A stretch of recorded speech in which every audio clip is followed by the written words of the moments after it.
Displaced. The Birthright Series, Book 1.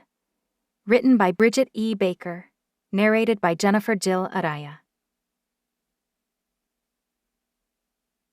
1.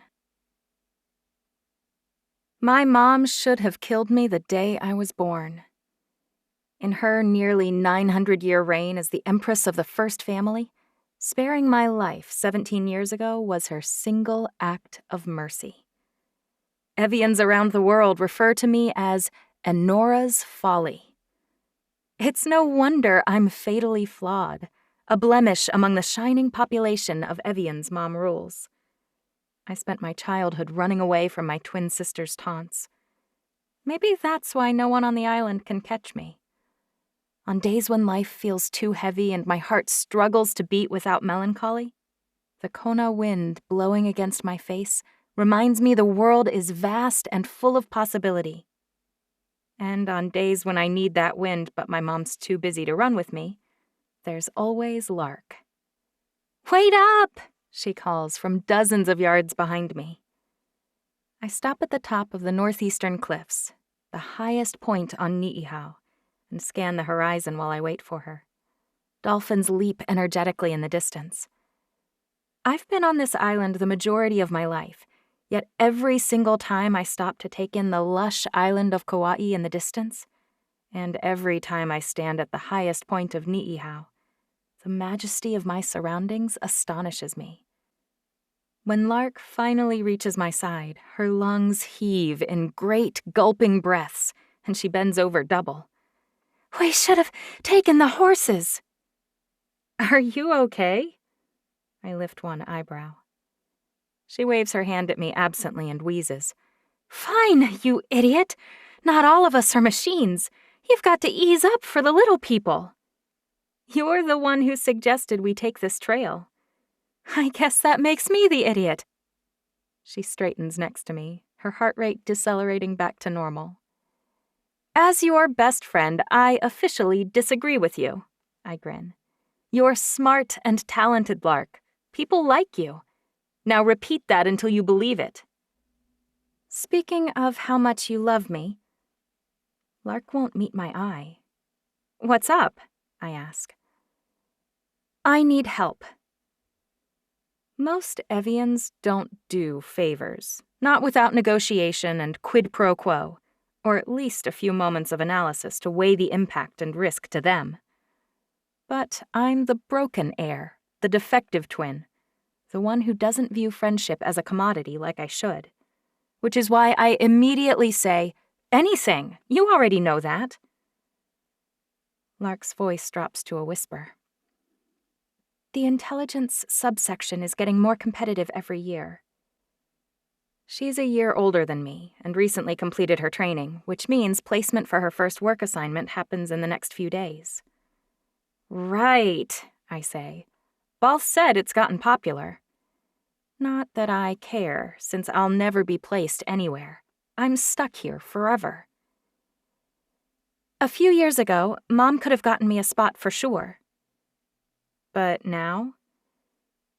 "Well," she clears her throat, "she can't do much now. But if I could defeat a 7th gen in a challenge..."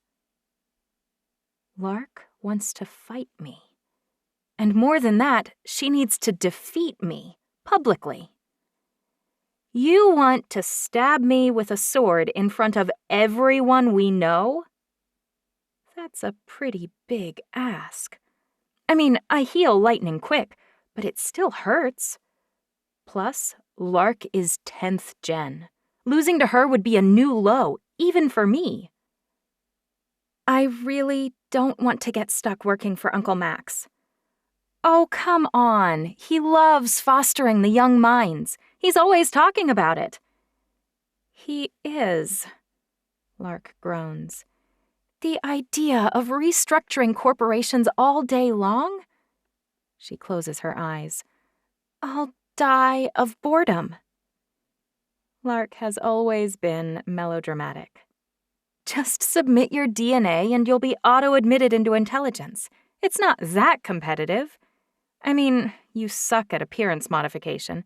And your mom is pretty well known, so you'll probably be stuck human side initially, but you can buckle down and practice your modifications, and you'll cross over eventually. But if I defeat you, I'd be automatically ranked #1 in Alamecha's class. And I'd look pathetic, being beaten by someone with 3 generations more genetic deletions. I open my mouth to tell her no, but her quick inhalation stops me. She can test right into a top-tier security placement with a simple blood draw. Usually, only candidates below 15th gen resort to theatrics like a public challenge. Why would she ask me to destroy my reputation for something she doesn't even need? You're absolutely positive you want a security placement? I ask. Her gray eyes widen and her breath hitches again. This request matters to her. She might have even orchestrated this run to ask me without interruption. Heaven knows she never wants to go for a run, so this suggestion was out of the blue. My oldest friend has never asked me for a single thing, not in 17 years. She probably knows better than anyone else how hard things are for me. And now she's asking me to do something she doesn't really need, knowing Judica will never let me forget my defeat. Why?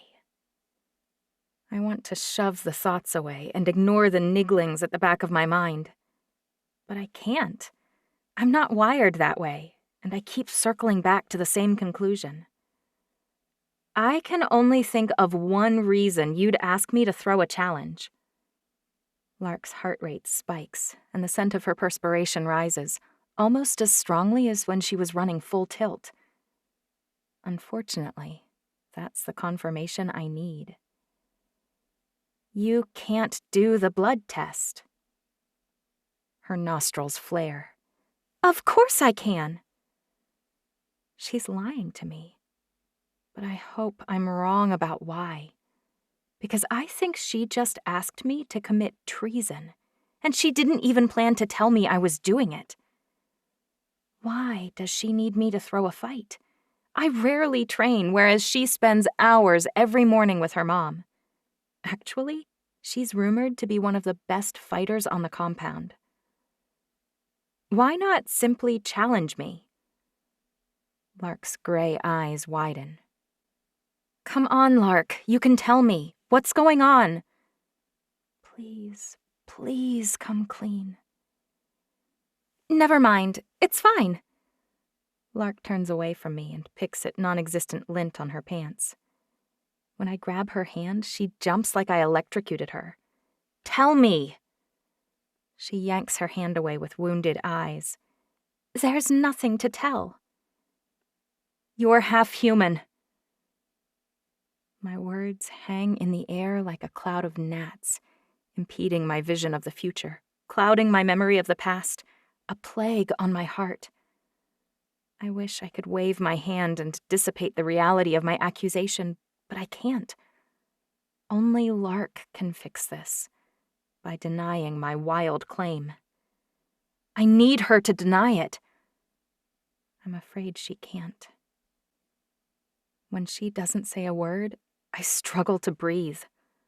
Lark's father must have been human. She's only half Evian. Every moment of our 17 years as best friends shifts, recharacterized by my new knowledge. Her heaving when we run, her training alone, her reticence to travel with me. The ground beneath my feet feels unsteady, like there's been an earthquake. Why didn't you tell me? I whisper. Why didn't you confess years ago?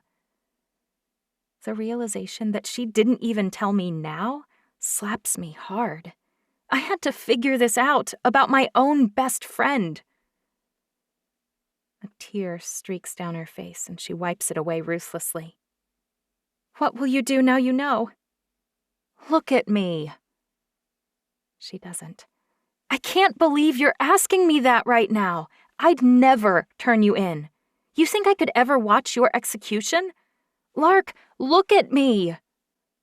Her lower lip wobbles. I should never have asked in the first place. Mom was right. Why did I try to outsmart you? I'm deficient. I can't even imagine living with that kind of fear. Why didn't her mother leave with her or adopt her out? The idea of life without Lark shatters my heart into pieces. All this time, and she couldn't even risk telling her best friend.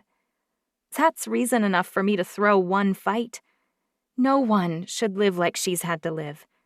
And if I can create a safer space for her in our world, I'll do it. This time it's my voice that wobbles. Your mistake wasn't in asking. It was in withholding the relevant information. Of course I'll do whatever you need. You'll get into security and select intelligence, and then you'll leave. I realize one reason I didn't want to help her before is that her Uncle Max lives here, and I didn't want her to leave. But she has to leave. It's only a matter of time before someone else figures it out. And no one will ever know. She shakes her head. If you figured out why I asked, someone else might guess it too. So we stage your challenge. Someone optimistically throws one down on me at least twice a year, you know, seeing as I'm the useless twin. I always turn them down flat, but maybe you'd make me mad enough to accept. Best friends know exactly which buttons to push, right? The corner of Lark's mouth turns up slightly. Even so, Balthazar might figure it out, she says. During the match, I mean. It's dangerous, too dangerous to risk, which is why Mom said not to even ask you. She drops her face into her hands. Mom's going to kill me when I tell her about all this. Tell your mom that you have an ally now. I smile and take her hand in mine. I may not be the heir, but I'm an heir, and beating me will be enough. Besides, once you're in the field working from the human side, you'll be away from all the Evian politics. And, working on the human side, no one will ever figure it out. That's the plan, she says. But when Mom finds out, you know, so don't tell her. Lark shakes her head. I can't lie to my mom. I can't. I lie to everyone else. Her life has been harder than I ever realized. How slow are you, exactly? Lark balls her fingers into a fist and swings at me. I duck easily. Her reflexes probably put a human to shame, but they're notably slower than mine. Ugh, how can we pull this off? I think the only way people won't notice your speed is if I'm truly horrible, I say. Which shouldn't be too hard. I haven't reached the point of integrating active combat into my training yet, so I'm sure I'll be convincingly terrible. You're saying your mom's insistence on training you in old-school melodics might save me? Lark's smile reaches her eyes this time, and when her stormy gray eyes sparkle, I decide we can pull this off. We don't have a choice. 2. You took it easy on me, Lark accuses me as we reach the palace compound. Cookie Crisp, my King Charles spaniel, frolics around my legs when I turn onto the main hallway. I ordered her to wait here while we went for a jog. If I let her come, she practically keels over about a mile into the warm-up. I crouch down and pet Cookie's ears to buy some time for Lark's heart rate to come down. Chancery, she hisses. If this is going to work, you can't do that. You can't act a hair different than before. I nod infinitesimally. Fine, now shut up. She grins. Good, that's back to normal. I've got to meet Mom for breakfast soon, so if you want to do this, we better go right now. At her nod, I head for the security office. When it comes into view, and I notice the tall, broad-shouldered guy sitting in the front, I pull up short. Actually, maybe after breakfast is better. I should go shower right now. I stink. You barely broke a sweat, you freak of nature. Lark's eyes follow mine, and her mouth breaks into a grin that nearly cracks her jaw. You're such a chicken. She's the only person on Ni'ihau who knows how hot I think Edom is, and now I regret telling her. My cheeks flush, but before I can invent a more believable excuse than needing to shower, Lark pushes past me toward the office. I hear voices coming toward us from the opposite direction. Voices I recognize. Keegan and Voron are in Lark's class. This is the perfect opportunity, which means I can't duck out, no matter how badly I want to. I nearly swear under my breath, but Mom's injunction rises to my mind, like always. Profanity is the crutch of the ignorant. Ah! Chancy! Voron stops in front of me and offers a half bow. How many times do I have to tell you guys to quit with the bowing? I hate it.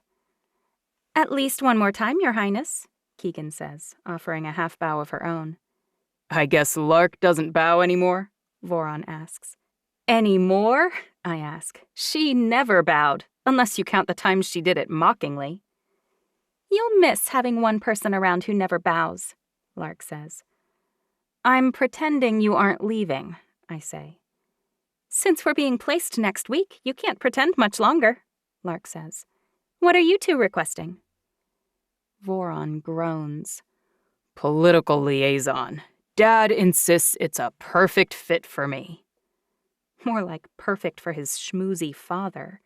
Voron's going to hate it. How about you? Keegan asks Lark. I heard you wanted security. Lark shrugs. Yeah, but I don't want guard duty or attack force, which is the problem. So my family's pushing me to apprentice for Uncle Maximilian. I'd love an exciting assignment like intelligence too, Keegan says. But as a 15th gen, I've got less than no chance. Lark sighs, but before she can say anything, I cut her off. You should challenge someone, I say. But who? Keegan asks. I'd have to defeat someone top level for it to help, and I'm mediocre at personal combat. If you beat me, you'd be placed first, I say. Keegan shakes her head. And get carved up like a turkey for my efforts? No thanks.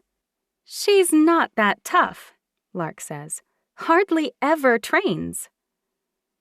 A surreptitious glance shows me Edom's listening from around the corner. Perfect. I'm not tough, huh? I ask.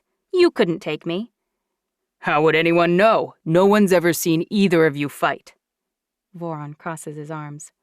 I'd pay to see that match. I bet a lot of us would.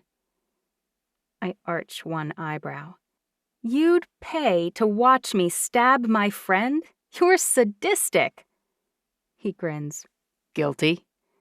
Well, I don't know about Keegan, but I could take you for sure, Lark says. Oh, please. I cross my arms. You couldn't take me with one hand tied behind my back. Lark raises one eyebrow. I train every morning, and you watch television every chance you get. Which one of these things makes it likely you'll defeat me? That's actually not a lie. Heat rises in my cheeks again.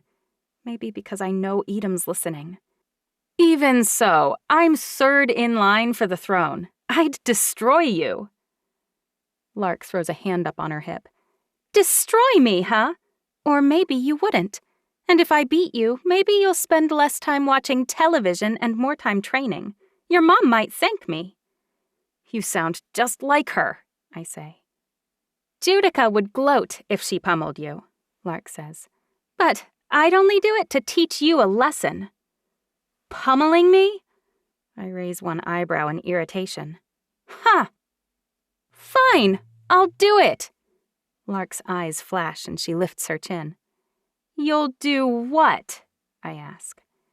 Chancery Divinity Alamecha, I challenge you, Lark says.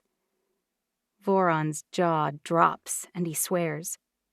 Obviously, his dad hasn't pounded the same prescription on profanity into his head that my mom has. "You wouldn't dare fight me," I say, "because when you lose, you'll look unbelievably silly." Lark lifts her chin and strides toward the security office. "I'm serious, and I'll prove it right now." She pushes through the door and pins Edom with a pointed look. "I'd like to record a challenge. Lark Nalissa Alamecha challenges Chancery Divinity Alamecha." I can't quite help from inching close enough to see Edom's perfect face with total clarity. He may be my evil twin's boyfriend, but there's no law against appreciating flawless, unparalleled beauty. His close-cropped blonde hair gleams, even in the dull office lighting. His chiseled jawline, his aquiline nose, his full lips, all of them working together to create the most heart-stopping face I've ever seen. If I stand too close, he'll hear my heart pounding and he'll know, so I stay in the hallway. And Judica doesn't chop my head off for ogling her boyfriend. At least, not today. Lark watches as he writes our names down and then ducks out of the office. When she leaves, Edom's cerulean eyes lift rapidly. He catches me staring at him longingly. Shoot! I snap my mouth closed and spin on my heel to lope toward the breakfast room, where Mom's probably waiting. Lark owes me for that nonsense. My life is hard enough without losing mismatched challenges and being outed for secret crushes. "Chancery," a deep voice behind me says. My heart skips a beat, and I hope he didn't notice. The hall is utterly empty, though, so I don't like my chances. How did Voron and Keegan disappear so quickly? I pivot to face him and nearly trip over Cookie. Edom. Why did he chase me down? Was I that obvious? "I set your challenge with Lark for 11 a.m. today, but you left so fast I couldn't confirm whether that time will work, Your Highness. Are you accepting her challenge?" I frown. Don't call me that! "I apologize, Your Highness. I tried calling you properly at first, but you didn't reply." He thinks I'm objecting to his use of Chancery. I want to sink into the floor. No, I mean, don't call me Your Highness. I hate it. "You're second in line to the throne." I roll my eyes. I'm plain old Chancery. I'm not the heir, so you don't need to call me anything but my given name. "Fine. Chancery, then." He draws out the syllables in my name in a low tone that makes my shoulders feel tight. I want to hear him say it again, which is monumentally stupid. Right, but the point is 11 is fine. I'll be there. But for now, I'm late for breakfast with my mother. Edom salutes me and straightens his impossibly broad frame. "I won't keep you then, just Chancery." My stomach flips again. I wish he would keep me. I inhale a deep, ragged breath. I'm a mess today. It must be nerves. I've never fought anyone, much less in public. Mom's going to freak out. Any last-minute tips for someone who's never fought in an official capacity in her life? Edom's eyebrows rise. "You're not off book yet?" I shake my head. Most people aren't, not until well into their 20s. "You aren't most people, Your Chancery. I assumed, but I'm sure you'll be fine." Lark's going to murder me, isn't she? Edom's eyebrows draw together. "I don't believe she's training in melodics." Nope. Her mother argues with mine frequently about the benefits of Sladius and limitations of melodics. That's why Mom agreed to let Judica start there. Lissa says Sladius is easier to master, which is better. Judica started there so she could protect herself from birth as heir. I nod. You think melodics is antiquated? Edom crosses his arms. "I don't, no." My eyebrows draw together. You trained in melodics? No, but my mother did. She was formidable. It's a subtle, refined, nearly lost art form. I scowl at him. Art form? My mom trained in melodics. I really hate that I'm going to have to throw this fight. It's just going to bolster all the detractors' arguments against Mom's preferred, but currently unpopular, fighting method. I have the utmost respect for your mother, both as my empress and as a warrior. Edom's eyes haven't left mine. I should walk away, but I can't. Once, when I wasn't even 3 years old, I popped a habanero pepper into my mouth. I didn't know whether to spit it out and cry, or close my eyes and savor the pain. Being around Edom is like that, except there's no chance I'd ever spit him out. "Chancey!" Mom calls from down the hall. "You're late!" Edom bows his head and departs so quickly, I don't even have time to admire his retreating form before he's rounding the corner. Mom never misses a beat, so I can't moon over Judica's boyfriend or she'll notice immediately. I ruffle the fur on Cookie's head and jog over to the small dining room where we always have breakfast. Mom takes her usual seat, and I drop into mine next to her. "How'd the party planning go?" Mom rolls her eyes. "I told Angel no lemon cake, but did she listen?" I lift my eyebrows. "Really?" Mom sighs. "Technically, she says she did. She made an orange cake with chocolate frosting, which is basically lemon's first cousin." "Oh," I say, "but that's my favorite. And if it were your birthday, that would make sense." I watch as my mom picks up her napkin. Tomorrow, she'll be 900 years old, which is old even for us. But you'd never know to look at her. Her chestnut hair shines, her light golden skin luminesces, and her nearly violet eyes sparkle like she's only been alive 3 or 4 centuries. Today, the world's human rulers who report to her are coming to pay their respects. The United States President, Senate and House leaders, the British Prime Minister, and the President of Mexico, to name a few. Not many humans know about us, but obviously the ones we use to administer the government as our figureheads do. Tomorrow, the heads of the other Evian families will show up for her real party. She's a little stressed over all the details. Sometimes, when she's anxious, she focuses a little too much on things that don't matter. "Eat your eggs, Chancery," she says, because she always says that. I never do. I need to distract her so she won't notice I'm only pushing them around on my plate. Speaking of cakes, Angel and I spent a while yesterday on it, but no matter how many times we tried, we couldn't get the 900th candle lit before the first 100 candles melted down to the frosting line. I pull out my phone and show her a photo of the melted goo on the left side of an enormous tiered cake that resulted from our 4th attempt. "Guess we'll have to use those big numbered candles this year instead. You know, a clunky number 9 and 2 zeros. Mom's eyes crinkle.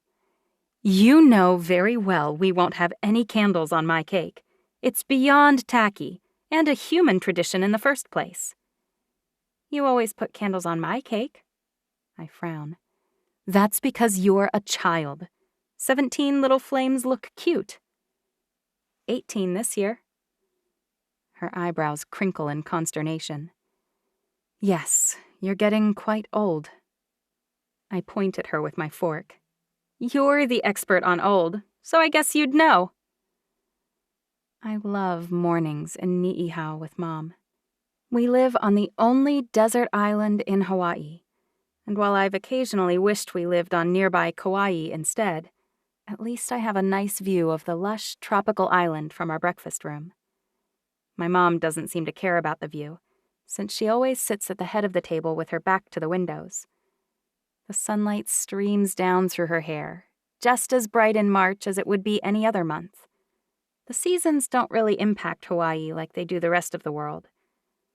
The light illuminates her face in a sort of halo. I look past her toward the abundant vegetation of Kauai and sigh. In a moment, the world will intrude, but for now, she's all mine. Alora can't make it to my party, Mom says. She told me.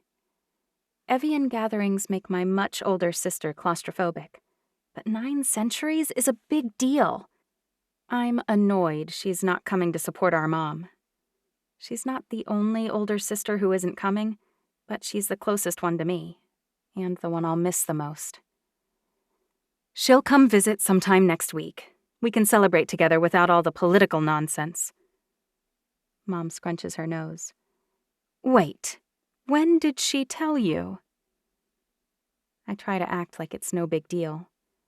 She called me yesterday. Mom's eyebrows rise slightly.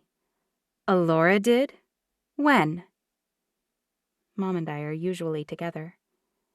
I stepped out to talk to her during the military council, remember?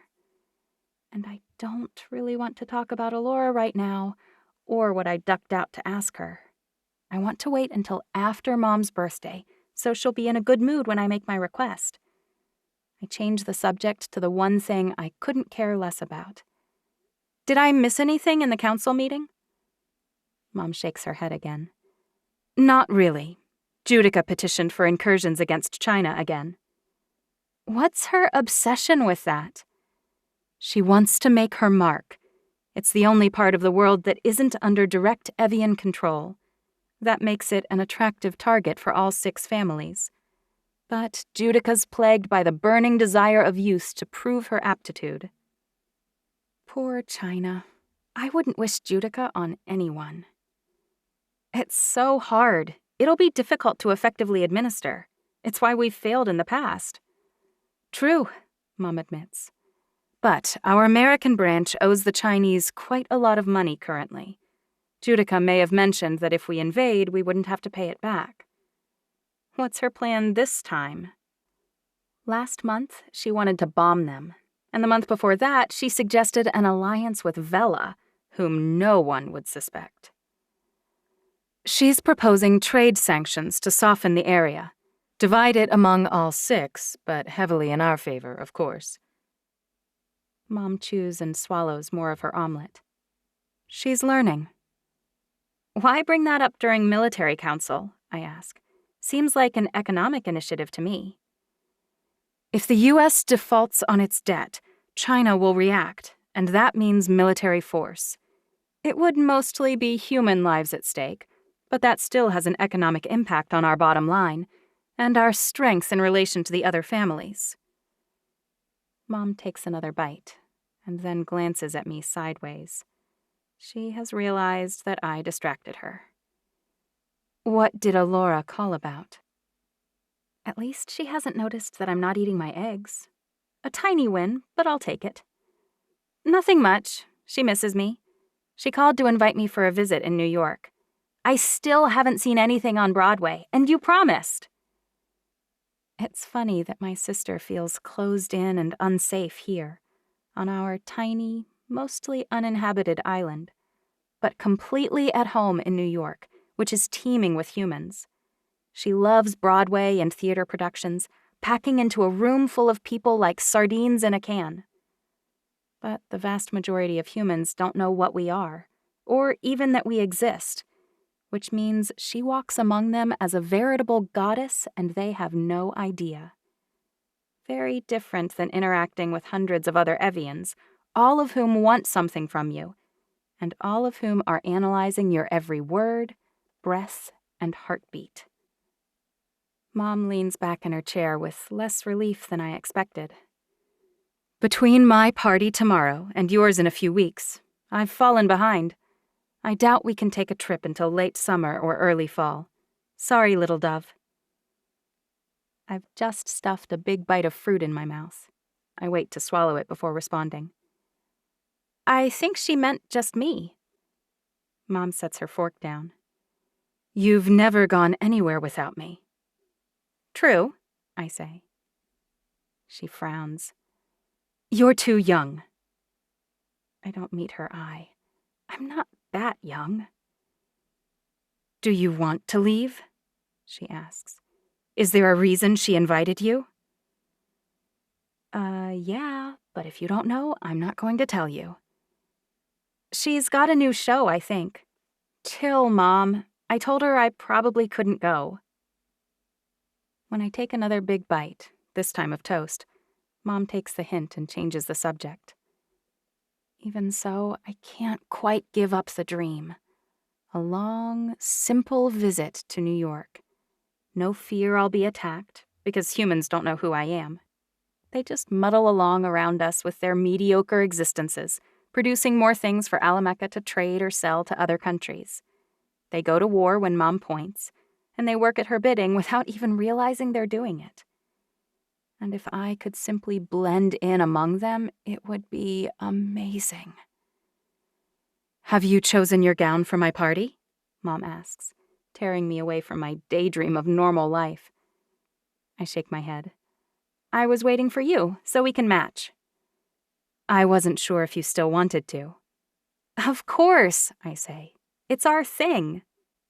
She smiles. Eventually, you won't want to match me anymore. But for today, I still do. What are you going to wear? Maybe I'll try on some gowns after breakfast, and you can help me choose. It's as good a time as any to confess. I'd love to help you, but I need to do it this afternoon. Mom wipes her mouth with a pristine linen napkin. You are full of surprises today. What do you have planned after breakfast? So, Lark and I got into a discussion in the hall earlier, and I might have goaded her a little bit. I'm not sure what came over me. What's going on, Chancey? I clear my throat. She challenged me. Probably because I don't know how to fight very well, and if she can beat me, she'll be ranked first in her class and get whatever placement she wants. I hate how my voice shakes near the end of my explanation. I'll talk to Lissa. I find the ingratitude appalling. I shake my head. I didn't have to agree, but with a few other kids around, I figured refusing would look weak. You'll destroy her. Oh, no. Mom and everyone else needs to believe I'm a bumbler, and that's the reason that I lose. Mom, I've never fought anyone. Not ever. Which is why she should never have challenged you. It was selfish and extremely inappropriate. She's my best friend. She's not acting like it. Mom frowns. Why aren't you upset? I gulp. Mom needs to believe this too. More than anyone else, actually.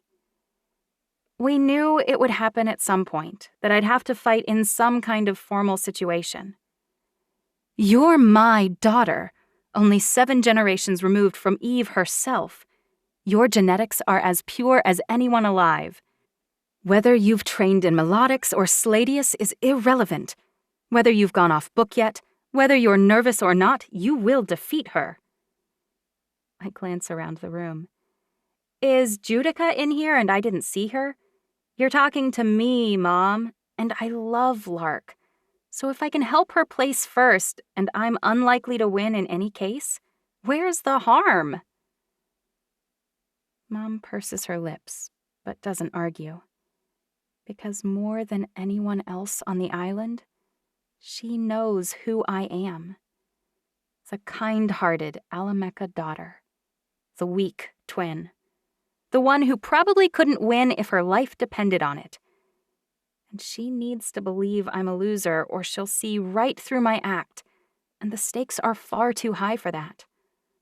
Lark and her mother would almost surely die for this secret. And maybe me too. After a few terribly long seconds, Mom places her hand over mine and squeezes. She knows me for what I am, and she loves me anyway, glaring flaws and all. Mom doesn't chastise me or give me unhelpful last-minute tips. She knows I haven't ever fought anyone in a real match, and I might lose. We have 0 time to prepare, so there's no point stressing over it. She refocuses on eating, and unlike me, she loves eggs. Her gold-rimmed plate is piled high. 2 boiled eggs, 2 fried eggs, and the last bite or 2 of an omelet. Evian bodies need protein.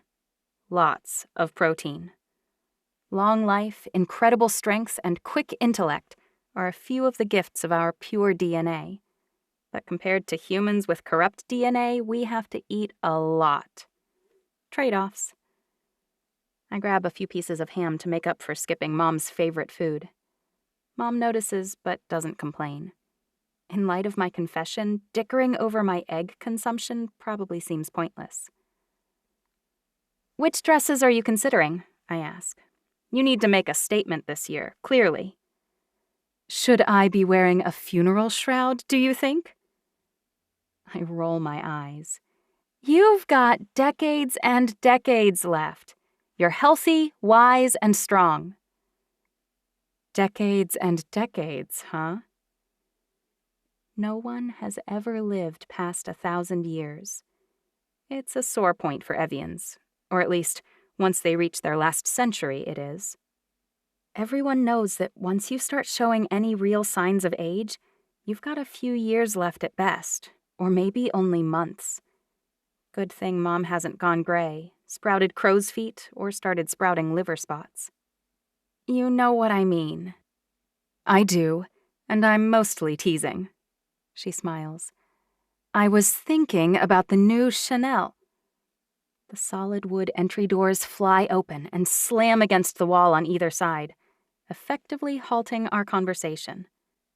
There's only one person who wouldn't knock, so I already know who barged in, but I glance up anyway. Judica.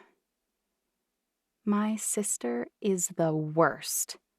No, I mean, really. A lot of people have probably thought that over the past 6,000 or so years, but I'm pretty sure I'm right. She started pulling my hair and biting me in utero, and my mom has the ultrasound photos to prove it. That was, quite literally, just the beginning. You'd think by 17 I'd have toughened up a bit, but she still hurts my feelings pretty often. I'm lucky when that's all she hurts. I grit my teeth as she strolls in, flanked by her tall black Doberman pinscher, Death, and the head of her personal guard and boyfriend, Edom Nemelessa ex Alamecha. Only 2 places are set at the breakfast table, but that doesn't stop my twin from dragging an empty chair over near us and sitting down right across from me. She's wearing her typical knee-high black boots laced up over tight black pants. Her white button-down shirt is pristine, which makes me feel bad about my sloppy t-shirt and denim shorts. Not that it's a competition, because, of course, I always lose. Her hair is pulled back into a high ponytail that falls in a cascade down her back. She wears hers straight most of the time. It complements her broodiness and severe looks. Our faces may be identical, but I've tried to set myself apart a little. I never bother straightening my waves and curls, which helps, and as soon as I learned how, I darkened my skin tone and changed the color of my eyes slightly to keep people from mixing us up. I still change my eye color every few weeks, actually. Even so, I hate sharing a face with someone so hateful. "Good morning, Mother," she says. Death stretches before curling up at her feet. Edom steps back to stand unobtrusively by the doorway. His eyes meet mine for a split second. A little zing runs up my spine, but I refuse to shiver or turn away. The corner of his mouth turns up ever so slightly before he breaks the connection and looks out the window, as if evaluating the waves outside for any potential threats. His golden hair is perfectly mussed, and a muscle in his jaw twitches slightly. I try not to stare at him. I don't succeed, but I try.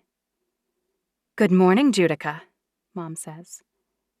I force myself to say, "So glad you could join us."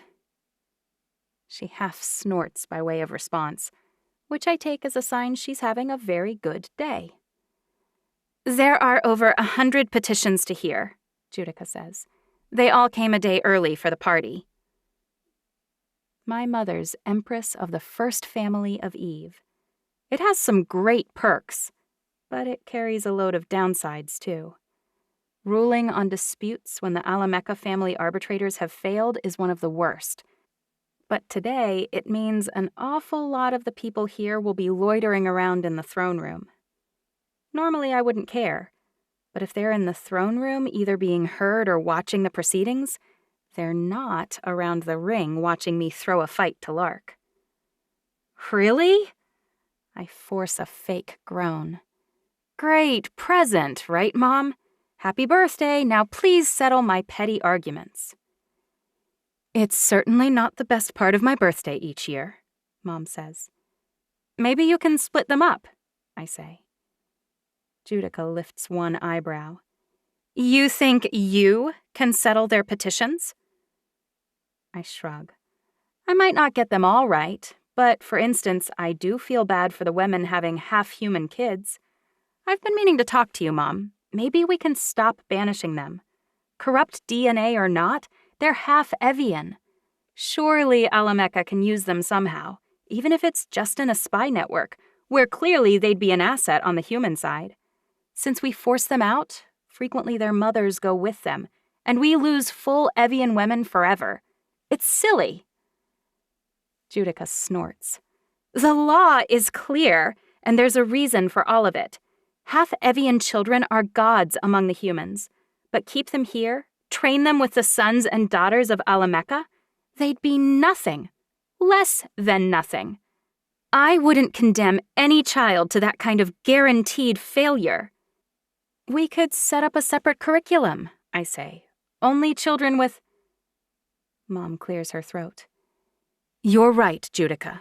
That particular law is for the good of the children and for the safety of our family. And, on top of that, without repercussions, the risk of interbreeding becomes too commonplace. We must keep our bloodlines pure. Interbreeding? It's not like they're dogs and we're people. We're all people. I just don't have the guts to argue anymore. Not with Judica here to swipe at me. Oh, how I despise it when Judica gloats. But perhaps as my heir, Judica, Mom says, you could start the petitions alone today. Begin with the lower echelons and work forward. By the time you've reached the petitions from 7th, 8th, and 9th generation family members, I'll be present to help. Perhaps I'll be there even sooner. I have some business to attend to beforehand. Mom glances sharply my way. Ugh, she's going to watch my match. At least she's maneuvered Judica out of watching it. My twin pales slightly, but her heart rate remains steady. Her control's amazing. I need to practice hiding my emotions. I stink at it. Judica inclines her head slightly. As you wish, Mother. Chancery and I are going to choose our gowns for my party this afternoon, after I complete the petitions. I assume you're wearing your signature black? Judica's face is blank. I'll wear whatever you'd like. It's your birthday. Her heart rate doesn't increase, and she isn't sweating, or I'd smell it. She means it. She doesn't care what she wears. I'd be upset if my mom matched Judica and not me, but she's indifferent. Sometimes I think she's broken inside. I reach for the last pancake, but Judica snatches it from the platter first. She loads up her plate with fresh fruit, bacon, and toast, and then pours syrup over the top of all of it. I clear my throat, but she doesn't glance my way. Do you need me to do anything else? Judica asks. Mom smiles. After petitions and gown selection, you'll both train. Other than party preparation, petitions, and accepting homage from the human dignitaries, today is a normal day. I notice 2 triangles of French toast on a plate at the edge of the table and reach over to spear them. But before I can, Judica slams her pointy silver fork into the back of my hand and keeps shoving until the tines have rammed through skin, sinew, and bone and sunk deep into the wood of the table. The pain radiates up my arm as my blood spurts downward and spreads outward across the white linen tablecloth. Judica lets go of the fork and tosses the French toast I wanted on the ground. To her dog. Death snaps up both pieces without batting an eye. I grit my teeth so I don't whimper when I use my left hand to yank the fork out of my right.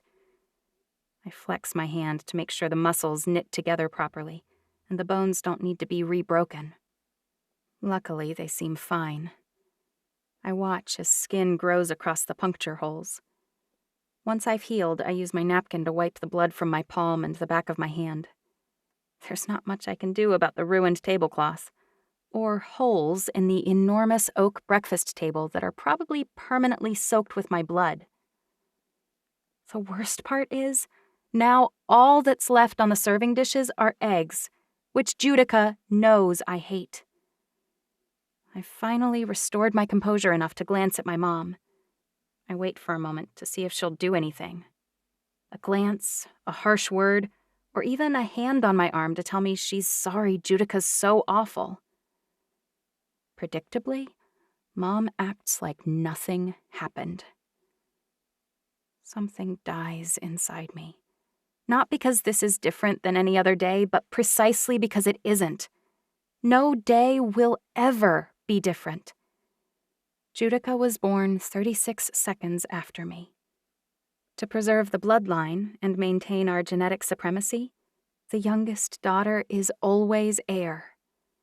My whole life was ruined by 36 seconds.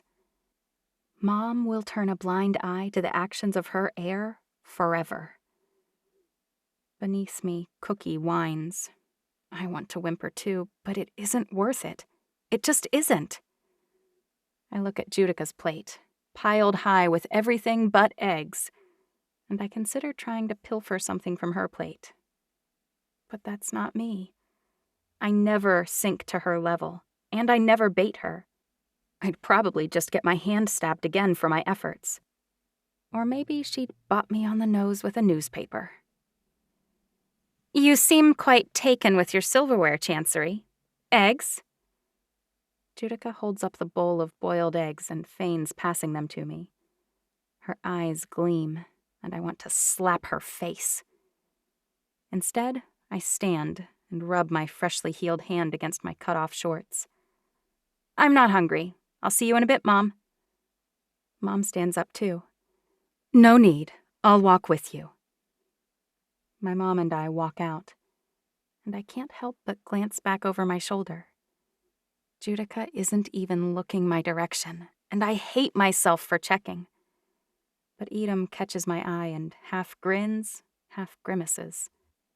I whip back around and practically jog from the room. What does his expression mean? Is he laughing at me? Or maybe he feels sorry for me. The wheels in my brain whir around so fast I'm worried Mom will hear them, or notice the cartoon smoke pouring out of my ears. It was a very imprudent thing you did, Mom says. Huh? Staring at Edom? I've been mulling it over, and you may be right. It's extremely unlikely you'll defeat Lark. Melodics doesn't work like that. Until you're ready to go off-book, you're more of a dancer than a fighter. Duh, she's worried about me looking like a moron in front of, well, everyone we know. And the pain of all the stabbing and slashing while I'm losing, well, that's going to suck too. She didn't say this explicitly, but I think she needs this, Mom. She wants to do intelligence, but she's crap at changing her appearance. She needs another leg up, or she'll end up pulling guard duty for the next decade. Would it be so bad to have her around the palace a while longer? Mom wants Lark to stay. Of course she does, and so do I, but not if it makes her miserable. Besides, now that I know her secret, I understand why she needs to go, and why her mother is pushing her toward her reclusive Uncle Max and his never-ending number crunching. Her odds of being caught rise dramatically if she stays at Alamecha's central command. But hiding in a dark room, staring at a computer screen, is her best option to go unnoticed. Lark's biggest problem is that the difference between Evian and half Evian will become more and more obvious as she advances in her training. Of course I'll miss her, but I want her to do what makes her happy, I say. Everyone should want that for the people they love. Mom frowns. Well, not only will her departure make you miserable, but losing this challenge to her won't make things easier for you when she does leave. I've toyed with this idea for weeks, and the only person who knows is Alora. But something about my mom's criticism of my decision pushes me over the edge. Which probably won't matter. Excuse me? We've reached the door to Mom's room, guards at attention on either side of it. I won't miss the complete and total lack of privacy here, that's for sure. I shove past them, and after Mom follows, I close the door behind us. The familiar color scheme soothes me. Gold brocade curtains with pale pink swirls, an ivory and pale pink embroidered bedspread. Shaved and contoured carpets so thick it's practically springy. Portraits on either side of her colossal four-poster bed. I'm smiling in mine, but Judica isn't. This room is so familiar I could sketch the entire thing without needing to close my eyes and recall any memories. I breathe in and out once, then twice. It smells like my mom, like safety, like home. This is my center. But not anymore. Lark's moving on, and it's time for me to do the same. Mom, I have something to tell you. Something you may not like. Mom's eyebrows rise. Something other than news of the challenge you rashly accepted? The one Mom expects me to lose? I swallow and forge ahead. I want to move to New York and live with Alora.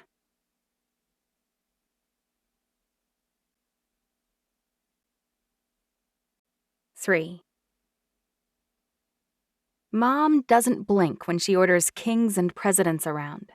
She never falters when she chastises friends and political allies, or enemies and rivals. She's utterly stoic as she sentences criminals to death.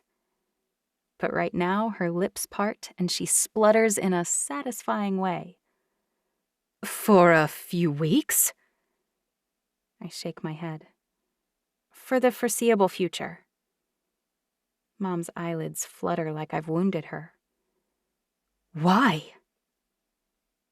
I don't want to break Mom's heart. I don't even want to crack it.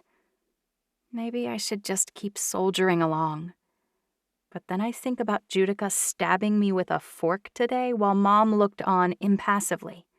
Not a raised eyebrow, not a cluck or a murmur.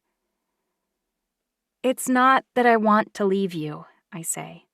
But I have a lot to learn and I can't stay here forever. You're learning everything you need to know from me. What she doesn't say is that I don't really need to learn anything. Not really. Because I have no purpose here. Not like Judica or Lark or every other Evian I've met. I have no future. I just follow Mom around, keeping her company, like a really sophisticated and interactive pet. I can't do it forever. I need to find a place where I can grow, stretch, learn. And that place can't be anywhere near my twin. It can't. Mom's grandfather clock chimes, and I realize I only have half an hour before I need to check in for my challenge with Lark. Can we talk about this later? I need to prepare to be decimated right now. You're far faster than she is, Mom says. All you need to do is focus on your strengths. And stab her with the pointy end. Thanks for the vote of confidence, I say. Oh, I think I can offer more than encouragement. I've got a few tips to share to help you prepare. I lift my eyebrows. Mom's advising me outside melodics? Sure. Great. Mom ducks into her closet and comes out wearing training gear. White pants and a white shirt. She tosses me the same. Put these on. I do, quickly. We're fighting in your bedroom? I glance at her pristine furniture, carpet, and bedding. Of course not. She tosses her head toward the courtyard and snags 2 swords from a rack above her door, handing one to me as she walks toward the back door. My eyes widen. All right. She steps out onto the cobblestones barefoot, and I follow her lead. Your forms are perfect. Your melodies precise and true. Think of what you've learned like making cake batter. You've got the basic ingredients, and you've mixed them up. You just haven't baked it all together or frosted it yet. But you're close, and that part is easy once you understand the method. Meanwhile, Lark can open her own bakery. Mom shrugs. As a warrior, Lissa's technique is flawless. I'm sure she's passed that skill and focus along to her daughter. Ironically, no one's seen Lark fight before to know, just like you. She closes her eyes briefly, as if she's praying silently. I'd slap that little brat right now if she showed up in the doorway. Good thing she won't, I say. I suppose that's true. I love her mother, and I always thought she kept Lark out of the public eye to take the pressure off of you. Why didn't you train me publicly? I wish the words back almost immediately. I'm not sure I want to know the answer. A gentle smile steals across Mom's face. First, it was that I was greedy and didn't want to share you. But then, as you grew older, I didn't want to draw Judica's attention to your development. Your upbringing diverged so much that I didn't want her watching you, preparing herself to defeat you specifically. Emotion surges in my chest. Mom did want to keep me safe. She did try to protect me from Judica. Mom drops into Andante, one of the warrior poses, and begins to circle me slowly. You know the proper positions. Normally I'd wait a while before adding blades, but who knows what may connect or when. My mother insisted no melodics master truly succeeded in going off-book without being forced. She challenged me herself on my 18th birthday, and our fight was a terrible mess. Mom shakes her head. I suppose we all meet our trial by fire at some point. And maybe I'd never think you were ready. You were so precious to me. I hate to see you struggle, and I know that has held you back from rising to your potential. I'm not ferocious like Judica, but I'm still your daughter. I drop into Andante and hold it, opposite her, lifting my sword arm in mimicry of hers. First thing you do is assess your environment. You'll be in a ring, so raised from the floor, with only small ropes to hold you in place, a natural skylight overhead, and people watching. I nod because, duh, I've seen challenges before. Maybe she's talking to herself, preparing herself by starting at the beginning. Keep moving, because that's how you find openings and keep changing the target you present to your opponent. Okay. I shift the heavy hilt in my sweaty palm. You've got a heavy sword there, so grip it with both hands. I wish we'd had time to test you with a variety of blades, including short swords, broadswords, daggers, scythes, and the like. Everyone has a natural propensity for a particular offensive method, but for now, you get one of mine. Maybe I can blame my failure on using the wrong blade. What about deflecting?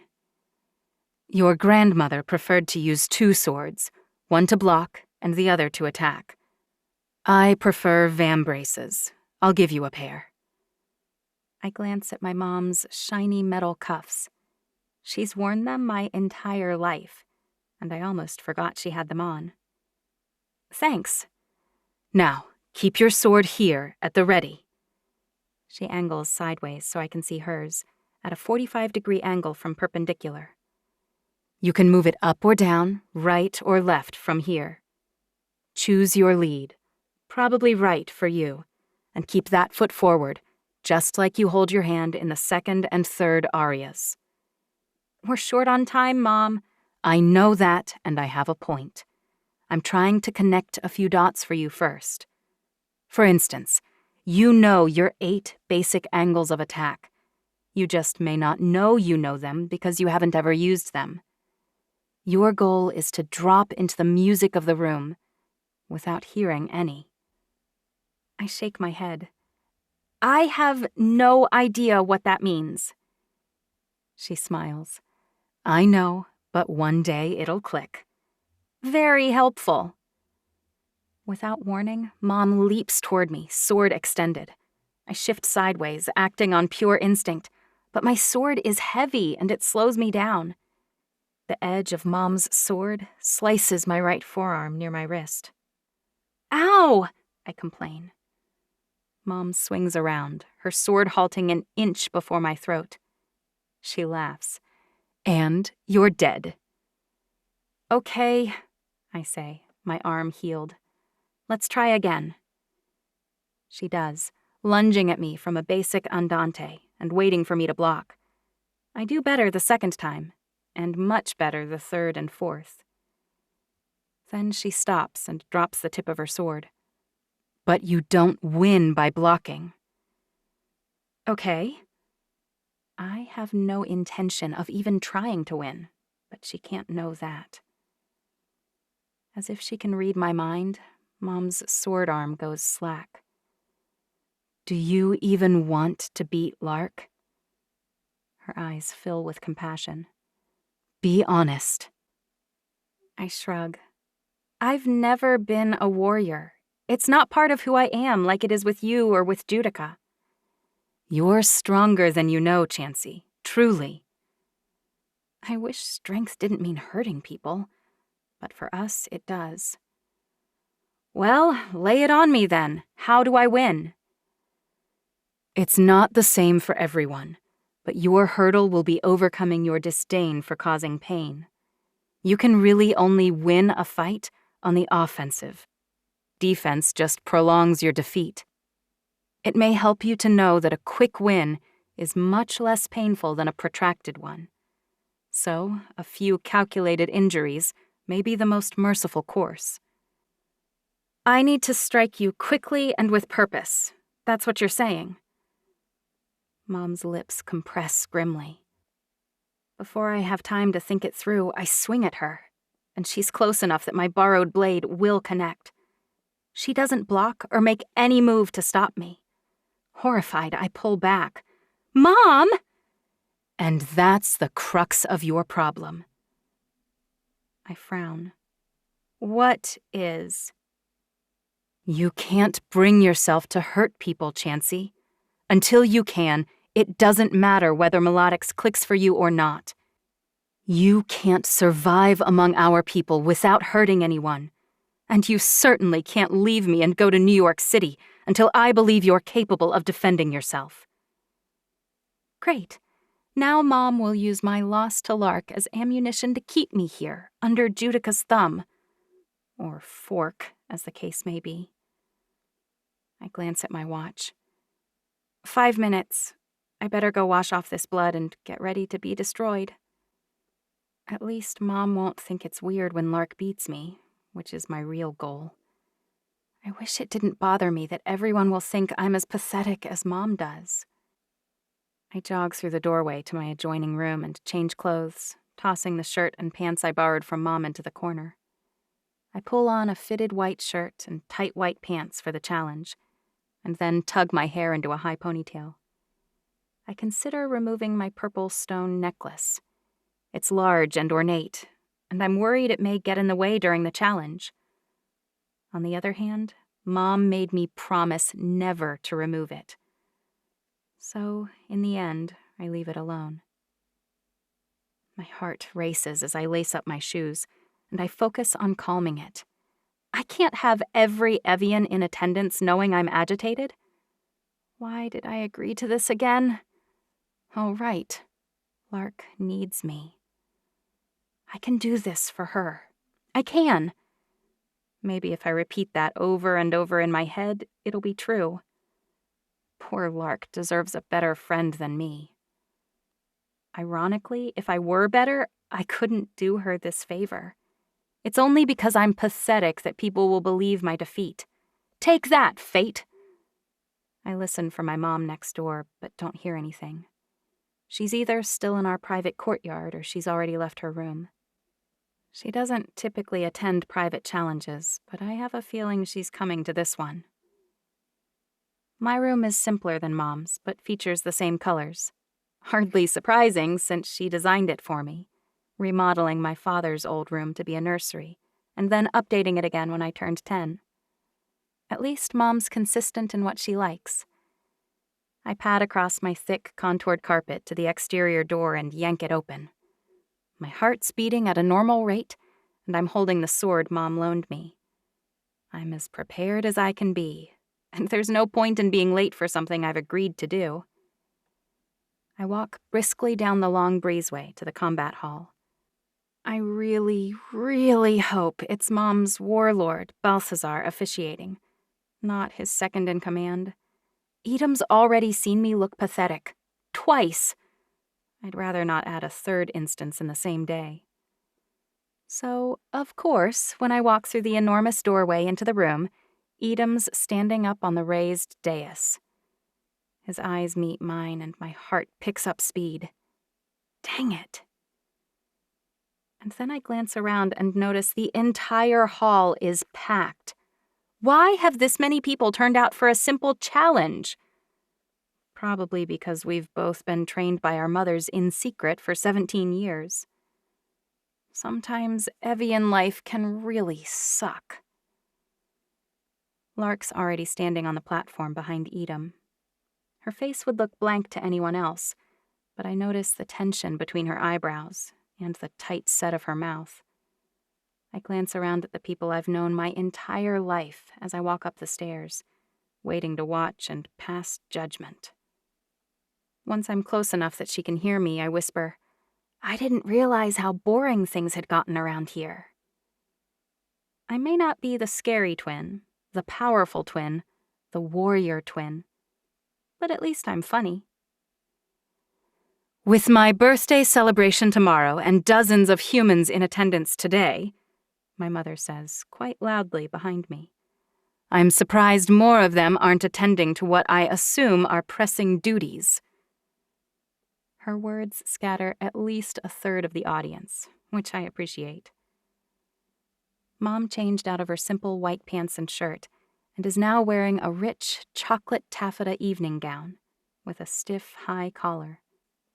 She rustles as she approaches the ring. Good luck, little dove, she whispers. I'd rather everyone on the island stay, if only Mom wouldn't watch herself. I should just be grateful Judica's not here. I wonder why Edom didn't mention it to her. She'd hold off on hearing petitions to watch me be humiliated every day of the week and twice on Monday. Where's Balthazar? I whisper to Lark. Before she can answer, Edom does. He's reviewing last-minute party plans for your mother's gala tomorrow. I figured that was more important than a friendly challenge. Lark indicated it's to first major injury. Do you concur? Spine, head, heart, severed limb. I nod mutely. Those all sound plenty bad to me. Edom raises his voice so everyone can hear. Lark Nelissa Alamecha has challenged Chancery Alamecha, second heir to the throne of family Alamecha, seventh removed from Eve, to first major. The results will be determined by Empress Enora Alamecha. We are honored by her presence. He bows. We are honored by her presence, the audience repeats. My mother nods my direction. They've selected blades? first major injury by hand-to-hand combat could take hours. Gross. Yes, I say at the same time as Lark. I lift my long sword on loan, and Lark lifts her weapon, a curved sword that looks much lighter than mine. I wish I had a weapon of my own. I'll count them off. Edom walks to the edge of the platform and claps 4 times, followed by chanting. 3, 2, 1. He flips over the edge of the platform and lands on the balls of his feet outside the arena. I should have been paying less attention to Edom and more to Lark, clearly. Her sword arcs down toward my right side, about to strike my right shoulder. When I step aside from her cut easily, I realize we may be in trouble. I thought she'd destroy me since I haven't done any actual fights, but she's slow. Really slow. And if I don't figure out how to make this quick, everyone else is bound to notice. Afraid to hurt your friend? I ask, trying to play off her speed limitations as reticence. That's believable, right? Lark narrows her eyes at me and slams her sword toward me directly, much faster this time. I block it, but the force slams me back several steps and I bump into the ropes. I press back, and she parries several blows by me before twisting her curved sword around, hooking it under mine and shoving it wide. When she yanks backward with hers, it clips my ribs, and the sharp edge of her blade splits the side of my body open. I nearly drop my sword. Blood pours out of the slice, and I focus on healing it. Unfortunately, that distracts me from Lark's next attack, and I don't block it. Her blade slams into my right arm, and this time I do drop Mom's sword when I spin away from her. No sword, 2 wounds, no time. I agreed to throw this match, but at this rate, I'll be a laughingstock, and no one even knows she's half human. Good grief.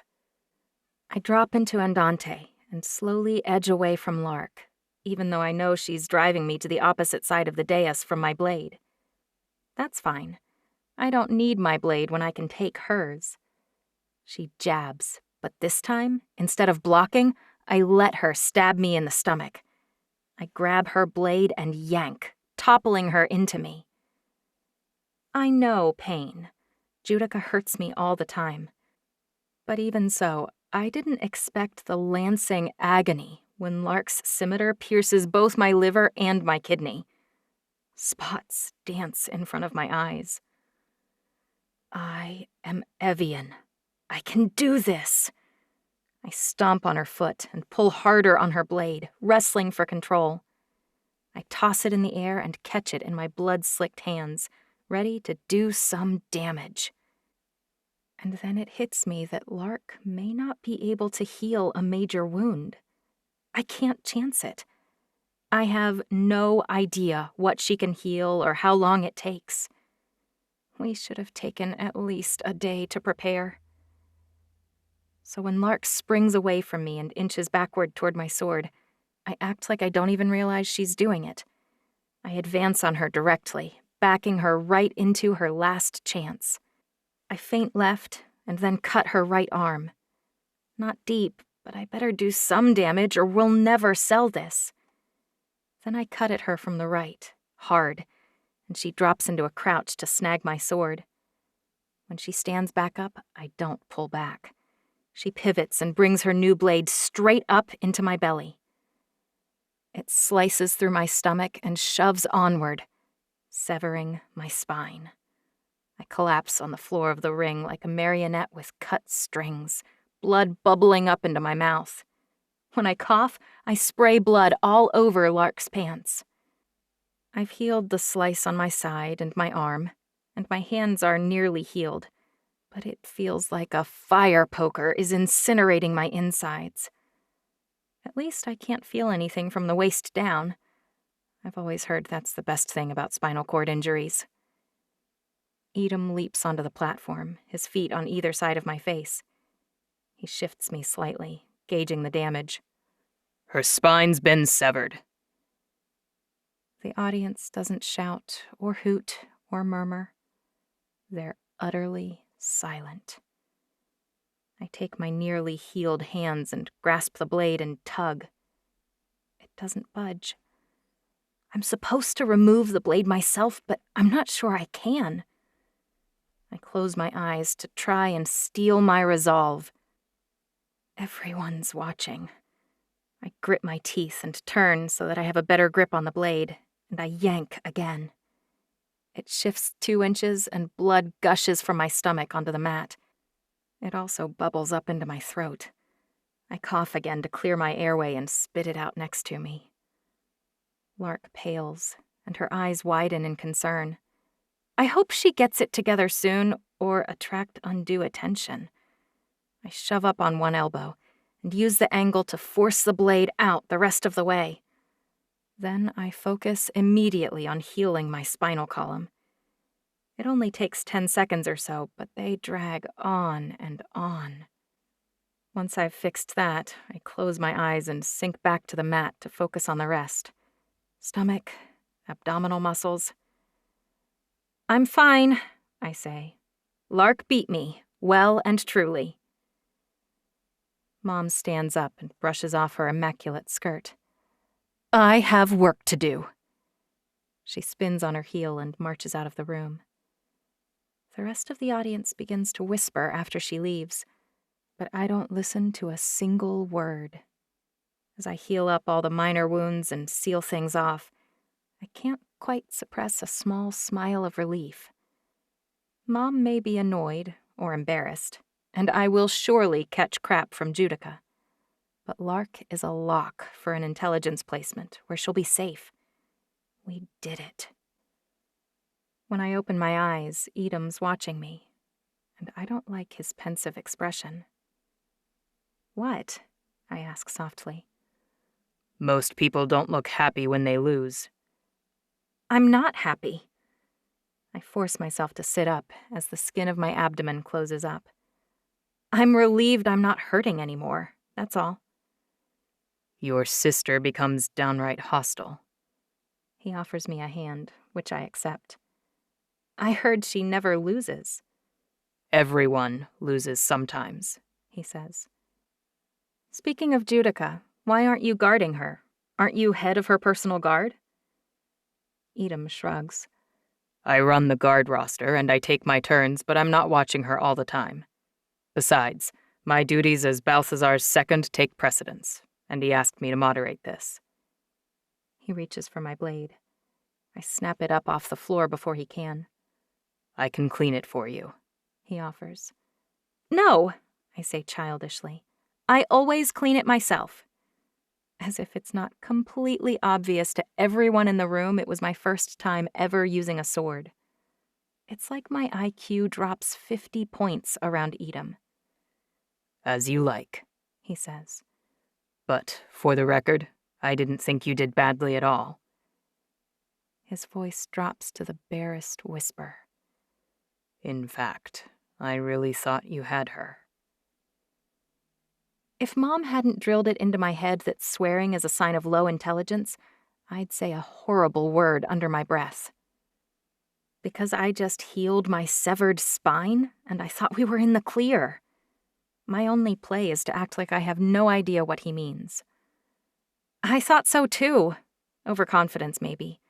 I've clearly got some hard training ahead of me. Mom looked displeased. Edam studies my face for a moment, his eyes traveling from my mouth up to my eyes. I'd be happy to help if you ever want to try any other training methods. Studying with my twin's super hot, uber intense boyfriend? I really want to say yes, and I also want to run away screaming. Lark notices I'm drowning and jumps in to drag me to shore. We both better get cleaned up. Thanks for moderating. Edam straightens and assumes the expression I'm used to seeing. Total absence of any emotion. Of course. It's my job. When he straightens, I notice my blood on his pants and sleeve. You might need to change clothes, I say. Sorry. He shakes his head. Part of the job. I'm glad you healed up so well. He salutes and heads for the office, presumably to record Lark's win. When I make for the exit, no one tries stopping me. Once I've showered and cleaned up, I tap on Mom's door. No response, but I push through. She's not there, so I leave. No guards outside her door means she's already en route to the petition hall. I groan and hang a right. There's no part of me that wishes I was Mom's heir. If I've learned anything in the past 17 years, it's that being an empress sucks. But the worst task of all, in my opinion, is making decisions about how to punish whiny people who can't get along. And Evians have got to be the world's most entitled group of complainers. Luckily, I reach the petition hall at the perfect time. "That's everyone on the docket," Mom says. "Unless there are any petitioners who didn't file formally?" In 17 years, I've never seen anyone register an informal complaint. These petitions are prepared, researched, and evidence is assembled in advance. Your Majesty, Balthazar steps toward Mom. there has been an anonymous complaint filed. He hands her an envelope. "What is this?" Mom looks around the room expectantly, waiting for a petitioner to step forward. "Did you read this?" she asks him. "Anonymous complaints aren't allowed." He shakes his head. "Who brought it to you?" Mom's eyes flash, and her fingers tap on the armrest of her throne. "I have half a mind to toss it in the trash. If someone can't be bothered to speak their complaint, why should I take the time to hear it?" No one responds. Mom sighs and slides a finger under the seal of the envelope. Fear spikes through me. What are the odds that something like this happens on the very day I let Lark defeat me? "Wait!" I shout. "Think about the precedent this will set. Toss it, and let them bring a formal complaint in the future or nothing at all." Judica raises one eyebrow, scenting blood, obviously. "I'd like to know what it says." Mother's already reading, and her face drains of color. The only time I recall seeing her react this obviously was to communications from my older sister, Melina. Surely it's not a birthday card from Melina disguised as a petition. Or worse, a threat from her? "Lissa ex Alamecha," Mom says, her voice sepulchral. I close my eyes, as if this might all disappear. I snap them open in case anyone is watching me. But all eyes are on Lark's mother. Lissa stands up from the second row of the audience and turns back toward me briefly, her eyes questioning. Even if no one saw me close my eyes, people noticed that look. I glance surreptitiously around, looking for Lark, but I don't see her. What are the odds that Lissa's summoning is unconnected to today's challenge? My stomach turns, and I want to expel whatever is left of my breakfast onto the swirly white and gray marble floor. That kind of reaction would draw far too much attention my direction. Lissa kneels at the foot of Mom's throne. Judica shifts uneasily in her smaller throne next to Mom. I should be sitting on Mom's other side, but I'm frozen in place at the back of the room. "It has been alleged, and a DNA test has been provided as evidence, that your daughter, Lark Nelissa Alamecha, is half human." My hands shake, and I force myself to still them. Was it Edom? Did he figure us out? Did he notice where the blood spatter from the one injury I caused to Lark landed? Did he commission the test? How could it have been completed this quickly? Is this my fault? "That's ridiculous!"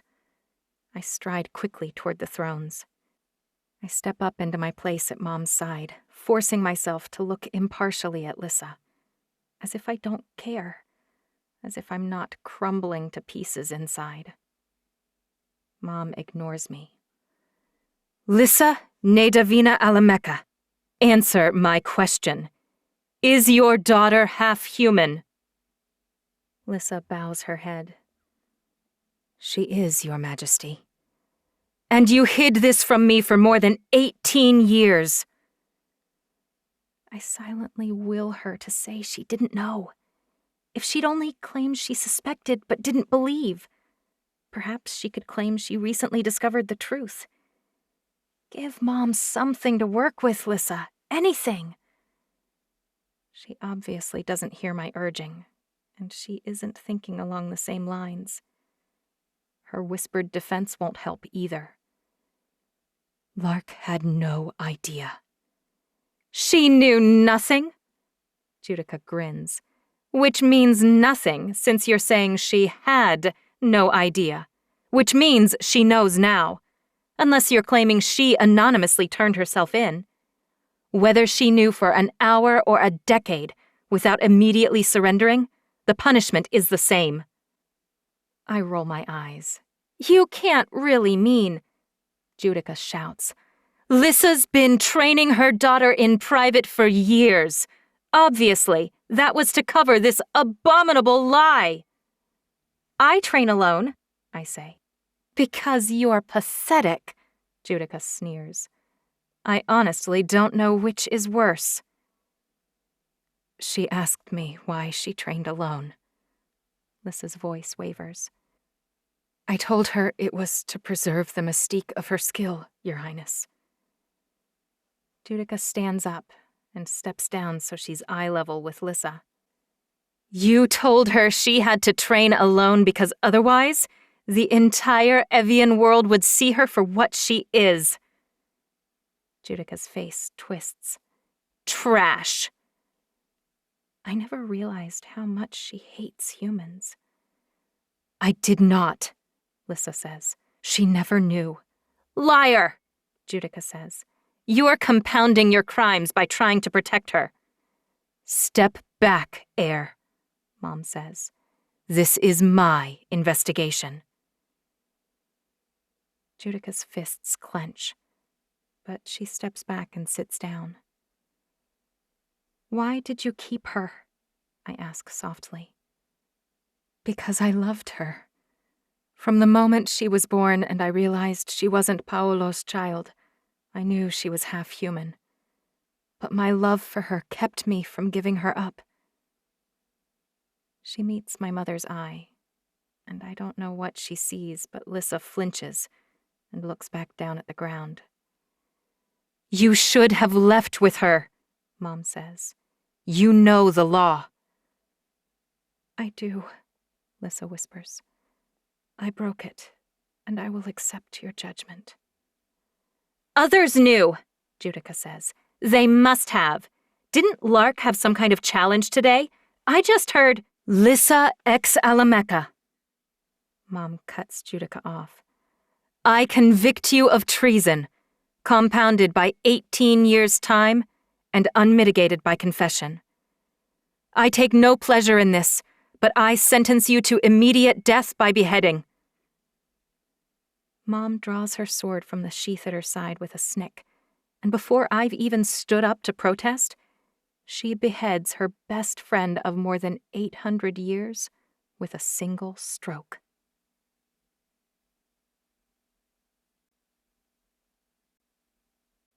IV. Enora the Merciless. That was Mom's moniker for almost 9 centuries, but I could never make sense of it. Mom nursed me herself. She held my tiny hands in her own while I learned to walk. She fed me spoon after spoon of pureed peas and carrots. She swung me up in the air and rained kisses down on my cheeks, the bridge of my nose, my forehead, and my mouth. She changed my diapers without complaint, and when it was time, she taught me to go pee in the potty. Mom tucked me into her bed every night, until I was old enough I wanted to sleep in my own. And then she complained that I was growing up. She rocked me and read to me and watched human movies with me. Mom's the opposite of merciless. She has always been the epitome of mercy, forgiving my weaknesses and flaws before I even realized they existed. She kept peace among our lands and protected our people. She taught me everything I know, and she gave me everything I needed, always. She was a gracious friend, a doting mother, and an excellent ruler. I never understood how people could call her merciless. Until today. She killed her friend without a thought. No hesitation, no regret. My heart breaks. The light goes out of the room. My knees shake, and I can't even process the scene before my eyes. But Mom doesn't pause. She marches down the aisle between petitioners and strides to the door. I follow her numbly, passing Lissa's fallen form without looking. Judica walks along next to me, head high, eyes flinty, as though Mom acted exactly as she ought. My best friend's mom keeps one tiny secret and off with her head? It's like we're in a demented scene from Alice in Wonderland, and my mom's been possessed by the Queen of Hearts.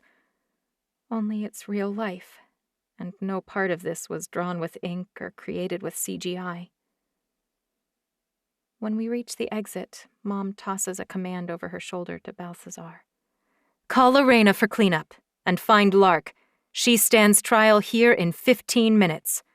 I'm taking a small break to confer with my daughters. Confer with me? I have nothing to say to her. I can't believe she killed her best friend. I can't believe she's really about to try Lark for the crime of being born. Mom doesn't stop until she reaches her room, and we're all inside. She shuts the door carefully, not showing the least bit of anger, frustration, or grief. How could you do that? I ask, the second the door's closed. I wish I hadn't. Mom's shoulders sag, and her face looks older than I've ever seen it. Lines crease her forehead, and crow's feet crinkle around her eyes. She sinks onto the bench at the foot of her bed, and Judica puts an arm around her in a shocking move. Judica never comforts anyone. I did what I had to do. Mom turns watery eyes toward me. And you will follow my lead in a few moments with your friend. Wait, is she implying that I'll behead Lark? I stumble backward, bumping into the door. I will never kill my friend. This is your fault, Judica says. Lissa as good as said she kept Lark because Mom kept you. Excuse me? Mom drops her face into her hands, and I hear a sound I've never heard from my mom in my entire life. Sobbing. I want to shove Judica aside. She couldn't comfort a brick wall, much less a human.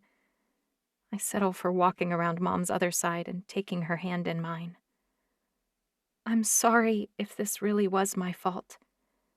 Don't be ridiculous. I chose to keep you, and I knew the risks, if not the price. Mom squeezes my hand. I'd pay it again if I knew. I don't regret keeping you, and I never will. Is that really what caused this? My voice sounds surprisingly small. I'm supposed to be comforting Mom, not soliciting reassurance myself. Mom shakes her head. There was no law that required me to kill you, Chancery, as you know. It became common practice after the 100 Years' War, but there's no rule. Every time twin heirs are left alive, they battle for the throne. Mom pauses. But the two things have nothing to do with each other. And Lark was born before you. Lissa made her decision before I made mine. Lying about Lark, keeping her among us, she violated that law. Among other things, that decision left her susceptible to influence from the other 5 families. On top of that, it was dangerous for Lark, and for the rest of us. It's one of our oldest standing rules, and it's inviolable. Even so, you might have simply exiled her, but... Judica trails off. Mom couldn't look weak. Not after keeping me. Not after everyone talking for the past 17 years and 11.5 months about Enora's folly. So it is my fault. Enora closes her eyes. I'm not worried about looking weak. Let the other families attack. I'll raze them to the ground. She clenches her fists. But Judica. Enora stands up, pivots on the ball of one foot, and slaps my twin full across her face. My jaw drops. If you ever again try to steer an interrogation toward the implication of your sister in a crime, I'll execute you, and you'll deserve it for disloyalty to me and our family. Do you understand? Mother's eyes flash, and her body shakes with suppressed rage. Judica's voice raises goosebumps on my arm. Yes, Mother. I understand perfectly. What had Judica been asking when Mom beheaded her friend? She'd been pressing Lissa for who else knew. Which means Mom knows Lark knew because Mom knows I knew Lark's secret. Judica realized it too? And was angling toward making sure I was punished. How did I wind up in this family? I'm so dense compared to everyone else. Because I'm only now realizing that Mom executed her oldest friend without a reprieve, without letting her say goodbye to her daughter or her son, who are both in residence. Because of me. Not in a roundabout way because of an old decision, or because Mom keeping me emboldened Lissa to hide Lark. No. Mom executed her friend to keep Judica from implicating me in the whole mess. Mom killed Lissa to cover for a mistake I made today. Mom protected me. The weak one, the stupid one, the deficient one. Same as always. She really should let me go to New York. Her life would be so much better without me around to ruin everything. Mom brushes off her skirt and steps toward the door. We need to return. They'll have located Lark. No, not Lark. I whimper. We cannot execute her, Mom. It's not her fault. She had nothing to do with the decision to stay. Judica's cheek isn't even red, but she's on the warpath anyway. She is the decision. She must die. I look at Mom, desperation freezing my muscles, tightening my jaw, forcing my hands to shake uncontrollably. No, there's something we can do, right, Mom? A sob escapes before I can clamp down on it. You can't kill her too. You can't. If Lark knew, Mom says, then the law is the law. But she's so young, I protest. You can't hold someone to a law when they're a child. She's barely an adult, and we have no idea when she found out. Don't you think killing her mother is enough punishment for just, I don't know, being who she is? The lines on Mom's face pull at my heart. She's resolute. She's 18, almost 19. Great tears spill down my face, and I brace for Mom to yell at me, or maybe even slap me. I know I need to pull things together. I can't walk into a trial sobbing like a baby. But Enora the Merciful is here in this room, and she draws me carefully into her arms. I'm so sorry, little dove. So very sorry. If I'd had any idea we could have worked out a way to avoid all of this. But it's far too public now, which means our hands are tied. If she knew, our hands are tied. If I'd trusted my mom with Lark's secret, she could have done something, avoided this. But I didn't. I thought I could help Lark myself, and I wanted to be the one who kept her safe.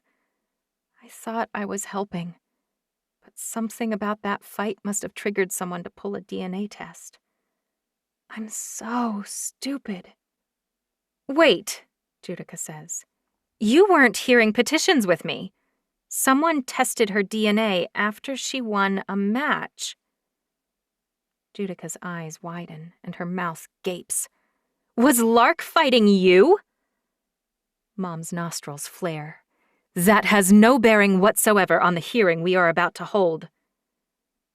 The corner of Judica's mouth turns up. Doesn't it? I'm not asking anything in an interrogation room, but I hope we can be honest with one another in private. She crosses her arms. Which is it, sister? Are you so pathetic you were defeated by a human? Or did you know her treasonous secret and commit treason yourself to help her? I'm not even sure which is worse. I've never seen Judica smile quite so big. Your sister, Mom says, had no idea what her friend was. I watched the entire thing. But, as you know, Chancery detests violence, and I haven't yet taught her to handle a blade. Those things hampered her in a challenge against her dearest friend in the world. We're aware of the deficiencies and are working on a solution. It's not of your concern. Judica scowls at me before she jerks the door open and storms out, stomping toward the petition hall. Before I can follow her through the doorway, Mom places a hand on my arm. We will talk about this later, but tell me you understand the importance of your ignorance. I nod numbly. I'll burn the world down to protect you, she whispers. Or cut off her best friend's head without regret, apparently. Her hand tightens on my arm painfully. But I'd prefer it never comes to that. Me too. And I really hope Lark survives this. I'm afraid if I beg for her life, Mom will decide to teach me a lesson or something. Judica's already seated when we reach the petition hall. The gathered crowd has swollen to an absurd degree. Every seat is taken, and dozens of Evians are standing in the back of the room. My heart sinks. This hearing won't go unnoticed. Even if her body has already been removed and all evidence of her decapitation expunged, word of Lissa's sentence has clearly spread widely. Mom ascends the steps to her solid wood throne, carved to look like a tree, its branches spreading out to the right and left over the smaller thrones for Judica and myself. I take my place to her left side without saying a word. Unfortunately, even from where I'm sitting, and even though she's kneeling on the hard marble floors a dozen feet lower than me, Lark's stricken face is directly in my line of sight. Her gray eyes are full of unshed tears, and she looks decades older than she did an hour ago. Her mother was right. She never should have asked for a favor from me. I doomed them both. I inhale deeply to keep from sobbing in front of hundreds of my mom's most important subjects. I need to hold it together right now, because Mom's affection for me gives Lark her only chance of surviving this. I rack my brain, scrambling for any idea that might save her. I can't think of a single thing. Lark Nelissa Alamecha, daughter of Lissa Nedavina Alamecha, Mom says flatly, her words reverberating off the 50-foot ceiling. You are half human. Lark doesn't speak, but a tear rolls down her cheek. She's standing trial for who she is. Her mother died for Lark being different than the rest of us, but Lark is the exact same person she was yesterday. Everyone liked her just fine then. This is wrong. The certainty of that washes over me. How can it be treason to be who you are? I want to stand up and scream it to the rooftops. But that's exactly what Mom cautioned me not to do. I've made enough mistakes today to last a lifetime, so I keep my mouth shut. but I'm howling inside. You don't contest my statement. Lark shakes her head and bows deeper, until her nose nearly presses against her chest. Lark, look at me, Mom says. Lark slowly raises her face. She knows she's about to die. I can see it in her eyes. But what hits me in this moment is that she welcomes it. Her mother is gone, her secret is out, and Lark wants it all to end. Did you know you were half human before you received word of your mother's treason? Of course she didn't, I say. She had no idea. Lark's eyes turn toward mine, toward my voice, but she doesn't even register that she knows me. Her entire face is blank. I've always known. I grit my teeth. But she couldn't have done anything about it, not before, and not once she turned 18. She wasn't given a choice. How is her very existence a crime? Mom turns toward Judica. Heir? She should have turned her mother in. If she had confessed, she'd have been spared. Cast out, but not killed. But she didn't do that. She tricked my soft-hearted sister into accepting the mockery of a challenge. I hear she lost. Judica sneers. Lark's as traitorous as her mother. Rage and despair flood my body in equal portions. How can I do nothing? How can I say nothing while Lark pays for my mistake? But what can I do? I couldn't even defeat a half-human. Never in my life have I hated the core of who I am as much as I hate it right now. If I weren't so weak, if I were a warrior, maybe I could do something to save my only real friend. But nothing I do will help, because I'm useless, worthless, weak. Lark Nelissa Alamecha, I sentence you to death by execution. My daughter, Chancery Alamecha, will carry out the sentence. I try to refuse, but no words emerge because my throat closes off. I'll allow 24 hours for each of you to prepare. Chancery is the only person allowed to see or speak to Lark in her cell during that time. I grant you each the mercy of saying goodbye. Mom swallows. And the execution will be conducted privately, not here in the petition hall. Murmurs from the gathered crowd fill the space, rising like smoke toward the rafters. I don't know many things, but I do know one for sure. There's no way I am going to execute my best friend. 2 guards yank Lark to her feet and march her down the middle of the room and out the door. Mom stands up and begins her descent, beckoning for me to follow. Judica hops up, but Mom turns back and shakes her head. You need to train. Chancery's going to help me select a gown for tomorrow's gala. I need to train, she whispers. I think you have me confused with someone else. Mom's eyes flash, and Judica bobs her head stiffly in acknowledgement. When I walk past her, my steps wooden and shaky at the same time, Judica slams her shoulder into mine and nearly sends me sprawling down the steps. Of course she has no empathy for me. She has no friends of her own, so she couldn't even imagine how I feel right now. Once we walk through Mom's doorway, I close the door, and it's like that motion snaps something inside of me.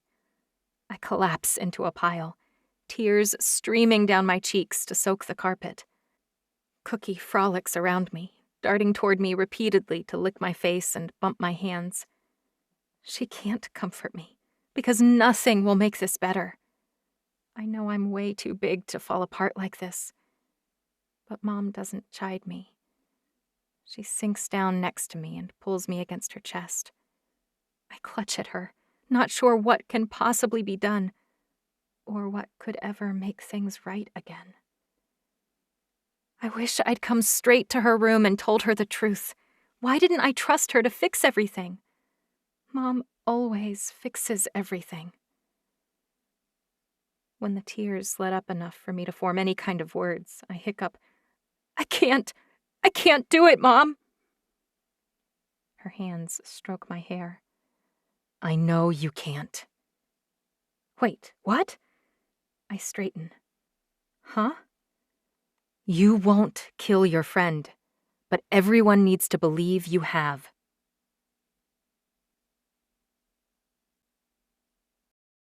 Five. Her words are a single ray of sunlight after a terrible storm. Broken branches, downed trees, rubble, and shattered glass. But I cling to the one isolated beam of hope. What? My voice cracks on that one word. It's the only way I could think to spare her life. She'll go into intelligence like she wanted. I couldn't spare her mother. She had to die publicly, or no one would ever believe we executed them both. Mom presses a kiss to my forehead. I couldn't tell you, little dove. You'd have given it away. I thought about not telling you at all, not yet. People need to believe she's gone, and you have no experience with dissembling. But I couldn't let you believe she was dead, not when it was killing you in front of my eyes. Mom's voice drops to a whisper. Not when you'd hate me for it. I shake my head and wrap my arms around her waist. I could never hate you. I am so sorry about how this has all transpired. But if you do exactly as I say, we can sneak her off to join my network. Yes, yes, yes, I beg. I'll do anything, say anything. Lark will struggle, Mom says. I'll do anything she needs. I'll give her anything she wants. Mom shakes her head. You can't do anything. As much as she needs help, as much as she's hurting, this is her trial by fire. And you need to know, Chancey, that it may consume her. Some people emerge from their life trials cleansed of impurities, and some people burn to ash. When we help her escape, we've done everything we can for her.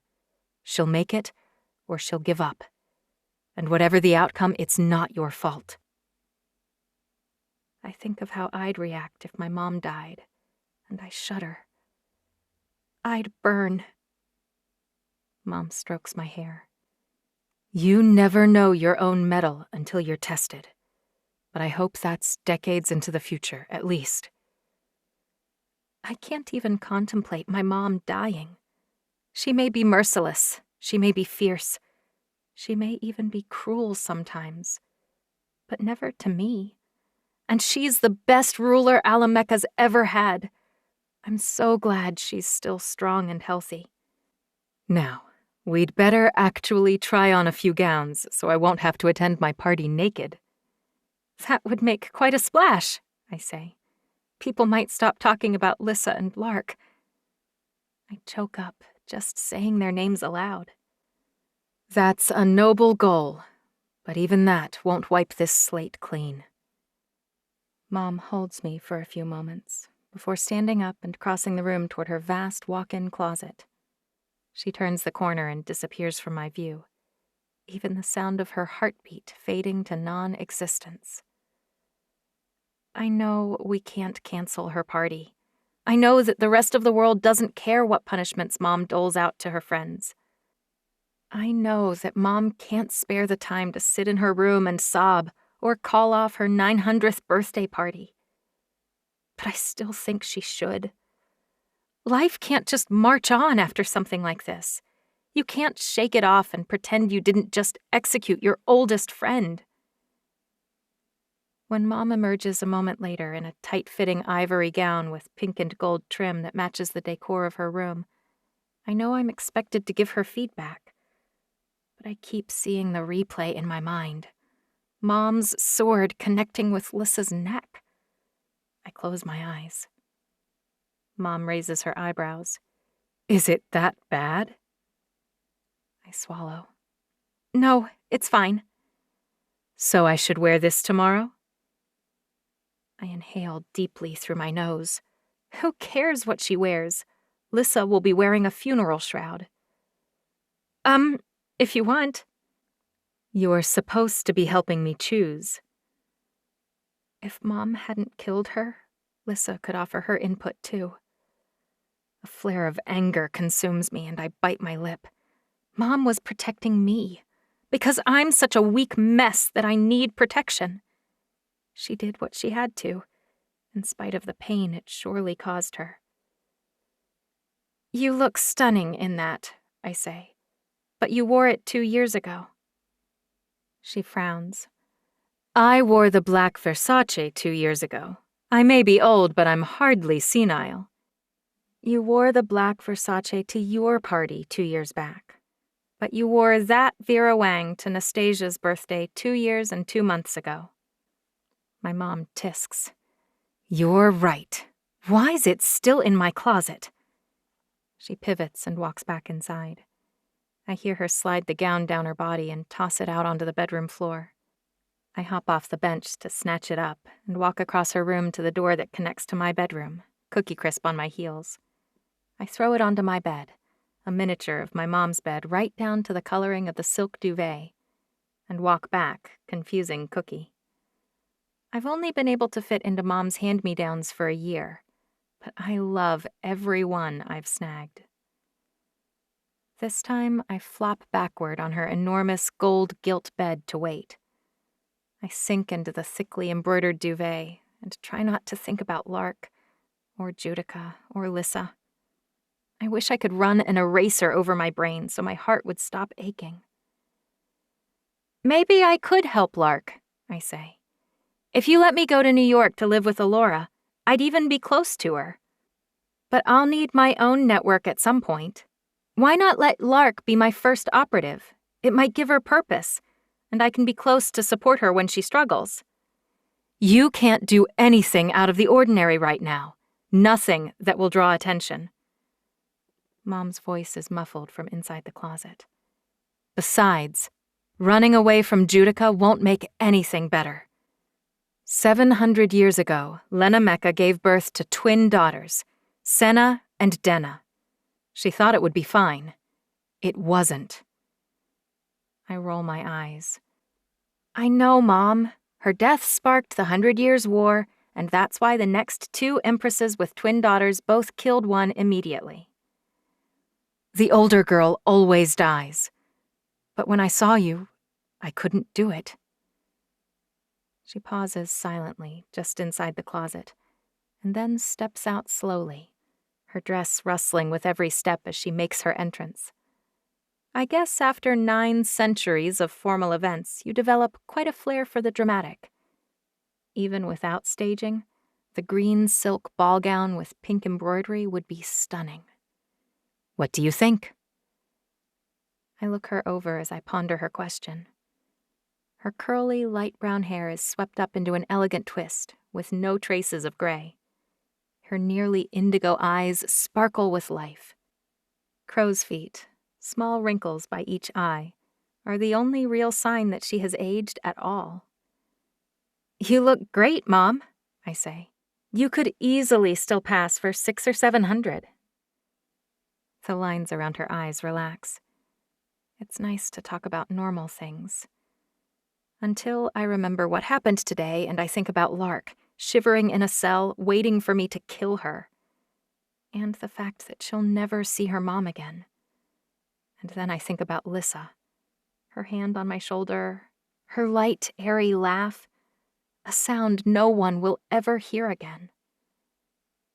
Mom clears her throat. This one's bad too? I don't know about that dress, I finally say. And if I'm being honest, this isn't very fun, what with Lark waiting for me to behead her down below. I drop my voice to a whisper. And knowing Lissa's gone. Mom sighs and sinks onto the bench. I know. She closes her eyes. As soon as everyone has turned in for the night, we'll go down and dismiss the guards. I'll arrange for transport off the island shortly, and we'll incinerate a goat in her place. This isn't my first false execution, little dove. Lark will survive this. And right now, there's nothing in her cell she could use to do herself harm. She's physically as safe as she can be. Wait, you've done this before? I thought I knew Mom so well. I'm beginning to wonder whether I know her at all. She's really trying hard to protect me, and Lark. I need to do my part. I force myself to study her dress. It's awful for me, too, choosing something to wear to a celebration moments after losing my dearest friend. Mom folds her hands in her lap. But I have to pick something, and my gown sends a message. Everyone will have either witnessed or heard about what happened today. I can't wear something that hides it, nor do I want killing my friend to be the focus of the evening. The green gown swirls around her, hugging every curve, and fans out below her waist to a skirt that cascades in full swaths down to the carpet around her feet. While her figure looks amazing and the dress is to die for, the color isn't the most flattering for her eye color and complexion, and emerald green feels disconnected. Are you planning to change your eyes or darken your skin tone for the party? She grimaces. I'm not.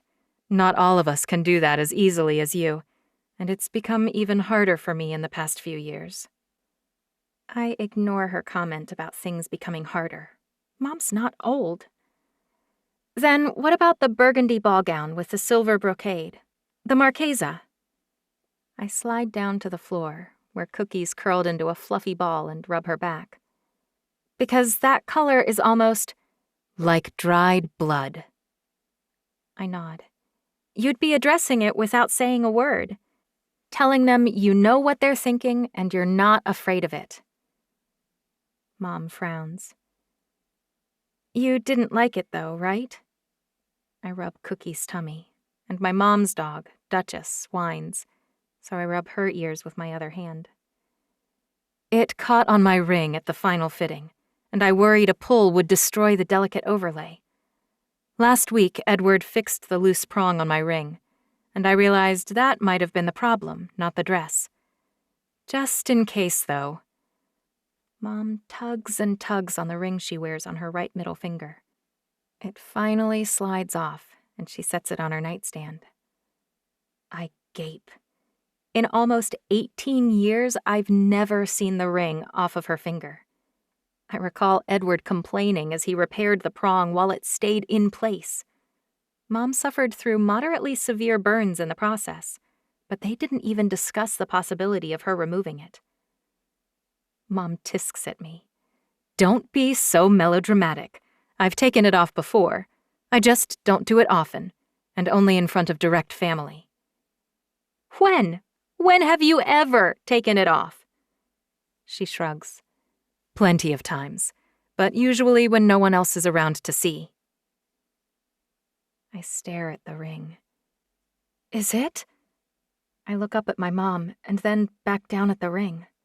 The rainbow sparkle in the stone fades, and the stone darkens to a solid black. It's fine. She looks at me fondly.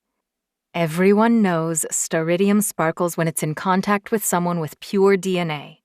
But very few people know it turns pitch black when it isn't. My mouth hangs open, and I close it with a snap. Is it magic? I regret the words as soon as they leave my mouth. Mom raises one eyebrow. You know better than to ask me that. Humans are quick to label things magic, but really they just don't grasp how it operates. Staridium is the only stone of its kind, but it's not magical. When Mom walks back into her closet, my eyes go to the portraits hanging on either side of her closet door. One of Judica, one of me. The photo of my twin was taken last year during one of her training sessions. She's holding a broadsword, her muscles straining, and she's bringing it up and over her shoulder. The photographer captured her perfectly, her face so determined that it's practically feral. Her hair is pulled back tightly, but a few stray strands stick to the sweat on her brow. Instead of looking unkempt, it looks fierce, like she's been honed to as sharp an edge as her blade. My portrait hangs on the other side of the door. I'm sitting cross-legged in my favorite pair of jeans, barefoot, in the shade of the huge banyan tree in Mom's private courtyard. I'm hunched over a good book, so enthralled I didn't realize the photographer was even there. My hair's down, loose curls obscuring part of my face and eyes, almost covering the high cheekbones, square jaw, and aquiline nose Judica and I share. Mom chose photographs of each of us doing something we love, but it doesn't paint a very flattering picture that I love to sit around indulging fantasies, while Judica could hack the entire cast of Game of Thrones into bite-sized bits. If you asked 100 of my mom's subjects which twin was born to rule based on these photographs, every single one of them would pick Judica, including me. I hear rustling inside the closet as Mom changes gowns. I stand up to get a better look at the black stone in my mom's ring. As I bend over it, I realize this is my chance. I'll never be queen, and I'll never wear my mom's ring by right, but a desperate desire grips me to watch it change from deepest black to a sparkling rainbow of colors on my finger. I want visual evidence that my blood is as pure as Judica's, even if we don't share any talents or even similar temperaments. I reach for it greedily. Chancery? My hand freezes and blood rushes to my face. Even worse, I know Mom senses my elevated heartbeat. Yeah? What are you doing? How'd she change clothes so fast? Her heart pounds steadily one step behind me. I yank my hand back and look up at her guiltily. Maybe some well-deserved flattery will distract her, because if the last dress was beautiful, this one is breathtaking. Oh, Mom, you have to wear that. Georgina and Curran outdid themselves. She lightly touches the overlay on the gown. You may be right. My heart sinks when she reaches around me to pick up her ring. She holds it in her hand for a moment, and then extends it toward me, the metal band clasped between her thumb and forefinger. The simple platinum band shines dully, encasing a black rock that looks flat and unappealing. This time it's my turn to ask, "What are you doing?" "Go ahead and try it on," she says. "It's been an awful day, and I'd like to see it on you.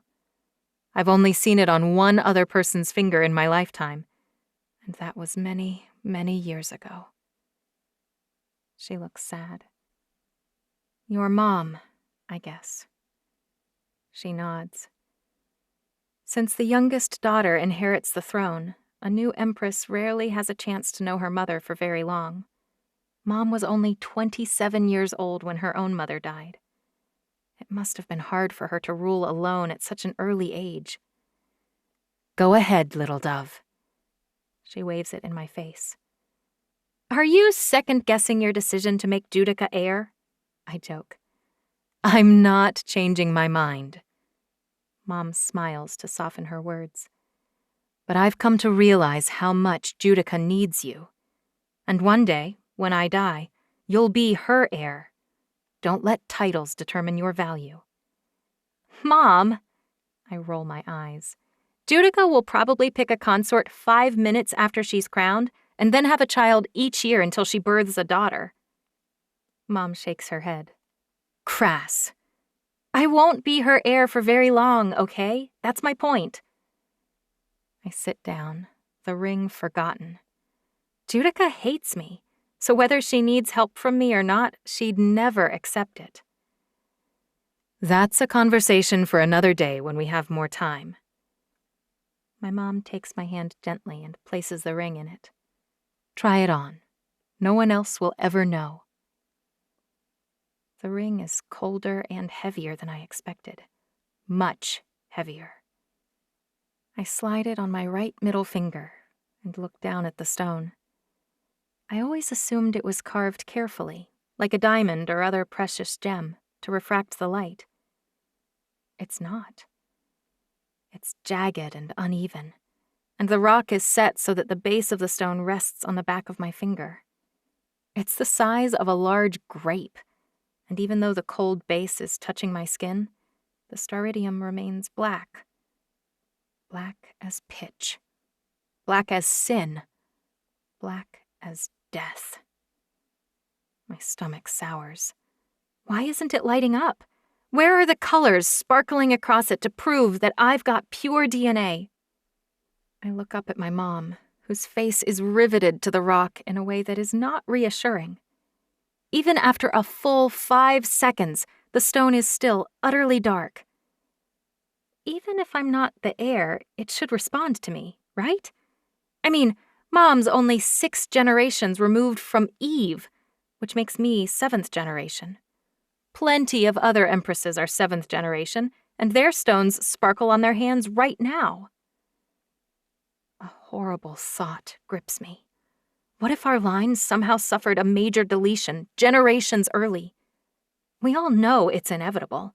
One day, even our DNA, perfect, royal, Evian DNA, will falter. Suddenly, I'm angry. I may not be as vicious as Judica, and I may not be my mother's heir, but I'm not damaged. I'm as good as Judica. I glance up at the portraits. Looking at them, it finally hits me. I'm not as good as she is. Maybe I really am deficient. We may be twins, we may even look identical, but perhaps there's something wrong with me. I want to read instead of fight, and I love baby animals. I've always binged on human television, books, and movies.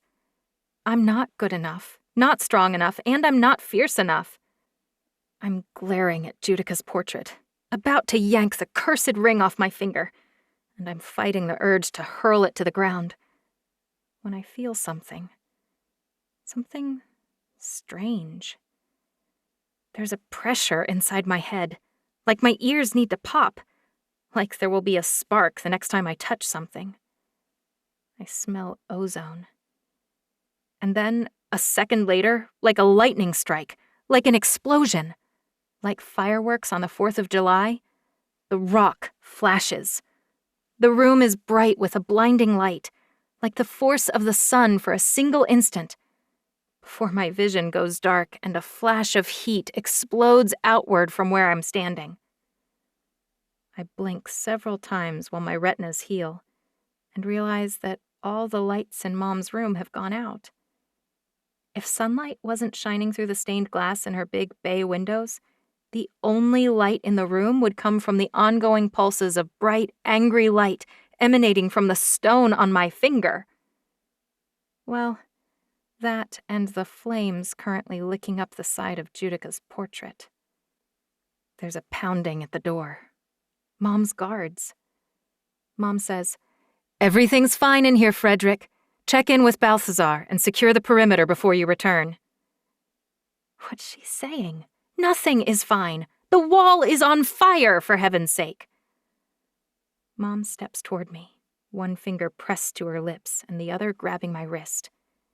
She stares for a moment, marveling along with me at the bright, bold, clear flashes pulsing angrily from the ring. The staridium looks like someone stuffed a rainbow down inside it that's desperately trying to claw its way out. I tear my eyes away from the ring and look at the burning portrait of Judica. The ceiling sprinklers should have kicked on to put out the fire, but they haven't. What happened? I ask. And what do we do about that? I point at the wall. The flames from Judica's portrait are licking the paint on the wall above them, when a low humming noise begins somewhere far behind us. What's that sound? The generators are finally kicking on, Mom says. The generators? I look around the room. The lights still haven't come back on. Why do we need generators? And if that sound is the generators, why aren't the lights working? Before Mom can answer, the sprinklers in the room pop down from the ceiling and put out the fire, soaking us in the process. Mom ducks into her closet to keep from ruining the gown she selected. She comes out in slacks and a silk blouse, just as the sprinklers shut off. She's lucky the sprinklers inside her closet didn't go off too. When I meet her eyes, they're full to the brim with sorrow. A shiver shoots down my spine. I have no idea what just happened, but I really wish I'd never touched her blasted ring. Her voice is soft, but it cuts through me like a sword. You definitely aren't going to New York, Chancey. This changes everything.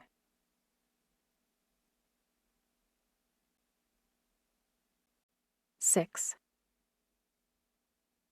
Duchess whimpers, and I relate to the sentiment. Cookie never, ever jumps up on me. Never. But she leaps up on me now, paw pads catching on the embroidery on Mom's bed. Mom shoos her away and collapses next to me.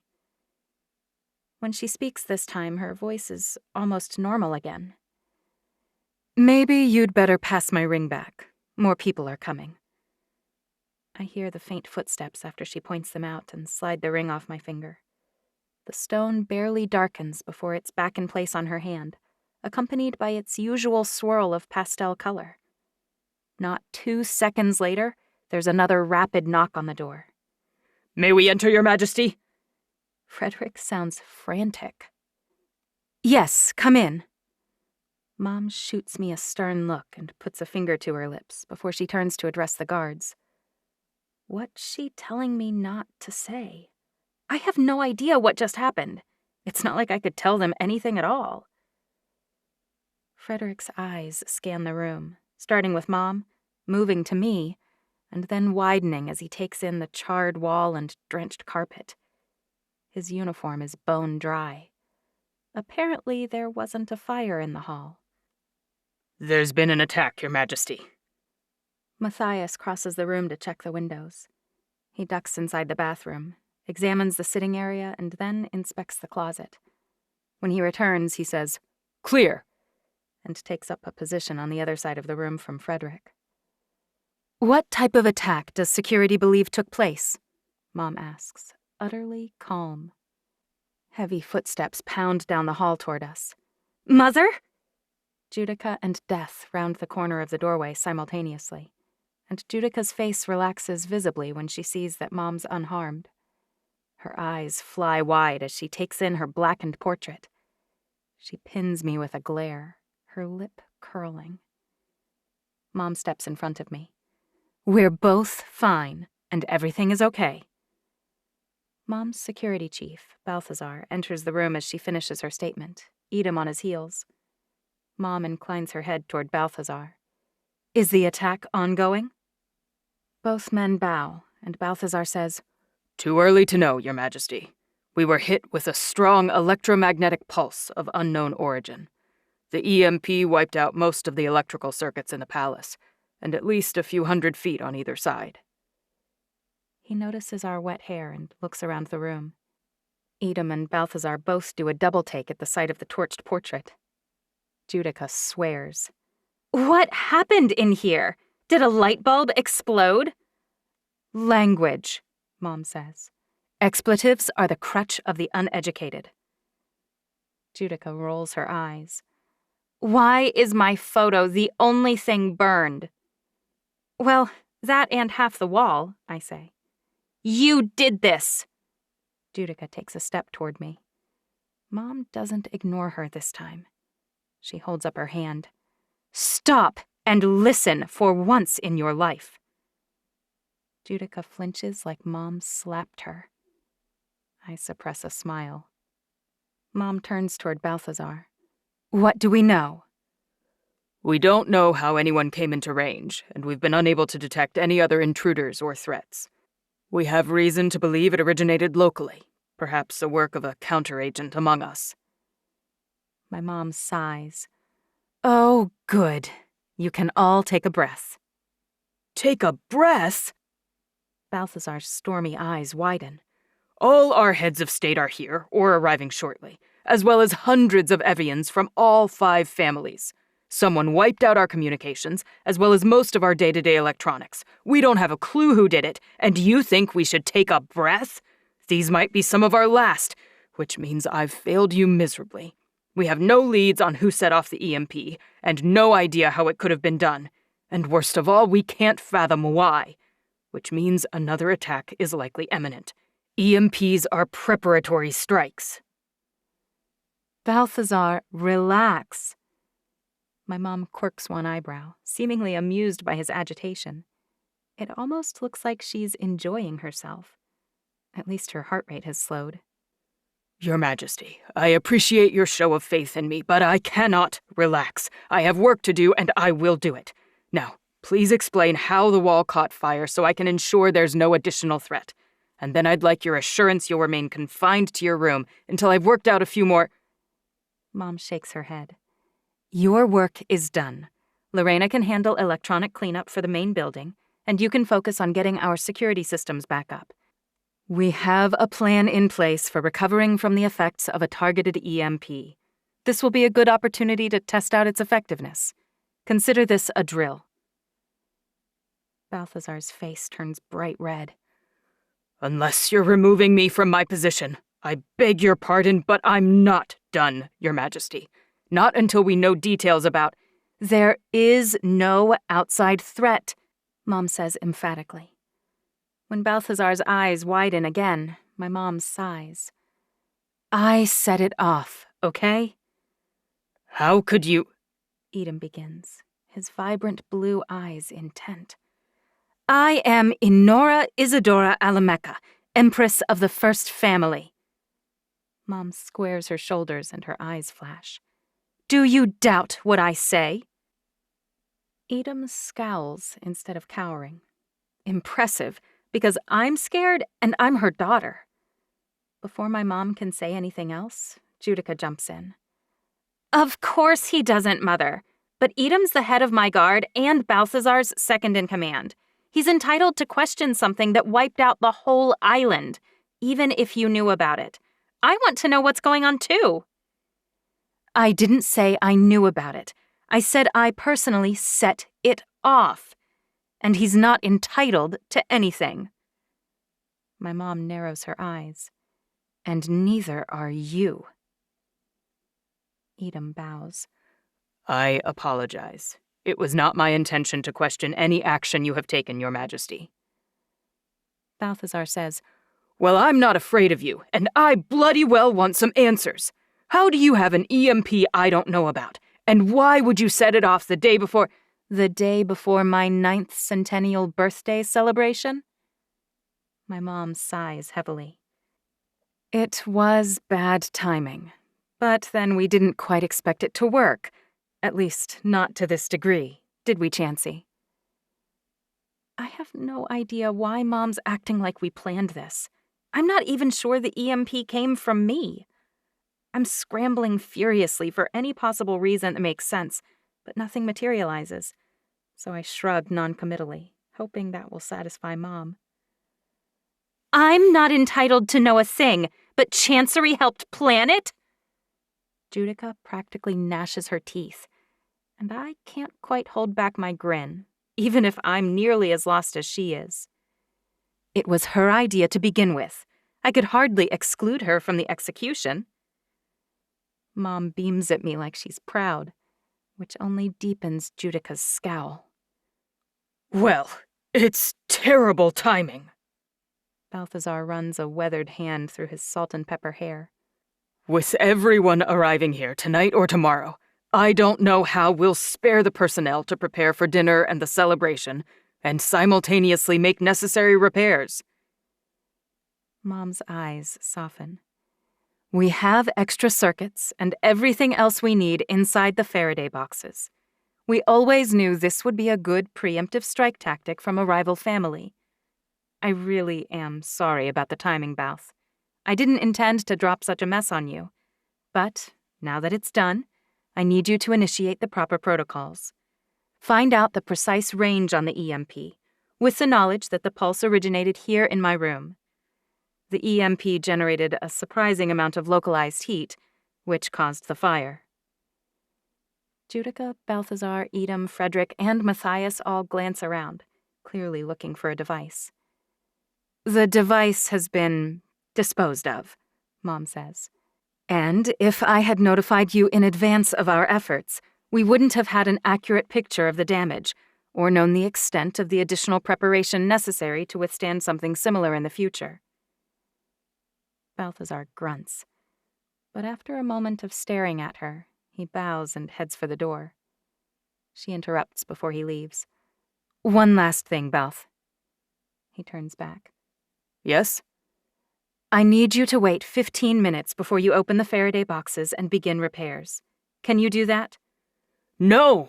Until our monitoring equipment goes back up, we're vulnerable, defenseless even. I wouldn't ask if it wasn't important, and I swear no one else has any idea this is going on. They stare at each other for a moment. Mom and Balthazar have known each other for almost 900 years. Mom's first consort, Althusela, was Balthazar's older brother. He's been her chief of security for as long as she's been empress. Finally, he nods slowly. Before the door closes, he mutters, It better be important. Judica stares daggers at me. You know nothing about weapons, and even less about electronics. So what was this idea you had? What did you do? Use nail polish and a curling iron to make a bomb? I shrug again, feeling even dumber than usual. You don't know everything about your sister. My mom crosses her arms. If you spent a little more time with her, how many hours do I need to play dolls with Chancery, Mother, before you two invite me to join your super special club? Showing up uninvited to one of your breakfast club meetings every few weeks obviously isn't enough. Judica spins on her heel to leave, but Mom grabs her arm. You're always welcome to eat with us. Am I? That must be why there are always 2 place settings, unless I've been specifically invited. You know what? Save it! She wrenches free of Mom's hand. Mom's face falls. Wait. Judica, you can't leave yet. Mom's head snaps toward Edom. Bring Inara to my rooms. I need to speak to all 3 of my daughters. She glances at the guards. Alone. They nod and silently leave the room after Edom. What's going on, Mother? Judica asks. Edom's not an errand boy. You can't just send him to fetch people. Mom pinches the bridge of her nose. Judica, let's scale the hostility back to a DEFCON 7 or 8, okay? I'll explain what's going on after Inara arrives. I sit down on the bed and pick at the soggy, embroidered duvet cover while we wait for Inara. I'm already drenched, so sitting on a wet bed doesn't make it any worse. Judica glances around for a place to sit, but remains standing. She shifts from one foot to the other, and then begins pacing. I breathe a sigh of relief when there's a knock from the other side of Mom's carved wooden door. Enter, Mom says. Inara's heart rate is elevated, and she's perspiring. What happened, Mother? Mom inclines her head to Edom. Thank you, Edom. I know you're too important to run errands, but with the communications down, I had limited options. I appreciate your willingness to help. You may return to Balthazar at the command center now. I'm sure he's missing you. He glances at Judica, and she nods her head. He's second in command to Balthazar, but he's also captain of Judica's personal guard, so he takes his orders from both. It's got to be an uncomfortable tangle to work out. After he's gone, Mom sighs and perches on the edge of her bed next to me. My poor Mom. Ever the ruler, always on guard, even with only her own daughters present. Mom steeples her fingers. I'm going to ask the 2 of you to do something strange, and I need you to promise not to talk about it to anyone. Inara's brow furrows. Mom slides her ring off her finger, and the lights in it wink out again. She pinches the metal between her thumb and forefinger and holds it out to Judica. Please put this on.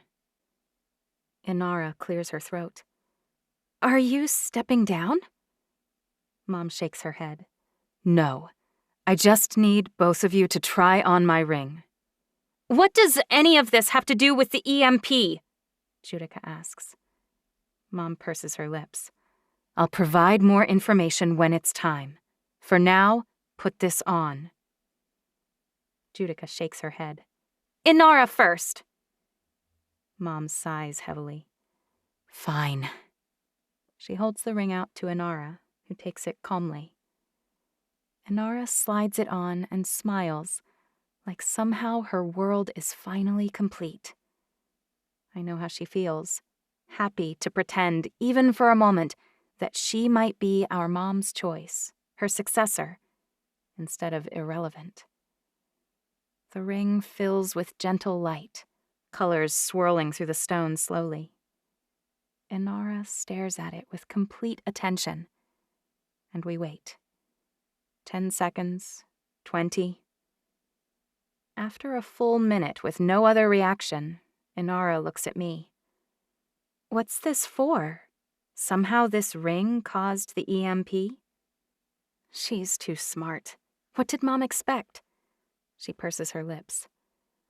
No. Okay. Mom holds out her hand, and Inara takes the ring off with a sigh. Mom turns her attention to Judica, staring her down. Judica snatches the ring from Mom's hand and gazes at the black stone, dumbstruck. Slide it on your finger, Inara says. Go ahead, it won't bite. Judica startles, but she doesn't snap at Inara or scowl at me. She simply slides it on. The stone remains black for a single instant, and then fills with the same pastel colors as on Mom's finger and Inara's. So, are you going to tell us what's going on? Inara asks. Mom stares intently at the ring. They know something is up, and Inara already figured out that it's somehow the cause of the EMP. Did Chancery already put the ring on? Judica asks. Because you aren't asking her to do it. And I know there's no way you two decided to assemble an EMP in your spare time. Mom sighs, and I glance her way. She's aged 100 years in the past half hour. The dark circles under her eyes tighten my chest. She closes her eyes for a long moment and opens them again. Chancery set off the EMP with my ring inadvertently. It was an accident, but the event has significance. I wanted to see if either of you could do the same. Judica's eyes narrow. Why were you even wearing the ring in the first place? I open my mouth, realize I don't really have an answer, and snap it shut. When my twin's face turns toward our mom, I imagine for a moment I see sorrow or pain. But just as quickly, any emotion is gone. Her heart doesn't miss a beat or speed up, not even a hair. I don't smell perspiration. I wonder what that kind of control costs her. Or maybe she really has very few strong feelings. Judica pulls the ring off and shoves it toward me. I stand and take it without thinking, but it's heavy between my fingers. I want to drop it, or better yet, throw it. Put it on, she says.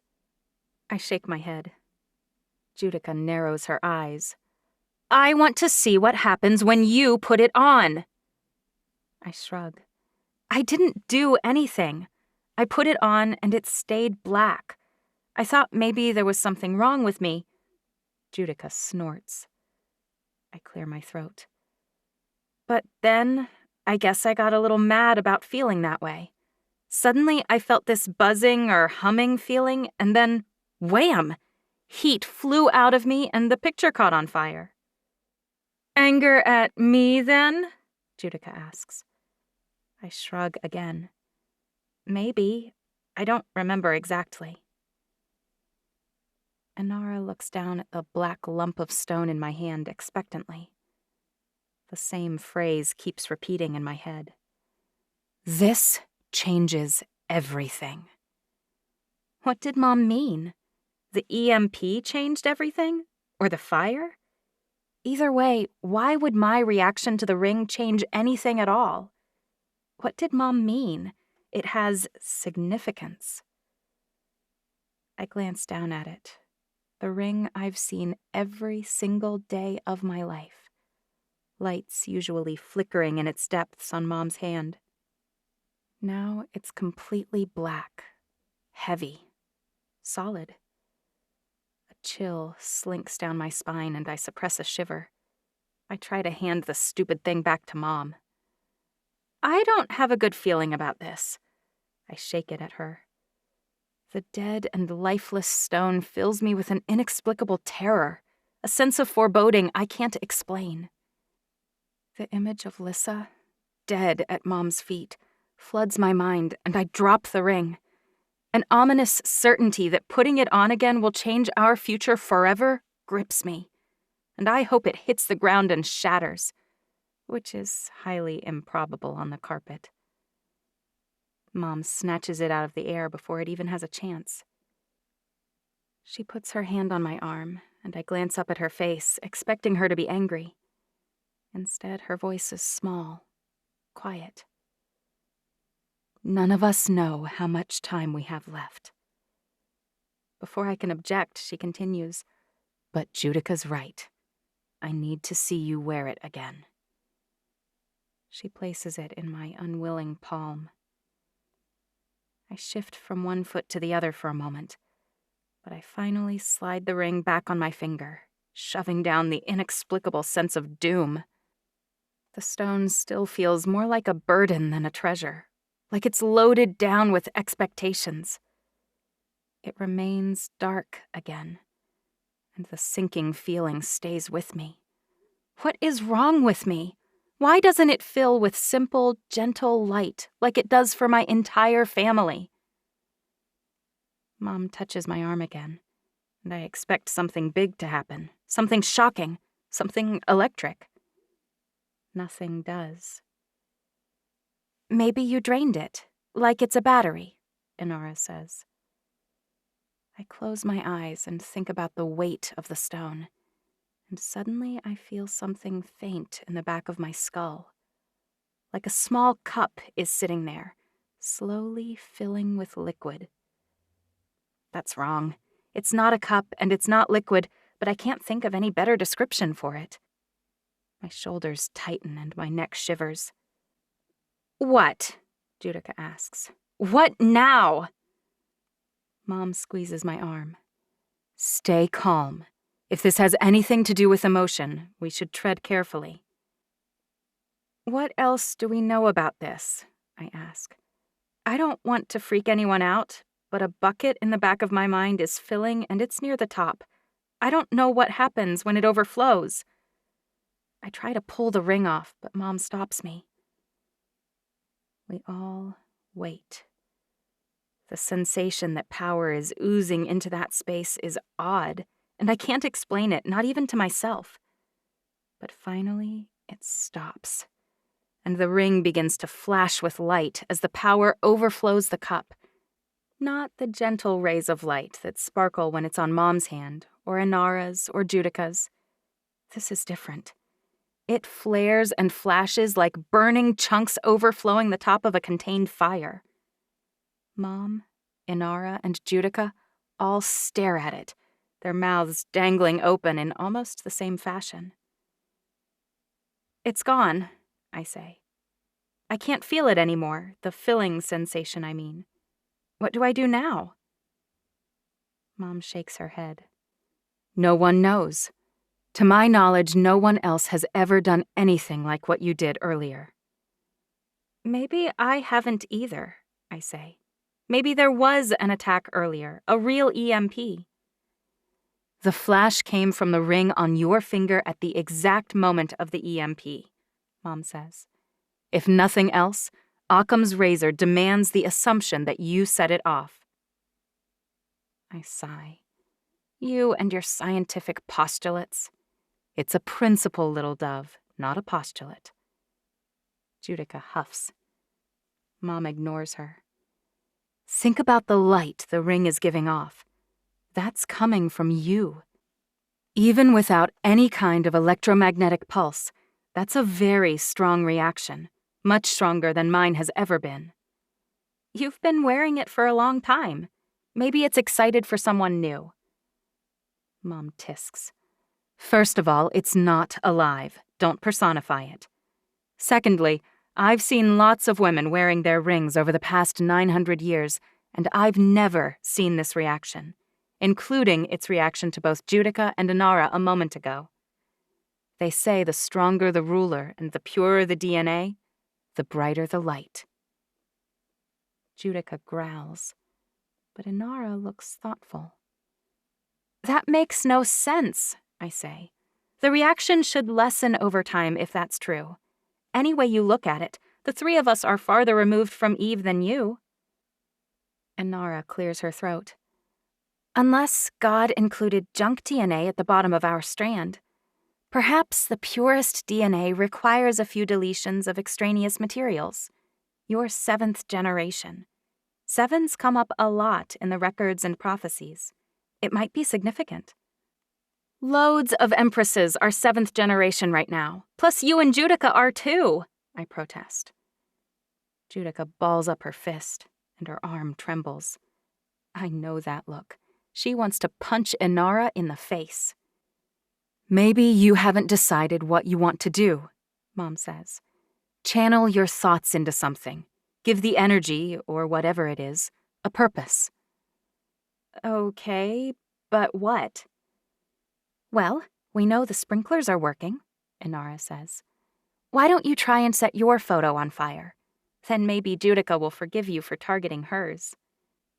I roll my eyes, but I don't have a better idea. I focus on the picture of myself and will it to catch fire.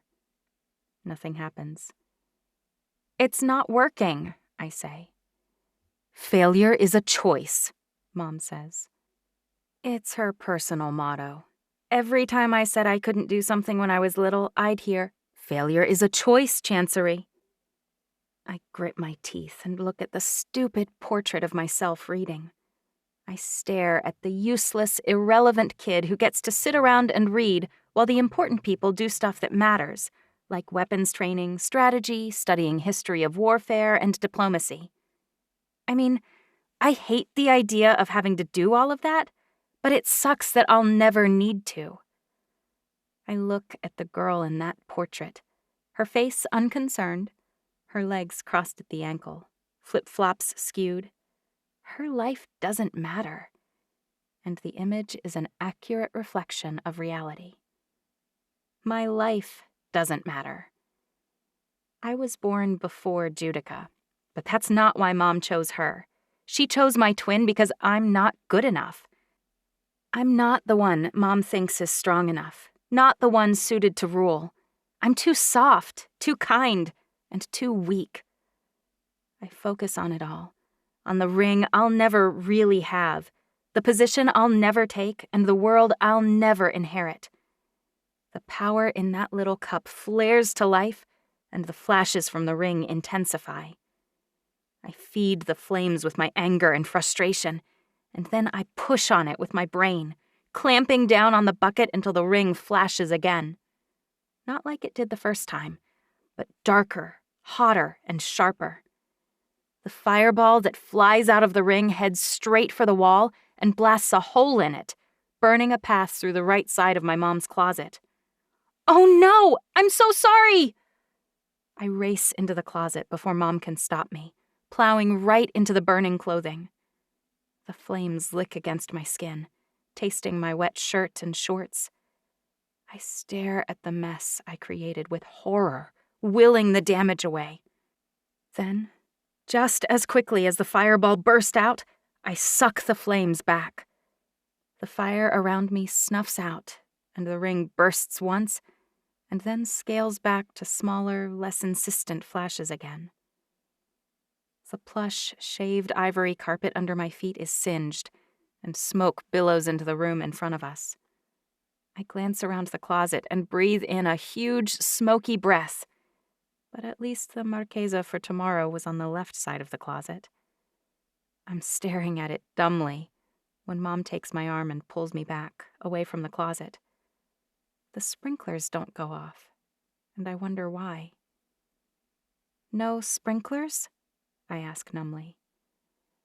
"I think you blew the generator," Mom whispers. She slides the ring from my finger and gently pushes me toward her bed. Balthazar, Matthias, and Frederick burst in the room without even knocking. What's going on in here? Balthazar's eyes flash, and he waves his sword in the air. Give me the EMP, Enora. Just hand it over.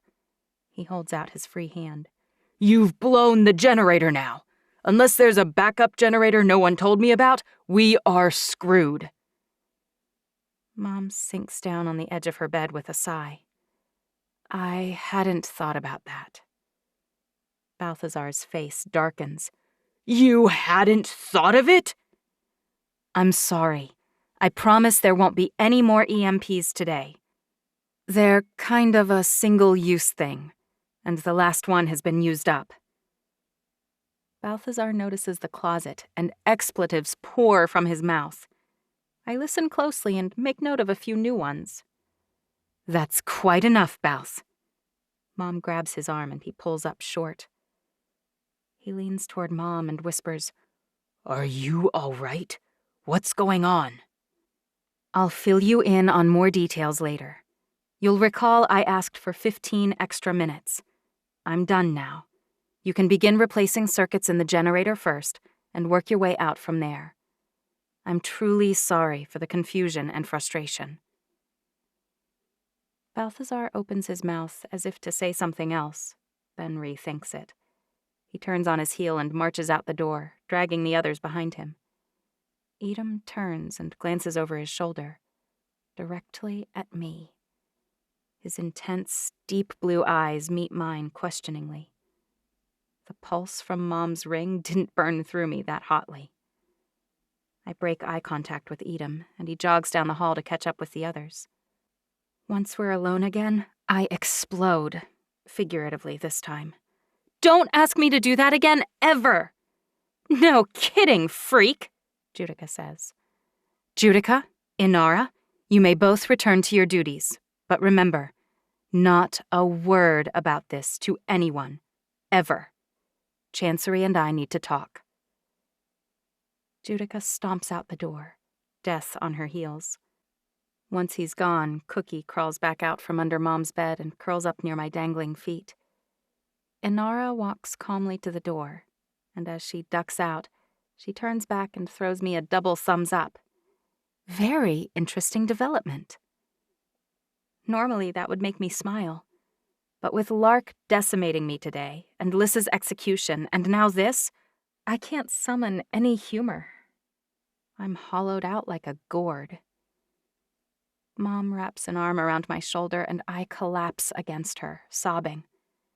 She hugs me close and lets me cry on her for the second time today. Eventually, my tears lessen. I gulp in deep breaths and sit up. What do you need to talk to me about? I ask. For starters, Mom says, after my party is over and the guests have returned home, I'll be drawing up new airship documents. Excuse me? I ask. I won't lie to you. I still think Judica's better suited to ruling Chancey. Nevertheless, you're my new heir.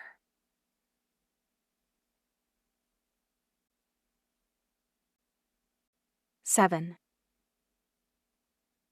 Wait, I don't understand, I say. So what if the stone reacts only for me? Why does that change anything? My ring is staridium. I nod. Yep, the stone cut from the mountain, I know. God barred Adam and Eve from the Garden of Eden. Afterward, as a sign he still loved them, he broke a piece from the gate in the wall and gave it to them so they could find their way back. Mom says, Eve gave the stone to her youngest daughter. And then, when Mahalesh's daughters were on the brink of destruction, she gave each one a tiny piece of the stone and divided the earth between them to end the fighting. Except for Shanoa, I say. Correct. Mahalesh's older sister by just 1 year was her dearest friend. Mahalesh gave the smallest piece of the stone to her, and she carved out a chunk of land for Shanoa, too. You know, if Mahalesh hadn't given a stone to Shanoa, we'd be Mahaleshians. I tut.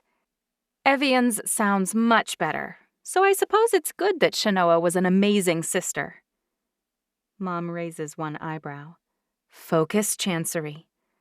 The point is that there's a prophecy given by Eve herself that empresses do not often share. It predicts that one day, thousands of years after Eve's death, one of her line will— Isn't everyone technically one of her line? Mom's not in a joking mood, judging from her scowl. Sorry, one of the empresses will do what? This isn't a joke. I shake my head. I know, I'm sorry. It's just hard to believe that any prophecy from thousands of years ago is really predicting anything that will happen, up to and including my strange reaction to a rock. Nevertheless, the prophecy states that an empress will reunite Eve's descendants and regain admittance to the garden. By so doing, this empress will obtain salvation for all mankind. I try my best to look like I believe in any of this, but I have to ask. Salvation? From what, exactly? Avarice? Elitism? Too much perfection? Oh, I know. Overdose of preservatives. Mom's lips compress tightly. Mother had lots of theories, but ultimately we don't know. Why is this special prophecy such a big secret? Seems like keeping it quiet is a good way to possibly lose it. Shanoa and Mahalesh's daughters agreed to keep all of Eve's prophecies secret. Only the current empress of each family has access to them. I'm violating that rule to explain this to you. I can barely force out my next question. Why? For generations, as soon as she reads the prophecies, every new empress has believed she would reunite the families and claim the right to re-enter the Garden of Eden. I know I certainly did, and Mother's journals confess she did too. And you think somehow I'm actually the one? Mom's expression is grim. No one has ever succeeded in uniting two families for more than a few days. Clearly, I was chosen for my strong leadership skills, my ferocity, and my deft political skill. You have depths you don't yet fathom, Mom says. And, hopefully, you'll have decades with me to prepare before you need to take over. I don't even want to take over! Mom slams her hand down on her dresser. I don't care what you want anymore. We have an obligation, and you may be the only person who can save all of us. My eyes widen. Save the world? Me? By unlocking the entrance back to the Garden of Eden? Preposterous! Do you even know where it is, the mythical garden? Mom shakes her head. I thought it might be on one of the Hawaiian Islands. After all, they're perfect almost all year. But I've combed them, and Puerto Rico, and every other paradise I could seize. She leans against the dresser. No one alive knows where the garden is located, as far as I know. Eve, if she remembered, took that information to her grave. In fact, as the world has shrunk with new technology, I sometimes wonder whether it's not more of a vault of sorts, holding only answers. It's awfully hard to hide locations these days of anything with any decent size. Which means that even if I bring the stones together, it won't help. We have no idea what to do with them. Mom takes my hand. Chancery, the prophecy identifies the queen who will reunite the kingdoms specifically. As much as I want to dismiss her words, my heart falters. The EMP, the fire, the ring's odd reaction. What if it means something? What if I'm suddenly expected to do things, save people?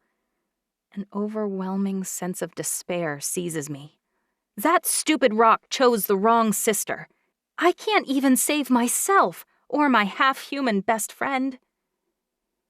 You may recognize bits of it. Eve's original journals refer to it, and it's referenced again in the few copies we have of Mahalesh's journals. There are even obscure references elsewhere. Obviously, someone couldn't keep quiet about it and told their consort, and so you see mention of it in public places too, like Isaiah chapter 5. And he will lift up an ensign to the nations from far, and will hiss unto them from the end of the earth. And behold, they shall come with speed swiftly. And in that day they shall roar against them like the roaring of the sea. And if one look unto the land, behold darkness and sorrow, and the light is darkened in the heavens thereof. I'm pretty sure that doesn't say anything about a woman reuniting the world, or a ring, or an EMP. If her prophecy is this obscure, I feel way better about my chances. I just need to convince her that it doesn't say what she thinks it says. Bless prophets for being so obtuse all the time. My mom turns and gazes out her window at the waves crashing against the rocky shore, lost in thought. I wonder if my lack of understanding disappoints her. Am I already failing in my new role as Alamecha's salvation? Isaiah never makes any sense, I mutter. What does that even mean? You're being too literal. My mom turns back to face me. Isaiah's writings are about symbols. He was describing things he'd seen from so far in the future that although he understood them, no words he could have used would have made sense to the people at his time. How would you describe an iPhone to the early Jews? Or a helicopter? How about a nuclear bomb? Pictures might help. Be serious. An EMP wouldn't even have done anything a few hundred years ago. It's an electromagnetic pulse. It destroys electronics and wiring. I was born in a time so different from now that the people I knew then, my mother, for example, would be utterly confused were they dropped here among my subjects today. How old are the writings you've got from Mahalesh? Wasn't she born in 3226 BC? She was, Mom says, but they're copies of copies at this point. I raise my eyebrows. Are you at all worried that they've morphed? Mom stares at her ring. Do you know how the stone was broken? The stone cut from the mountain was whole when God scooped it out, one solid piece. I hadn't really thought about it. It makes sense, though. A shattered key seems pointless. Did Eve break it? Mom shakes her head. No. Mahalesh's sisters hated her, except for Shanoa. But Eve passed the mantle of leadership directly to her anyway. It was smooth. She received an intact key, a complete chunk of staridium that would grant her access to the garden. Then how? As Mahalesh neared 1,000 years of age, her 5 youngest daughters, born within decades of one another, fought bitterly for control over the earth and its people. Their discord broke her heart. Mom turns toward the window, and when she speaks again, her voice sounds sad, as though it isn't ancient history to her. Shanoa proposed a solution. Split up the land. There was plenty to go around.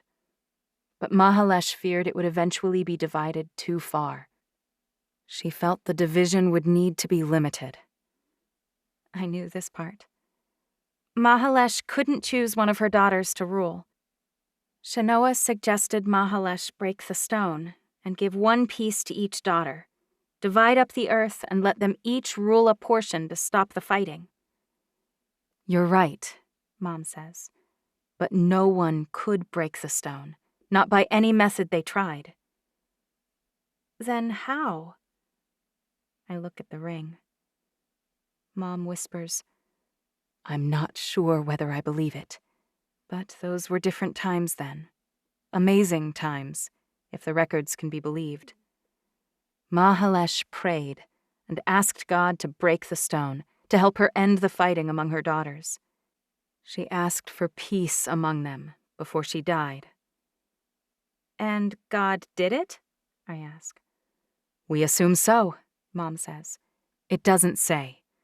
But in the next entry it speaks of how the stone was split among the daughters.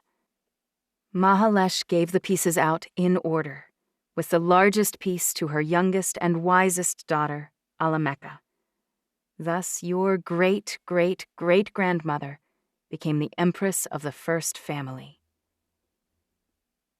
Do you think God broke the stone? Mom shrugs. I don't know. Our family received Mahalesh's actual journals, and I've read her first-hand account. The heads of the other 4 families have copies that were made at that time, and Shanoa's line has her records. Do you believe we're God's chosen? I ask. Mom shakes her head. I wish I knew. I believe we're God's creation, and I believe God struck that stone. Even if he's not very involved in our world now, he was then, and he may be again. Especially if what I believe is true. If you're her. You think I can reunite all 6 stones? I ask. Mom closes her eyes. Mahalesh asked God to split the stone into 5 pieces, 1 for each of her daughters. God split it as she asked, but not into 5 pieces. I know, he split it into 6. No. Mom shakes her head. The records report 7 stones. Wait, what? There are 6 families. 1 for each of the 5 daughters and 1 to Shanoa the peacemaker. My heart rate picks up. There's another stone somewhere? Why? And where exactly? We have the biggest stone, and we rule North America, the United Kingdom, Cuba, and Puerto Rico. The 2nd, 3rd, 4th, and 5th families are descended from Mahalesh's older daughters in order. Melissa rules most of Europe. Lenora rules South America and Greenland. Adora controls most of the Soviet bloc countries, Mongolia, Thailand, and Indonesia. And Shemeka rules the Middle East and India. Mahalesh gave each daughter a ring and a territory to rule.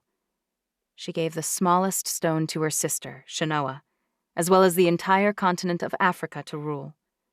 The Shanoa family, through Judica, still rules most of Africa today. Mom's stalling. I learned exactly what each family ruled and how they held each of their nations while I was still drinking from a bottle. And the 7th? No one knows. My mother believed God kept it for himself, to give to a worthy queen at the appointed time. My grandmother believed it never existed to begin with, that there was some kind of transcription error. What appointed time? I ask. When did your mom think God would award this extra credit stone? According to Mahalesh's journal, God told Eve that the stones would one day be shattered. He told her that one of her descendants would be able to regain admittance into the garden by uniting the families and their stones. Only this empress could gain admittance. Can I see the actual prophecy? I ask. Or is that not allowed? Only I can enter the archive, but I'll quote it for you. She closes her eyes, as if seeing the parchment in her mind's eye. In time of great peril, when the lives of women and men shall fail, the eldest shall survive certain death to unite the families. She comes in a time of blood and horror, in a world overrun with plague and warfare. She shall command the stone of the mountain, be it small or large. Its power shall destroy the vast hosts arrayed against it. With the might and power of God, the eldest shall destroy all in her path and unite my children as one.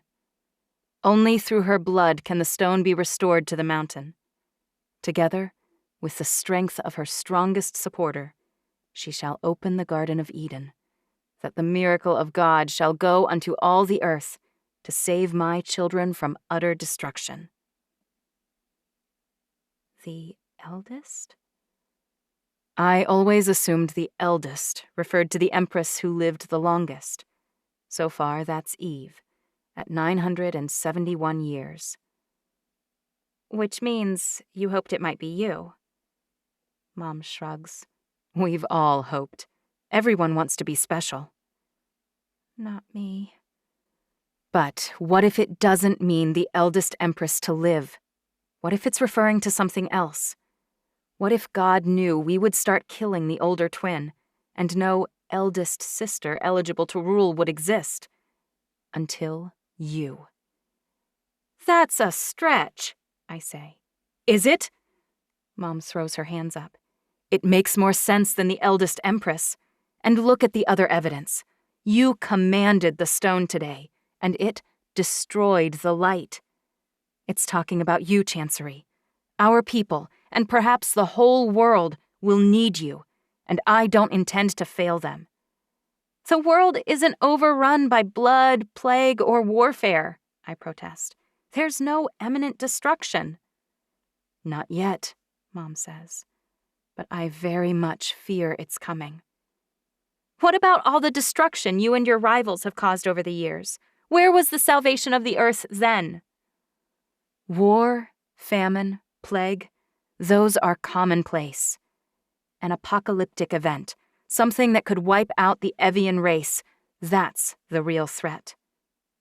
Judica has been awful to you, but now I'm beginning to believe things happened as they did for a reason. You survived certain death to be here, spared by the most merciless of rulers. I deserved my reputation. I meant to kill you, you know.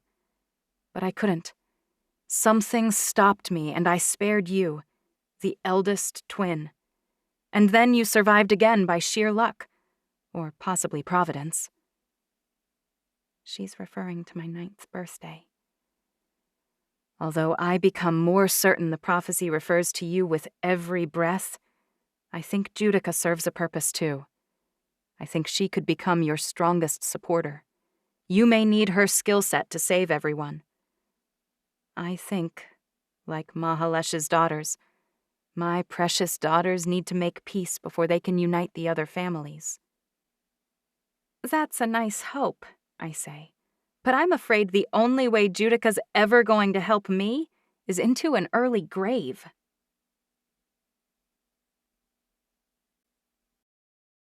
Eight. We may have to force Judica's hand, Mom says. The more time you spend together, the sooner she'll see what I've known for ages. Your many amazing qualities more than compensate for your weaknesses. Wait, I say. What does that mean? I know I'm not strong, but it still stings to hear my mom throw out the words deficiencies and weaknesses, like everyone knows just what they are. Mom sighs. Right now we have guests arriving. We need to distract them long enough for their rooms to be prepared. I follow Mom into her throne room, but I stop 10 feet from where Lissa fell this morning, cut down by my own mother. The white marble floor is pristine, not a single speck of red or even a hint of orange. It could have happened last month or last year. Except it didn't. It happened today. And my best friend Lark is still locked away in a cell. Chancery, come and greet our guests. Mom's command cuts through the fog in my brain. Right. Because none of them can know what Evian life is really like. They're merely the humans who serve us. The best, the brightest, and the only ones who even know we rule the world. I make small talk with the current U.S. President, the Prime Minister of England, and a handful of powerful senators and justices, barely stumbling over my own words at all. But when Lorena, Mom's chamberlain, pokes her head inside the room to let Mom know the guest rooms are ready, I breathe a heavy sigh of relief. "Can we free Lark now?" I whisper. Mom shakes her head slightly.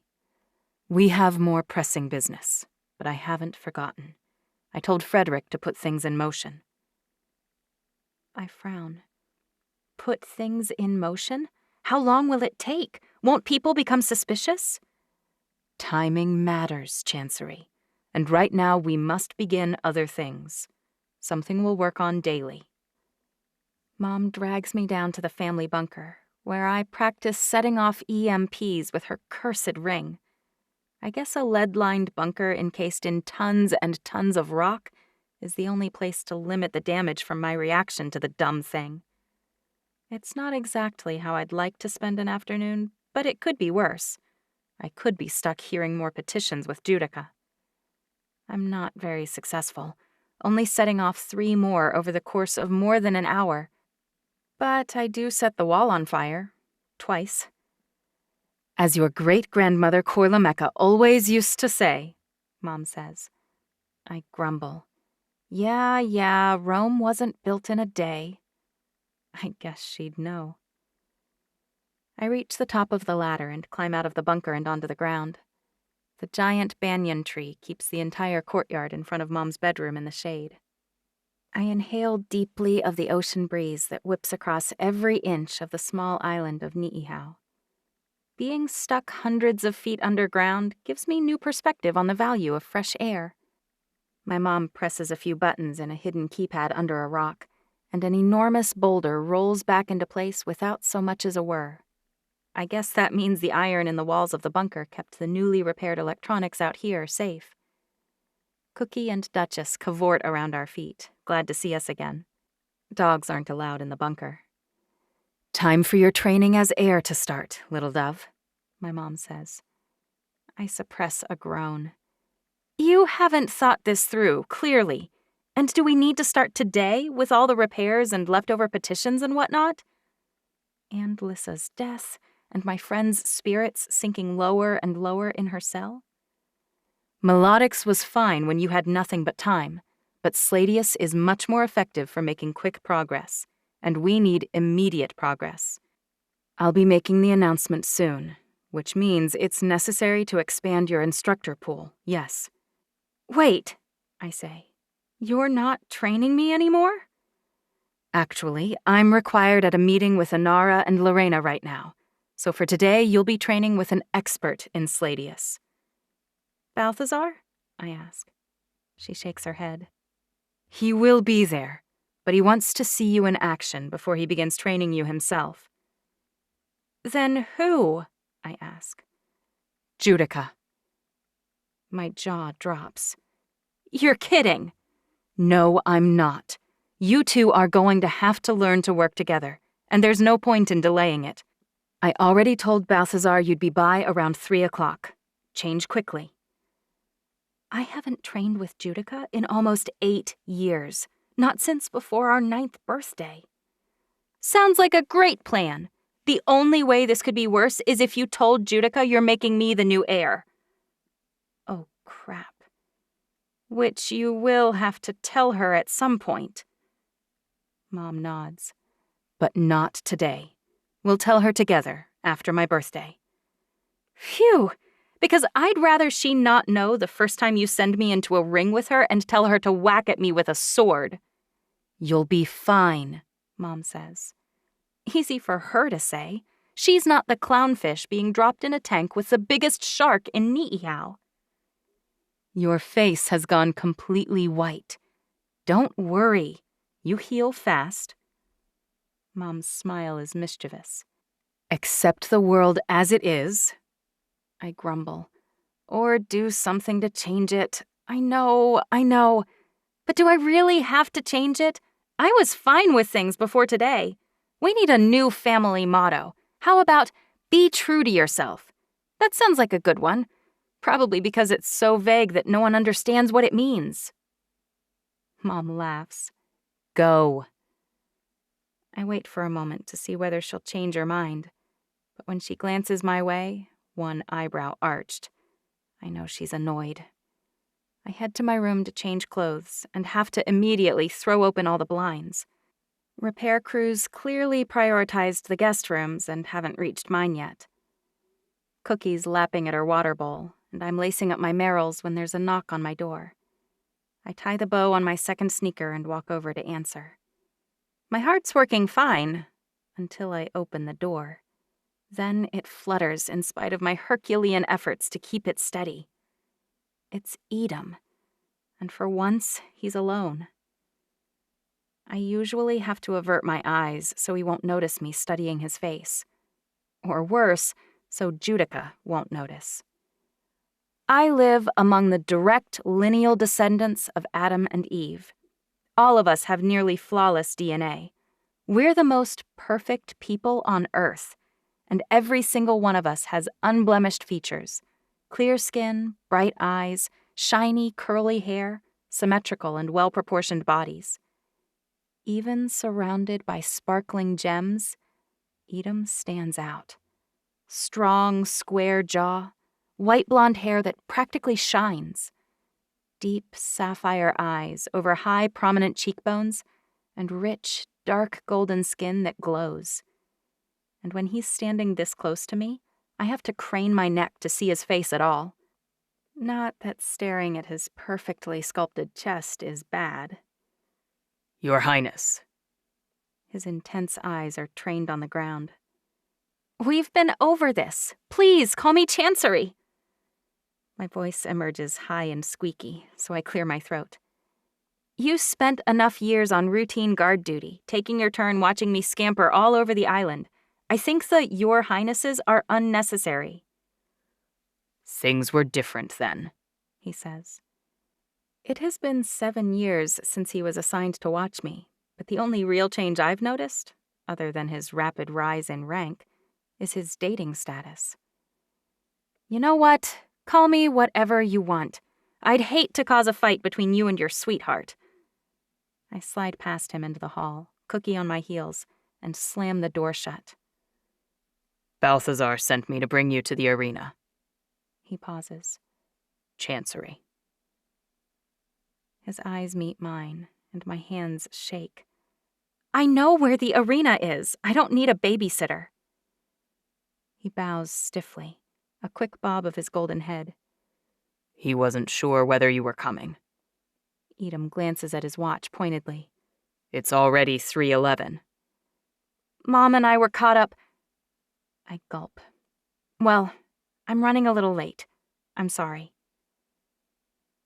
I'm not sure how Cookie will react if I'm injured during training today, which I assume is a given, so I open my door again and signal Cookie to stay in my room. She whimpers, but she listens. I wonder, as my rubber-soled shoes squeak their way across the marble tiles of the hallway, how Annihilator, Lyssa's wolfhound, is doing. Not that I can do much about it. Is Gray down with Lark? Or did they stuff her greyhound and Lyssa's wolfhound in the same kennel? I barely notice when Edom falls in beside me. He doesn't speak, and I have no idea what to say to him, so I don't breathe a word either. We zig and zag around work crews replacing lights and circuits in the massive lobby. The entire palace has only one floor, but with 20-foot ceilings, it looks 2 stories high from the exterior. It sprawls over most of the center of the plateau on the island, which gives us visibility on all sides if any aircraft, boats, or even submarines approach. With today's technological advances, we could probably move somewhere with less visibility, but after today's EMP, Mom will probably be less inclined to rely on tech than ever. She knows the 5 rival families will never stop vying for control, and Alamecha is at the top, which makes it everyone else's #1 target. Edom and I don't have to walk in awkward silence for long because the training arena is right around the corner from my room. One wall of the arena is composed almost entirely of glass, so we should have enough light to train, even if the circuitry replacements haven't reached this area. Judging by the lack of overhead lighting, they haven't. I brace myself as Edom pushes the solid wooden double doors open, and we walk through into the cavernous room.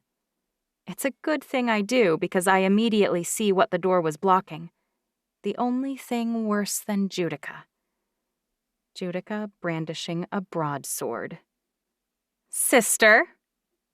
She glares at me from the center of one of the training rings. "Well met." It's a traditional Evian response, but I don't even try to sound like I mean it. Balthazar tosses something at me, and I catch it by reflex, then stagger back almost into the doorframe from the unexpected heft. I'm lucky he tossed the sword hilt down, or I'd have sliced my hand in the process. "I don't really fight with a sword," I say. "The challenge today was my first time to use one, actually. I prefer to work on target practice with a handgun, a bow, or a slingshot." "We've used swords for 6,000 years, Balthazar says. Are you saying you don't value tradition?" "Of course I do, but I'm suggesting that training should be tailored to a person's strengths." He scowls. "And after your pathetic display earlier, no one would ever mistake swordplay as one of yours." My face heats. I never claimed it was. I lift my arm and groan from the effort. And even if I had, this thing weighs a ton. I'd choose a lighter weapon. "It is massive." Balthazar selects another sword from one of the racks that line the back wall, an even heavier one, and holds it aloft. "Do you know why these swords all weigh a ton?" I shrug. "Because they're made of metal?" He snorts. "Indeed, but the weight helps us. With our perfect muscles, if we exercise them properly, the weight isn't burdensome for long, and it increases our momentum. You may be good with a handgun, but do you have any idea how many bullets I can take without slowing down?" I shake my head. 5, 10? "I've taken more than 12 without noticeably changing my speed. You want to stop a member of one of the pure Evian bloodlines? You better have a sword. Chop off their head, sever their spine, or remove a limb, or they'll keep hacking at you." He slams the sword, point down, into the black mat that covers the arena floor. "Let's not waste any more time. Your mother told me you're competent with basic forms, but you haven't spent much time integrating weapons into combat. Is that true?"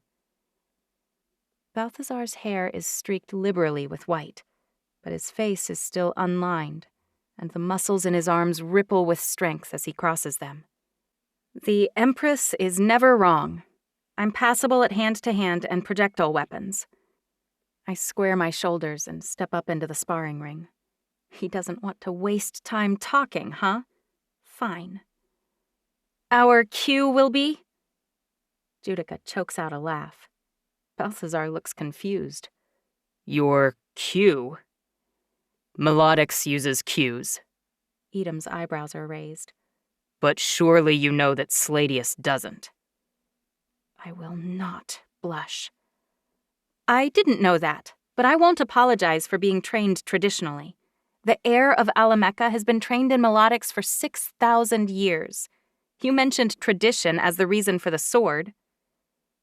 Judica practically growls. "You aren't heir!" I shrug. She's right, at least as far as she knows. And I don't want her to be wrong. "I'm sorry. I said the heir, but I didn't mean the heir so much as the children of the queen, as in anyone who is an heir." "Melodics suck," Judica says. "Everyone tossed them as a training method over a century ago, when the first swordmaster not trained in melodics won the Centennial Games. Even Inara wasn't trained in melodics." "Melina was," I say. Judica scrunches her nose. "You're making my case for me." I can't quite keep my nostrils from flaring, but I don't allow my heart to race. And I don't clench my fists or grit my teeth. "Mother only indulges her nostalgia with you because you don't matter. Mom has a reason for everything she does." "Enough talking," Balthazar says. No musical cues, Chancery. Your mother instructed me to catch you up. Here we cross swords, sweep back, and begin. On my mark. Mark or cue, it's all semantics. Something starts them off. They're just being obnoxious. Balthazar claps 3 times, and suddenly, I'm bringing my sword up to block Judica, who's swinging at me with an ecstatic grin and a maniacal glint in her eyes. I duck and dive her blade a time or two, but those moves back me into the edge of the dais quickly. And she's still slashing at me like a gas-powered weed whacker. I turn and block, the impact of her strikes shaking my entire arm. Since I received my first lesson at age 5, I've never fought without musical cues, other than my match against Lark this morning. Thinking about my loss, Lissa's subsequent death, and Lark's current imprisonment crushes any energy I had for this stupid exercise. I hate every second of this. I'm already sweating pretty badly when Judica slices my forearm wide open. Blood mixes with sweat and runs down my arm to drip on the mat. Red blotches stand out against the khaki-colored mat like hibiscus blossoms. Yield? Judica asks, grinning like a feral cat. I step back against the wall for a moment and look down at the gash on my arm. The white of my bone gleams, distracting me, so I close my eyes and ignore the pain. I focus instead on the blood, the vessels, and the muscle tissue. I open my eyes and watch the miracle happen. I've always loved watching Evian bodies in action, but healing my own injuries sucks. The distraction of the pain nearly eclipses the wonder. Even so, my muscles knit together. My skin regrows in front of my eyes, and seconds later, my arm is still covered in blood, but is otherwise completely whole again. I look up at my sister's triumphant face, and I say, "Yield to you?" I think about Lark, and how Judica didn't even care that her mother died. How she fully supports all the horrible rules we Evians live by. How she hates Lark for being half-human. Not today. She growls and hacks at me again. I clench my hand around the hilt of my huge sword and block. Several minutes later, I'm still on defense. I'm backing in tight circles, while Judica thwacks away after me, occasionally nicking my hand, my shoulder, or my arm. "Melodics," Judica mutters. "Mother's a moron, and you're even worse." For the first time since beginning our session, anger overwhelms my sorrow. Judica may fight better than me in this barbarous way, obviously, but that is not Mom's fault. I'm angry with Mom for killing Lissa and leaving Lark defenseless, but Mom didn't have a choice. Mom always does the best she can. How dare Judica criticize her? I feint left, which my twin sees coming, but when she brings her sword in a sweep toward me, I step in closer to her and slam the pommel of my sword into her face. I try not to shudder at the crunch from breaking her nose. "Yield, sister," I mock. She spits blood in my face and knees me in the gut. I double over in pain, focusing on healing my bruised rib, while she repairs her face. Seconds later, I'm standing again, sword ready. "Why are you even here?" Judica whispers, so quietly only I can hear. "Shouldn't you be with Mom, gloating over your little party trick?" I stumble back. Actually, just this morning, I begged Mom to let me leave and live with Alora. I still want that. I don't know quite what I expected. Gratitude? In my wildest imagination, maybe even a hug or a gentle smile. Judica never does what I expect, so I'm not sure why I thought she'd start now.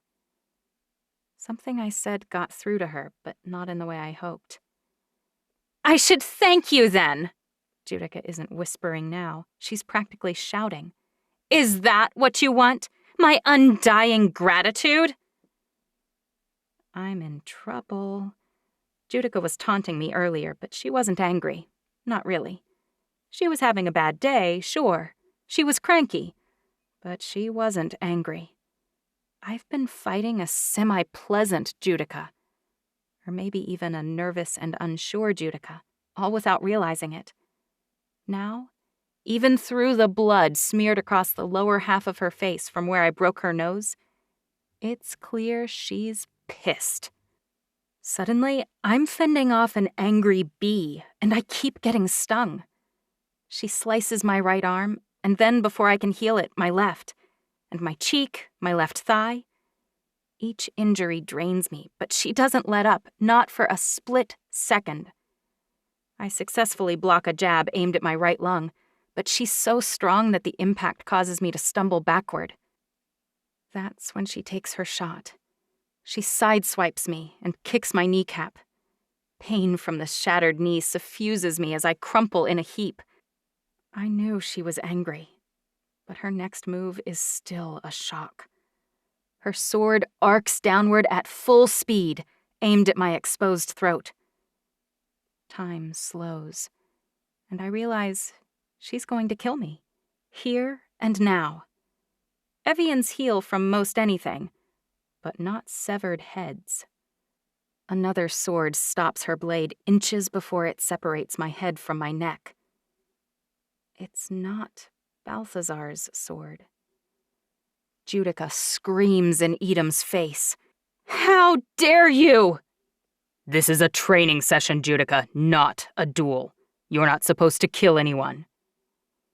Edam pushes back with his blade playfully, and Judica steps back, but the glare she gives him is not forgiving. He leans over me and offers me his hand. I knock it away because after that, I need to stand on my own. I inhale deeply and take the opportunity to heal all the slices and nicks my body hasn't finished repairing. I wipe my hands, slicked with sweat and blood, on the remnants of my tattered jeans. I focus on my knee next, bringing the shards of bone together slowly and repairing the ligaments so it will hold my weight. While I heal, Judica cleans her blade dispassionately, not looking at all bothered that she nearly cleaved my head from my body. Balthazar finally speaks, spluttering a little as he does. I certainly hope you were planning to stop your blade, Judica. You certainly knew this was a training session. Judica smiles. I guess we'll never know. What's your game here? Edam stares at Judica and cocks his head to the side, probably listening like I am to her smooth, steady heartbeat. She's completely calm, nonplussed. My blood runs cold. Mom wants me to take the throne from her? Or even worse, share it with her? She almost beheaded me, and she's not even agitated.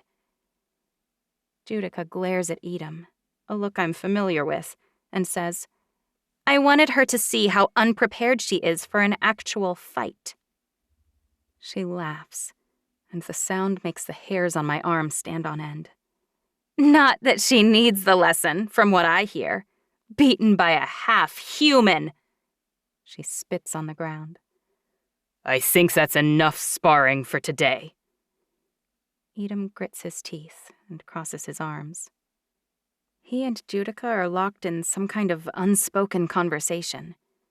It upsets me in a way I'd rather not study. Balthazar interrupts them, which I appreciate. That's not your call yet, my boy.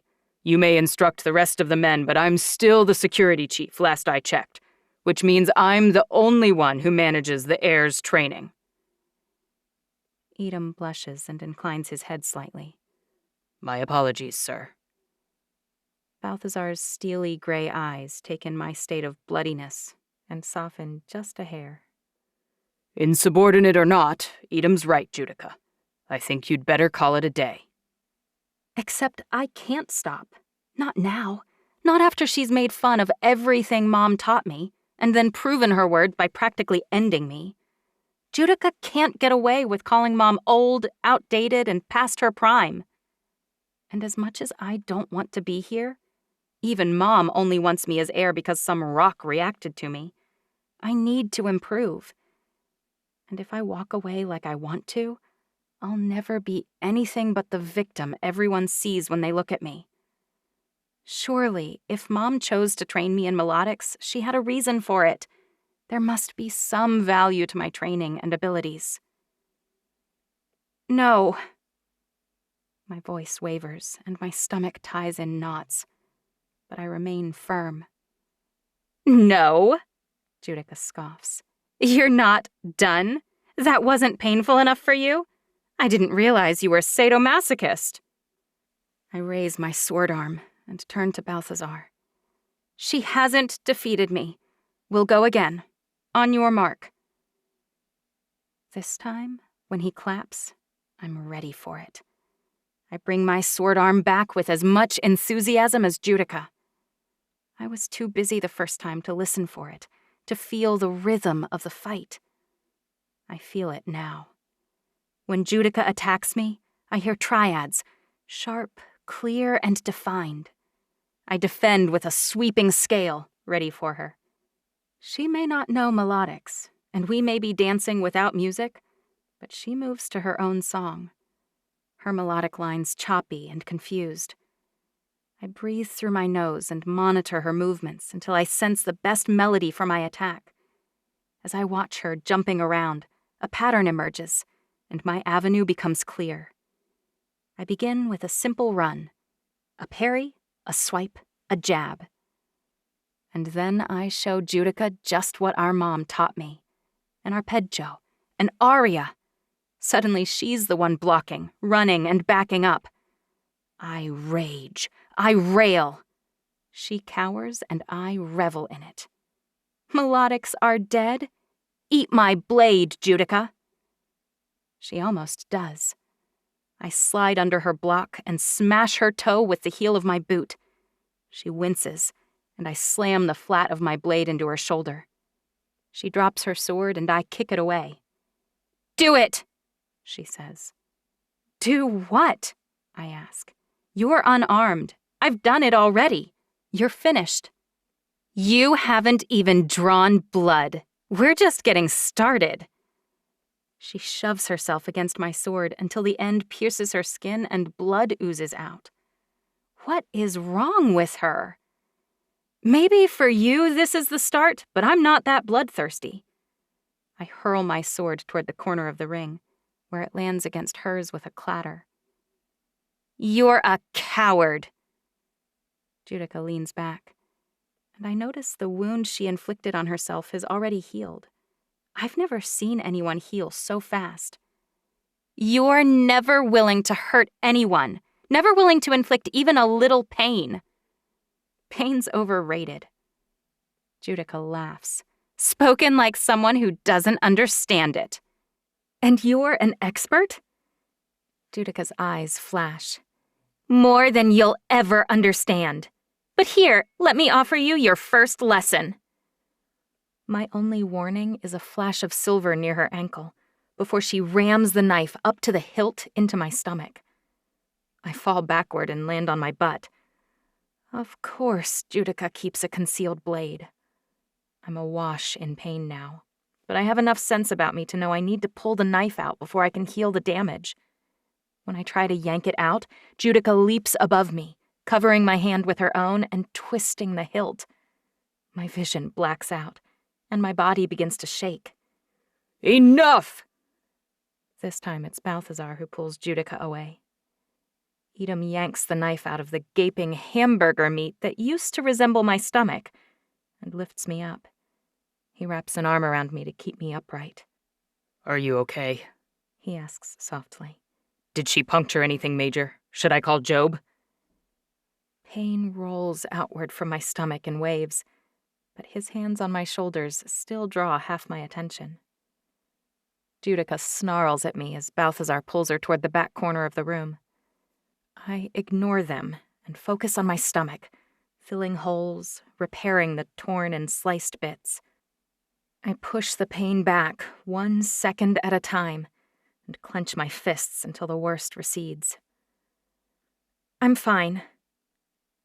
Despite my words, I don't pull away from Edom, and he doesn't release me. He's staring down at my face when I finally look up. I'm healed, but the process has drained me right down to my bones. I think I'm done for the day, I mumble. I'm not sure I can stay on my feet without help. I was wrong, Judica says. I'm not expecting an apology. After years of trying, of hoping, of forgiving, I gave up completely on ever being the recipient of Judica's remorse long ago. I should ignore her proclamation and walk out. But since I can't walk, I turn toward her. Besides, Judica has never admitted she's wrong before, so her declaration piques my curiosity. About what? You're not a coward, she says. No? I'm actually surprised. She never retracts insults. Maybe my comeback actually impressed her. No. She smiles at me, and something inside me I thought long dead surges. Hope. Is she sorry for what she did? Does she realize she went too far by stabbing me after our sparring ended? Maybe she regrets being so cold and cruel over the years. Maybe she wants me to forgive her. Maybe shreds of compassion exist in the inner parts of her heart. Perhaps there's a shred of hope she might be willing to help me, to support me. Her smile grows cold, and I know. A split second before she speaks again, I realize nothing has changed. Cowardice can be overcome, she says. Cowards sometimes grow backbones. You're not a coward, and you'll never change. You're weak, just like our father was, and you can't fix that, no more than a house cat could age into a tiger. Even in utero, Mother knew I was the strong one. She knew you were too small, too kind, and too weak to rule Alamecha. Nothing will change that. Nothing. I just healed a broken knee, a gash on my arm that cut to the bone, and the damage from a knife being twisted inside my gut. Even so, her words hurt worse. It's not even her hatred or contempt that sting. I've become so accustomed to those that they have no power over me now. But what she said this time is true. Mom chose Judica over me without hesitation or delay. The only explanation is that she saw something in me, even as a baby, that was lacking. In 17 years, I've never heard a single soul express the sentiment that Mom might have killed Judica instead of me. It was always me she spared.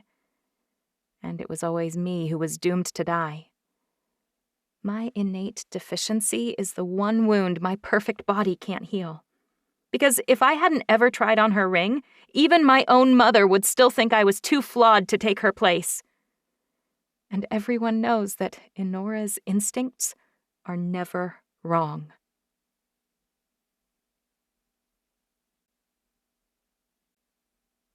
Nine. By the time I stumble back to my room, I'm done with Evian politics and my sister and rings and prophecies and everything else even remotely related to any of it.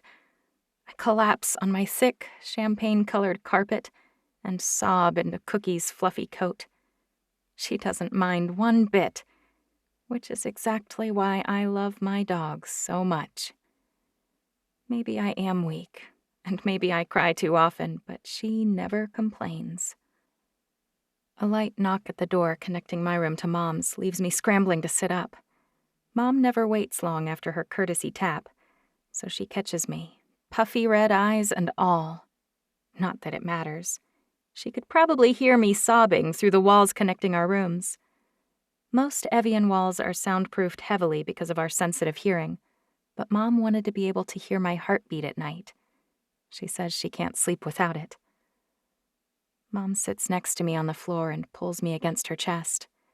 Ready to kill, Lark? My breathing hitches, and her hand strokes my hair. Relax. You'll be pretending to kill Lark, and Frederick will testify he saw it. I'll lead her out through one of the secret passages to freedom instead." Wait, we have secret passages? I wipe my cheeks and sit up straight. How did I not know that?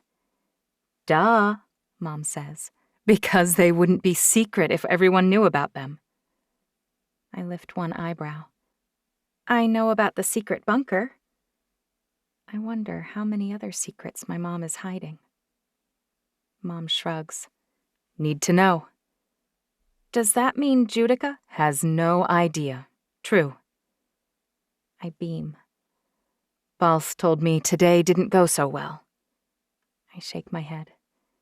"Well, maybe you'll feel better once Lark is safely on her way." Yes. Maybe my spirits will be lifted when I watch my best friend escape through a tunnel to a world I'll never join. Mom's eyebrows draw together. "I know it's not what you had in mind when you woke up this morning." This morning, I thought the world was safe. This morning, I knew my place. What I wouldn't give to go back in time to this morning. A single tear streaks down my face, but I wipe it away. Because crying won't help Lark, but helping free her might. I stand up and nod at the air duct. Is that the passageway? The air whooshing through always seemed abnormally loud to me. Mom laughs. "Not even close." I signal for Cookie to stay in my room. Then I follow Mom through the door into her room and watch as she slides a portrait of me as a baby aside and presses her finger into a tiny, scuffed spot in the wall. A bookcase that I've never seen shift even a hair slides silently to the right, opening to show a dim hallway that slopes steeply down. What in the... She signals Duchess to stay and says, "Let's go." I rush after her, nearly bumping into her backside before she begins to jog downward. I shudder when the bookcase slides shut behind us, closing off the last of the light from Mom's bedroom. Now the corridor is completely black. I follow my mother's heartbeat. It's steady, slow, ba-bump, reassuring in the complete darkness. It's so quiet down here that I can make out the heartbeat of some tiny animal, like a bird or, I shudder, maybe a mouse or a rat. It's beating much quicker than Mom's heartbeat, and very near. I speed up and stumble over a rock. It's bad timing because Mom stops short. I bump into the back of her, and she takes my hand and places it on a rod next to me. She's been walking along with the guidance of a handrail, and I move much easier with that in my grip, even if I still feel like I can hear the mouse. "There are normally low lights, but that EMP you set off killed them all. Move quietly, or the guards will hear. We need to wait until Frederick takes over for them. He's going to be the witness for the execution." "You're the Empress," I whisper. "Why is all the secrecy necessary? Why not just free Lark? She had nothing to do with her mother keeping her here, and you certainly already punished Lissa." "You'll learn someday that what you can do and what you should do aren't always the same. I know in my heart I should force you to execute your friend, but I also know what that would do to you and to us. I'm not willing to face it. But if my people see me as lenient, well, I can't have that either. Sometimes it's more judicious to fly under the radar. Empresses always have so many options open that it's often hard to choose. But after a few centuries, it's easier to know." Mom stops in front of me, and there's just enough light that I can see her tilt her head slightly. She's listening, her face pressed to a wall. Feet on the other side of the wall scuffle around, and then guards shuffle out, presumably to make their reports. This is our window. Mom places her hand on a rectangular box I can barely see, but nothing happens. Mom swears under her breath, and my jaw drops in the dark. My mother never swears, ever. "Of course your EMP wiped out the sensor for the door. That means we're going to have to do this the hard way. Mom turns a corner and begins shifting stones in the dark. What's the plan? We could have marched in and announced we were executing Lark, but it would have drawn attention, and it would have been harder to move her and practically impossible to transport the goat we're using as cover. Sneaking down to free her lets you say goodbye and makes this all simpler. But that door should have slid out of the way, and it can't because the board is fried. Luckily, there's an alternate method. That's good news. The bad news is that we have to shift all these stones to access it. I crouch down and follow her lead, shifting heavy stone blocks out of the way one at a time. Once we've cleared a 2x2 area, Mom stoops and crawls through on her stomach. I try not to think about the mouse when I follow Mom into a utility closet that services the holding cells in the basement. Once we step into the center of the cell matrix, it's clear that someone has lit the old wall sconces. It's nice to be able to see. Since we've only got one prisoner at present, it's easy to know where to go. Lark's heart thumps along steadily in the third cell on the right, just a little faster than it should. I can't believe I never realized she was half human. Mom beelines for her cell, with me following close behind. At the sound of our approach, Lark stands. 2 fingernails on her right hand are broken, and one is ragged, like she was prying at stones too, even though there aren't any in her cell. Her always pristine hair is rucked up on the right side, as though she's run her hand through it 20 times in the last few minutes. Which she probably has, because her mother's dead. Even though I've been thinking of it all day, the realization still strikes me like a slap to the cheek. Lark's eyes widen when she sees me, and she stumbles back a step. Good. If she's worried I'm here to kill her, it means she still wants to live, at least a little bit. That's better than I expected based on her reaction earlier. Lark, we don't have much time, Mom says. You think Chancey's here to execute you, but she's not. Mother uses her handprint on the cell door, and it works. These electronics have been replaced. I watch Mom wipe the history on the keypad so there won't be a record of Lark's release. You need to follow me out right now. Frederick will come inside and monitor the fake execution. Mom's voice is so low I can barely hear her. Wait, what? Lark glances my way. I assume I'll be killing the goat you mentioned, Mother. Mom nods, and Lark shoots through the door and collapses into my arms, sobbing silently on my shoulder. I wrap my arms around her and drag air into my lungs to keep from crying too. I'm so sorry, I whisper. My best friend squeezes me again, so tightly I can barely breathe. And then she lets me go and nods at me. I expected her to yell at my mom, or sob uncontrollably and have to be carried out. But she doesn't. The Lark in front of me is a warrior. She's been trained for this moment since birth by her mother. Of course she has. Mom hurries back to the utility closet and pushes down on an old, rather dingy-looking bottle of bleach. A panel opens and she presses her palm to it again. The secret panel reopens. Tell your friend goodbye, Mom says. Frederick will be here any minute. Where am I going? Lark asks. I'm sending you to meet one of my deputies, the head of my network in Austin, Mom says. Her name is Marcel.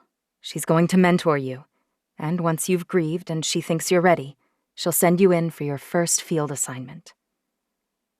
Mom narrows her eyes. I killed your mother. Can you swear loyalty to me? I must trust my agents 150%. Sparing you is a tremendous risk. Lark's lips tighten and her heartbeat accelerates. Mom might kill her anyway, or have Marcel do it if her loyalty isn't unquestionable. My stomach twists. What about me? I ask. Do you blame me? Lark's face falls and she takes my hand.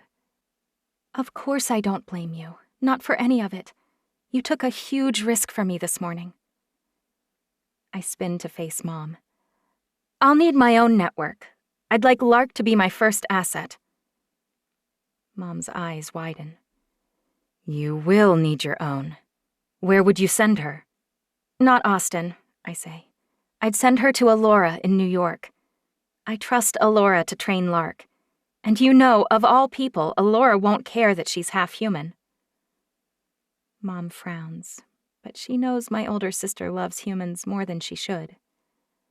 Fine. I whisper, can you promise to be loyal to me 150%? Tears well in Lark's eyes. 1,000%. She hugs me again. I'm going to miss you so much. If there's any way I can swing it, I may move to New York yet. Don't give up on having me around. Footsteps and hooves sound down the hall. Frederick is coming, Mom says. Time to go. Lark bobs her head and squeezes my hand before she lets go and crosses to where Mom's waiting. I want to collapse on the floor and sob again, but I can't do that. I have to execute an innocent animal. Ugh. I turn to face Frederick. He's holding the lead rope on a dove-gray goat with one black leg and 2 black ears. It looks as scared as I feel, but its mouth is bound with a cord so it can't bleat. When I glance back, Mom and Lark are gone without a trace. Frederick hands me a sword without saying a word. How can you possibly testify that you saw me execute Lark? Frederick bobs his dark head at the goat. I named her Lark. Of course he did, 5 minutes ago. I tighten my grip on the sword, and I think about spilling Lark's blood this morning, about my mother decapitating Lissa, and about Judica stabbing me in the gut. My stomach turns and my heart quakes. Poor Lark the goat's eyes dart from me to Frederick and back again, clearly terrified. I can't do it. I hold the sword toward Frederick. He shakes his head. You have to do it. I can't, okay? Why can't you do it? His eyes are sad. I've known you for your entire life, Chancery. I've cared about you every day, and I've seen how happy you make your mother. Serving her has been my life's work. But it's time for you to clean a toilet for once in your life. Excuse me? I lift my chin. What do toilets have to do with this? Your life has been blessed, safe, clean, and perfect. But real life isn't like that.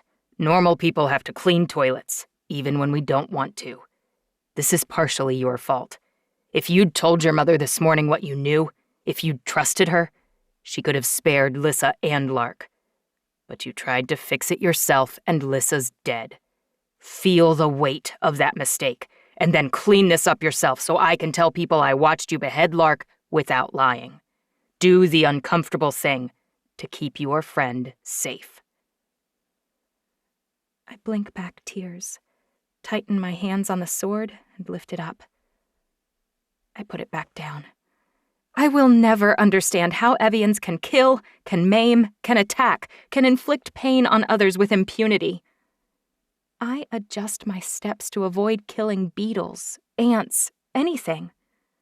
I insisted the cleaning staff leave a bird's nest with 3 baby sparrows alone, even though they pooped all over the floor for weeks. I didn't actually clean up after them, but I would have. But this isn't about me. It's about Lark. And I need to do this for her. So I grip the hilt, my palms sweaty, and bring it up over my head. I swing it down, closing my eyes at the last second. The blade cleaves through poor Lark the goat's neck, barely slowing as it severs her spine. I suppress a shudder when the warm blood spatters my arm. When I open my eyes, Frederick's grin is self-satisfied, like he's taught me an important lesson. I wish I could slap his smug face. It's atrocious that savagery is a life lesson for us. I hate it. I don't hand him the sword. I don't thank him. or even ask what he's planning to do to dispose of Lark the goat's body. I walk up the steps to the entrance of the dungeon, dragging the blood-stained sword behind me, leaving a trail of gore and staining my pants badly in the process. Dozens of people line the hallway as I leave, some headed toward the throne room, some headed for the guest wing. They all freeze when I emerge, staring at my bloody sword and clothing. I wipe the tears from my face with my free hand, and my fingers come away red. I didn't even feel any of it hit my face. Lark is dead. My voice is flat. No one stops me on my way to my room. I peel my bloody clothes off and toss them in the corner. If Mom had adhered to her own rules, they'd be stained with Lark's blood, not a goat's.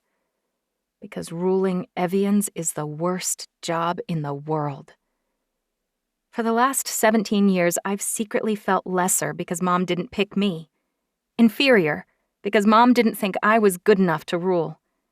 And now that she wants me to be the one making these ghastly decisions, I realize too late that I was wrong all along. I want to take it all back. I'd tell Mom about my discovery with Lark and never touch that detestable stone. But for all my perfect DNA, I can't reverse time. I can't undo what's been done, no matter how desperately I wish I could.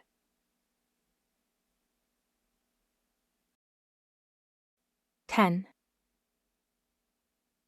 The next morning, my newly 900-year-old mom makes time to train with me. First, we go back down to the bunker and practice with her ring again. I'm better, but not by much. I manage to send a few short bursts of heat only, in between a handful of fireballs, and then I let loose a dozen controlled EMPs that short out some iPods Mom had brought in from Kauai. "Better call it a morning," she says. "Why?" I ask. "I'm finally figuring it out." "This fire extinguisher is empty," Mom says. Neither of us wants to count on my ability to suck the flames back in like I did yesterday in her closet. I haven't been able to replicate it since.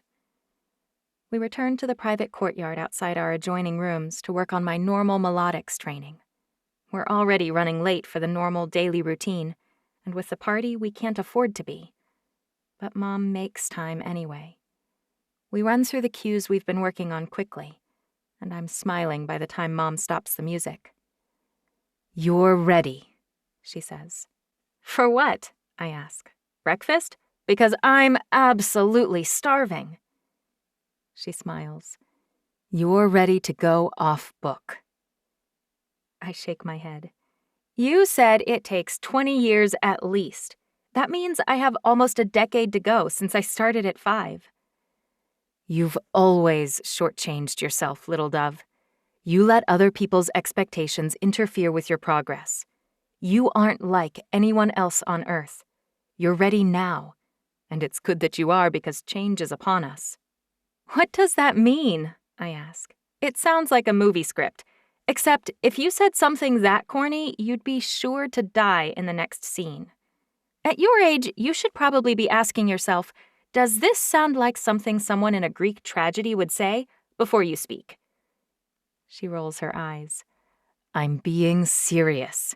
You're ready to fight without musical cues, and we'll start this afternoon before my party." Mom turns and walks toward the table in the corner of the courtyard, which is already covered with food for breakfast. "Perfect," I mutter, just loudly enough for her to hear. I was thinking a little swordplay would be just the thing to get me ready to entertain all your guests. When we reach the table, I dig into my food. I polish off a stack of French toast, a pile of pancakes, half a pound of bacon, and I'm sliding the fried egg off my loco moco when Mom clears her throat. "Chancery." "Oh, come on, Mom. It's so much better without the egg." "You can choose which egg to eat. Any type you'd like is fine." I glance between my options. Chef Angel put a boiled egg on a stand next to my plate, a fried egg on top of my loco moco, and a huge blob of scrambled eggs on a salad plate. You do know that a chicken pooped out every single one of these. Have you been around chickens? They're gross. I didn't realize you were an expert on poultry. Besides, it's like I'm eating their baby. Even if you like chickens, that's still disturbing. Mom sighs. The eggs we eat haven't even been fertilized. They could never become chicks. I groan. Mom, seriously, ease up on the egg pushing. Fine. We don't have to talk about it, but you have to pick one and eat it. I'm done with your theatrics. They're good for you and you'll learn to eat them. Not everything in life is fun. I stare at the one thing I hate even more than Evian politics. A boiled egg. It sits there, trying to look innocent with its slimy white exterior, but I know it's hiding a bulbous, chalky yolk. I shudder. I finally groan and pinch off a piece of fried egg for Cookie. You have to eat it, Mom says. I know, but Cookie hasn't tasted it yet to make sure it's fine. That's the official reason everyone in the royal line has a dog.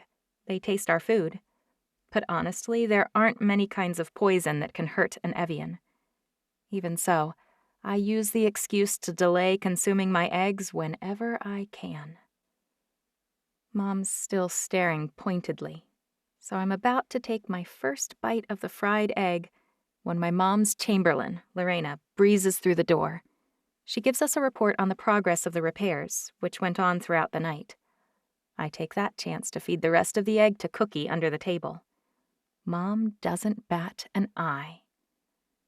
Lorena leaves and I beam at her. All done? Chancery, she says. You aren't invisible because I'm talking to someone. I saw what you did. What? I'm supposed to give Cookie the first bite. Which implies you would take a second or a third bite. My mom cocks one eyebrow. The fried ones are so gross, I whine. Especially the inside. The yolk is usually runny, or if not, it's rubbery. So eat the boiled one. That's even worse. The yolk is mealy. Mom slams her hand down on the table, and I jump.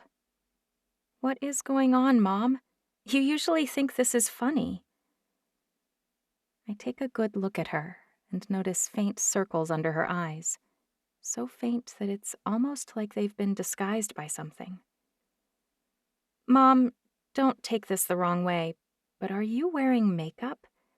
You don't look so hot this morning. Happy birthday to you, too. It's not my birthday. I ignore her joke because I'm genuinely concerned.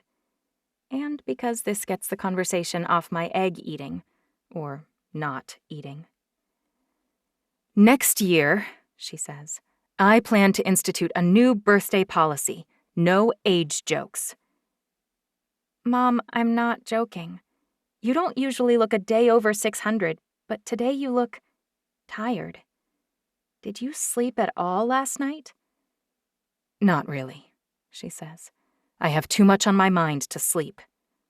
Like what? I know you're worried about the stone and all that, but maybe I can help. I've been thinking about it, and I still think going to live with Alora is my best bet. Your prophecies don't say how exactly the reuniting queen will do what she does. Judica knows what I can do, so why can't I go do what I want, let the better twin rule when it comes to that, and then she can call me in if she needs me. I'll be like a pinch hitter. That's someone who bats for someone else when... Mom sighs. I know what it is. I do think Alora could help with your perspective. You seem to be operating under the delusion that being away from Alamecha's base of operations will fill your life with boundless joy. You think she'll tell me all the horrible things about living amongst humans? Mom, she surrounds herself with them by choice. Plus, it's not like I haven't done my homework. I've watched a million movies and television shows. I know what humans are like. And Lark will be there. Movies and television shows are one image they present, but I doubt the shows you like so much accurately reflect reality. Regardless, I'm not budging on the airship. The ring reacted to you, which means you're going to reunite the families. You're going to save the world. The sooner you accept it, the sooner we can address any deficiencies in your training to prepare you for that task. Oh my gosh, Mom, how can you possibly know that's what it means? What we will not do is stick our heads in the sand like an ostrich. You will not hide from this, because it won't go away. Mom sighs. Even so, it might be wise to give Judica time to process the change without you being in residence. Since I'll be changing the paperwork soon, sending you home with Alora after her trip next week seems prudent. I smile. That's the best thing I've heard all day. I'll miss you, of course, but I think it will help. Did you hear Judica tried to kill me again yesterday? More time with her is not helping us get along. Agreed, but there are terms. Alora will prepare you as my heir while you're there, a full regimen of training around the clock. You'll adhere to the same schedule Judica follows. Routine weapons training, battle strategy, political maneuvering, pain training. Wait, pain training? That sounds terrible. How have I never heard of that? Mom rubs her temples, almost like humans in movies with headaches, which makes no sense.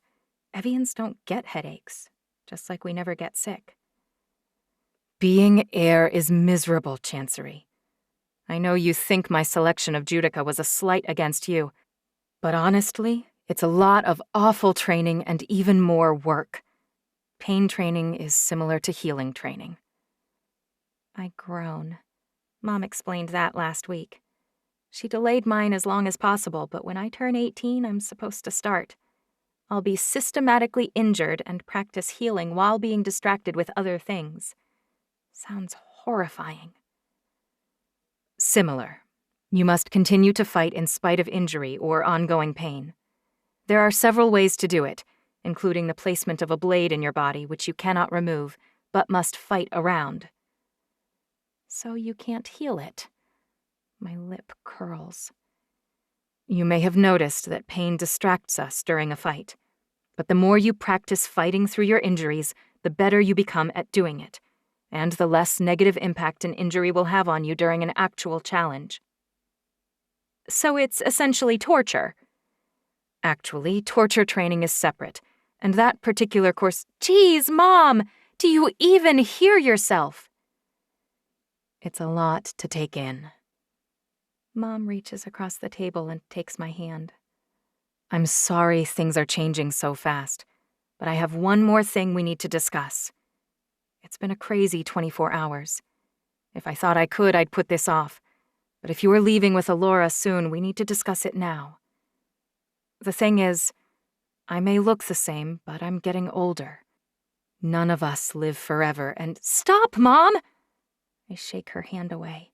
You aren't old. You're fine, and you'll be around for decades and decades.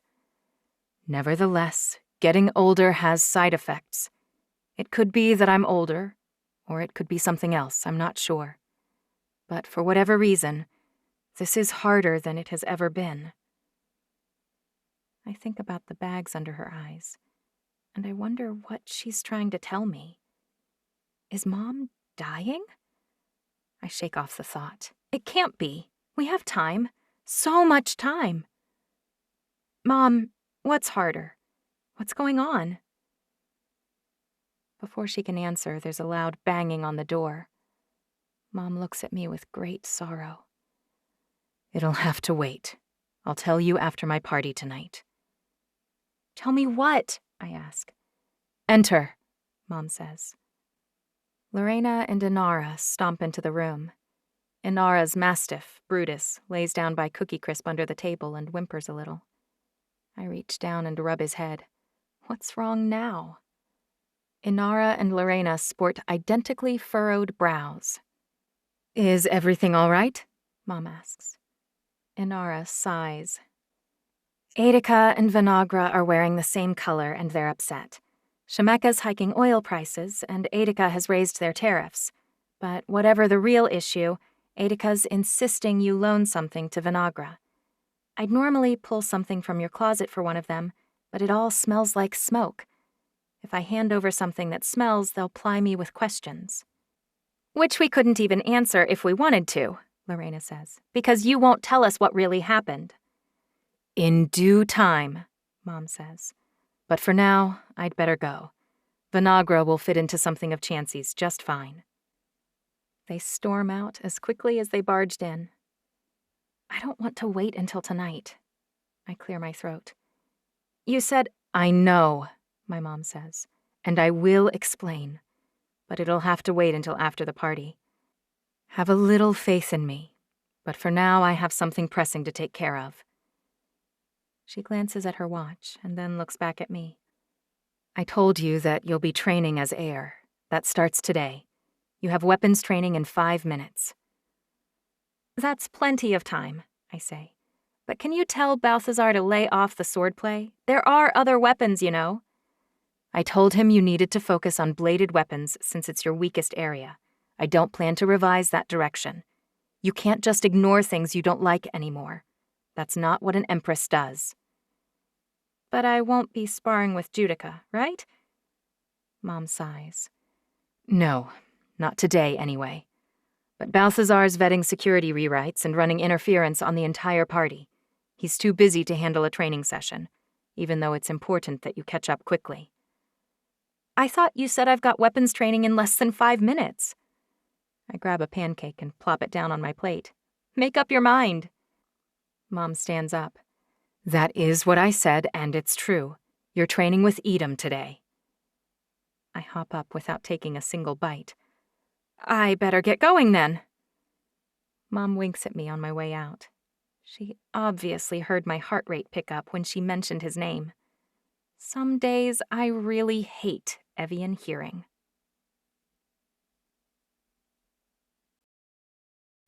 11. I'm training with Edom alone. Which is totally no big deal. Even though Judica doesn't begin to deserve him, I'd never do anything to ruin whatever weird thing they have. I walk through the door to my room, Cookie Crisp trailing behind me slowly for some reason. Probably because she isn't about to train with the hottest dog in Niihau. If I'm fast, I can change clothes. After all, if I'm practicing blade work, I need tighter pants and a fitted shirt. Obviously. And if I choose my nicest jeans and my favorite shirt, well, that doesn't mean anything. I signal Cookie to stay in the room, but instead of lying down like usual, she whimpers. I crouch down and rub her ears. It's been a rough few days, I know. Instead of calming down, she licks my hand and whines piteously, which is not at all like her. She must be anxious about all the party guests. Or maybe she can feel my tension since Lissa's execution, or Lark's departure, or the ring incident. It's been an awful 24 hours. I relent and let her come with me. It's not like Judica will be there trying to saw me in two again. What could it hurt to have Cookie curled up in the corner while I train? I glance at the clock. It's 2 minutes before the hour, and yesterday Edom came looking for me when I was late. I rush out the door and toward the arena. He's sitting in the chair in front of the room's computer interface.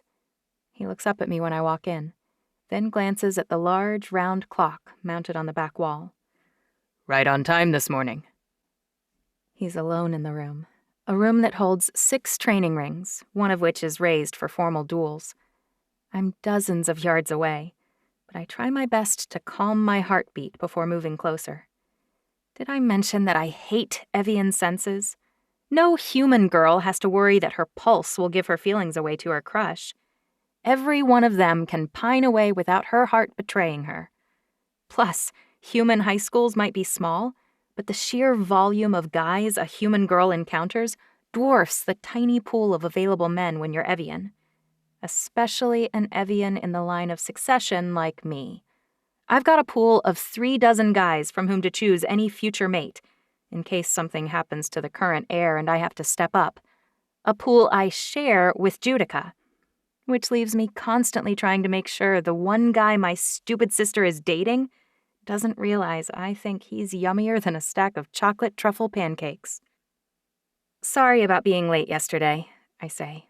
I'm not accustomed to training with anyone other than my mom, and we just train whenever she has time. Edom crosses the room and stops directly in front of me. Never apologize, Your Highness. Not to me or to anyone else. Excuse me? You are second in line to the throne of the first family of the 6. You should never apologize. I raise one eyebrow. I appreciate the advice, but I always apologize when I'm wrong. I'm not my sister. He bows. You most certainly are not. I listen to his tone for any evidence that he's mocking me, but I can't find any. He looks so serious for someone so young, at least young in Evian terms. He can't be much older than I am, not more than a decade anyway. How has he advanced so fast? You're taking over for Balthazar when he retires as chief of security, right? If he ever retires, you mean? He smiles. Even if I do take over, you'll still outrank me. Don't apologize. My heart melts. Until a little voice in my head screams, "He's the demon spawn's boyfriend!" I repeat it over and over to remind myself that even if he's beautiful and kind and impressive, he's still the enemy. Out loud, I say, I'd take your advice if I agreed that I should only apologize to people who rank above me, but I think people should apologize whenever harm has been done. I'm sorry for a lot of things that aren't my fault. It's called empathy, and Evians in general need to find a little more of it. Even if it makes people perceive me as weak, I won't forsake common courtesy. You aren't common. It doesn't apply to you.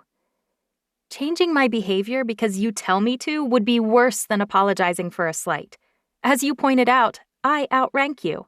So even if I'm not as strong and impressive as your girlfriend, you'll have to deal with it. I am who I am. She's not, he says. Huh? She may be a horrible person, but even I admit Judica is both strong and impressive. Edom coughs and takes a step back, then turns toward the weapons rack. Judica's not my, Not your what? I ask because I need to hear him say it. Even so, I'm suddenly very interested in the weapons in front of me. We aren't together anymore. My jaw drops. Whoa! She dumped you? Edom's head snaps around toward me so fast it practically blurs. No, she didn't end things. So you're still together? I'm confused. None of this impacts our training. Edom reaches for a longsword, and I imagine it swinging down toward my neck. I suppress a shudder. His hand pauses. What do you want to work on today? I shrug. You're the one who brought it up. He reaches for a scimitar. Not that, I say. He pulls his hand back and looks at me expectantly. Mom says I should practice my aim. Other than that, I don't know. I wasn't trained in melodics, but I know a few drills. Should we start with some of those? Mom and I usually do. He walks to a cabinet and pulls out a flute case. I laugh. I haven't used a flute in a decade. Oh. He looks sheepish. What do you do then? I walk over to the computer screen he was sitting at moments before and tap a few things. The flute is for basic runs, triads, scales, and so on. I mastered all the variations of those by age 7. I tap the screen again. I put my selection on time delay. Beethoven's Fifth? He's standing right behind me, and when he speaks, his breath warms the back of my neck. Steady, heart, steady. Beethoven was the last great melodics composer. I untie my shoes and pull them off. I peel off my socks and set them on the floor by Cookie, who is curled up in a ball, fast asleep. At least she's calmed down. Her heart's barely beating. I could use some of that zen myself. I walk to the middle of the room before inhaling and exhaling deeply a few times. Then the music begins. Melodics ties a sequence of notes to each body motion. You learn to flow from one movement to the next, following an established method. Turn, strike down, pull back, drop, strike up, crouch, leap, kick, spin. I move from one form to another, following the pattern of the music. The great dance. That's what Mom sometimes calls it. The song ends and Edom claps. Graceful, but perhaps not so useful. Mock me if you will, but there's a reason Evians have trained with melodics for thousands of years. Science hadn't invented guns yet? Funny. And that'll be a good argument against it when the Evians update their duels and use guns or bombs. For now, we still fight it out in arenas, up close. But even as hand-to-hand or weapons training, Edom says, it's outdated. I shake my head. It isn't. The body learns certain movements and how they connect, and it helps you read your opponent and respond without thinking about it. You feel it. Were you feeling it yesterday? His eyes are kind, but the criticism still annoys me. Look, you don't drop the external music until you reach a certain point in your training. It's hard to hear the music in your head, to feel the movements and see the patterns without actually having music playing. They call hearing the music around you sensing the score of all things. And when you can hear it, you go off book. I haven't reached that point yet, and yesterday I wasn't feeling much of anything. Except for a brief moment, maybe. But the euphoria from that blinded me to Judica's hidden blade. Not exactly a winning endorsement. He taps his lip thoughtfully, probably to help him focus, but it has the opposite effect on me. You improved dramatically the second time. Were you hearing it then? This score? I blush. I finally did, a little, but it wasn't enough. The sympathy in Edom's eyes pisses me off. It's not like I'm delusional. I know Judica destroyed me. So I'm warm now. What's next? Edom walks to the middle of the arena until he stands so close I could reach out and touch him if I dared. I focus on keeping my heart rate steady. Edom's voice is scratchy and low when he says, I shouldn't have asked about yesterday. Your relationship with your sister is none of my business. I arch one eyebrow. It's so much simpler to just say, I'm sorry. Touché. Besides, everyone knows Judica and I aren't close. She was out of line, he says. You've never threatened her, and I told her that last night. Whoa, that didn't go well. It didn't, he said. In fact, you could say it precipitated our breakup. So she dumped him because he defended me? I should keep quiet, but I don't. Sometimes change is for the best. I hope so. Edom reaches out to touch my arm and I jump back. So now what? I ask. Edom turns away. When he turns back to face me, he's wearing a strange expression I can't read. Hand to hand. Even if you don't want to work with swords after yesterday, I think you could use some practice in dueling forms. You're probably right. I spread my feet shoulder-width apart and let my arms drop to my sides. Shouldn't you take your necklace off? This? I gesture to the necklace I never remove.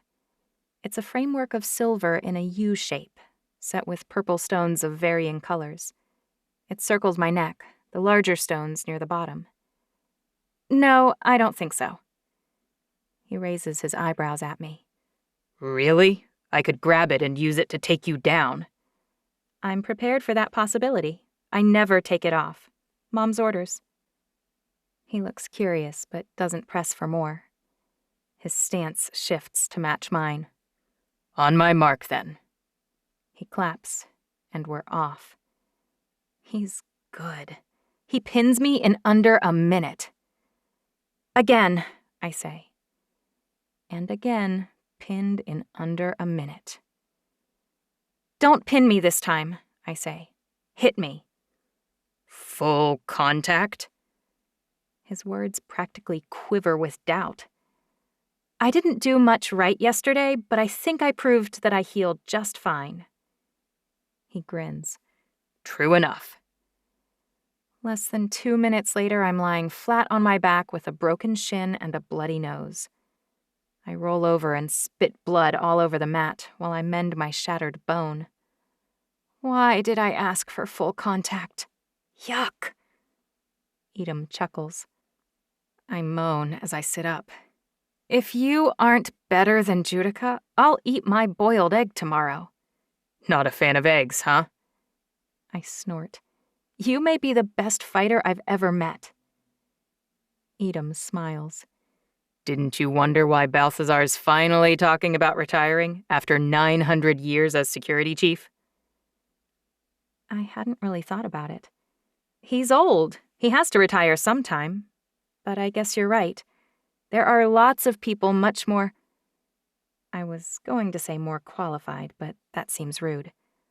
Well, there are people... I trail off, not wanting to say older either.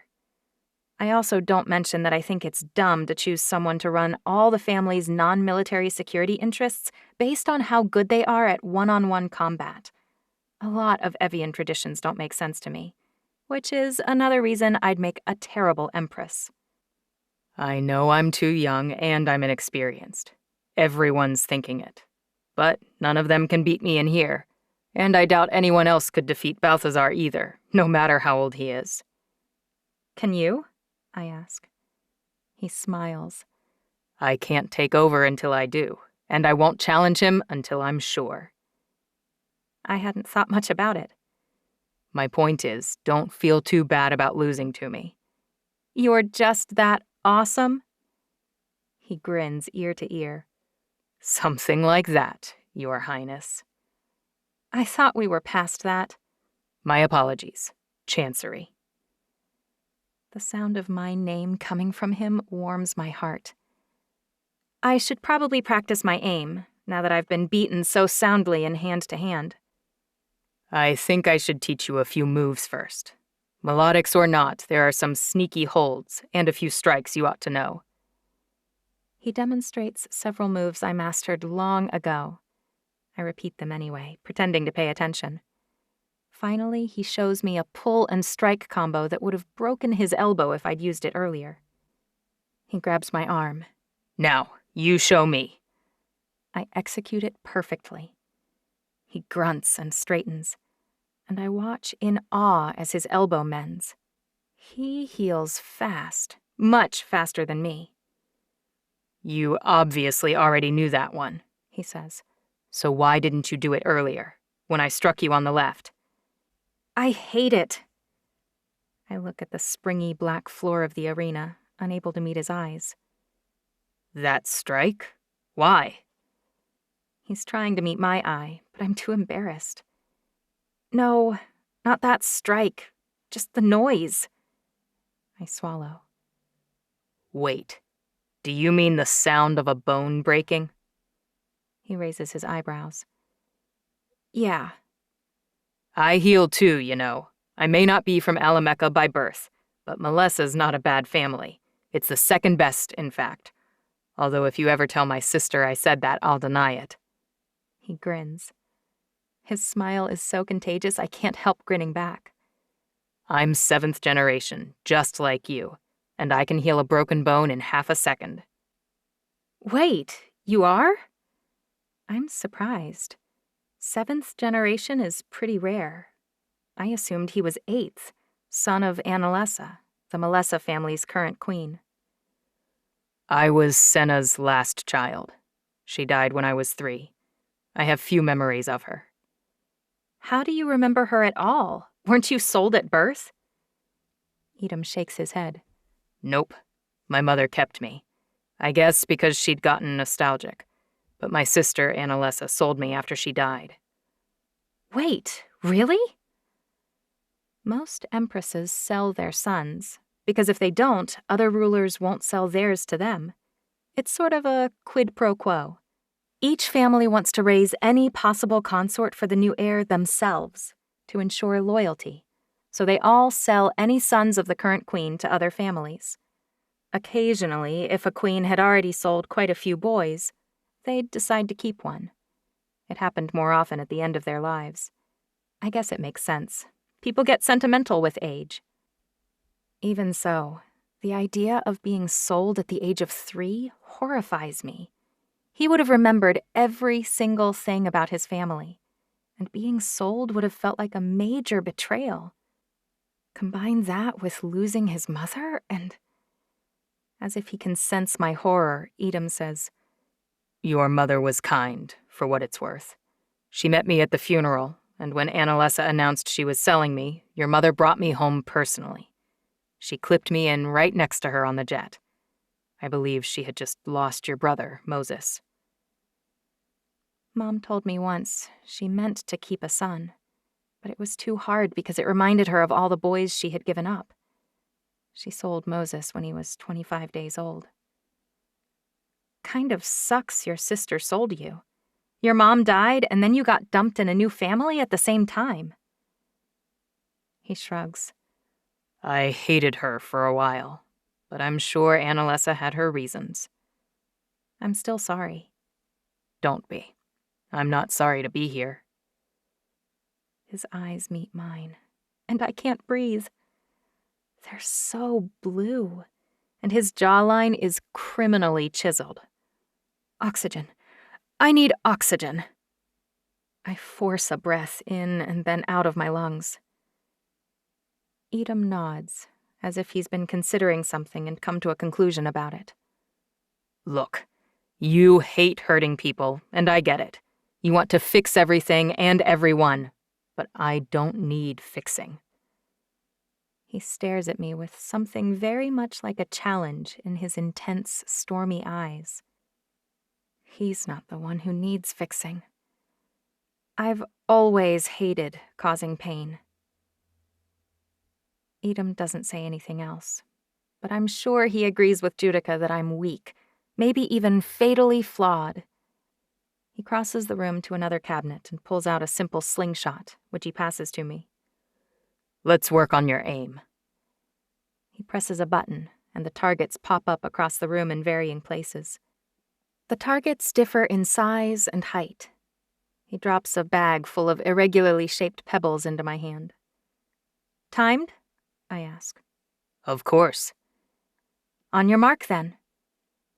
He claps 3 times, and I start shooting.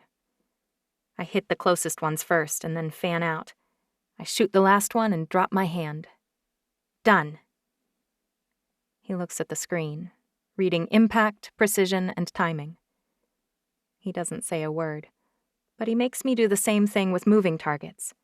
Then he makes me try a more complicated slingshot, a bow, and finally a crossbow. I'm equally good with all of them. He reaches for a gun, but then he notices the time. I guess we can practice with guns tomorrow. I try not to show the shiver of excitement that races through me when he says, tomorrow. Sure. You're amazing at that, he says. I know. Forget Goliath. I'd have taken out most of his army too, right? He smiles because I may suck at hand-to-hand, and I may hate hurting people, but I dominate all projectiles. I glance at my watch. 5 minutes after 11. I should get cleaned up. Well, thanks, I say. It's been interesting. Edom smiles at me. That it has. Do not freak out. Do not race, heart. Do not. But it's not lost on me that he's not dating Judica anymore. And he's smiling at me. Maybe it's not awful if he hears my traitorous heart racing along a little bit. I turn to go and snap my fingers at Cookie. I reach for the handle on the door before I realize she didn't get up. She's still asleep. Weird. I walk over to her and shake her a little. Nothing. It takes me several seconds to register the import of something I don't hear, something I've heard every day for 7 years. I can't hear her familiar heartbeat because it's not beating. I was so distracted with Edom that I didn't notice until just now. I crouch down and cradle Cookie's head in my arms. My sweet little dog is dead. She was in perfect health this morning. She came on part of my run, ate as much as always, but she was acting oddly in my room before we came here. Almost as if she felt sick. Or as if she'd been poisoned. Seconds later, I'm screaming a name, and I'm not stopping until I get my pound of flesh. Judica, I'm coming for you. And this time I will relish the sound of every last crunch.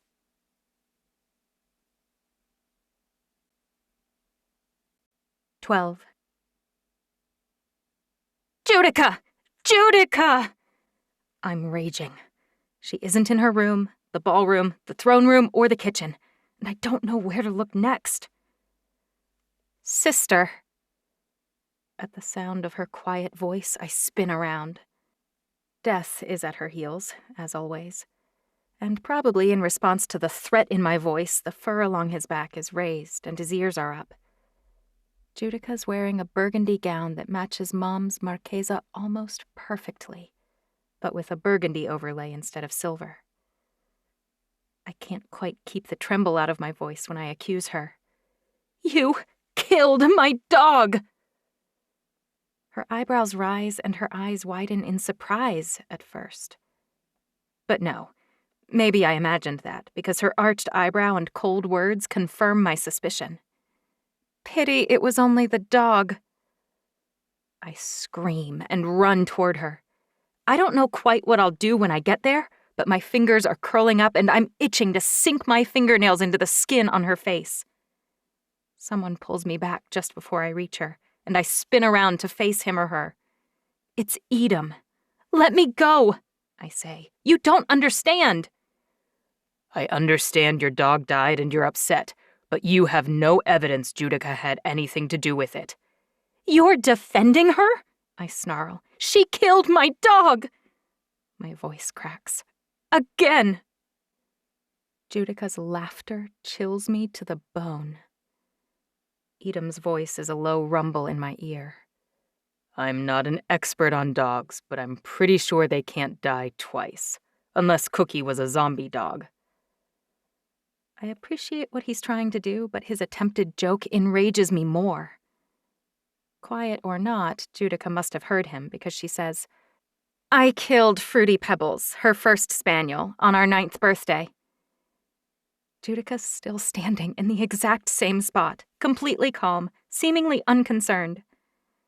No zombies that I know of, canine or otherwise.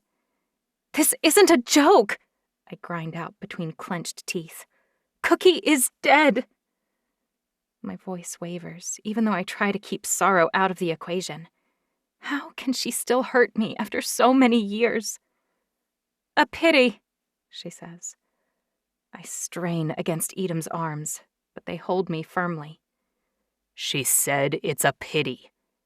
Edom's looking right at me, not even bothering to glance at Judica. See? She's sorry. It's some kind of misunderstanding. That's not what she means, I growl. She meant that it was a pity she killed my dog on our 9th birthday, because she meant to kill me instead. I didn't eat her disgusting poisoned cookies, but Pebbles did. Edom doesn't speak, but he lets go of me, his brow furrowing. I assumed he knew. I assumed everyone knew the story. It seems like something Judica would gloat about.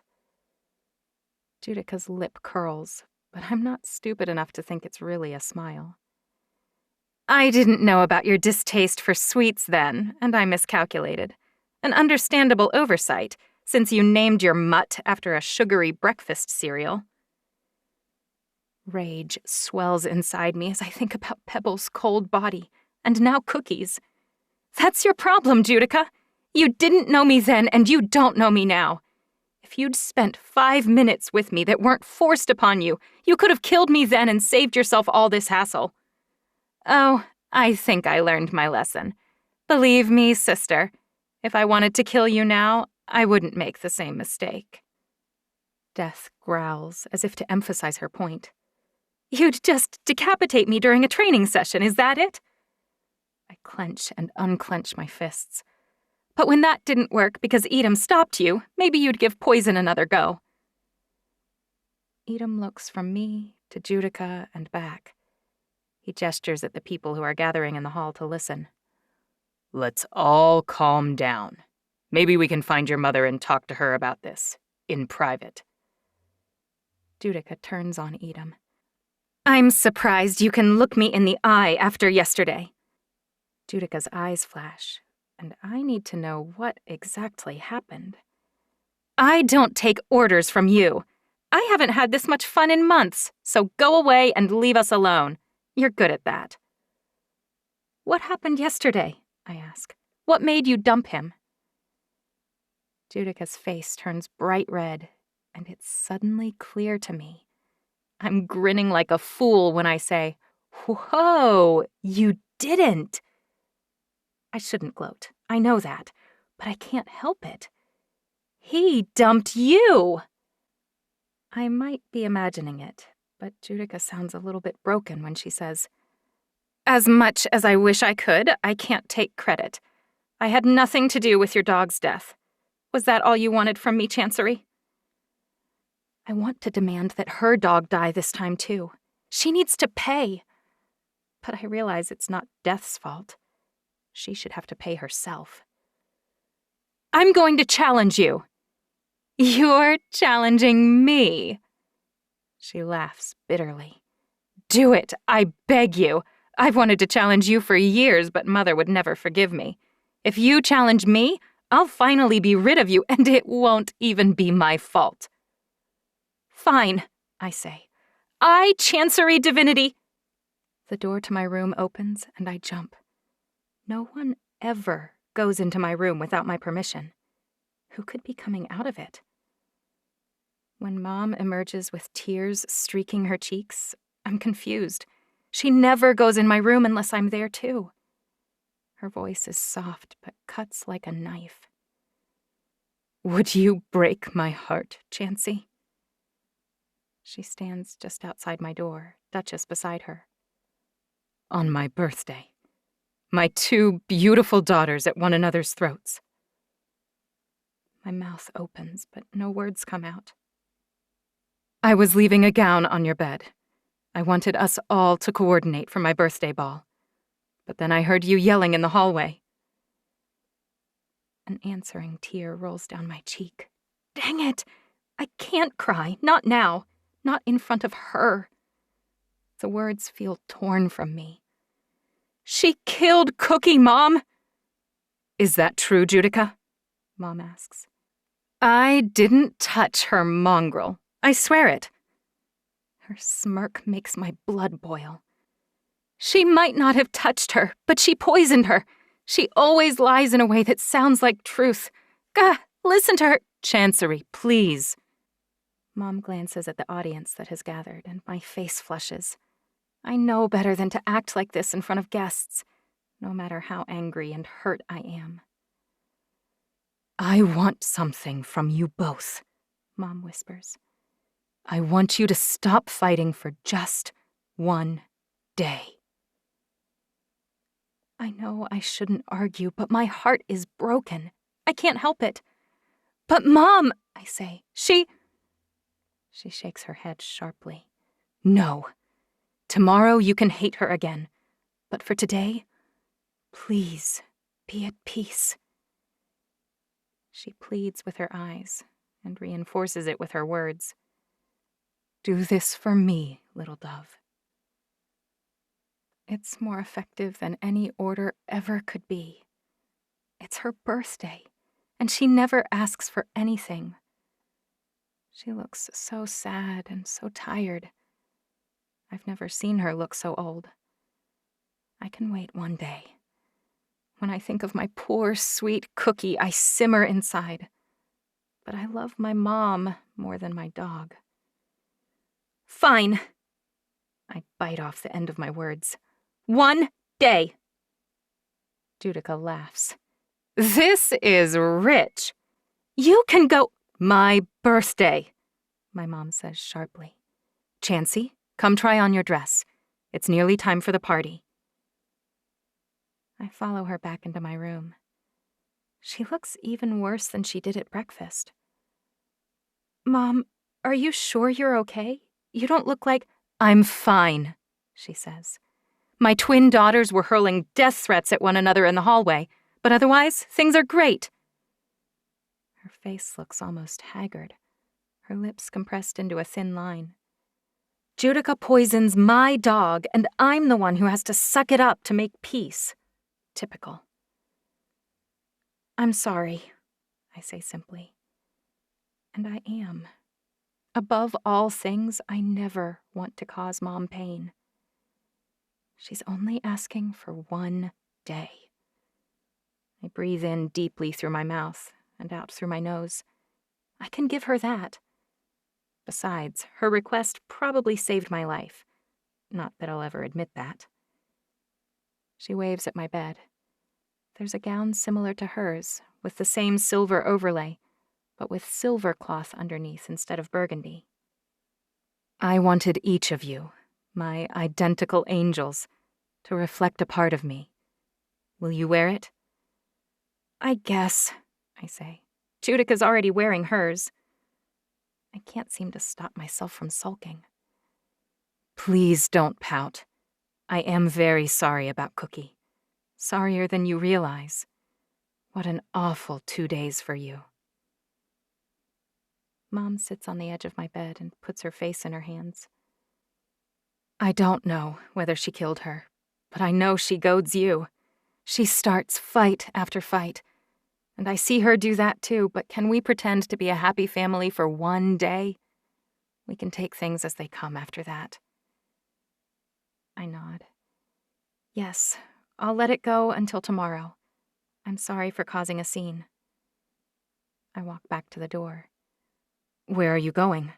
She asks. I choke up. I need to get Cookie, Mom. I can't just leave her lying on the floor of the arena. I'll take care of that. Mom stands.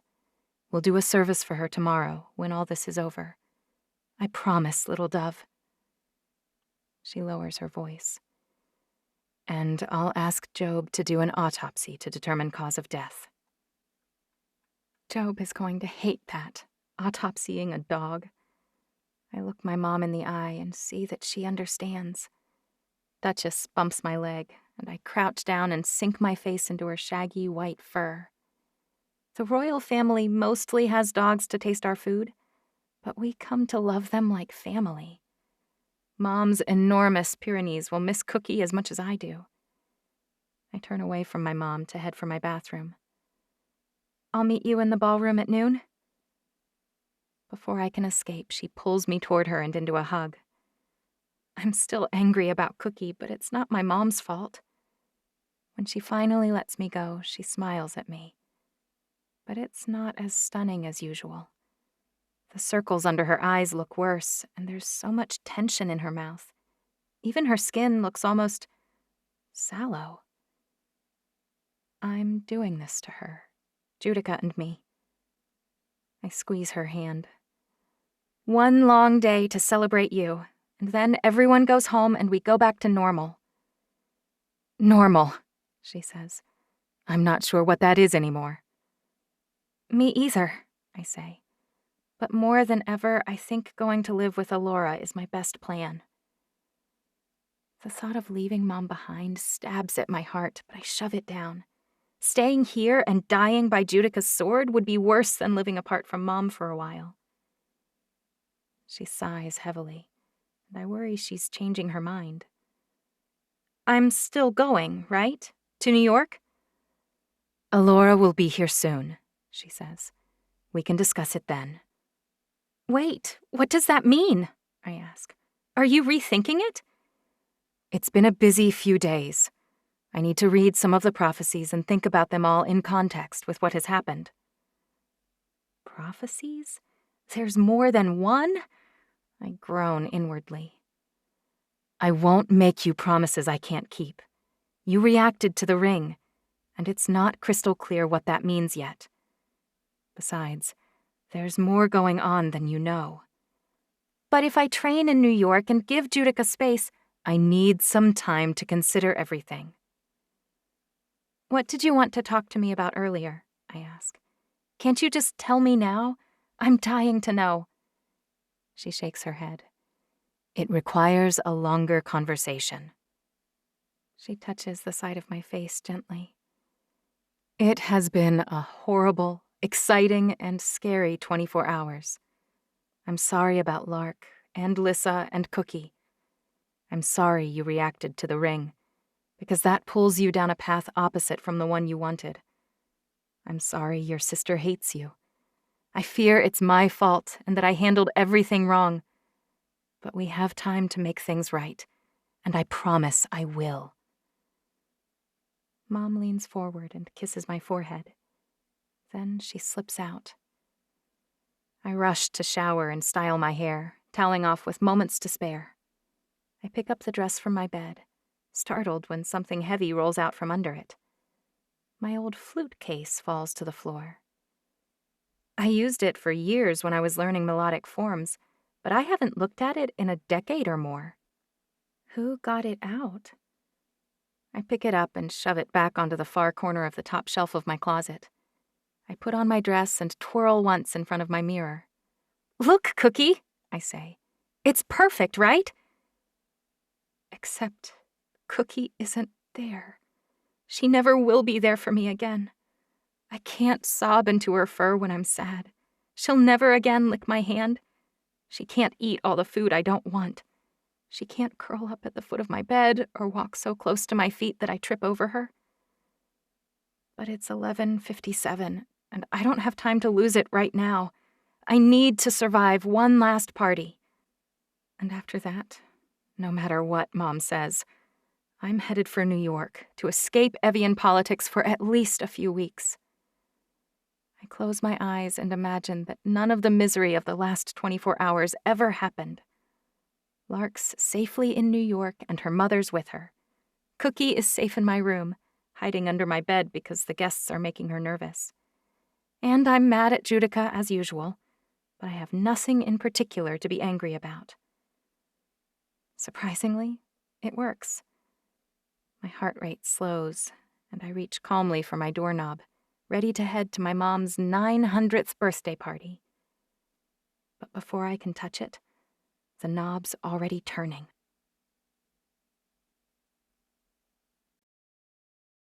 "13. I back up against the wall, my body tense, my nerves humming. Who would open my door without knocking first? I can only think of one person, but Mom never enters from the hallway. She always comes through from her room.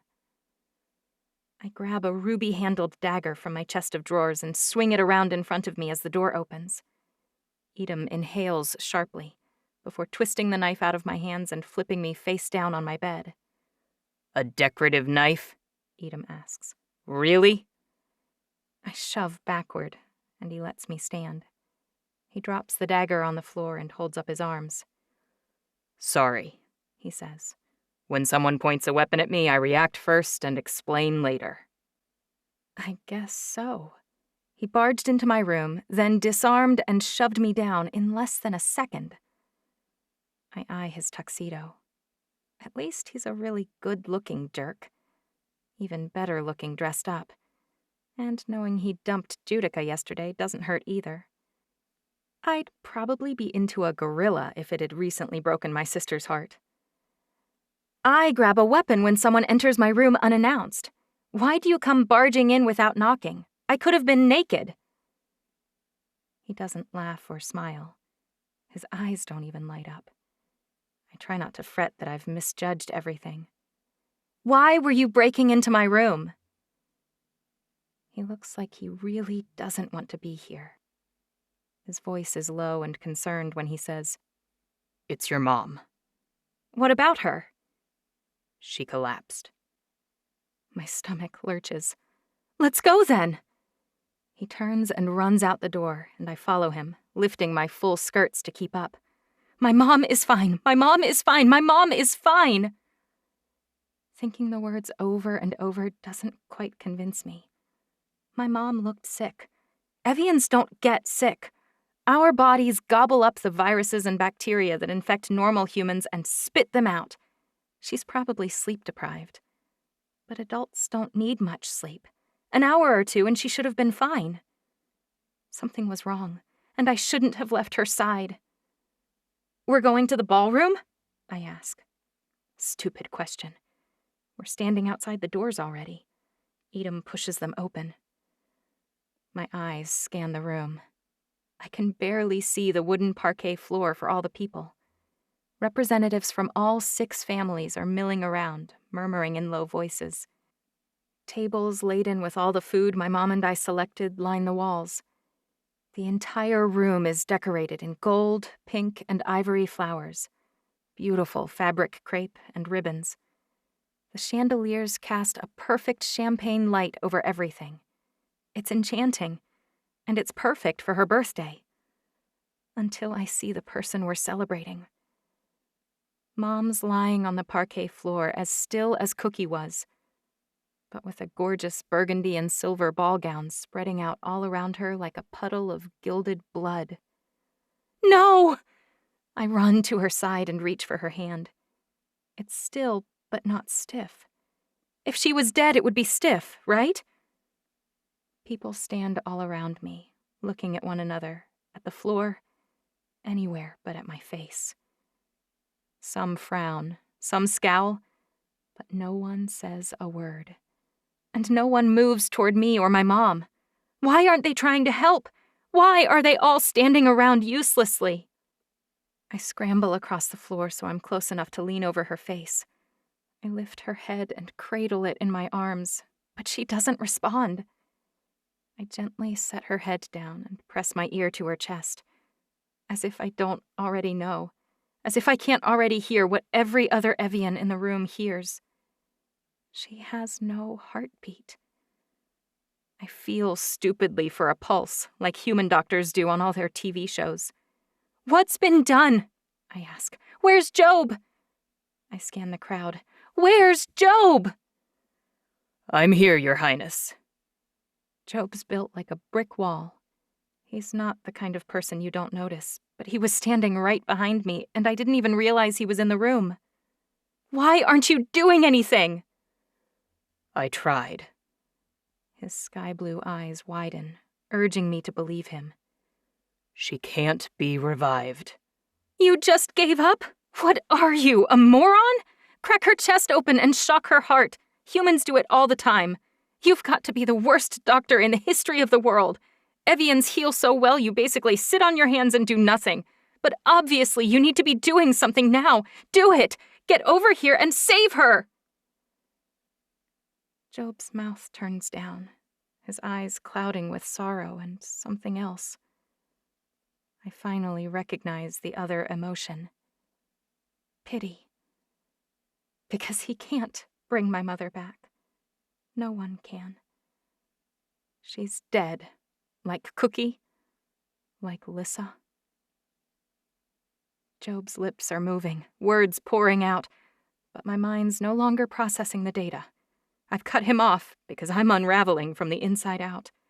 How can this be happening? I saw her a few moments ago. She stood across from me and hugged me. She can't be gone. I'm shaking all over, and I'm hugging Mom and crying. Duchess is frantic next to me, licking my hand and barking and licking my mom's hand. Someone around me is screaming, but I don't know who. They sound exactly the way I feel, like their insides were run through a blender and there's no healing the slurry of their heart. I'm rocking back and forth, cradling my mom to my chest when they come for me, Edom and Balthazar and Inara. They try to pull me away, and the screaming cuts off abruptly. My voice croaks, "No! Get away from us!" "You need to let go, Chancery." Inara looks at me like I've cracked, and I realize she's right. I am broken. Lissa's death hit me, and Cookie splintered the ensuing crack. Now this, Mom's... I can't even think the words. Mom in my lap with no heartbeat has shattered me into a million pieces, and there's not enough glue in the world to put me back together. I can't. I won't. It's too much. They don't understand. None of them do. I wrench my arm out of Inara's hand. You let go! Get away from me, all of you! I shake off their hands, the hands trying to take my mom away from me. I glance around at an ocean of perfect faces. None of them quite right. None of them her. All of them unwilling to meet my glare. The hands return, but I slap at them. Leave me alone! Chancery Divinity Alamecha, a voice says. A voice like winter. A voice that returns me to temporary sanity. A voice I hate from the depths of my soul. I turn around to glare at Judica. What? I stand up slowly. Her eyes shine like she's been crying. But I've never seen Judica cry. Not in 17 years. Not when she's injured, insulted, sad, hurt, angry, or disappointed. Not ever.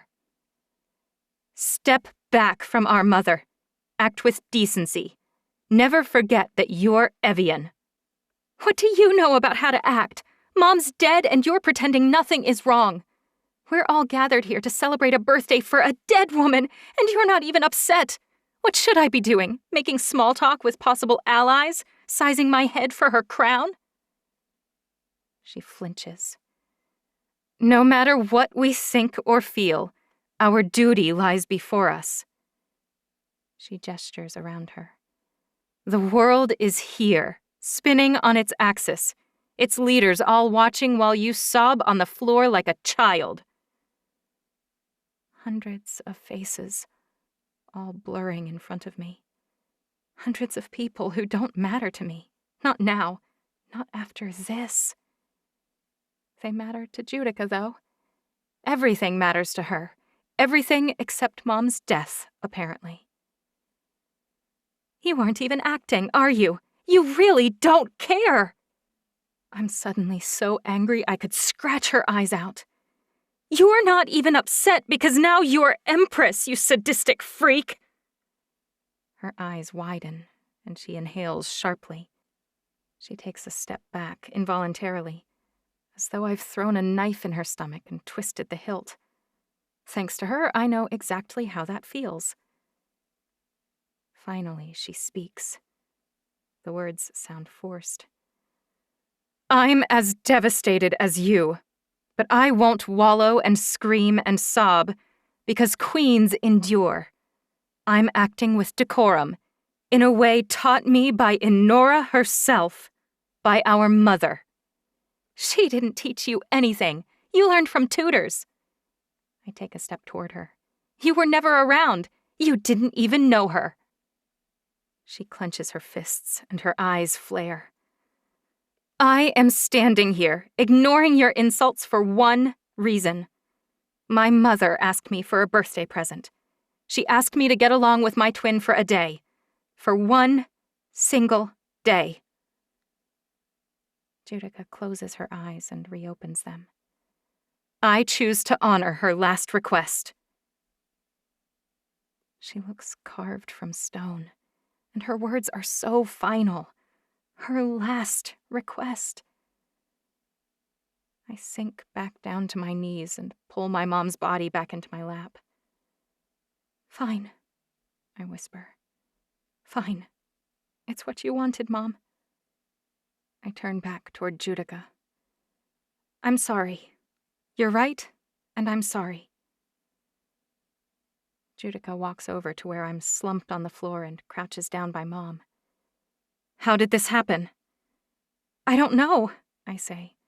She was tired this morning, but she seemed fine. It wasn't until after breakfast that... Like the first rays of sunlight eradicating the night's darkness, the truth dawns upon me. I put the pieces together slowly, but when the last one falls into place, I know beyond the slightest doubt. I sit up straight and look Judica in the eye, all her pretty words about honoring last requests and the world going on ringing hollow in my ears. I slap her, hard. Judica's eyes flash and her hands clench, but she doesn't strike me back. Her voice is low, deep, angry. How dare you? How dare you? I gently set Mom's body on the ground and stand. I speak loudly enough that the crowd gathered for Mom's birthday can hear me, but I'm talking to Judica. I was there at breakfast this morning. Duchess hates eggs, and I hate eggs. But Mom loves them. Boiled eggs are her favorite. When Mom tried to give the first bite to Duchess, she'd never have eaten it. Cookie ate whatever Duchess wouldn't. I also gave Cookie my entire fried egg. My hands shake with fury and righteous indignation. Judica looks at me blankly. And? That's why Cookie died first. Judica looks legitimately horrified. But nothing that took time to kill a dog would be strong enough to kill our mother. Mom ate way more than Cookie did because she loves eggs.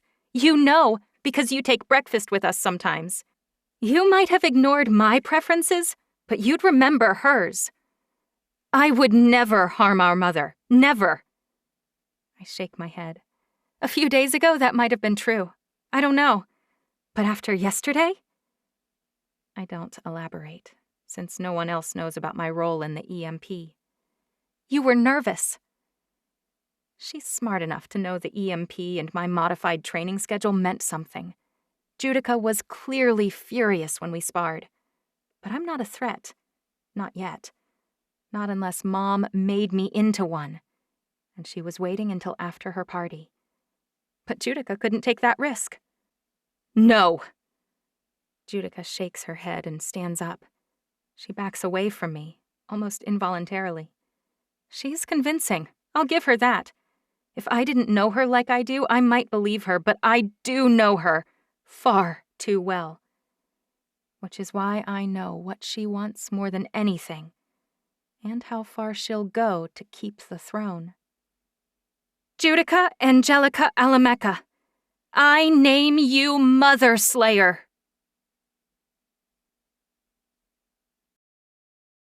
"14. Eyes fly wide all around me, and several people gasp. Inara grabs my shoulder and whispers in my ear, "That's a significant and very public allegation." Her heart rate speeds up, and I smell her perspiration. Whether I've panicked Inara or not, I won't retract my claim. It's true. I feel it in my bones. Judica killed our mom because she couldn't stand the thought of me becoming empress instead of her. Maybe Mom even told her about her plans in a misguided attempt to prepare her. The irony is that Judica didn't have to do it. I didn't have any desire to rule over this pack of jackals. Inara whispers, "Be that as it may, you might have waited to talk to me about what proof we might find before shouting it in front of enemies and friends alike." "I'm sorry," I say flatly. But I'm not really. I'm destroyed. I'm broken. I'm livid. I'm scared. I am full to the brim with feelings right now, but not a single one of them is apologetic. Judica stares the members of the murmuring crowd down, one at a time. My sister has named me Mother Slayer. It isn't true. I loved my mother and I would never have harmed her. But it doesn't really matter either way, does it? She speaks slowly, and her words dispel the fog that has settled into my brain. She's right. It's awful, it's horrible, and it's every kind of hideous. But she's right. Even if she killed my mom, it doesn't make a bit of difference. She's the heir. For 6,000 years, 2 categories of people have had the right, by law, to kill an empress. another empress as an act of war, or the empress's own heir. Judica, as the heir, had a right to do it. It was a law put in place to ensure that if a monarch fell ill or was incapable of governing, the parts of the world she controlled wouldn't languish. Which means my allegation is meaningless. I watch, numb, as Judica bridges the gap that separates her from Mom's body. She leans over and presses a kiss to Mom's forehead, and then she leans forward and pulls the sparkling ring from Mom's finger. It slides off easily, without any pulling or yanking. Judica holds it up over her head and proclaims, "I'm heir to Alamecha by right, as the youngest female of the royal line, and by record mother made 8 years ago. I hereby take my place as empress of the first family." The ring sparkles briefly in the sunlight, the colors reflecting from it and filling the room with tiny lights. When Judica shoves it on her finger, the whole room sighs, because it's done. The murderess has taken control. Heaven help us all, but me more than anyone else. Before anyone can speak, Job steps forward. I'm sorry to interrupt at such a critical time, and I tried to tell Chancery this before. But technically, Judica may not be the heir. Judica drops her hand. What? Job ducks his eyes and shuffles his feet. I attended to your mother in her last moments, and she was quite clear and very lucid when she told me that she revoked Judica as heir and named Chancery in her place. She said it several times. I'm sure the other people present heard it too. Job glances around him, and several heads nod in affirmation.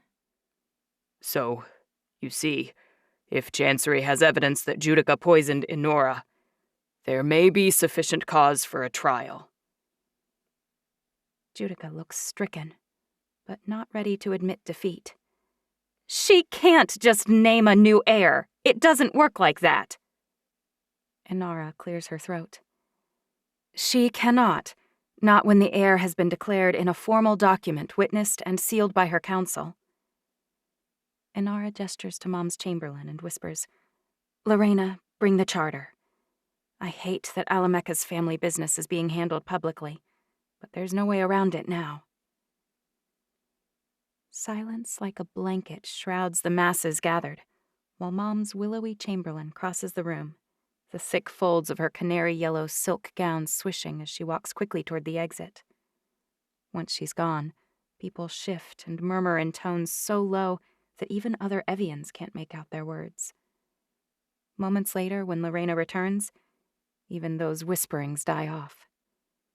Inara shoves hors d'oeuvres and silver dishes out of the way on an ornate serving table near the end of the room, and Lorena plonks a solid wooden box with the Alamecha family crest carved on the lid onto the cleared space.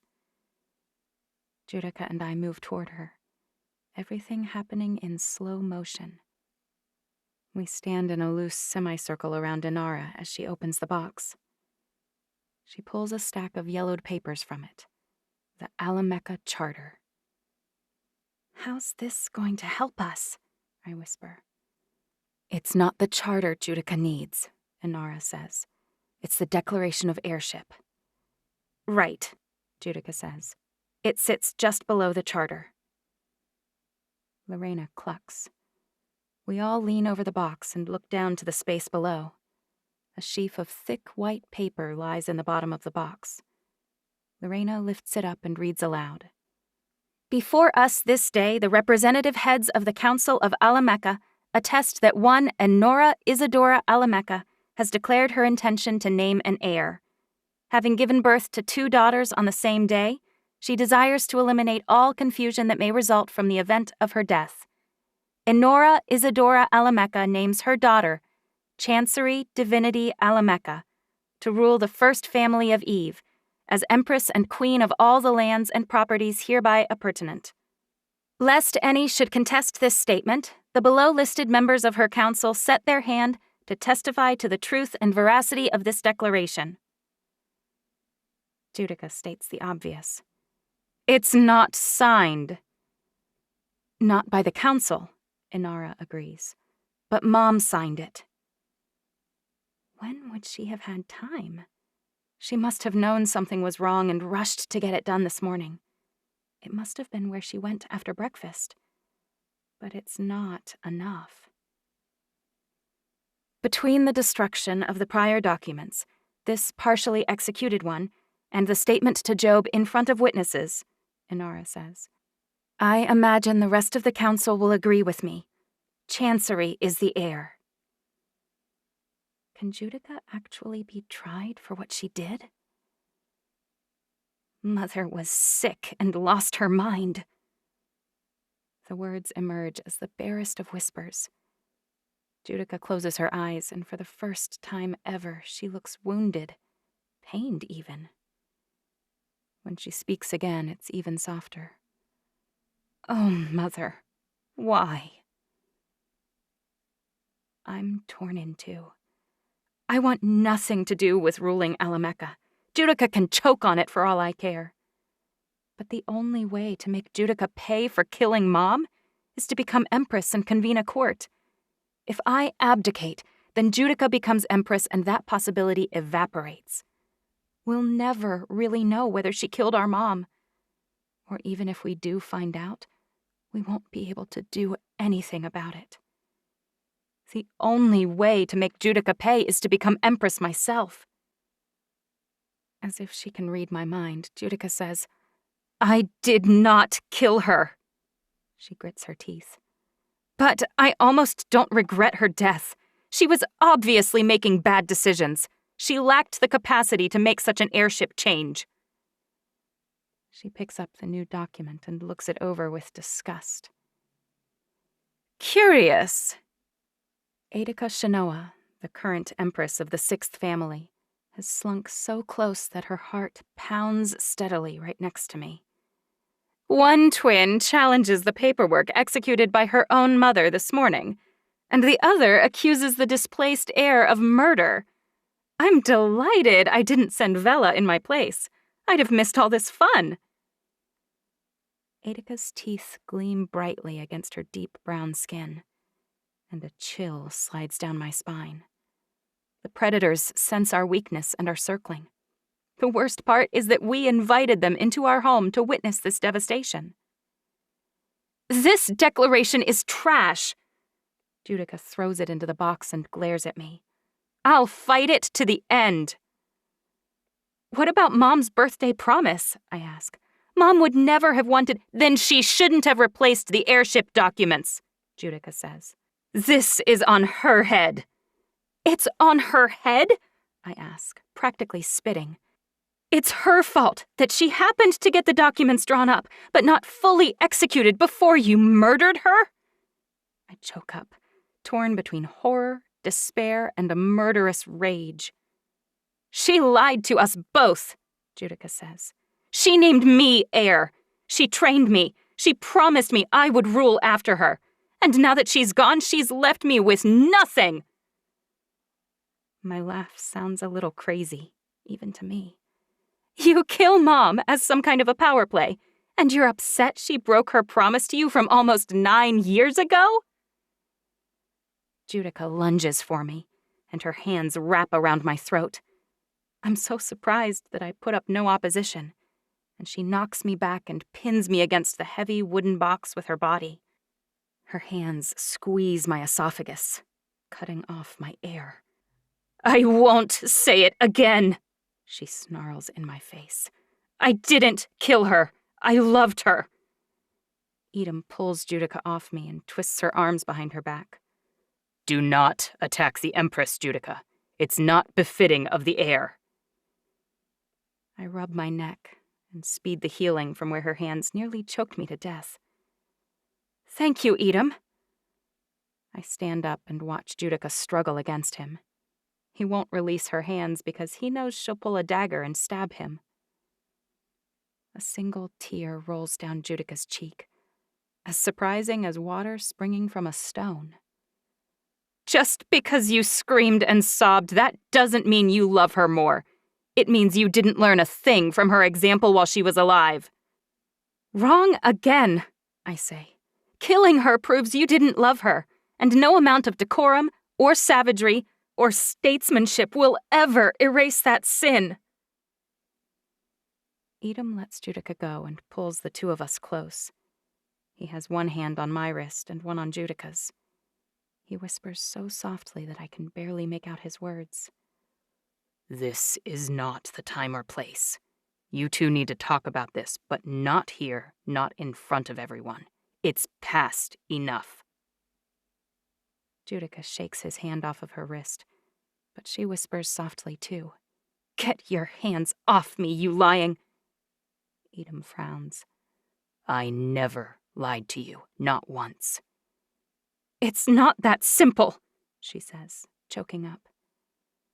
I don't know why it surprises me, but she seems more upset about Edom dumping her than she does about our mother's death.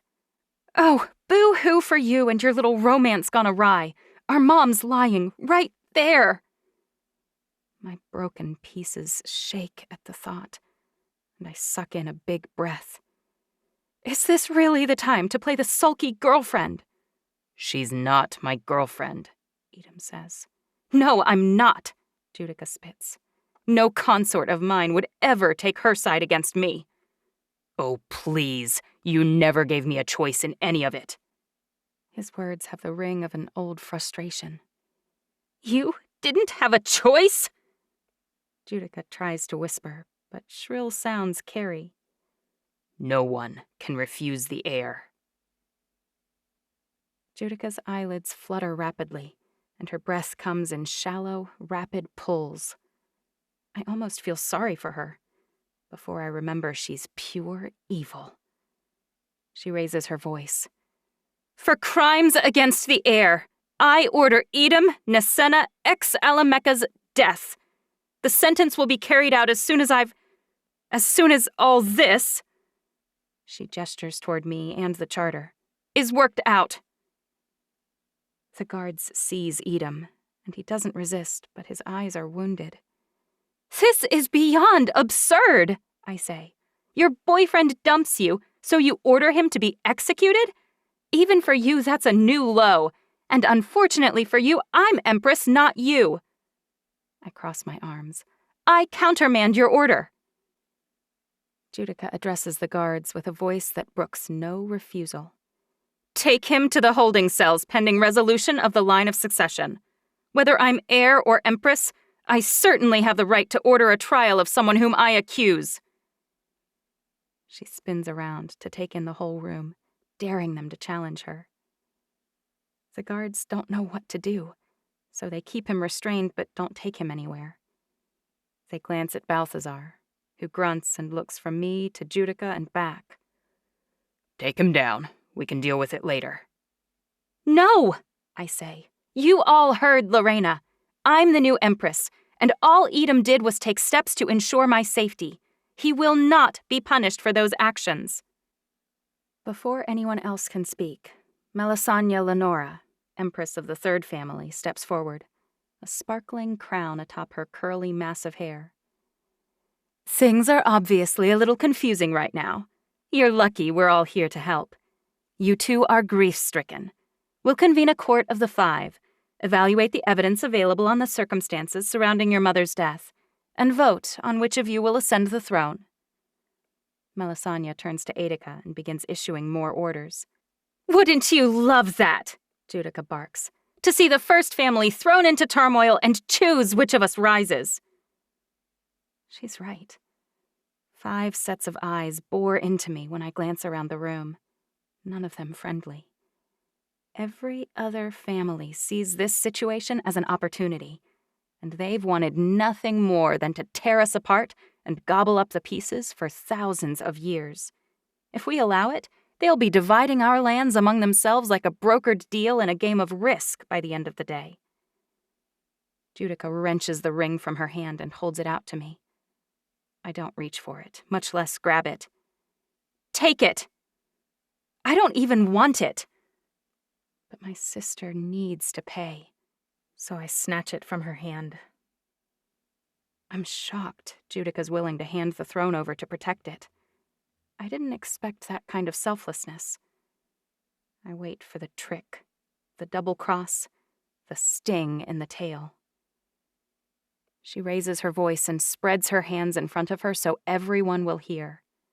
While we appreciate the kind and considerate concern of the 5 families in this time of deepest grief for Alamecha, we respectfully decline your invitation to convene a court on our behalf. The first family will handle this on its own.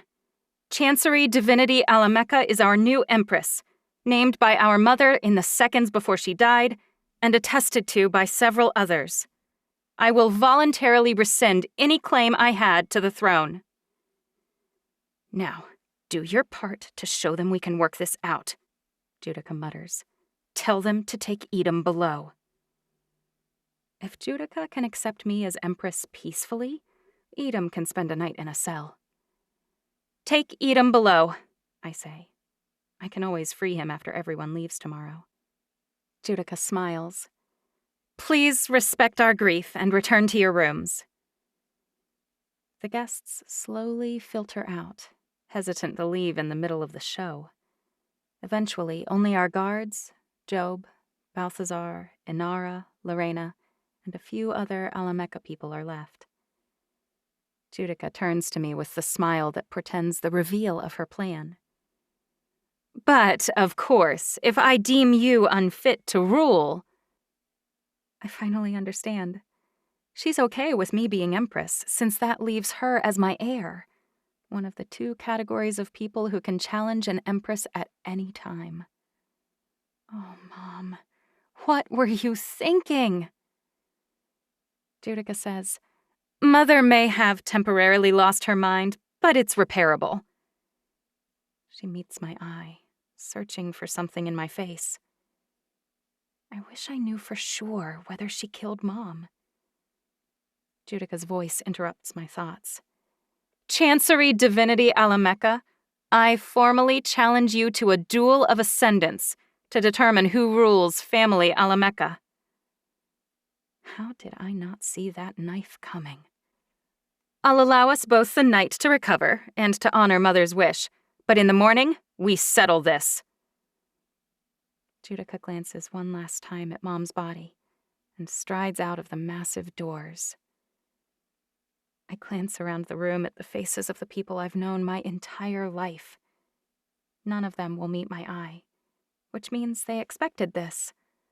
I really am a bumbler, too weak and too stupid to rule. If I can't even predict the actions of my twin sister, the most predictable person in my life, how can I possibly lead our entire family? I doubt I could have screwed this up any worse if I'd tried. Edom's imprisoned for sparing me. The 5 will be plotting their attack on our family on their flights home. Lark's hiding in New York without a mother. And Cookie and Mom are both dead. And my options tomorrow morning are to murder my sister or die by her hand. I cross the room and kneel in front of Mom's body. I lean toward her and whisper into her hair. I tried, Mom. I really did. I'm so sorry I let you down. But that stupid staridium obviously chose wrong.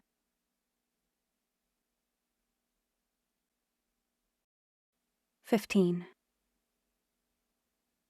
I'm not sure how long I lay with my head on Mom's body before the housekeeping staff shows up to retrieve her. When I glance around, everyone has left except Inara, Job, and Frederick. What can we do? Inara asks. I sit up, startled by her expectation that I'll simply head for my room to prepare for tomorrow's challenge, abandoning my mother's body to be prepared for burial. When I do stand up, I long for Mom's room, and her smell, and her things. I want to be around something that reminds me of her. Duchess snuggles against Mom, taking the spot I vacated, and my heart contracts again. I lean over and ruffle the fur on Duchess's head, and then I force myself to square my shoulders. Each step toward the door feels like a betrayal, like I've given up on her. like I'm walking away from her and not the other way around. Even though I know she's already gone, it destroys me to let her go. By the time I reach the door, I recognize what else feels off. I miss the clicking sounds of Cookie's claws following me. I miss the soothing and commanding presence of my mom. And no matter where I go, I'll never feel either one again.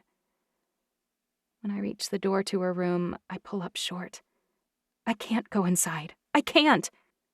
I spin around and nearly run into Inara, Frederick, and Job only a pace behind her. I want to be alone right now. The words emerge as a croak. You're the empress now, Frederick says. Your mother would want me here. You need protection. You sure kept her safe, didn't you? I snap. Frederick stumbles back like I slapped him. Mother's most trusted guard. He only left her door to sleep. I'm sorry, Freddie. I know it's not your fault. Tears threaten to fall again. I'm really sorry. You can wait outside. I shove past him and take the dozen steps to my own door, Inara and Job on my heels. I stop on the threshold and rest my forehead on the solid wood of my door. Why are you both following me? I need a private word, Job whispers and glances sideways at Inara. Frederick takes up his position next to my door, and I meet his eyes. I'm curious what he thinks about Job's request. He shrugs infinitesimally, which means he doesn't consider Job much of a threat.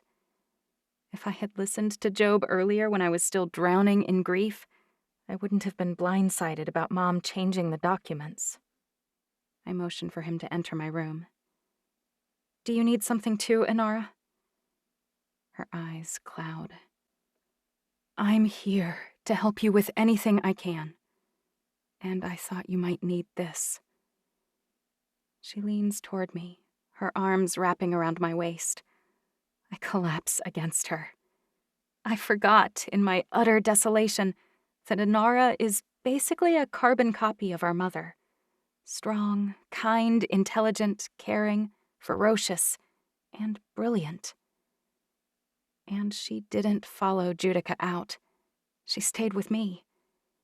Which means when Judica kills me tomorrow, she'll likely execute Inara too. I shudder and pull back. Give me just a moment with Job, and then we can talk. Inara's lips tighten into a thin line, but she doesn't argue. She takes up a position near the doorway, on the opposite side from Frederick. I walk into my room, marveling at how different the room looks from the last time I entered, when Mom had just told me to put on a dress to match her. The whole world looks different now that she's gone. Drenched in darkness, covered in cobwebs, and dipped in desperation. Even after the door closes, Job doesn't speak. He looks down at his feet and shuffles them a bit. He's been my mom's physician for centuries. Losing her was hard for him too, and he probably feels to blame. I sympathize, but I'm exhausted and stressed and not up to the job of consoling anyone else right now. What is it, Job? He meets my eyes. Your mother told me repeatedly that you were her new heir. But that's not all she said. Right before her heart stopped, she told me, "Tell Chancey I sent something to Alora." I asked her to repeat what she said. I couldn't understand the word. She could barely talk. But she didn't hear my question. She was gone, Chancey. I'm sorry to be delivering an incomplete message, but in case it's important, I wanted to tell you everything I know. She sent what to Alora? Alora's coming here any day. She couldn't have meant the declaration, since it was here, partially executed. What else could she have sent to New York, and why? It makes no sense. Job's heart rate is elevated, and he looks pale. Are you okay? I ask. He nods. I am sorry. So sorry to have failed you. I should have done more when I noticed how tired she looked. I should have... I tried to talk to her about it too, Job. It's not your fault. Mom thought she was bulletproof, and obviously she wasn't. He reaches toward me and then pulls back, clearly unsure how he might offer comfort. Finally, he shoves his hands in his pockets and heads for the door. He's gone in a blink. I wish I could escape the mess of my life so easily. Inara slips through the doorway as he leaves. She looks at me like I looked at Lark earlier. Pity, empathy, sorrow. Gratitude floods my body at the knowledge that my amazing, strong, brilliant big sister followed me instead of Judica. I have no idea why Inara's on my side, but inexplicably, she is.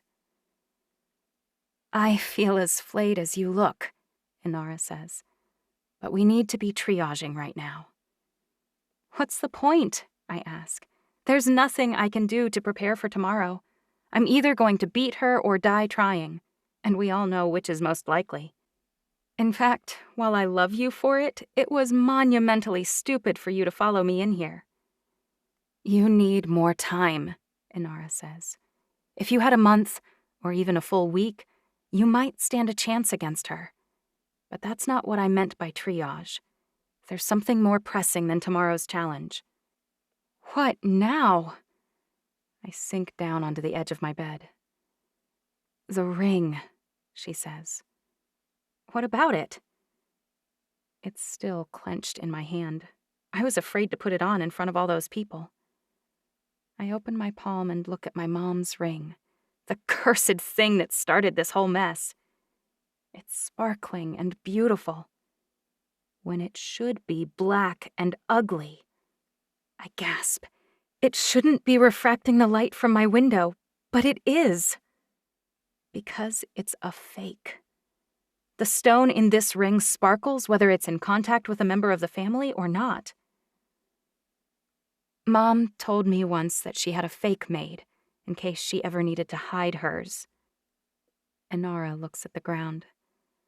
I guess she decided it was time. What's it made of? I ask. Mystic topaz. The funniest part is that it's essentially worthless.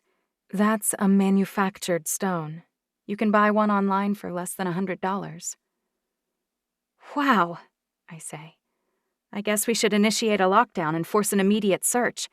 That will be extremely unpopular with our guests, but we can't risk one of them flying out with it.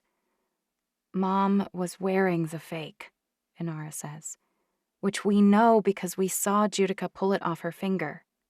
I doubt anyone else knew about it other than me and whoever made it for her. I don't think it was stolen, because the thief would have needed the forethought to bring a fake and change them out. I think the more likely explanation is that Mother hid it herself and was wearing the fake intentionally. But why? I ask. It makes no sense. I held the ring earlier today, the real one. Job's words hit me. Mom sent something to Elora. Would she have sent the real ring? Why? It's not logical. Inara throws her hands up in the air. Nothing makes sense lately. She ticks things off on her fingers. You tell Mom you want to leave, and she agrees and sets up a trip to visit Elora. Inara shoots me a "you're crazy" look. Then you try on her ring and blow up the island. I hardly blew up the island, I say. I set off one little EMP. Inara doesn't laugh. She doesn't even smile. Chancery, that is the weirdest thing I've ever seen. An Evian set off an EMP with the stone given our family by Eve herself. Using only a rock, you wiped out our communications, security, and electrical systems. Not to mention you set the wall on fire and then blasted a fireball through Mother's closet wall. I know. I drop my face in my hands, which made Mom name me as heir. None of that would have mattered, though, if only... Inara sits next to me and pulls me close. If Mother hadn't died, I know. I was going to say if my sociopath sister hadn't found out and murdered her, But you're technically correct as well. In spite of my attempt at a joke, tears stream down my face again. And when I turn to Inara, she's crying too. Judica may be a monster, and Mom may not have had many daughters in the last few centuries, but at least I have 2 amazing, involved sisters who love me. It's more than some people have. Now the ring is gone, and Judica's already challenged me to a duel in the morning. I wish I cared more that I'm about to die. Inara straightens up and squeezes my hand. Mom knew she was sick. She had to have known. I asked her about the circles under her eyes, and I'm guessing you did too. She was brilliant, and always thought 100 moves ahead. She hid the ring, and she tore up the airship, but didn't call her council to witness the new one. She might have run out of time on that, or maybe not. Inara closes her eyes and looks upward. What did you think would happen here, Mom? She wanted me to rule with Judica's help. Why didn't she change the forms to say that instead? I ask. It might not have made Judica as angry. Inara shakes her head. She'd have been just as upset. Plus, there's no precedent for joint leadership among the families. No, I think Mother knew you wouldn't challenge her if you were heir, and that you wouldn't want to kill her if she challenged you. I think Mother may have hidden the ring for this very reason. For what reason? I ask. So when Judica kills me, her rule won't feel legitimate? Inara shakes her head. No, to give you a chance to broker a deal between the 2 of you. Inara's face suddenly looks hopeful. Which means you must have some idea where the real ring is. Otherwise, this will never work. I shake my head. I'm as shocked as you. Besides, if all it takes to broker a deal is that I have the ring, well, Judica already believes I do.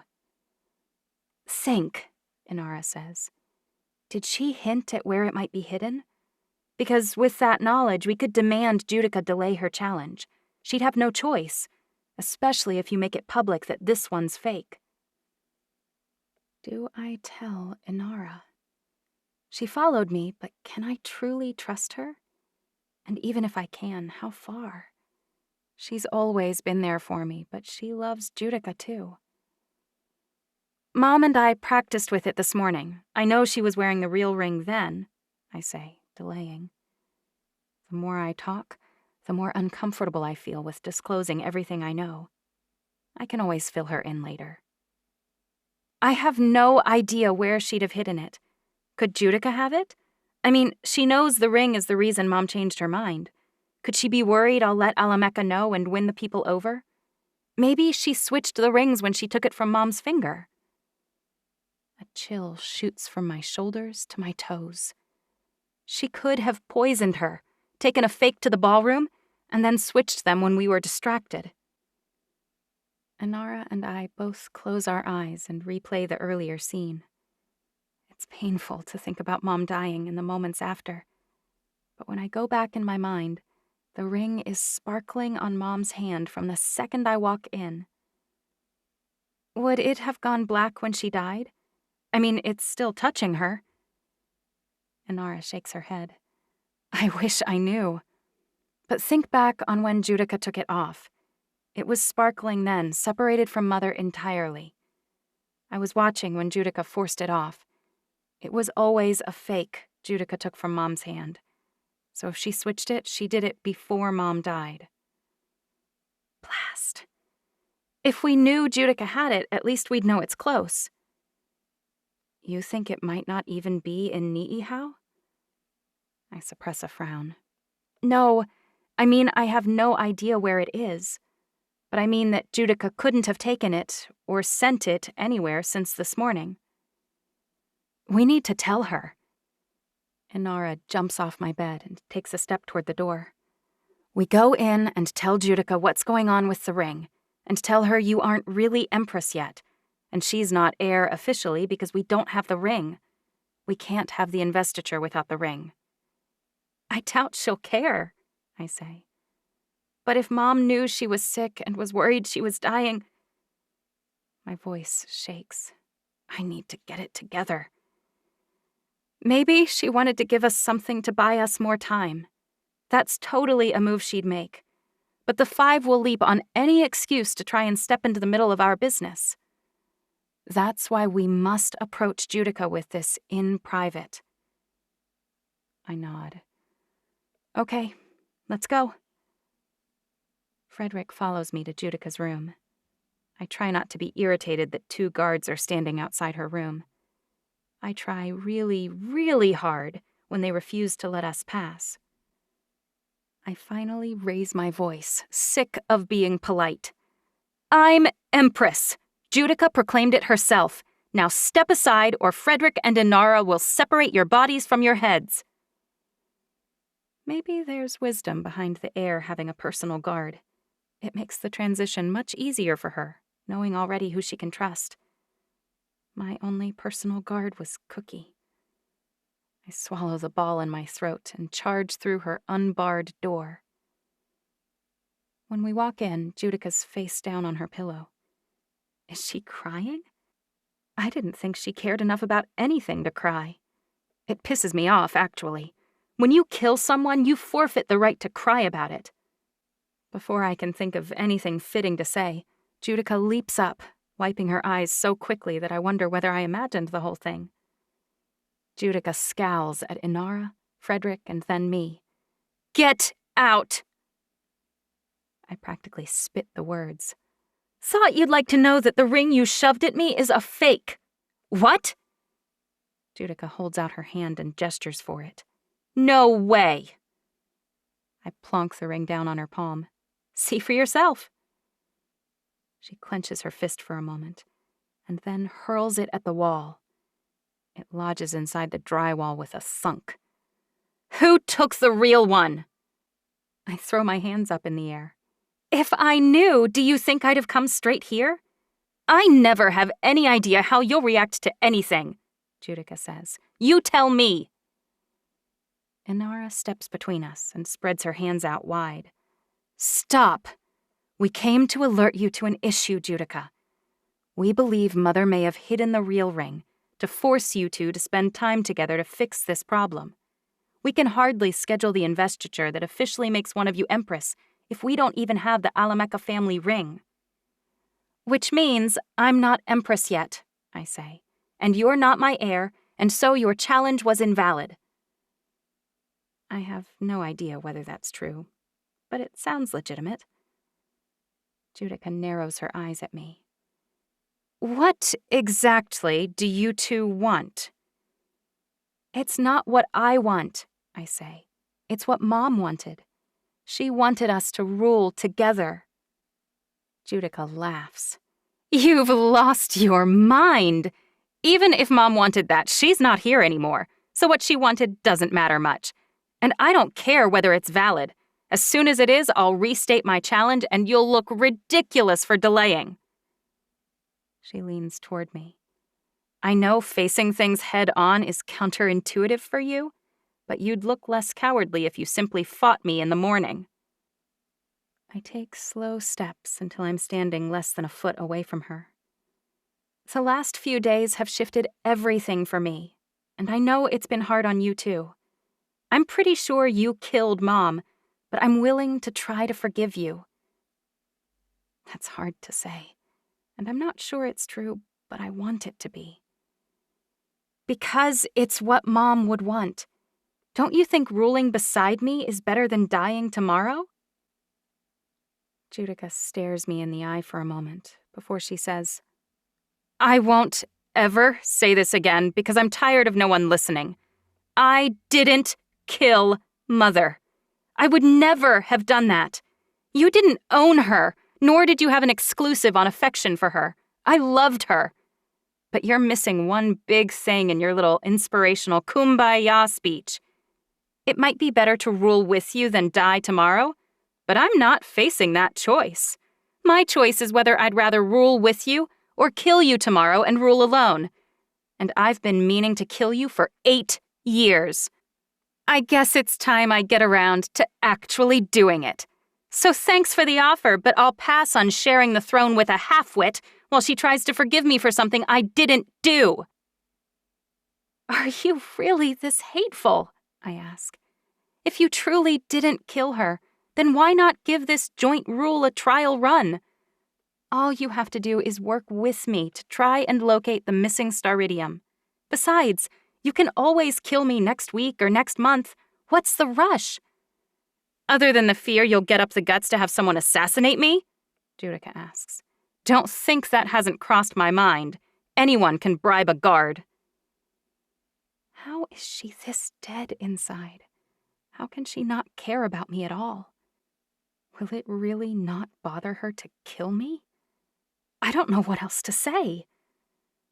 Inara says, Haven't we had enough death for 1 week? Judica sits carefully on a wooden chair, her hands folded calmly in her lap. I don't have a choice. We always have a choice, Inara says. You're just making the wrong one. You have no idea how this feels, Judica says. You're wrong, Inara says. I know exactly how it feels to be displaced. I was unaware you had a twin, Judica says. Inara lifts her eyebrows. I didn't, but I was heir for over 100 years. And then my father died. Mother swore she would never take a new consort, and I assumed I'd be Mother's last daughter. Everyone was sure I would rule eventually. Everyone. Until one day, she completely reversed her decision and took a new consort, a man she barely knew, a man she didn't respect or admire. Not long after that, she had another daughter. Inara paces. In the blink of an eye, the train of my life jumped its track. I chose that day how to react, and stayed the course every day thereafter. I could have killed my half-sister Melina or my mother, in jealousy or rage or out of a fit of injustice, but I didn't. I embraced my new life and my half-sister, just as I embraced the two of you. You gave up! Judica looks out her window. You're facing the same choice I did, Inara says, as though Judica didn't just insult her. Mother didn't choose another consort and have another child, but she got new information and decided it would be best if you two ruled together. Now she's gone and she can't explain her reasons or her plan. But you could choose to try and honor it for a few days before you kill your sister. Or you can make irreversible decisions now. Judica looks from Inara to me and back again. Without any further argument or explanation, she says, No! So that's it then, I ask. You won't even consider it? Do you think we're the same? Judica asks. Because we aren't.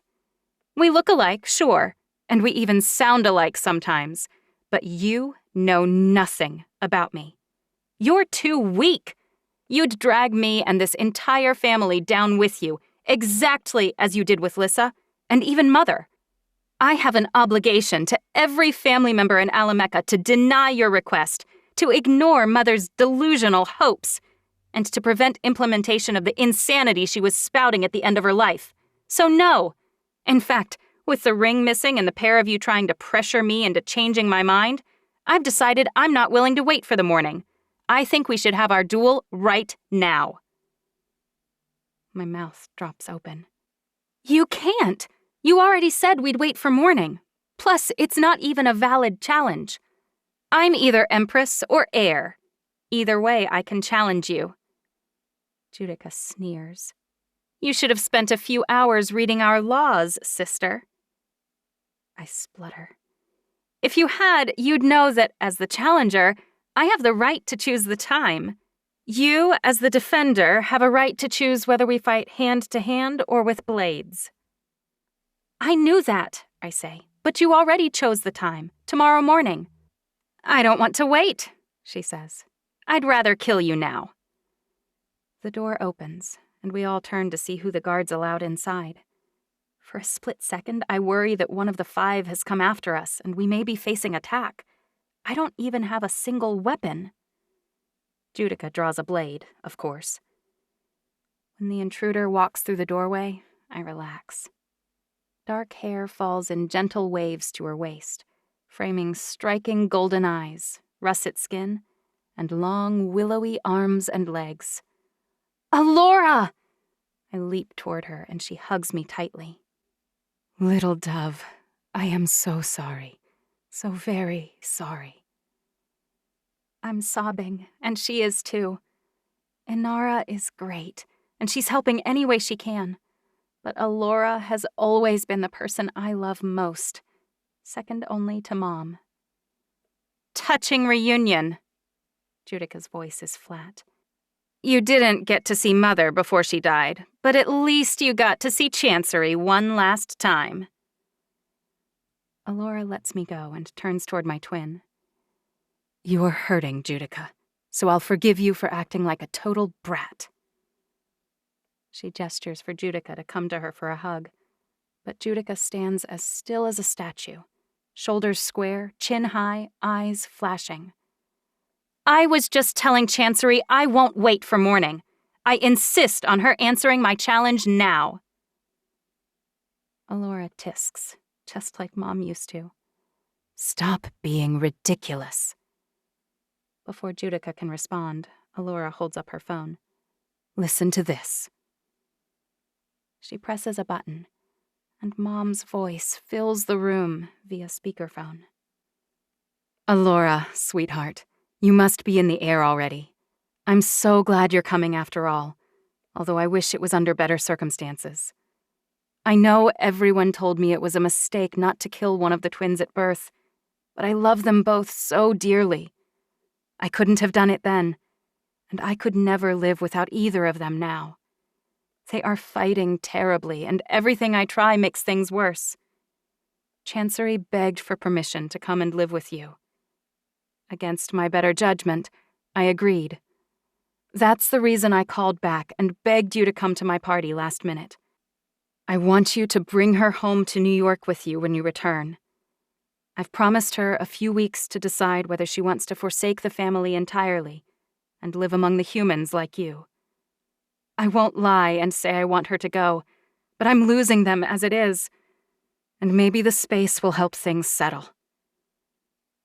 Mom lowers her voice, and I strain to make out her last words. I'm leaving you this message because I've been sick.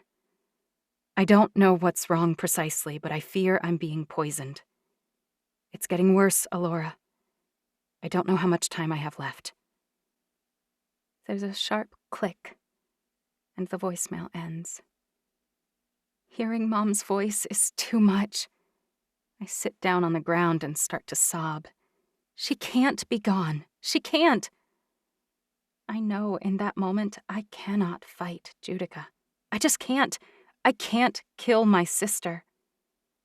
Mom would hate that we're here, about to fight each other over her throne. But I'm certain Judica killed Mom, or else why would she feel so guilty, act so very angry? She found out Mom's plan and decided she wouldn't wait for it to be official. She took Mom from me forever. Suddenly, I'm so angry I want to jump across the room and strangle Judica with my bare hands, which horrifies me. Clearly, I have no idea what I want. Alora crosses the room and takes Judica by the shoulders. You aren't going to kill your twin, Jujubee. Not on your mother's birthday. Not when all she wanted was for you two to get along. How quick everyone is to rush to her defense! Judica shakes Alora off. Why isn't anyone rushing to help me? First of all, Chancery isn't threatening to kill anyone. But beyond that, Mother named Chancery this morning as her new heir, Alora says. That makes her empress, and you're the one challenging her moments after Mother was killed. I'm sorry if you perceive that as me rushing to her side. So quietly I can barely hear her, Alora says, I'm here by your side too. I want what's best for both of you, and for Alamecha. That's why I'm taking her home with me to New York. My sister Chancery, Judica practically spits, is the new empress, as you so helpfully pointed out. She isn't going anywhere. Inara sits down next to me on the ground, her skirt belling around her, and pats the floor. Alora sits down cross-legged, but Judica continues pacing. We haven't had the investiture yet, Inara says, which means Chancery's still only heir now. We don't even have the ring to use for it. Wait, Alora says. The ring is missing? I nod. It's a long story, but we think Mom took it off and put it somewhere she thought it would be safer. We don't know where. I shove my guilt about lying down deep. I have no idea if what Job said was reliable, or whether it even refers to the ring. Regardless, Inara says, what if you let Chancey spend her months in New York with Alora, and you rule in her absence as her heir? The heir to the heir. It's been done. There's precedent. Alamecha took decades off, several times in fact. What a brilliant plan, Alora says.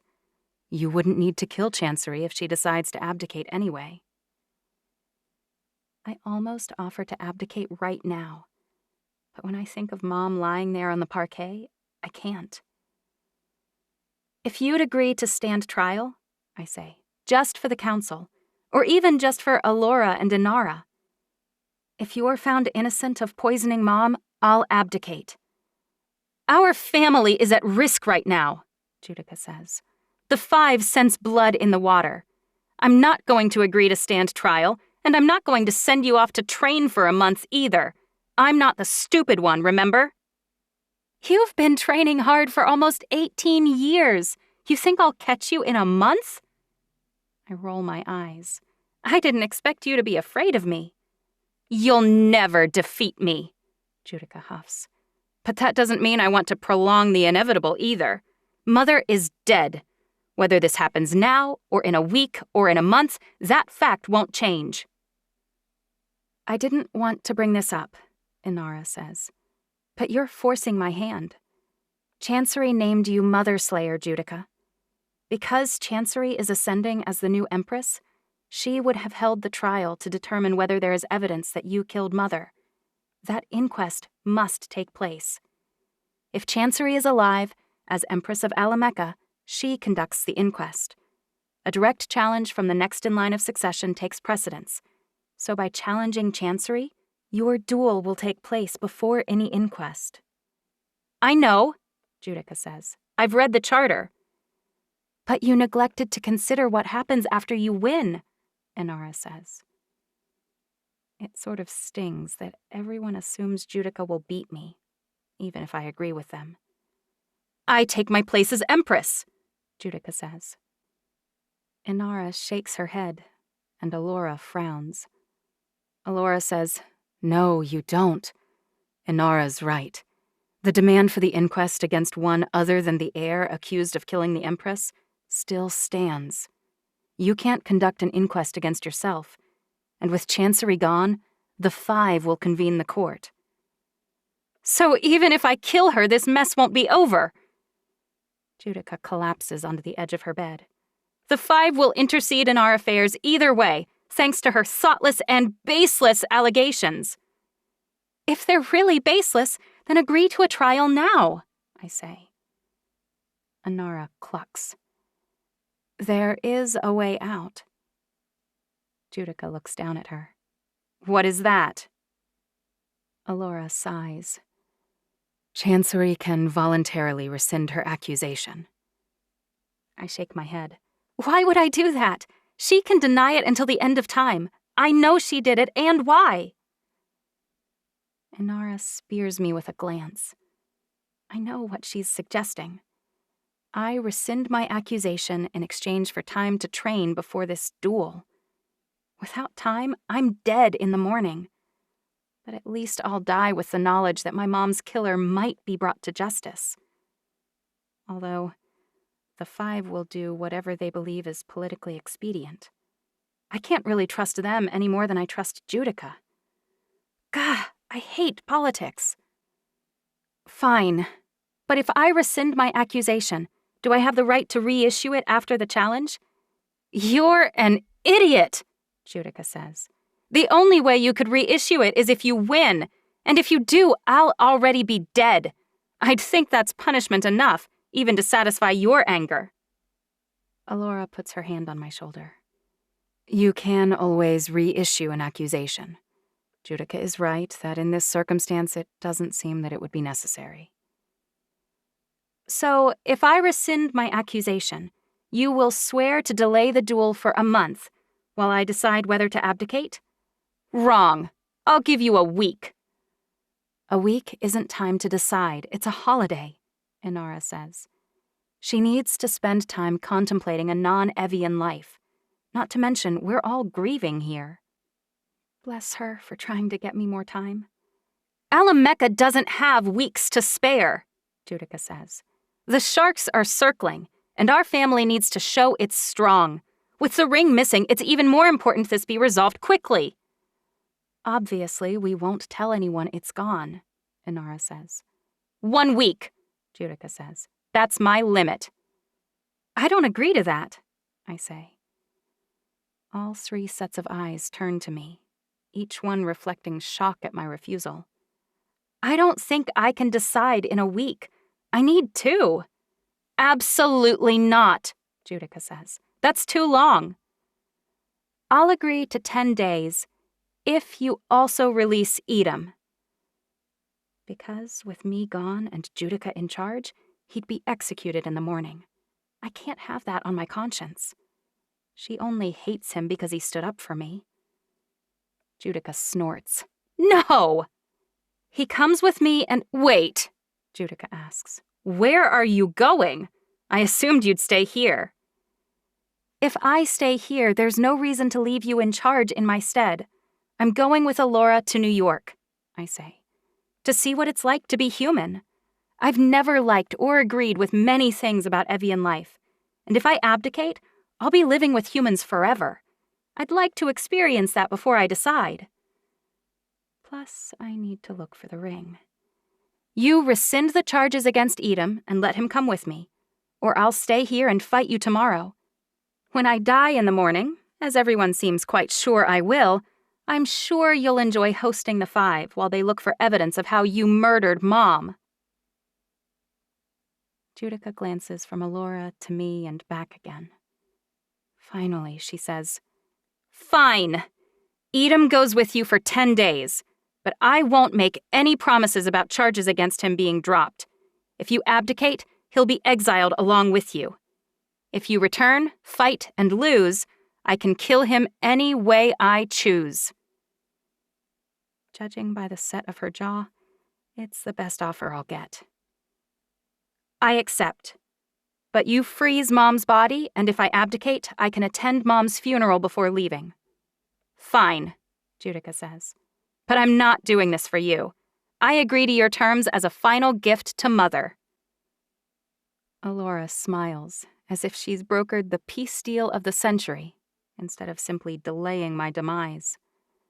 Lovely. Just lovely. Now, let's hammer out the details so we can all get some rest. Chancery and I will leave in the morning.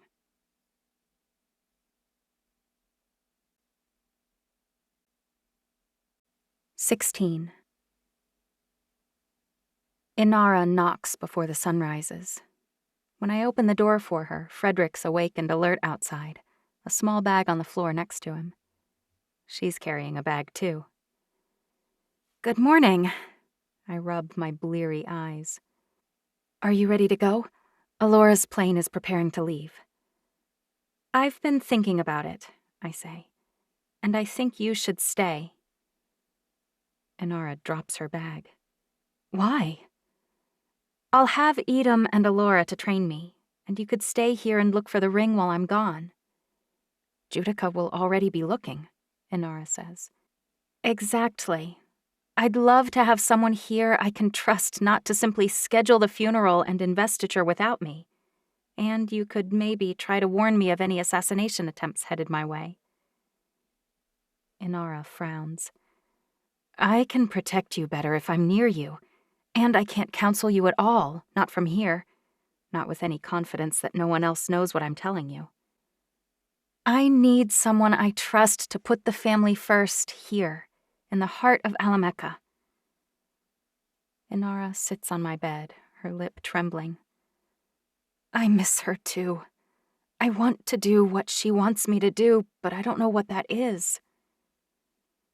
I sit next to Inara and wrap my arm around her. Her dismay tears at the gaping hole in my heart, but I can't fall apart when she needs strength from me, not when she's been so amazing. Inara wipes at her face and straightens. You need me here? I nod. Then I'll stay. Maybe I can provide something, information or, I don't know, something helpful from here. If nothing else, I can work with the people to make sure they soften toward the idea of you as their ruler.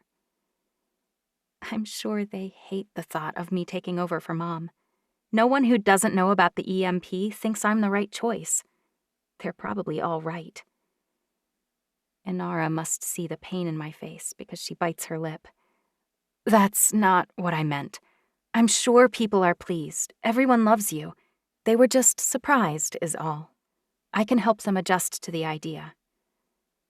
Might be a huge waste of time, I say.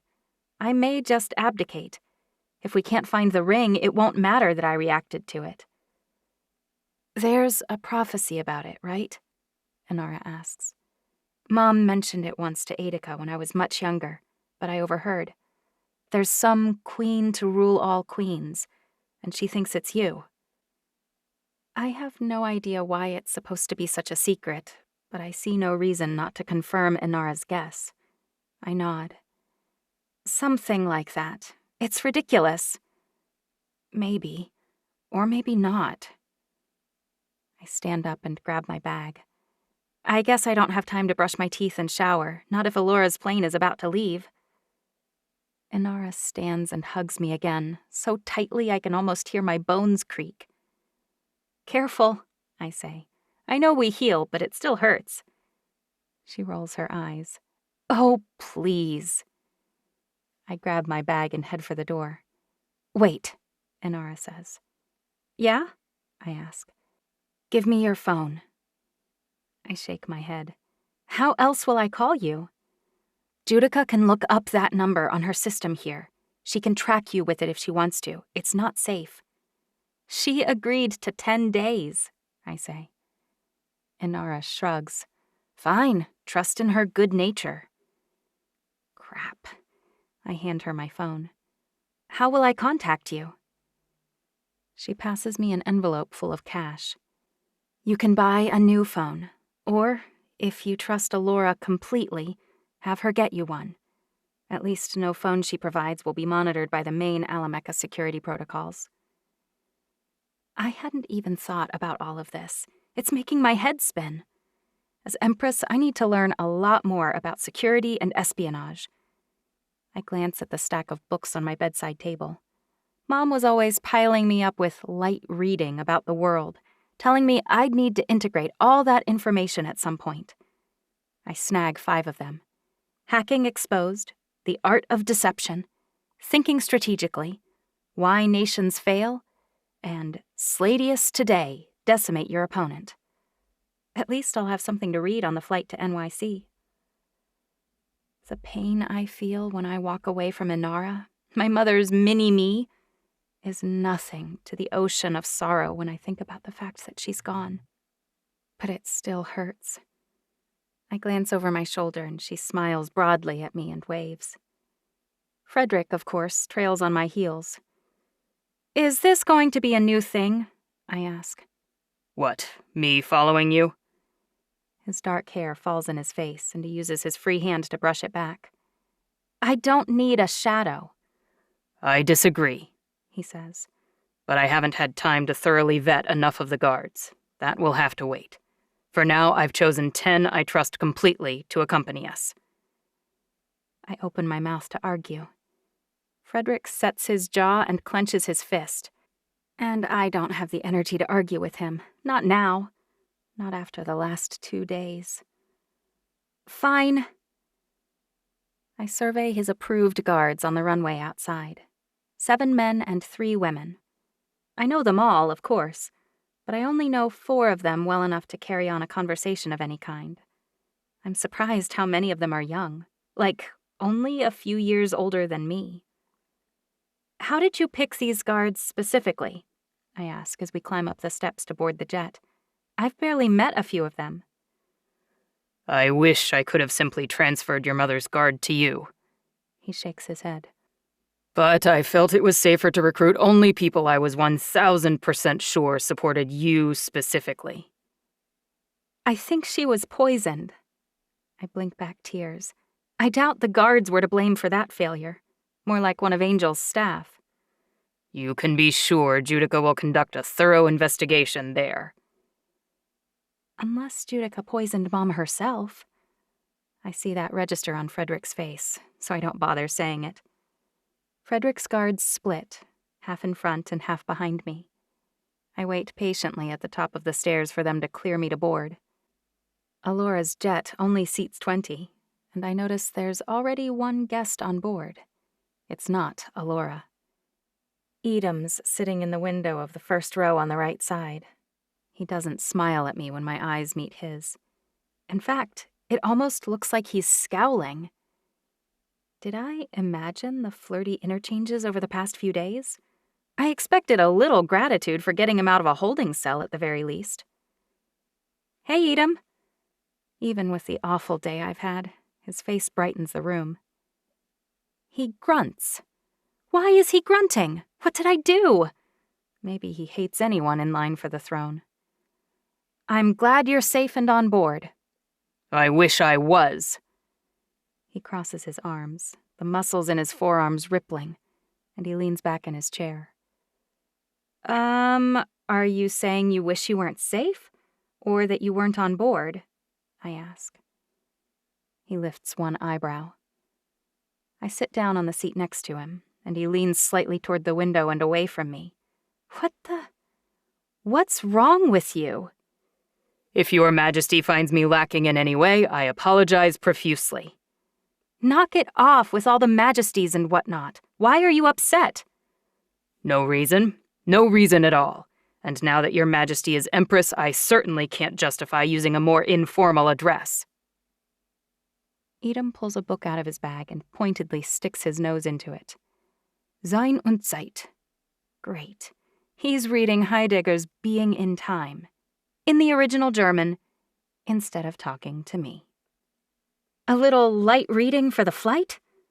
I thought my stupid security, economics, and game theory texts were bad enough. He answers without looking up. We're joining the humans for a while. I figured I should brush up on my studies of human morality. Are you kidding me right now? I ask. You're reading an old German philosopher so you can connect in New York City? Edam plonks the thick, leather-bound book down on his lap. What would you prefer for me to do, Your Majesty? I'm sure that your wish is my command. I thought, since we're in this together, you might talk to me. We could formulate a plan or something. We're in this together? The corner of Edam's mouth quirks up. Well, aren't we? You came to my defense, which landed you in a cell, and I struck a deal with my sister, one requirement of which was that she free you. Edam closes his eyes for a moment.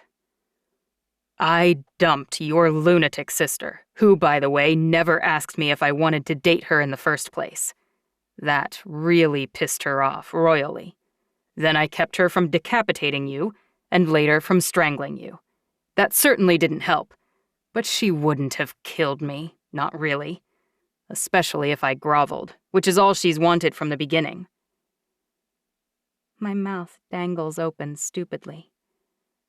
Are you saying you wish I'd left you imprisoned, awaiting execution? Frederick snorts behind me, and I feel a little vindicated at least. I wasn't given an option. Again. This time, when Edam opens his book and begins reading, I almost don't interrupt. But I can't have him thinking I'm the same as Judica. If I'd known he wanted to stay with her, I never would have negotiated to bring him along. I'm sorry, I say quietly. Then I stand up and go to the bathroom, just so I can change seats. The bathroom stall winds up being a nice place to cry in silence.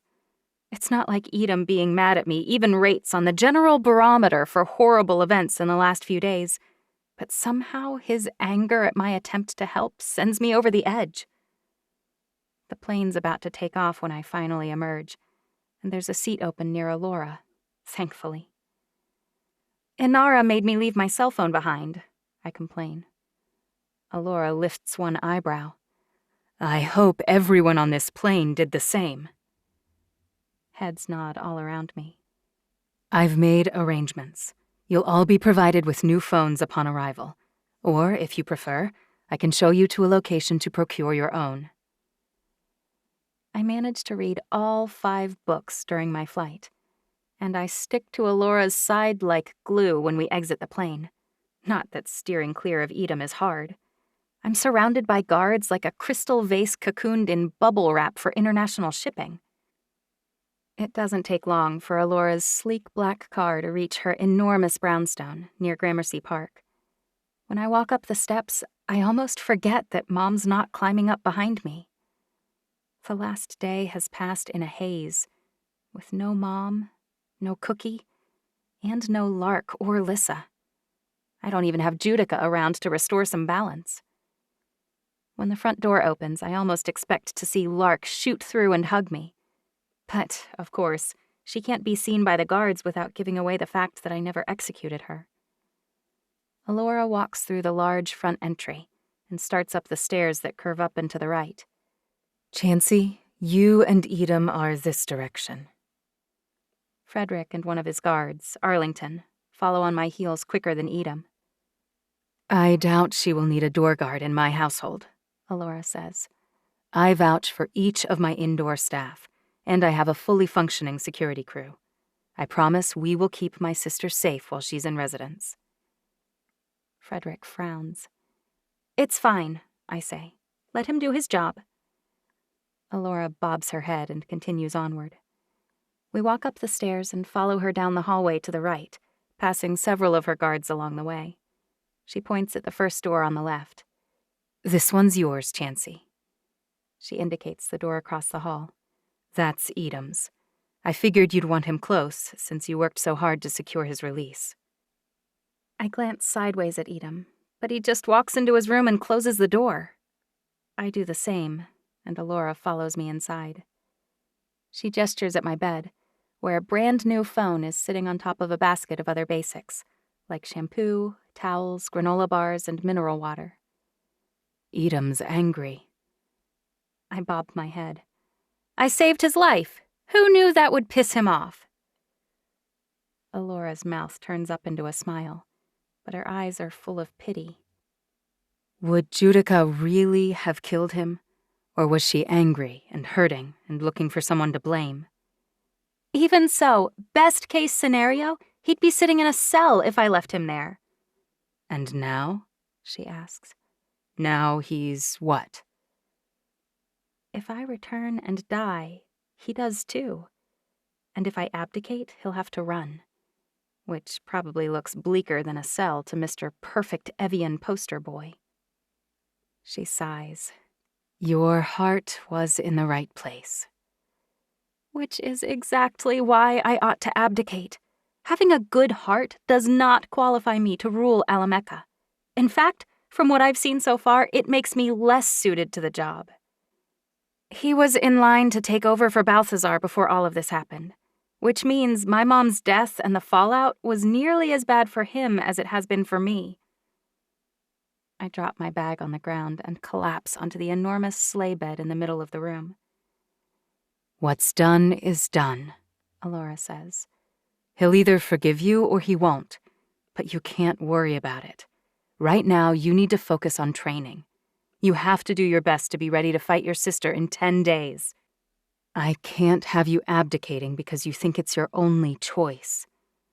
I've already ordered my staff to clear the entire ballroom on the 4th floor, and to clean that room as often as necessary.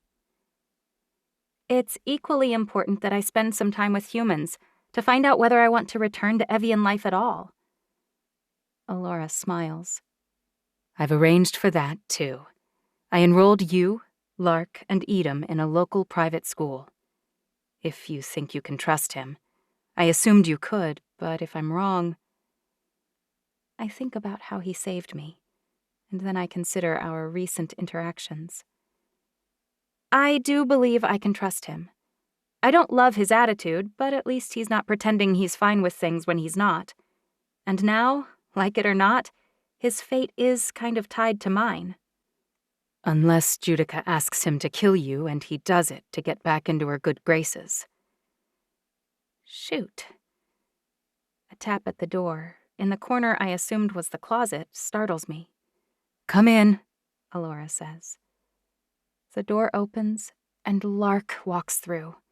She rushes toward me, a mournful expression on her face. I don't even realize I'm sobbing against her shoulder until she pulls back. I'm so sorry, Chancey. Even with how everything went down with my mother, I didn't wish that for you. I truly didn't. I know. 3 days ago, we had moms who would kill for us. Now, we're both alone. Alora excuses herself, and I catch Lark up on everything. For the first time in almost 24 hours, it feels like there's enough air in the room for me to breathe. A tap on the door to the hallway makes me jump. Lark hops up and points at the door she came through earlier. I'll head back to my room, she mouths. How? Passageway, she whispers. Wow, my family likes their hidden corridors.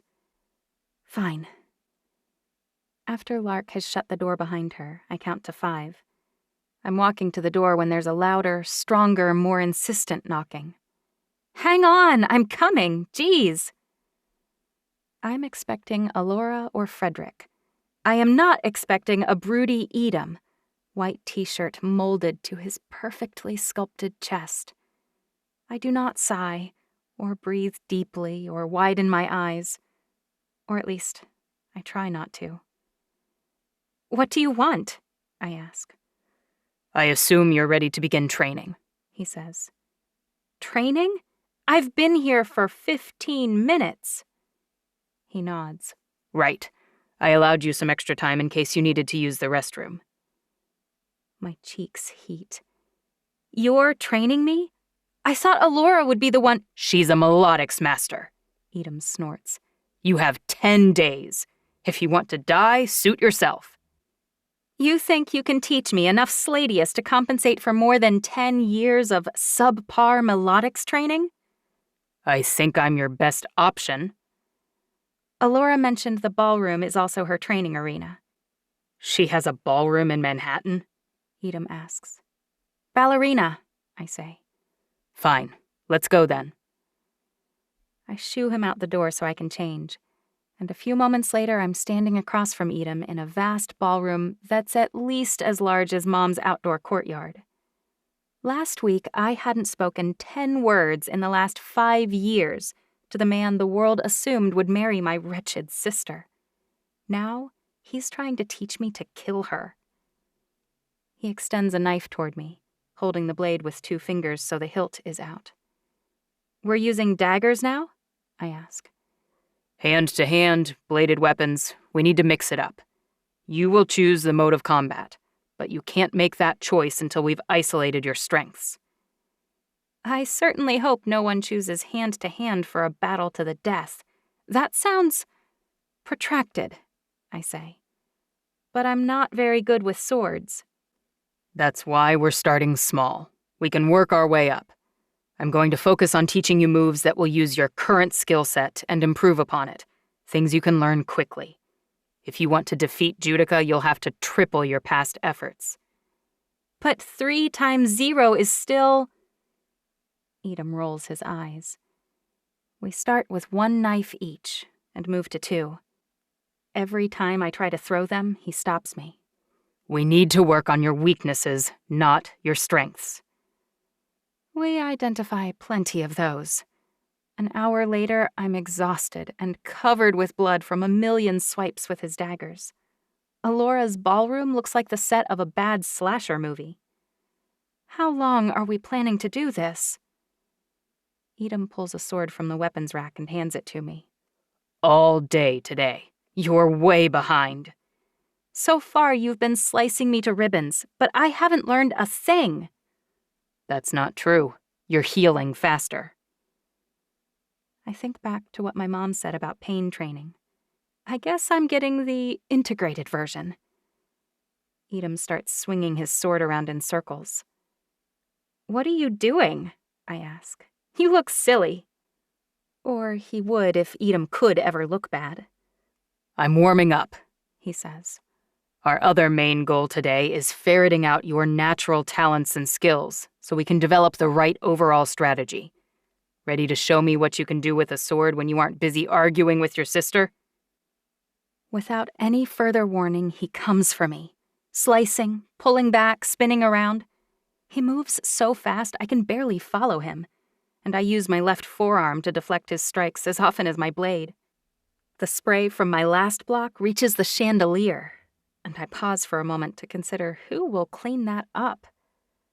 When I glance back down, Edom almost severs my arm above the wrist. My focus narrows to the present. I really don't want to regrow an appendage. I hear it's the worst. About half an hour in, Edom pauses in his attack and pulls a long knife from his right boot. He tosses it to me and bends over to pull another from his left boot. Before I can ask why he's given me a second blade, he comes after me again. Without thinking, I stop using my forearm and begin to use the long knife to deflect his strikes, attacking with the sword one-handed. I struggle through another half hour of attacks and subsequent healing, but my legs quiver like jelly. My right arm throbs, and I practically whimper when Edom calls for a halt. I sink down to the ground and slump over my own knees. Am I a lost cause? Edom sits across from me and looks me dead in the eye. Do you trust Inara? I bob my head. Yeah. You need to ask her to send you videos of Judica fighting over the past few months. Your mother trained you in your private courtyard, so no one has ever seen you, aside from that debacle with Lark and the one match with your twin. But Judica trained in the arena. There are security feeds in there that anyone with top-level clearance can access. Lorena, Balthazar, Inara. You would have access too if you were still home. If we can get those files, you can learn how Judica fights. Instead of me telling you she favors her left arm and her right leg, you can watch how she pulls back on kicks with her left, how she pauses before striking from her right with a sword. We have to focus on every single weakness, because you're going to need to exploit them all if you want any hope of surviving this. And we have to watch the fight the two of you had that last morning, because that will also be invaluable. I'll call and ask Inara.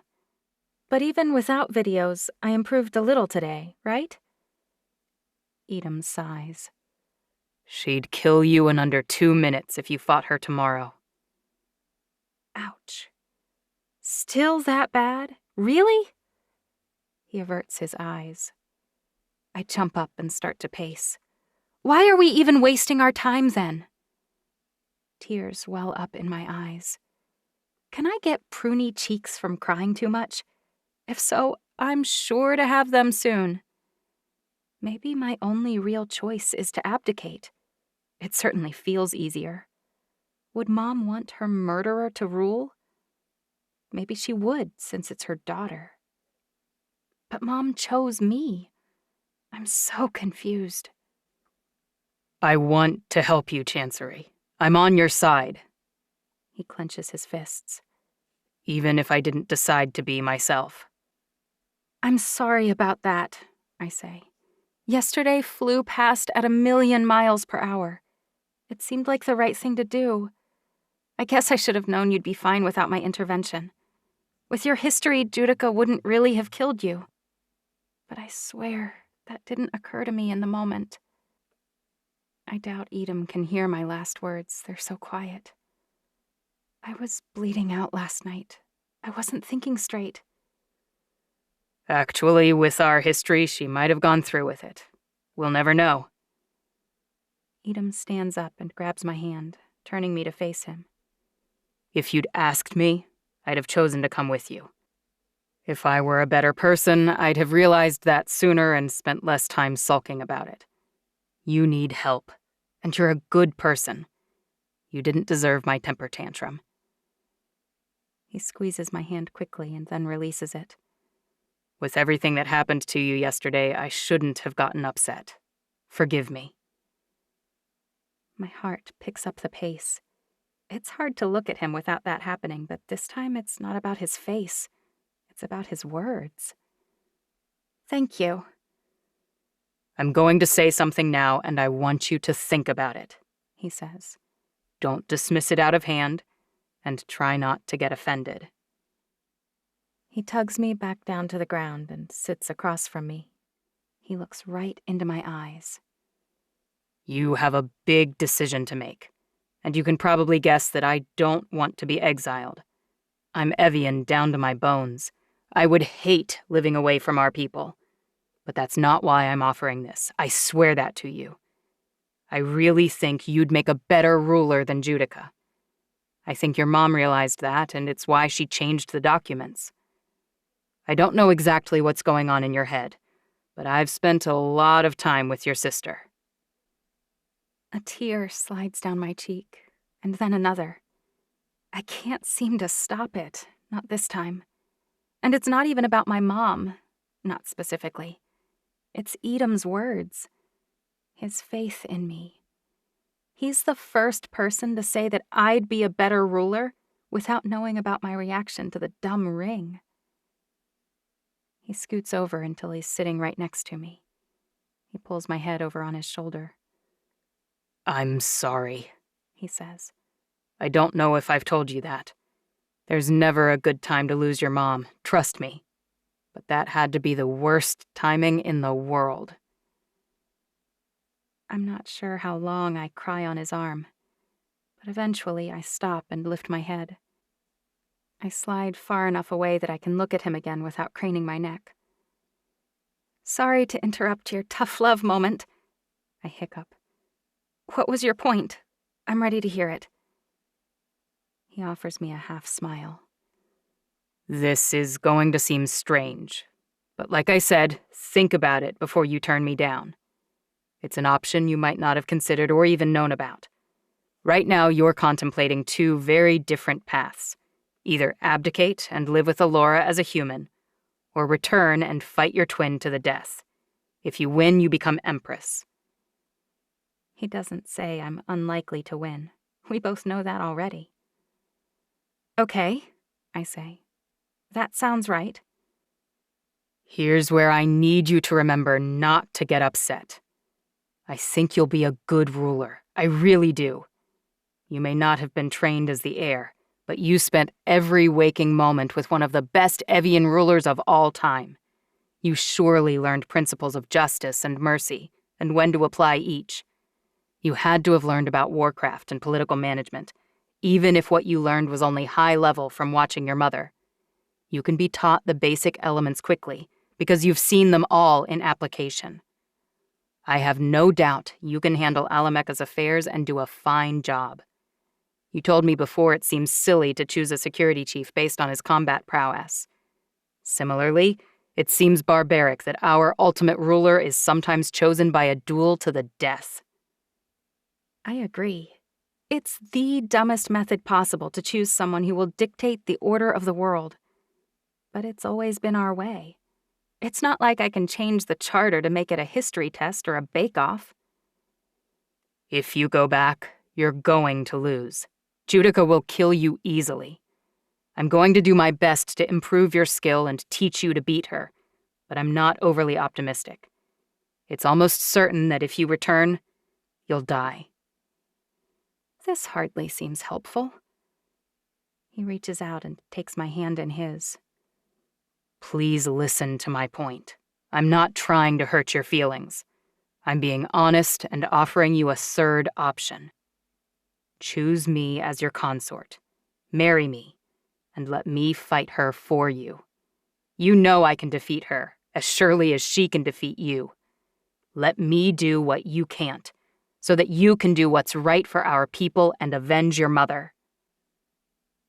I've imagined the man of my dreams proposing to me a dozen different ways. That is so not how any of them went in my head.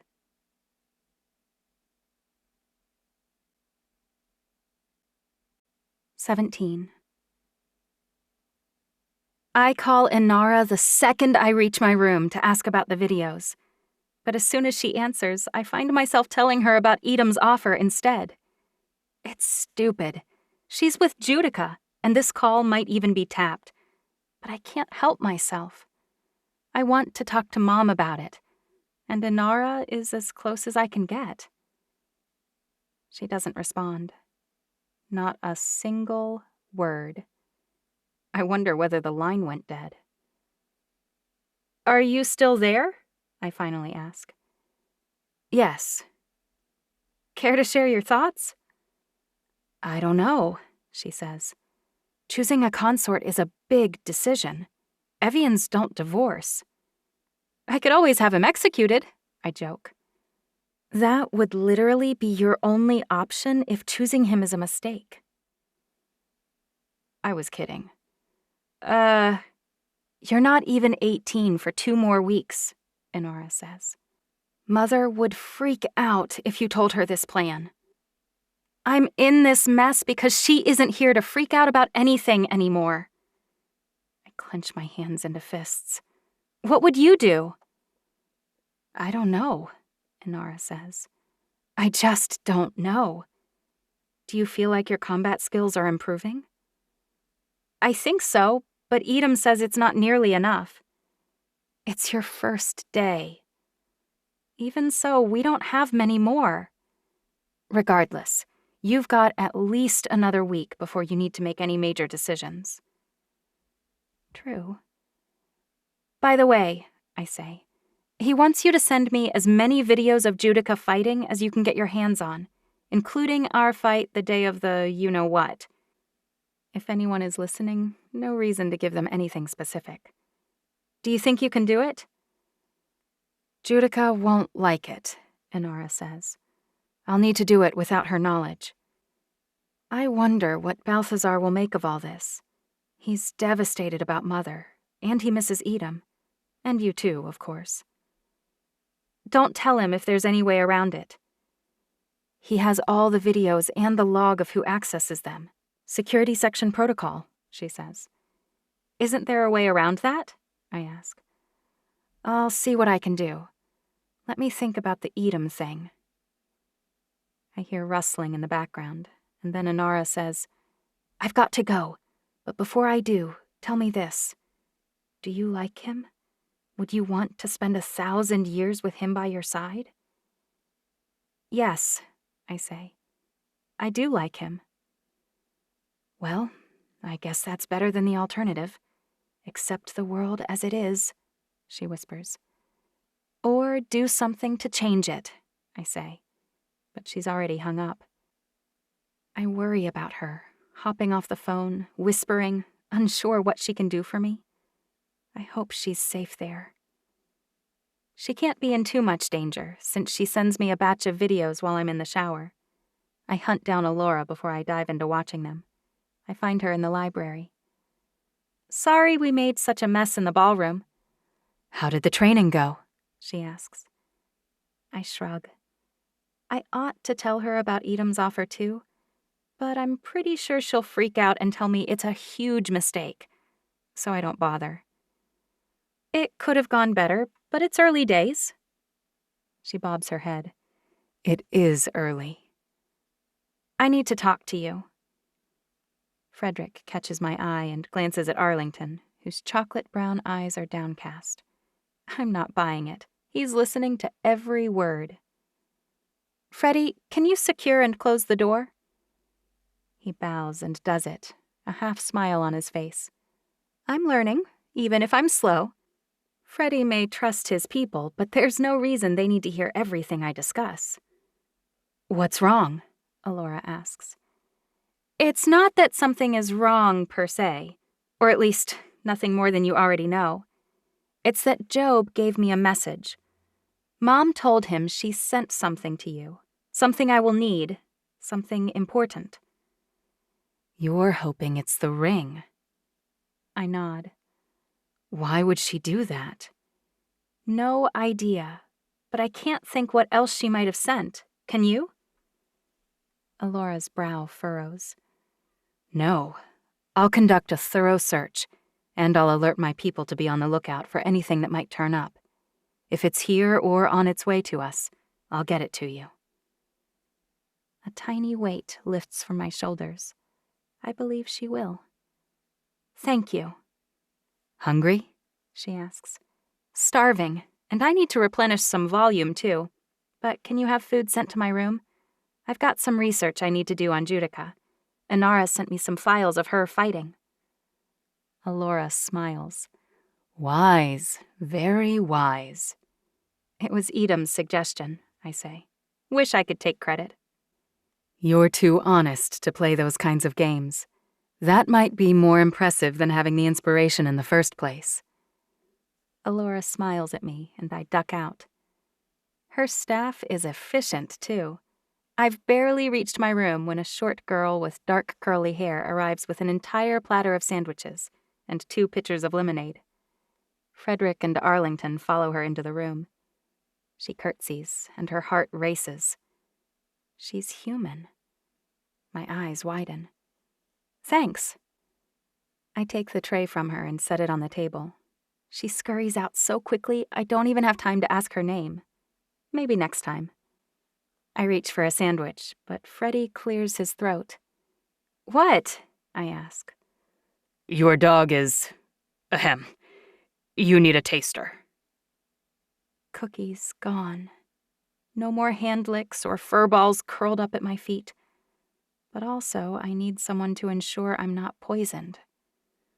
I can call the maid back, he says. I shake my head. Not her. She's human. Weaker is better, Arlington says. because they react faster if there's a problem. Yes, thank you. I know that.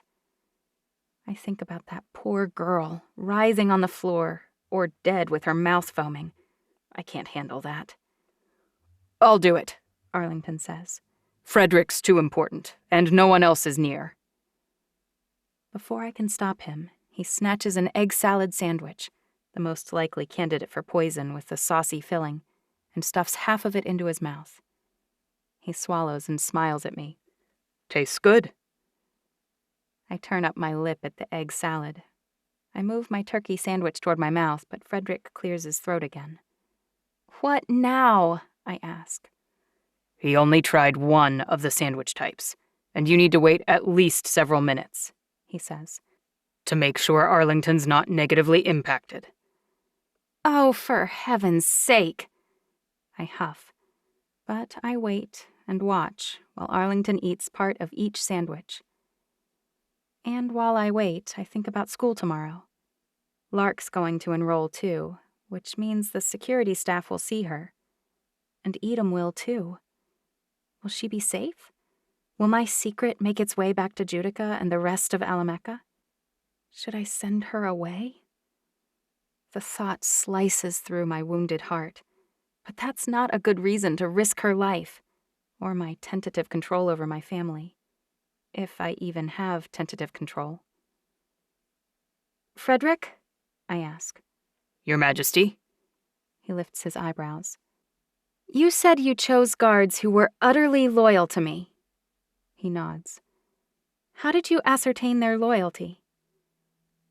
Arlington clears his throat. Yes, Arlington. Would you like to weigh in? You spared my sister, Your Majesty. I frown. He has 11 sisters by my count. I think about them each in turn. Fontaine? When Judica advocated for execution, you pushed for exile. I close my eyes. My mercy. Always my mercy. And Frederick knew you would appreciate that decision? Arlington shrugs. I love Fontaine, and she'd have died if you hadn't stood up to Judica. I believe in black and white, Your Majesty, but sometimes the two mix. Your sister doesn't see gray anywhere. In my experience, if you make no room for gray, the world swims in red. I think about the other guards. Bellatrius requested approval to marry into the Shanoa family while we were at war with them, and I supported her. Her petition was declined, but over my objection. Lucas' mother was exiled 5 years ago for carrying a half-human child and refusing to give it up. I've been vocal in my opposition of that particular law. All of my selected guards have sworn an oath to serve you, Frederick says. It's essentially the basics of the empress oath, which usually happens at the investiture. But, given the circumstances... He spreads his arms. I thought you should have your own guard, even if it's small. Had you been heir last week, you'd have one already. Judica does. Then you think I can trust them? Arlington bows his head slightly. I only speak for myself, but you can trust me completely. They're all willing to follow you into exile, if that's your choice, Frederick offers. Even you? I ask him. You've been head of my mother's guard for 3 centuries, and you'll follow me into exile and live among the humans if I choose to abdicate? Frederick drops to one knee. Your mother was the best monarch I've ever seen, and I've seen quite a few in my position. I arch one eyebrow. She's been empress the entire time you've been alive. But I've seen many others from the other 5 families, he says. None of them could touch her, and she chose you as her successor. She chose Judica first, I say. She changed her mind. That's enough for me. Frederick grips the hilt of his sword with both hands. I, Frederick ne Francesca Alamecha, swear to serve and obey you, Chancery Alamecha, 7th daughter of Eve, and to place your health and safety over that of my own. I swear never to betray you in act, thought, or deed, and to support and assist my brothers and sisters in honoring their vows. Frederick stands. I guess that answers my question, I say. Which was? Frederick asks. Whether Lark will be safe out in the open with my guards around. I glance at Arlington. I didn't execute her like Mom ordered. I gathered that much, Your Majesty. Arlington's lip curls up on one side. I'm glad for your sake. You were always quite close. It would be a terrible scandal, I say, and most citizens of Alamecha wouldn't understand or support my decision. There's no reason for them to know, Arlington says. But you might be wrong about how many would accept it. You've been vocal about your positions, and more people support you than care to admit that publicly. I wonder how much truth there is to his words. I want to believe in my people, but I haven't seen any evidence of his claim. Lark will attend school with me. I hope I can trust my other guards with the knowledge that she's still alive. We'll find out soon enough, Frederick says. Since we plan to accompany you to school tomorrow. Excuse me? I lift one eyebrow. How will I have any hope of blending in with the humans if I have guards following me around? Alora arranged jobs for us around the school, Frederick says. Arlington is the new janitor, and I'm the new head of security. How'd she do that? I ask. Frederick grins. The school appreciates its largest donors. Well, I think there has been plenty of time for any poison to take effect. I eye the sandwiches greedily. How do you feel, Arlington? Frederick asks. Fine. Wonderful. And finally, the men approve the food and leave my room. Lark ducks through the closet door a moment later. Good news, I tell her. You're fine to come and go in the normal hallway and enter the room even when you hear other voices. Huh? She asks. I cleared it with Frederick. My personal guard knows you're alive, or they soon will. She blinks rapidly. Are you sure that's wise? I nod. Positive. It's not like people could really think much less of me than they already do on that regard anyway. What about Edom? He's Judica's ex. Are you sure there's no residual loyalty there? Lark grabs a sandwich from the platter.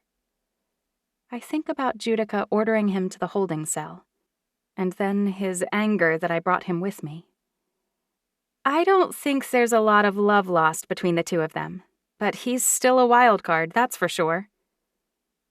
I don't mention his offer, and I'm not sure why not. Speaking of, he wants me to review videos of Judica fighting. Oh, good idea, Lark says. I hold my phone out in front of me so she can see it too. Glad you're here. Maybe you'll notice something I miss. Doubtful, she laments. I'm deficient, remember? I eye her sideways. You're nothing of the sort, and I appreciate your help. The first file is dated just a month ago, February 14th. I press play on my phone, and the video springs to life. Judica's training in the main outdoor courtyard, but the angle of the camera is strange. I can only see the fight in the very corner of the screen. At the beginning of the match, Judica's smiling. She even laughs when her partner trips, and she gives him time to recover. Then she freezes, staring at something. People walking by in the main hallway. Her entire body tenses, and her nostrils flare. She clenches her hands so tightly on the hilt of her sword that her knuckles turn white. Whatever she saw upset her, and everything about the fight shifts. She spins faster, sharper. She's all lines and angles and spinning blades. At the end of the match, she trips over something, and death leaps into the edge of the screen. I can't make out exactly what happens, but there's incoherent shouting, thanks to the video quality. It's clear enough that I see her sever her partner, Phesion's, hand at the wrist. Evians can regenerate limbs, but regenerating a hand takes several hours. It's also agonizing. But Judica doesn't so much as acknowledge what she's done. When she walks out of the arena, she passes right under the camera, which is the only reason I notice her wipe the tear from her cheek. If I hadn't seen it myself, I'd have said it was impossible given what I know of her. Another viewer might not ever understand Judica's emotions, but with perfect Evian recall, I can guess exactly what Judica witnessed. She saw me that day. February 14th is Valentine's Day, my favorite day of the year with my mom. Mom always called me her little lovey-dovey, or eventually, as I grew older, her little dove. Mom kept me because she loved me, and for no other reason. All her other daughters were trained to be her heir immediately, and she sold her sons to other families so they'd sell their boys to her, and her heirs would have a suitable group of options from which to select their consorts. That February, Mom gave Judica and me both bright sundresses and forced us to eat breakfast together. We had fluffy pink pancakes and bacon, tall glasses of orange juice, and even Judica was reasonably pleasant. She didn't stab my hand, steal my food, or call me names. It was such perfect weather the three of us went for a run outside. Judica won the race because, of course, what began as a friendly jog quickly turned into a competition.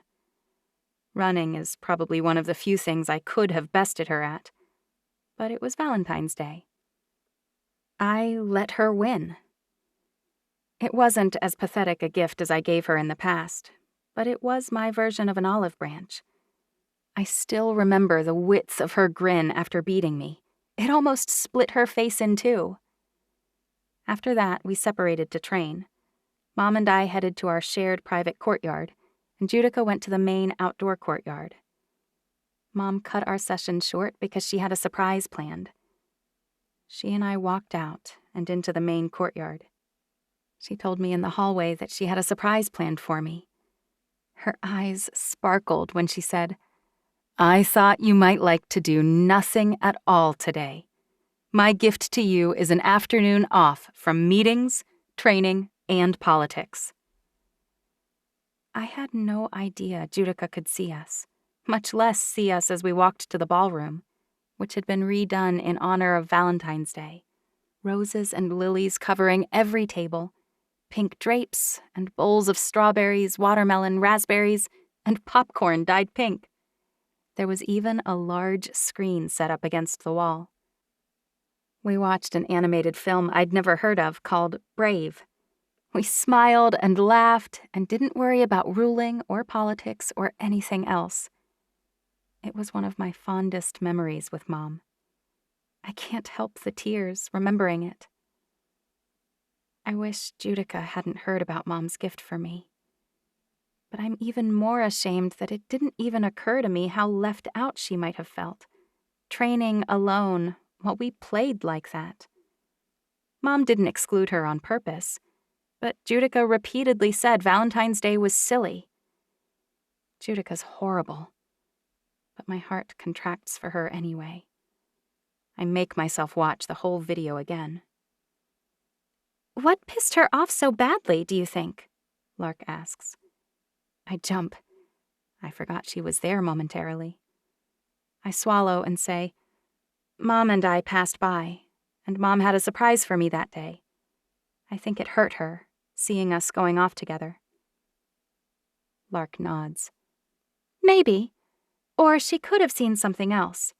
Either way, her presence would have ruined that day for you, so don't blame yourself. It sucks she was upset, but her exclusion's on her, not you." "I guess so," I say. I don't want to, but I force myself to watch the others. They start back in October, and many of them seem to be normal days, but several others show clips of Judica reacting to my mom and I walking past, and once we even came into the room. Each time she sees us, she fights more viciously afterward, like she's got the devil himself nipping at her heels. I notice something else in the moments after she sees Mom and me. There's a pattern there, a whisper of a dire song I can almost hear as I watch her fight. It's the beginnings of the melodic line of Judica's fighting style, but I can't make any real sense of it, and when I try and play the tune in my mind, it slips away. I promised Edom I'd train more after dinner, so once we finish with the videos, Lark heads back into hiding. I tell him about the videos I've watched, and then I tell him I've started to hear a hint of a melody when I watch them. "You think you can hear her, what? Her fight song?" Edom asks, eyebrows raised. "Don't make it sound stupid." "I'm not trying to," he says. "Honestly, I'm not." "Look, all I'm saying is that I think maybe I should—" "Should what?" he asks. "Write a song for her? Pick a string quartet as your weapon?" "Stop making fun of me." "I'm not." He shakes his head. "I get that a lot of masters learned with melodics, but Chancery, you aren't there yet. You need to do what I'm telling you to do and look for her actual weaknesses. Stop worrying about songs and patterns and look for what's really there." He holds out one hand in request. I pass him my phone. He opens a video and points at Judica on the screen. "See that? There? Did you see how Lucas barely stumbled back when she hit him on this side?" He waits. "But he wasn't prepared, and she annihilated him here." I nod. He's right. I don't know what I was thinking. The whisper of some kind of glimmer of a song, and he's supposed to do what? Sit on his hands because one day maybe my melodics training might click? Stupid. Edom and I spend an hour or so reviewing videos together before he taps his watch and says, "Time to implement what you've learned." I don't improve much, but at least my healing speed continues to accelerate. I glance down at the tatters of my pants after Edom calls it quits. I'm going to need new clothes if we keep training this often. I'm utterly exhausted when I finally shower for the second time and flop into bed. Only I can't sleep, because tomorrow I'm going to school with scads of humans, and I'm more nervous than the first time I met the President of the United States. After all, the kids at the high school don't work for me. Or at least, they don't know that they do.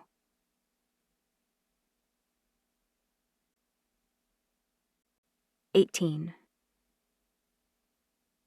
I wake up to the smell of bacon, throw on a pair of jeans and a blue blouse, and look in the mirror. The face that stares back at me looks nothing like the girls I've seen in movies or television. I study my image more closely in the mirror.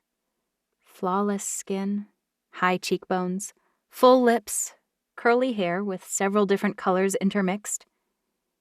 Maybe it's the hair. I can't think of a single human with multicolored strands like mine, but I've seen dozens with shiny blonde hair. I pull a knife from my backpack and lop all my hair off as close to my scalp as I can without sacrificing skin. Then I close my eyes and think about each hair follicle, willing it to grow out into a buttery, shiny blonde. Moments later, my hair reaches my shoulders.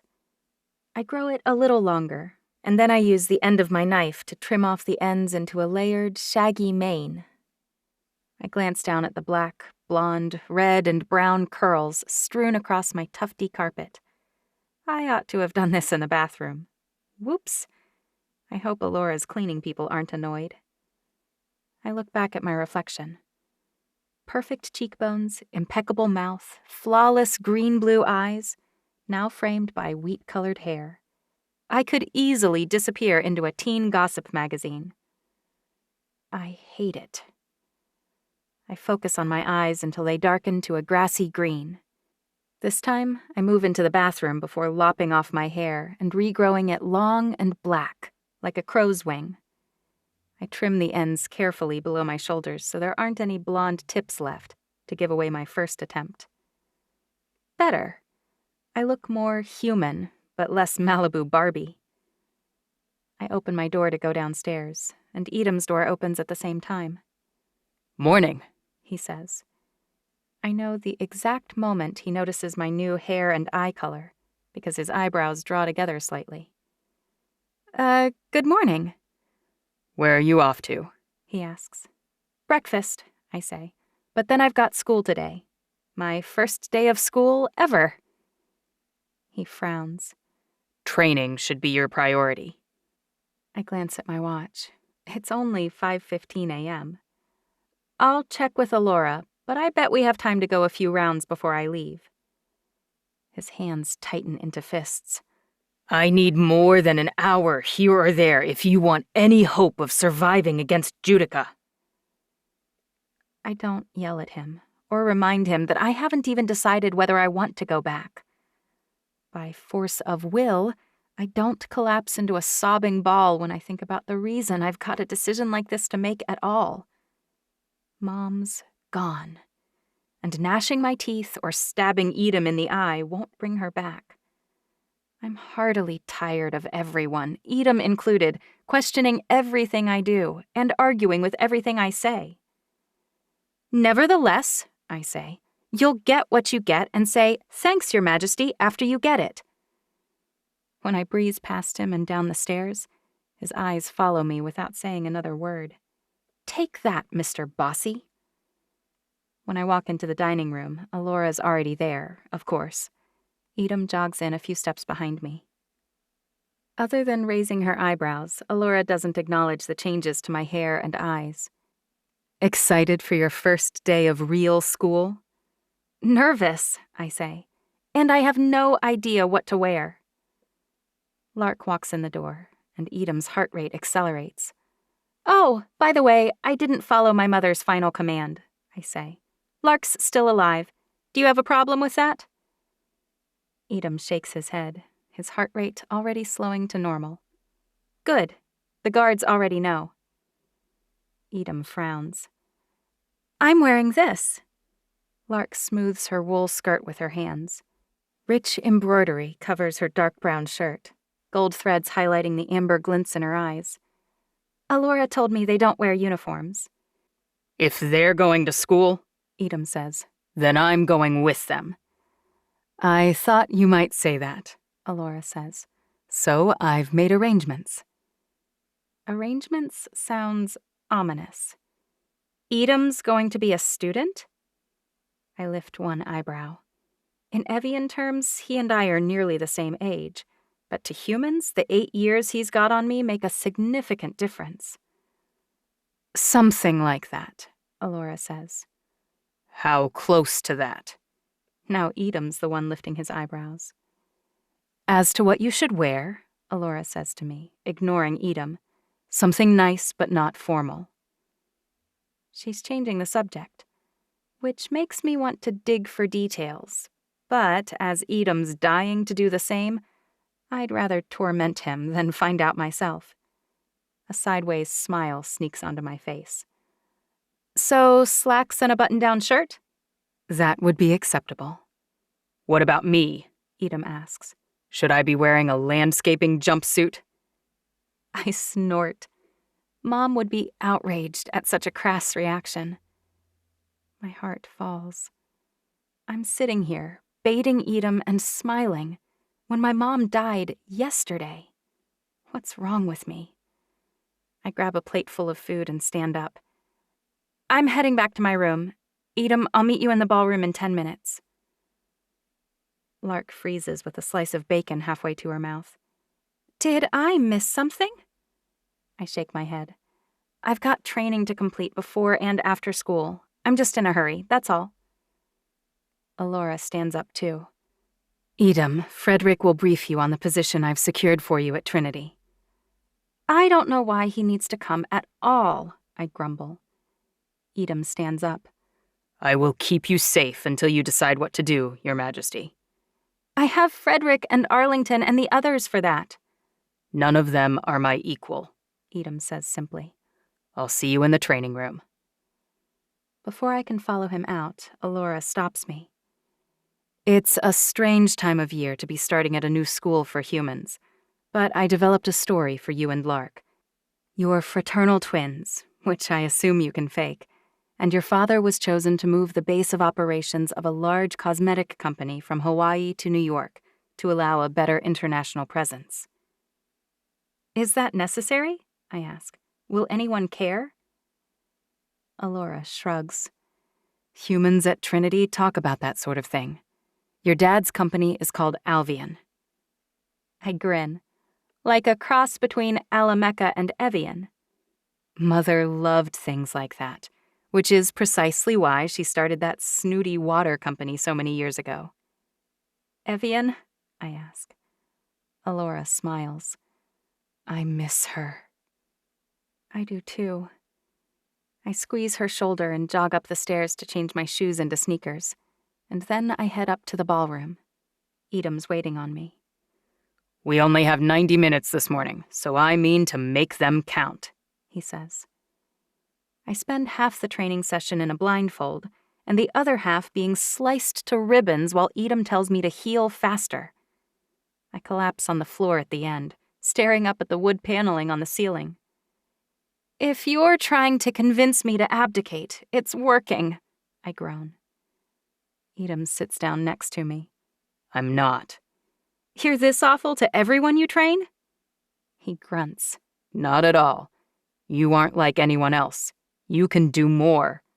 Oh, please, I say. You have to do more, and we only have a week to get you there. I could quit, I say. Live my long life doing something other than hatching plots, passing judgment, and executing my friends.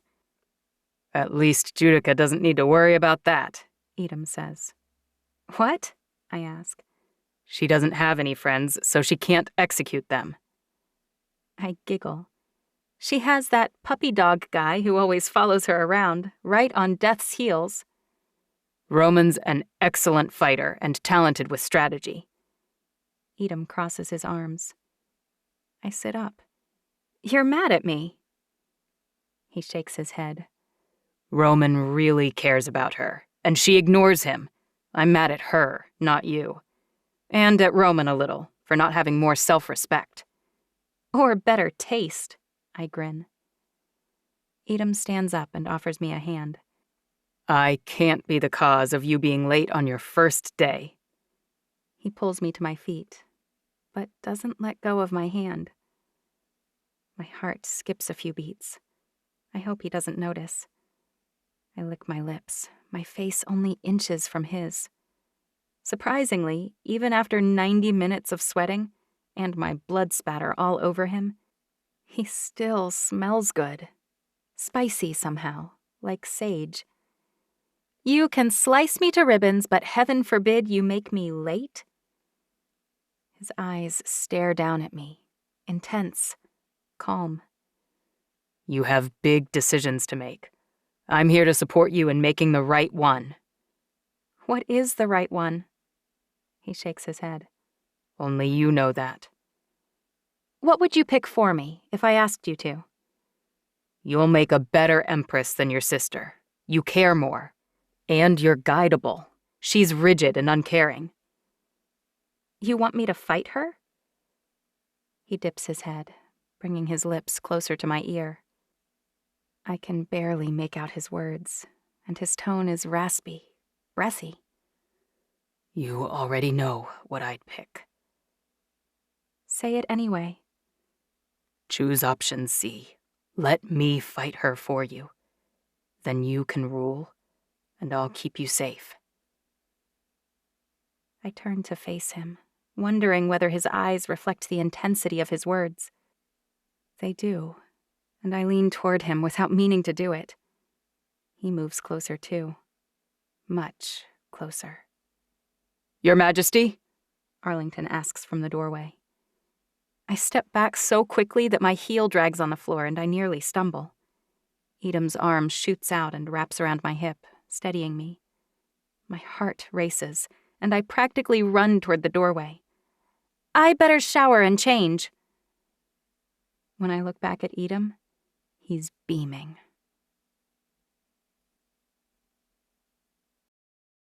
19. I pull a green cashmere sweater that matches my newly modified eyes over my head and pair it with khaki slacks. Lark arrives while I'm zipping up my knee-high boots. Alora's car is waiting outside, she says. Of course it is. Are you nervous? I ask. Lark's laugh falls around me like a cascade of bells. About attending a human school? Not about the academics, but about fitting in and interacting with so many of them. Being normal? She shakes her head. Not in the slightest. It'll be nothing compared to Evian Court. Alora hands Lark and me each a black Prada bag when we reach the bottom of the stairs. What's this? I ask. It holds your books and a lunch. You have to take those things with you every day. I sort of expect to see Edam, but he probably can't show up with a bunch of students. When I step into the car, I'm surprised to see another familiar face. I've known Alora's driver, Bernard, since I was a baby. Good morning, miss, he says. I probably saw him on the drive here from the airport, but I was in such a haze I don't recall. Frederick's sitting in the back seat in a black suit and tie. What's your plan? I ask. You can't follow me around from class to class and snatch sandwiches out of my hands. I already tasted each component of your lunch myself, he says. As long as you keep it in your possession until you eat it, you'll be okay. I stifle a chuckle. Why am I not surprised? I'll be running the security for the entire school, thanks to Alora's influence, which means I'll have eyes on you at all times via their camera feeds. I'll also have guards placed at strategic points around the school so that you're always within a dozen feet of one of us. I want to see what a normal school environment is like. I stare at him hard, and he doesn't even flinch. I mean it. The school hired a new security firm thanks to a recent incident. He shrugs. And you're the new firm. As close to normal as I could expect, I guess. Hopefully the students won't suspect the new protocols have anything to do with me. It only takes a few minutes to reach the school, even with New York traffic. Freddie lets Lark and me out alone, thankfully, and we walk in alongside dozens of other students, who all look at us like we're a zoo exhibit. You guys new? One boy with bright red hair and freckles asks. We are, Lark says. Rebecca and Laura Adair. Nice to meet you. Yeah. He keeps walking. He's rude, Lark says. We might be the problem, I say. Lark quirks her eyebrows. How so? Alora's hundreds of years old, and she's been living with the humans for more than a century, I say. Beyond that, she's a prima ballerina and a genius. Okay, Lark says. And she's also, apparently, an idiot. She told me to wear something nice. I glance around pointedly at the kids streaming past us in the hall. I grew up in Hawaii, wearing flip-flops and shorts whenever an event of state didn't require me to wear designer clothing. And yet, today, on my first day of school, I'm dramatically overdressed. Everyone is wearing jeans and t-shirts, interspersed with the occasional sweater. We look like teachers, Lark whispers. I nod ruefully. Alora's getting an earful later. One kid among the dozens and dozens we pass doesn't stare or laugh. He actually looks at me with something resembling empathy. Your last school had uniforms, huh? Close enough. I nod. He holds out his hand and we shake. It seems oddly formal for school, but Alora mentioned kids here talk about their parents' professions frequently. Perhaps they're all oddly formal. Noah Wen, welcome to Trinity. Noah has short, straight, jet-black hair that's spiky in the front, and slightly slanted eyes, indicating Asian descent in humans. When I look closer, I notice his irises are, surprisingly, a bright grayish blue, and not from contact lenses either. Thanks. I'm Rebecca Adair, and this is my sister, Laura. We're not off to a very auspicious start, I'm afraid. He grins. I'll show you ladies to the front office. But if you want to blend in a little better, maybe wear some jeans tomorrow and lay off the SAT words like auspicious until everyone gets to know you. We pass 4 of my guards on the way to the office. Only one of them starts to bow before catching herself. You're starting on a weird day, Noah says. We got an email blast last night saying that the school board voted to beef up security after some incident last week. I don't even know what the alleged incident was. I didn't hear about anything, but surprise, we've got guards all over the place now like we're going to school at an airport. Don't be nervous, though, because I swear it's safe here. Well, thanks for showing us to the registrar, I say. We appreciate it. The registrar? Noah shoots me an odd look. This isn't college, but here's the front desk, and good luck today. I'll be around if you need a friendly face. Thankfully, the vice principal, Mrs. Nelson, doesn't seem to notice that what we're wearing doesn't exactly fit. It's as though everyone over 20 years of age is oblivious to clothing and style. She welcomes us and walks us through the school rules. Unfortunately, I don't have room to put you both in the same class, she says. We're completely full, but we do try to make room for legacy students, and your cousins have been some of our favorites. Cousins? Alora didn't tell me any of her kids came here. My assistant Jane will take you to your first class, Laura, and I'll walk you to calculus, Rebecca, Mrs. Nelson says. Oh, good, I say. Calculus. We'll still eat lunch together? Lark asks. Mrs. Nelson nods. Lunch is determined by grade level, but your other classes aren't the same. Lark's lips compress, but she doesn't complain. See you at lunch. I follow Mrs. Nelson out of her office and to the right. Lark waves at me once before she disappears from sight. You may find classes here quite challenging, Mrs. Nelson says. I know nothing about calculus, other than the fact that it's a subset of the mathematics curriculum. I haven't spent much time on math at home. I might be in trouble. Are you sure I'm supposed to be enrolled in calculus? I ask. The tall, bony Mrs. Nelson stops near the open doorway as students filter past us. She frowns.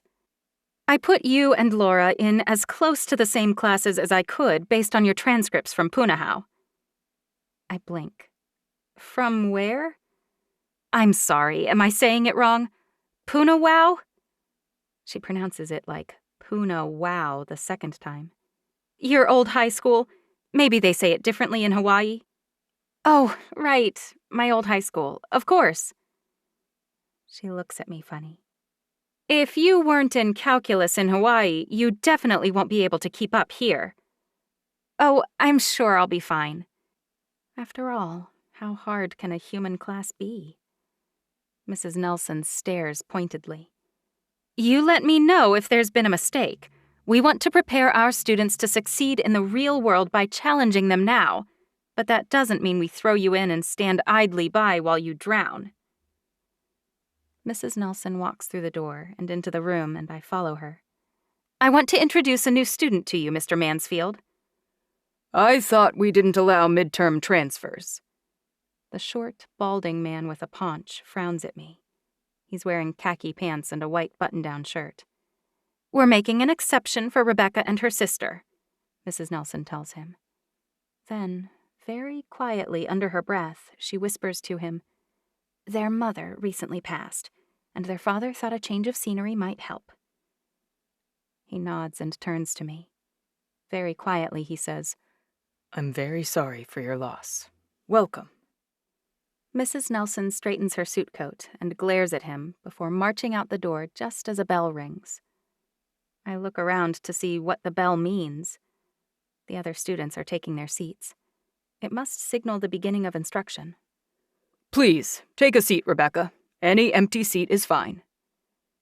Mr. Mansfield turns to face the chalkboard.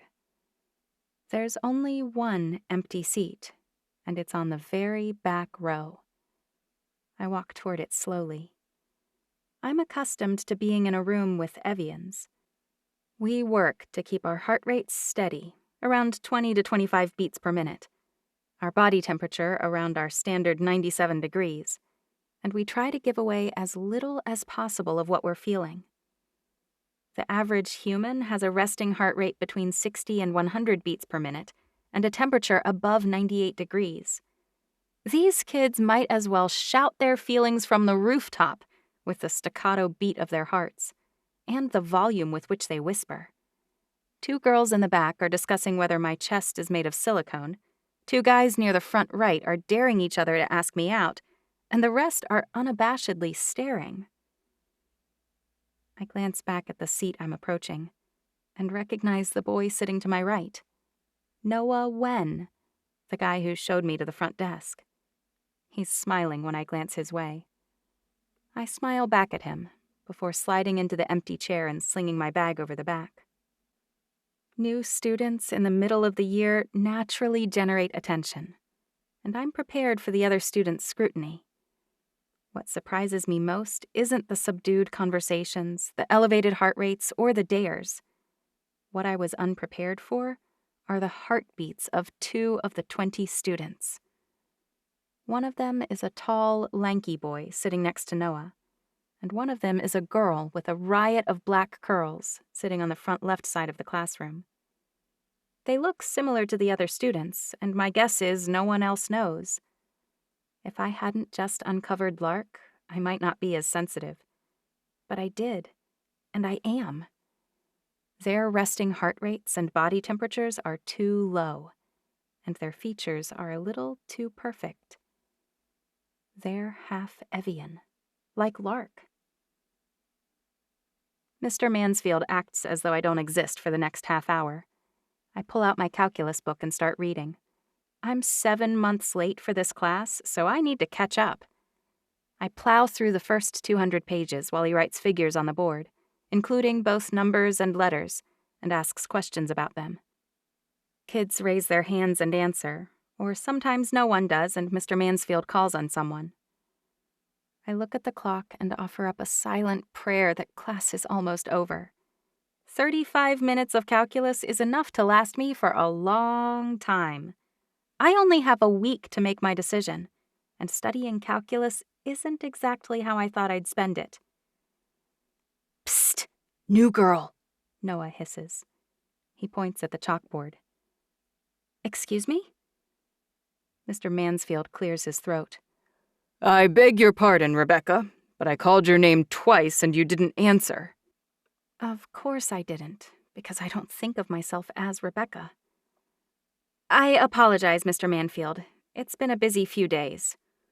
No problem. Do you know the answer to my question? At my blank look, he elaborates. What's the derivative?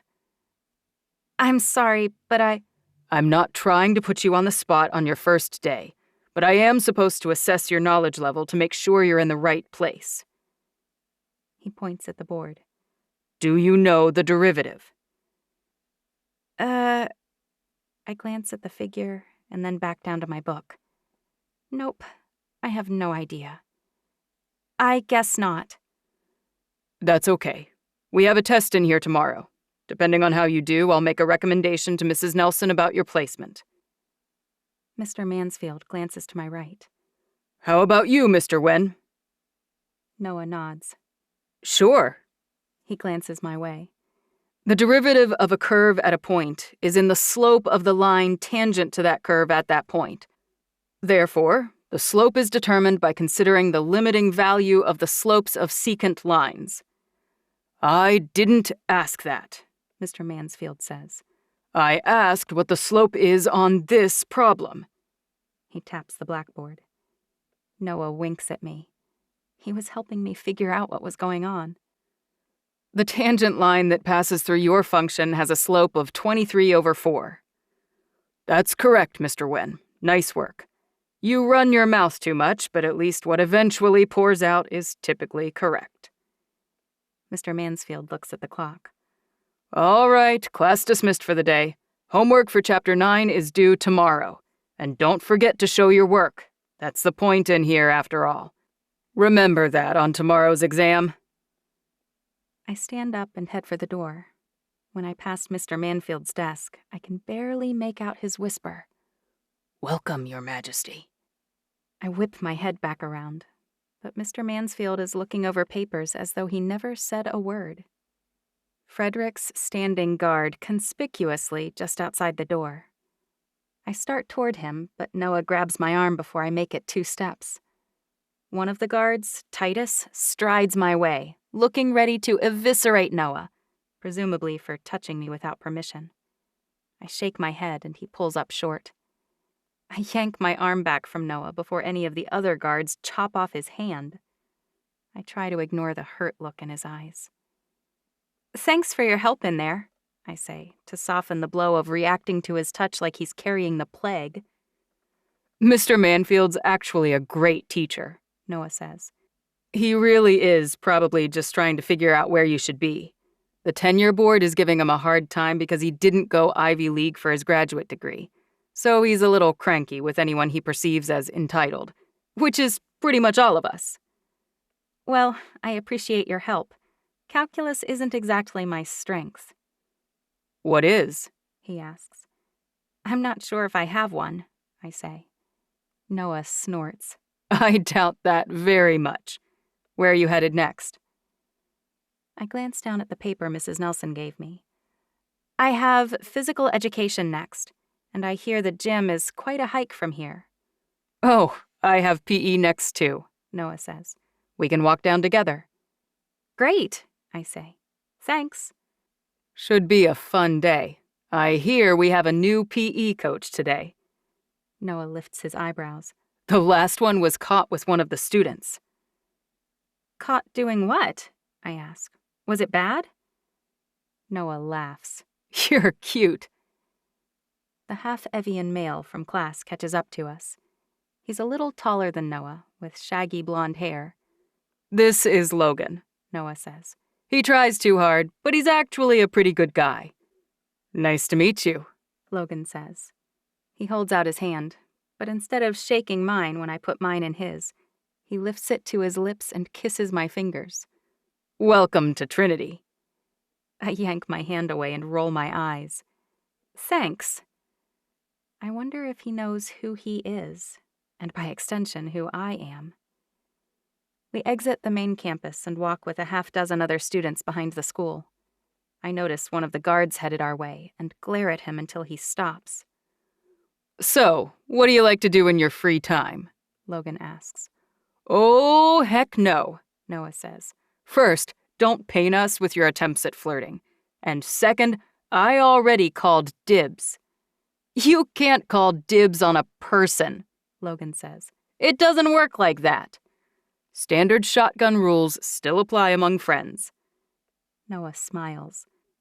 But I notice several guards are now following us, and I'm not sure where they came from. Under my breath, I whisper to the guards, "Back off. You're starting to stand out." Did you say something? Logan asks. Oh no, just talking to myself. I blush, and I'm not faking. I shouldn't have spoken quite so loudly. I know Logan's half Evian, so I need to be more careful. But maybe a little less talk about weapons with all the new guards around. I listen for Noah's heartbeat as he walks along, but it's normal. Much faster than an Evian beat, and less steady. He might have some Evian blood somewhere along his line, but not near as much as Logan. His hair's too straight, and his heart's too weak. Weapons? Logan asks. He looks confused. I said shotgun rules apply, Noah says. That's what you say when you want the front seat and someone else is driving. You don't say that in Hawaii. You can call shotgun as soon as you see the car. I raise one eyebrow. So I'm the car in this scenario? Noah opens his mouth to respond, but then closes it with a click. Smart kid. We stop in front of heavy, solid wood doors, set in a tall building with a stone facade.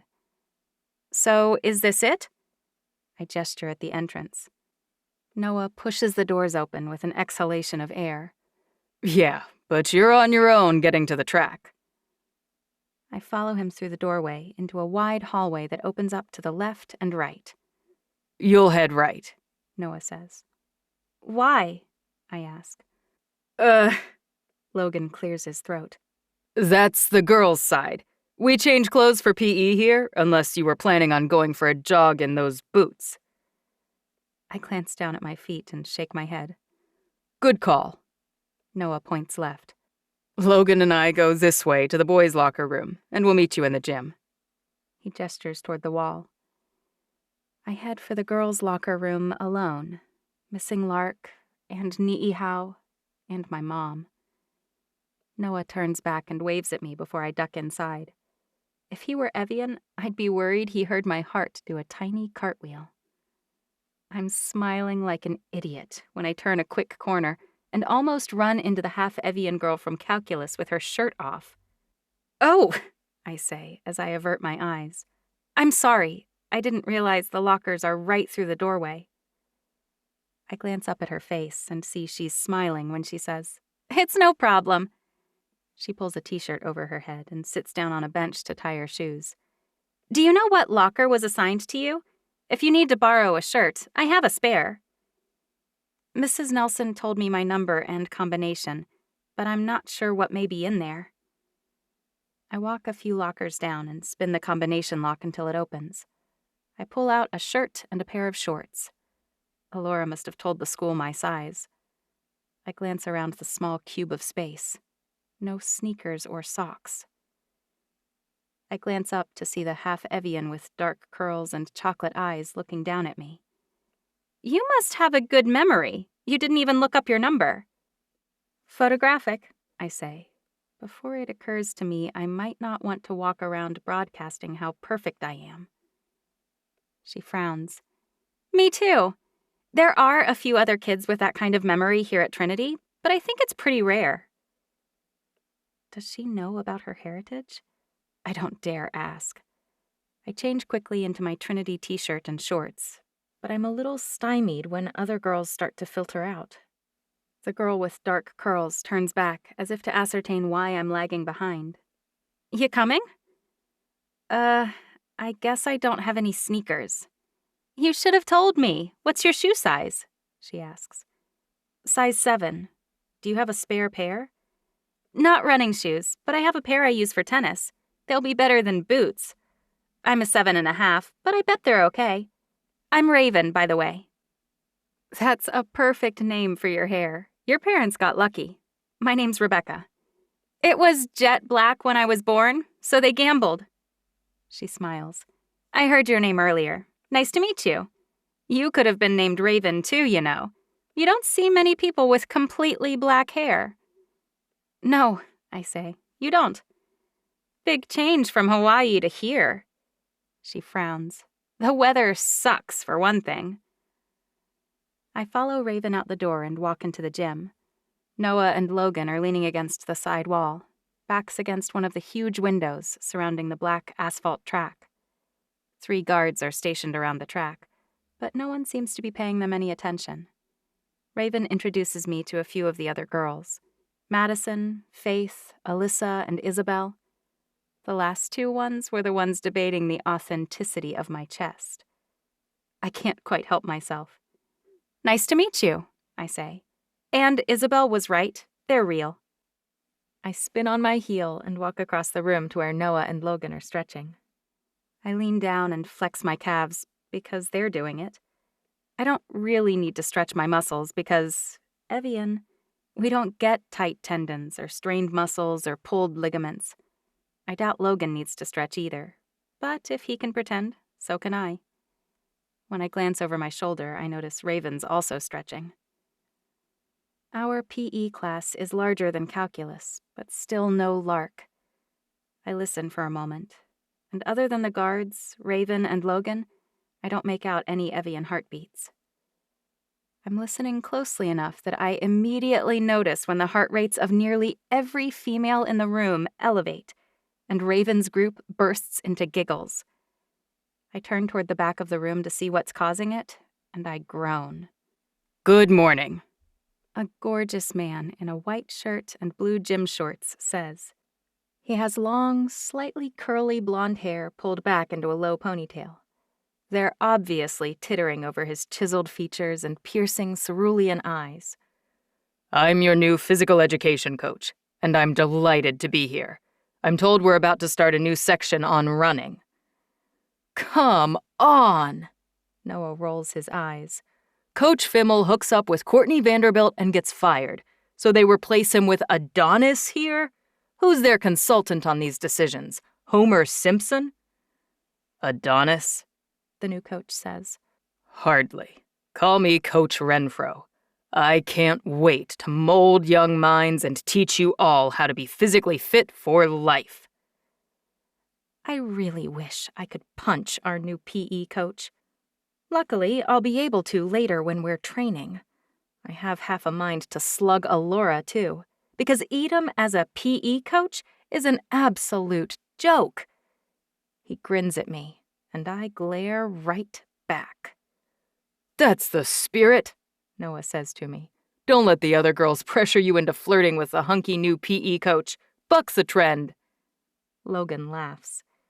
Edom ignores them. Today we'll start by working on proper breathing.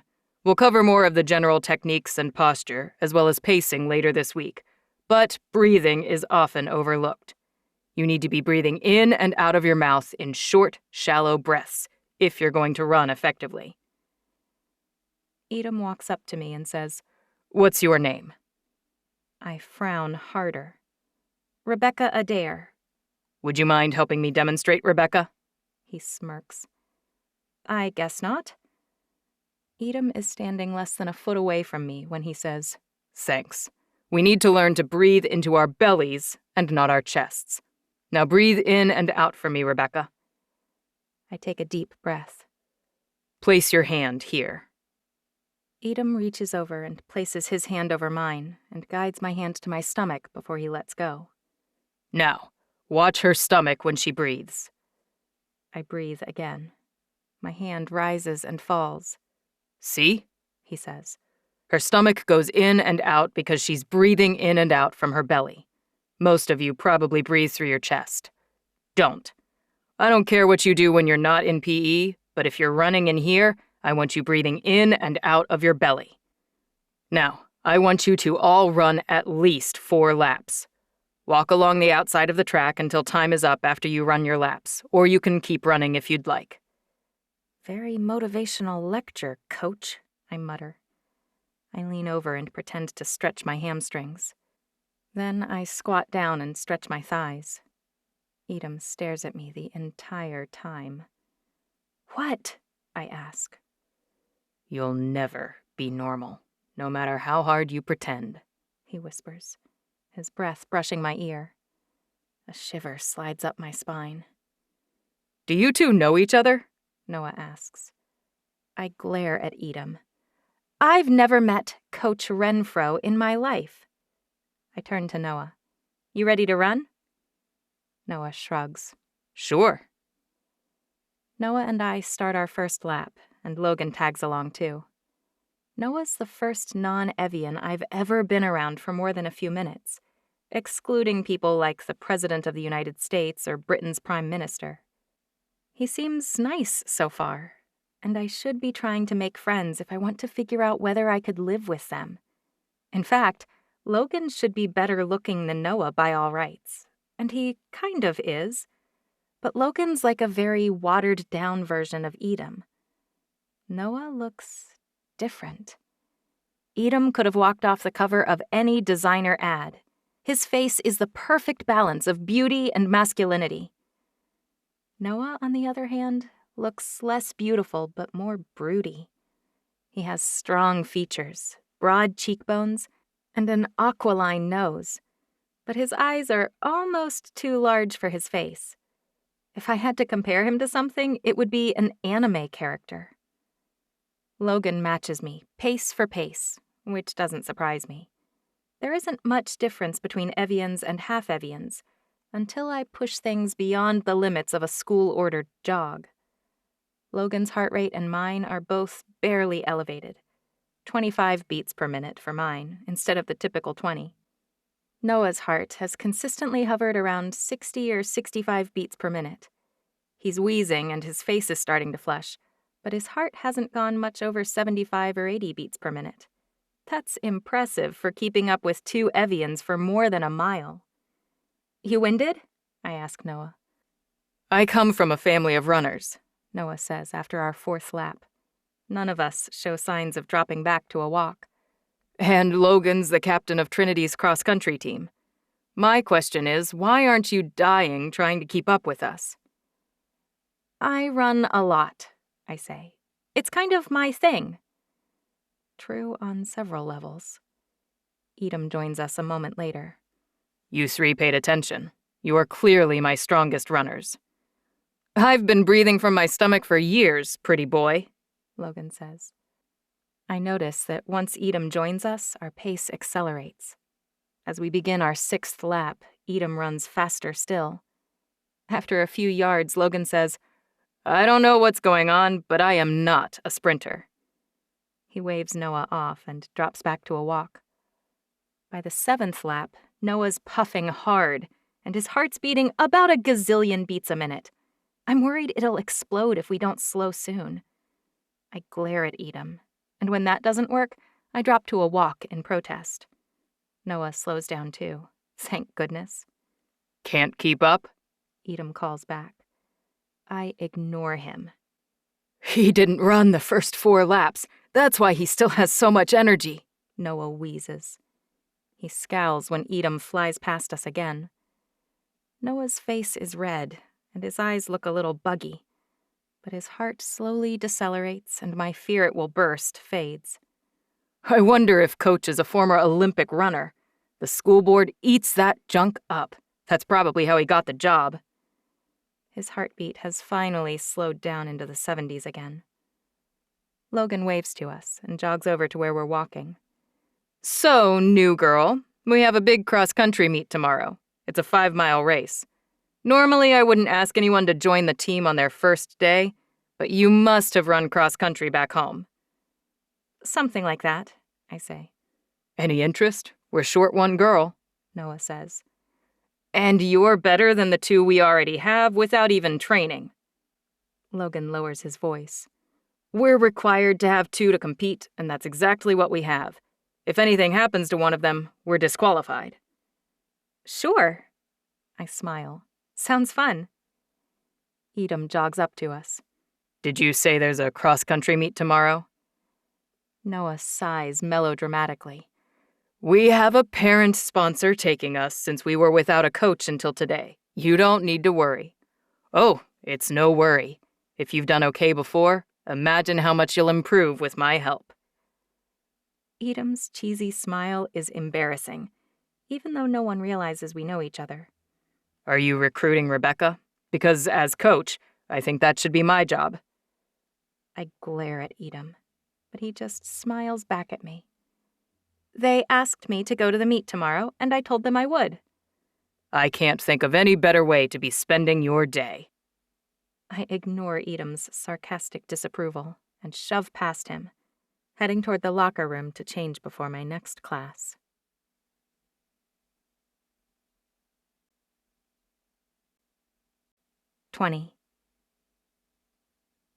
After PE, I head for lunch, practically pouncing on Lark when I see her.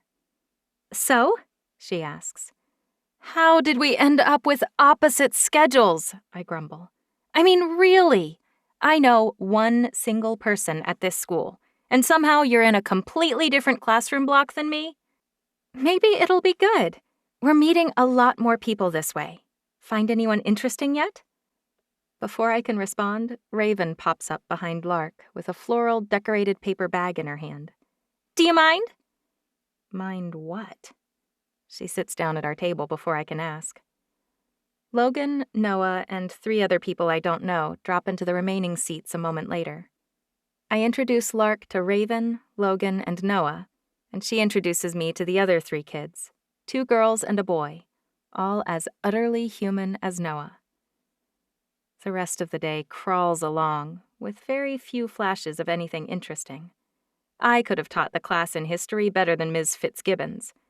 In American literature, I've already read The Scarlet Letter, although the instructor had a lot of insight into humans on the topics of shame and penance that I appreciated. On the way home, I check my phone and discover Inara bombarded me with lots of new video files. How was your first day? Frederick asks. I shrug, distracted by scanning through the new footage to see how many files she sent. 11. It was different than I imagined.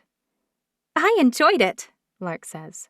I mean, I didn't learn much in class, but I learned a lot from watching them.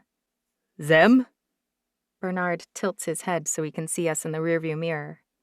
You know, humans, Lark says. She must be even more curious than I am, since her father was human. Not fun? Frederick asks. Not really, I say. But no assassination attempts, no coups, and no one stabbed my hand with a fork, so I'd say total boredom is still an improvement over the last week and a half. But I have a question for you. Frederick raises his eyebrows. Yes? There are at least 2 half-Evians attending Trinity in my grade. I think I identified a few more in the halls. And my calculus teacher called me Your Majesty. What's going on there? Frederick sighs. You know Alora enrolled you because she had influence here. You didn't stop to consider why or how she might have influence? I hadn't, actually. I figured Alora knew everyone important in New York and didn't go beyond that. Wait, are they her kids? Or grandkids or something? Frederick smiles, but he doesn't look happy. Some of them are. The first family, and all the other families for that matter, have been exiling Evians for millennia. They also kick out half-Evians and any parent who chooses to raise an impure child instead of giving it up. Where did you think they would all go? The best prep schools in New York City? Bernard clears his throat from the front seat. Precisely. So, which ones are related to Alora, and by extension to me? And do they know who I am? I ask. Do you know, Bernard? Frederick asks. A few of the teachers know, clearly, but as to the others, you'll have to ask your sister about that. I'm not positive, and even if I was, I wouldn't be at liberty to say. Ugh. Even hiding among humans, I'm knee-deep in politics. I will tell you this.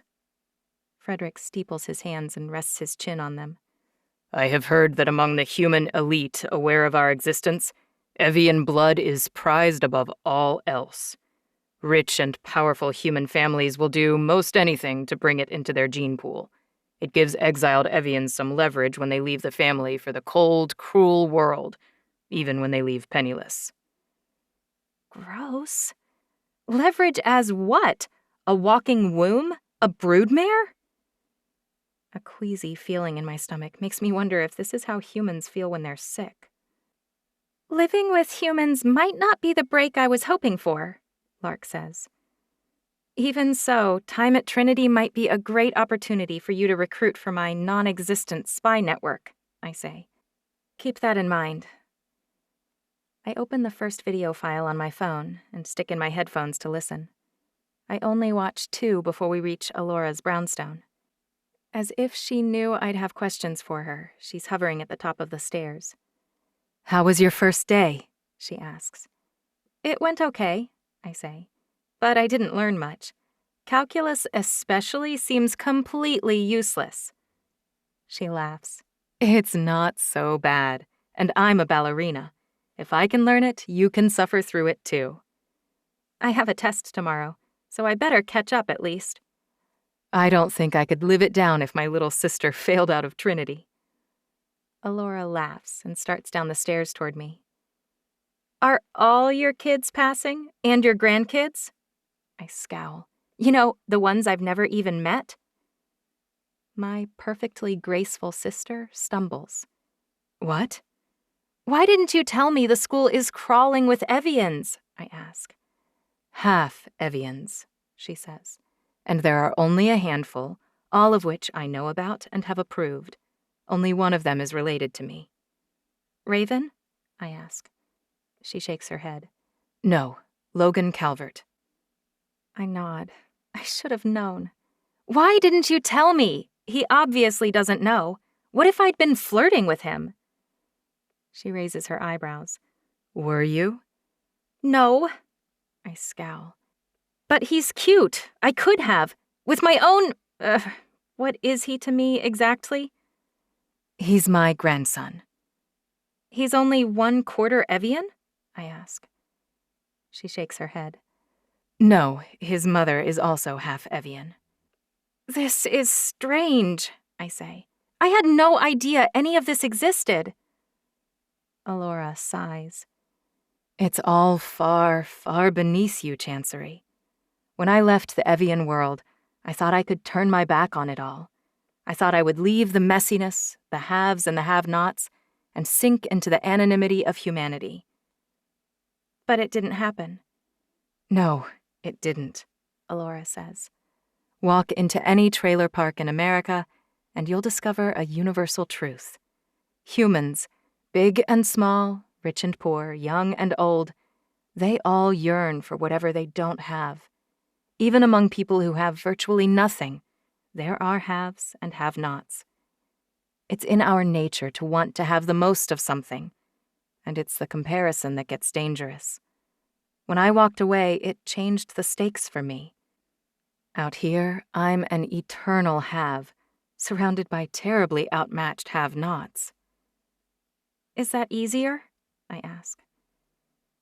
She leans against the column at the bottom of the stairs, and I don't think I've ever seen my sister's eyes quite so crinkled, or her shoulders quite so slumped. In some ways, but in many ways it's harder. Running away from Judica won't eliminate your problems, Chancery. You might be thinking it'll be 1,000 years of laying around at the beach and sipping on piña coladas. But that kind of suspended paradise doesn't exist. And if it did, you'd hate it before the end of the second week. Life is about how you deal with hurdles, because you're always jumping them. If you aren't, you're dead, or you may as well be. How many of the half-Evians know about us? About 1/3 of the teachers do, and 3 of them are part Evian. Very, very few of the students know, even those with Evian blood. Among half-Evians, it's tradition not to explain any of it until after high school graduation. Otherwise, they spend all their time second-guessing everything they say or do. Logan is an exception, since he's an active athlete. He needed to be told why he has to hold back. What about his friend, Noah? I ask. Is he part Evian? What's his full name? I can find out. Noah Wen. I'll let you know. A part of me wants her to say yes. You like him, Lark whispers with a smirk. I realize she's right.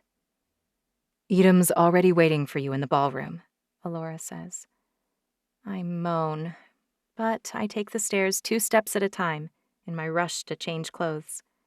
I can't decide if I'm trying to minimize Edom's irritation by hurrying or whether I secretly like the training.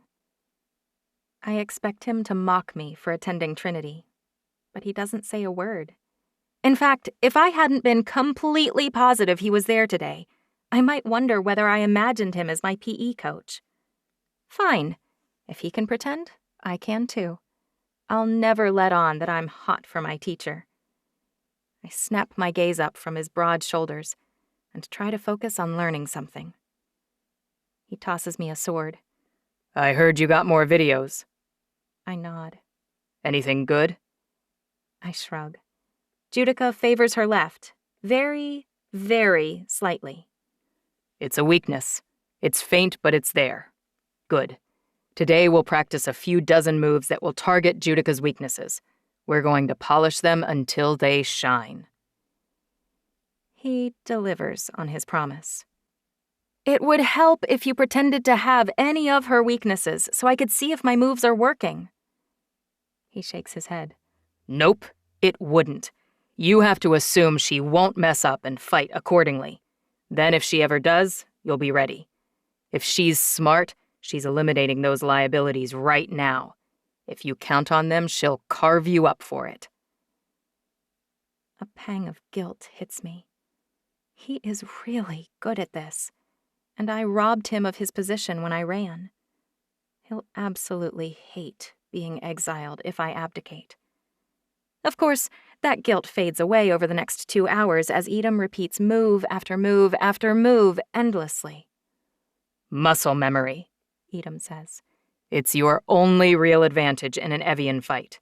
If you don't know what to do all the way down to your bones, then you can't do it without thinking, and that means you won't be fast enough. I guess, I say. You guess? Yeah, I guess. That's the whole idea of melodics, you know? You learn how to move in a way that correlates with the music that surrounds us, the music most people don't bother to hear. Then I wouldn't have to think, just like you're saying, but not with 1 move or 2 or 3. I'd move without thinking on every single strike, every single parry, every single slash. Every move would fit into a larger pattern I'd be able to read. I wish I had gotten to that point. I wish Mom had finished my training. But to you, all of it is just nonsense. I find it ironic and sad, that's all. You're teaching me the underlying tenets of melodics like it's some revelation to me. He steps back and spears me with a glance. Is your heart in this, Chancery? Because if it's not, I'd prefer not to waste my time. What does that even mean? I ask. I mention similarities between your method and my former training, and suddenly I'm not trying? He doesn't reply. Instead, he raises his sword and comes after me. I grab the first blade my hand reaches on the weapons rack and throw it up to block him. He slams into me like a freight train, and I do my best to get off the track. It's not long before he smashes me to the mat, his sword pressed to my carotid. What were you thinking then? He whispers. He decimated me. Obviously, I suck at melodics. Or maybe everyone's right and melodics don't hold up. I'm beginning to doubt that there's any way I could possibly beat her. You probably can't, he says. I shove him off me, ignoring the slice to the side of my neck that results, and healing as I curl onto my side. Then why bother? He rocks back on his heels and stands. I want you to have a choice. I didn't have one. But you already know what I think you should do. I just don't...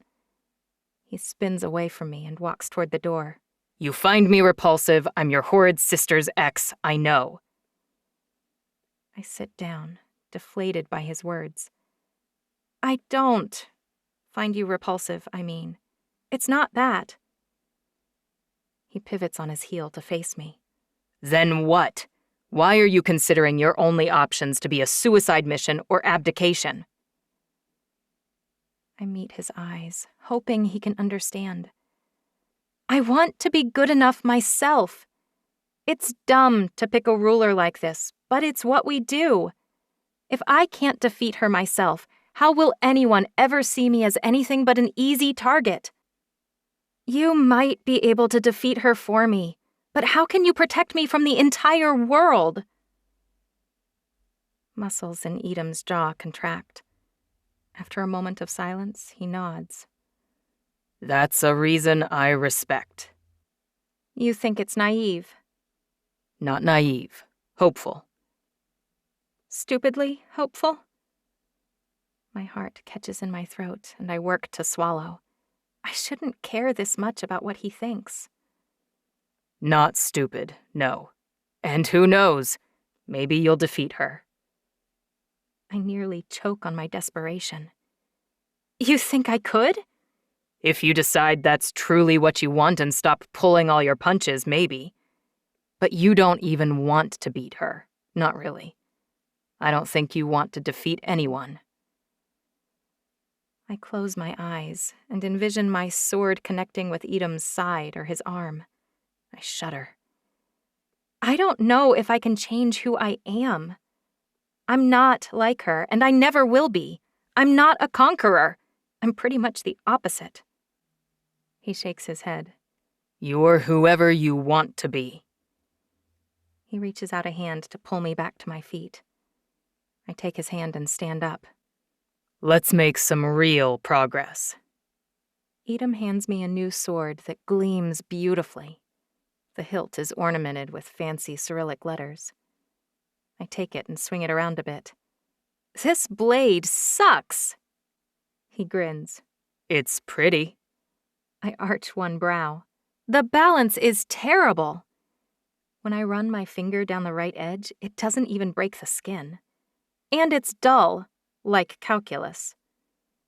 He suppresses his grin, but it reaches his eyes anyway, and they sparkle. And this one? He hands me the plain sword he just annihilated me with, its hilt wrapped with black cloth. I shift it in my hand. The balance is much better, but even with my recent accelerated training, it's far too heavy. I can't use this one. Why not? My arm will tire, which will slow me down. Maybe not a lot, but enough. He nods. Good. Your mother didn't neglect weapons basics. Oh, we analyzed lots of weapons, and even spent a little time doing bladed movements. Bladed movements? Edom asks. Do I even want to know? You'd call it dancing with a sword as a prop, probably. He mutters so quietly I can't make out the words. He snatches the black-wrapped hilt of the heavy broadsword back, and our fingers brush. My shoulder blades twitch, and sweat slides down the skin over my sternum. I shiver. Edom's eyes meet mine, and for a moment, for one brief moment, I wonder what he would do if I stood on my tiptoes and pressed my lips to his. He proposed to me, but we haven't even kissed. Doesn't it bother him? He gestures gruffly at the weapons rack and grunts. Pick something else, then. The moment evaporates, and my heart sinks back into my chest where it belongs. I select a curved blade, as heavy as I can reasonably handle, but balanced well and honed to a fine edge. It's clear how little my knowledge of blades matters when Edom comes at me like he's carving a roasted turkey after a week-long fast. He decimates me, and then when I stand up, he does it again in a new way. And again, the third time, spraying blood all the way up to the frescoes on the ceiling. Alora's not going to like it. In fact, as I look around at the room, I realize that if the producers of Kill Bill and Walking Dead made a cinematic baby, The set would look like Alora's ballroom. Although, there aren't any corpses. Yet. I feel terrible for whoever has to clean up after us. Your healing times are improving dramatically, Edom says. They had nowhere to go but up. Even so, he's right. What used to take concentration happens without thought now. It's not enough, but I'm getting better. I guess Judica was right. I didn't know the meaning of pain. Mom almost never wounded me. Since she kept me ensconced in bubble wrap, I never had to practice healing. You scored a few hits on me, too, Edom says approvingly. 1 hit. I sliced your forearm. He shrugs. Either way, I'm starving after all that work. You must be about to fall over. Food. I definitely need food. Edom bobs his head. We're done. Go ahead and go. After I shower and change, I jog downstairs. 12 pizza boxes are stacked on Alora's pristine marble countertop.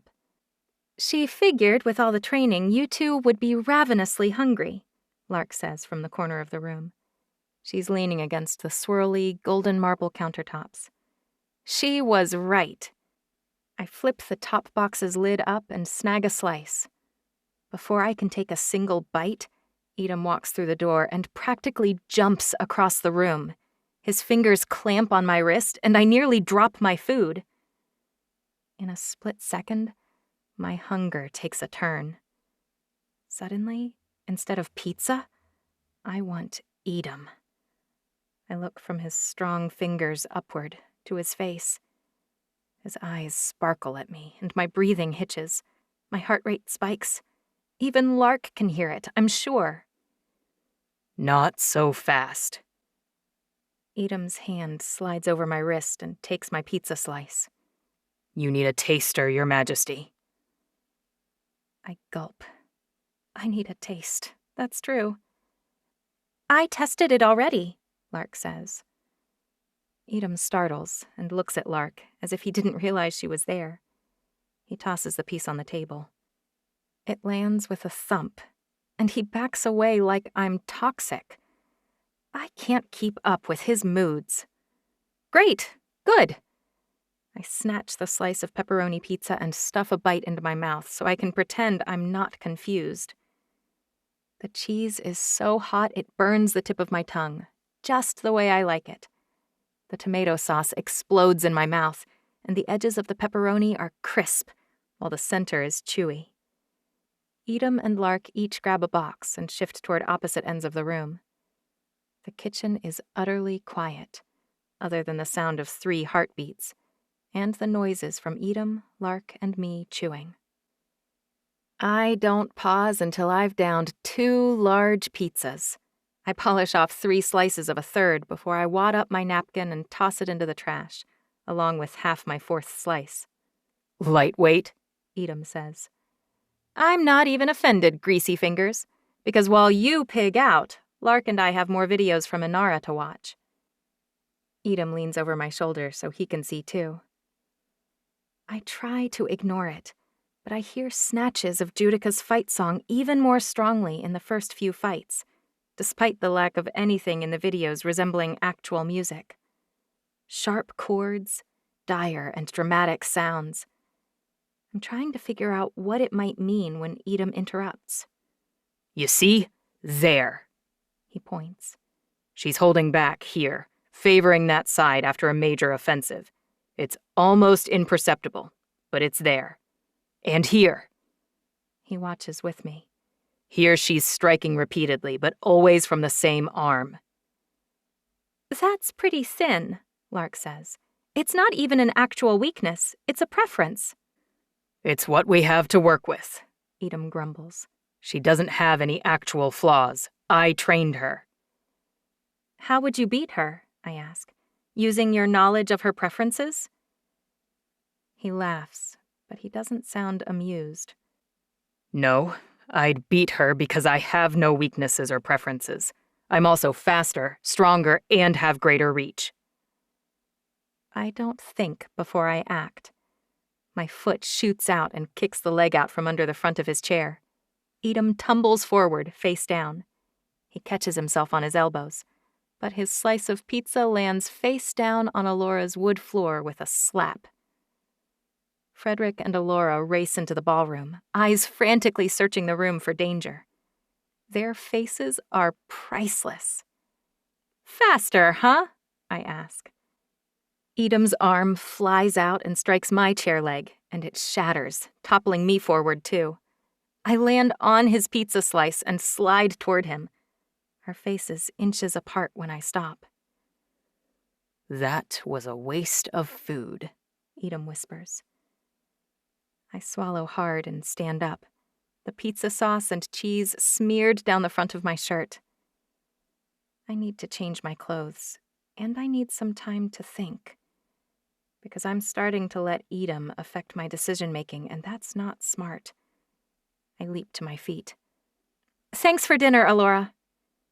Her eyes widen and she bobs her head. "Of course." "I better go clean up." Edom's already standing when I turn toward the door. Lark's watching us from her chair with round eyes and a slightly open mouth. "I'll walk you up," Edom says. "I think I can find my room alone," I snap. Edom follows me out anyway. "What did I do to piss you off?" I shake my head. "Nothing. I'm just on edge." He walks next to me until we reach the hall where our rooms branch off on opposite sides. "She won't hesitate," Edom says. I force myself to meet his gaze. I know she won't hesitate to slice me in pieces, but I will. And I'm not sure I'd want to be someone who wouldn't, even if it means I die. "Your empathy is one of the things I admire." Edom's voice is low, rough. But my empathy will get me killed, unless I take him up on his offer. Heaven help me, but I want to. And not only because it's my best chance to win.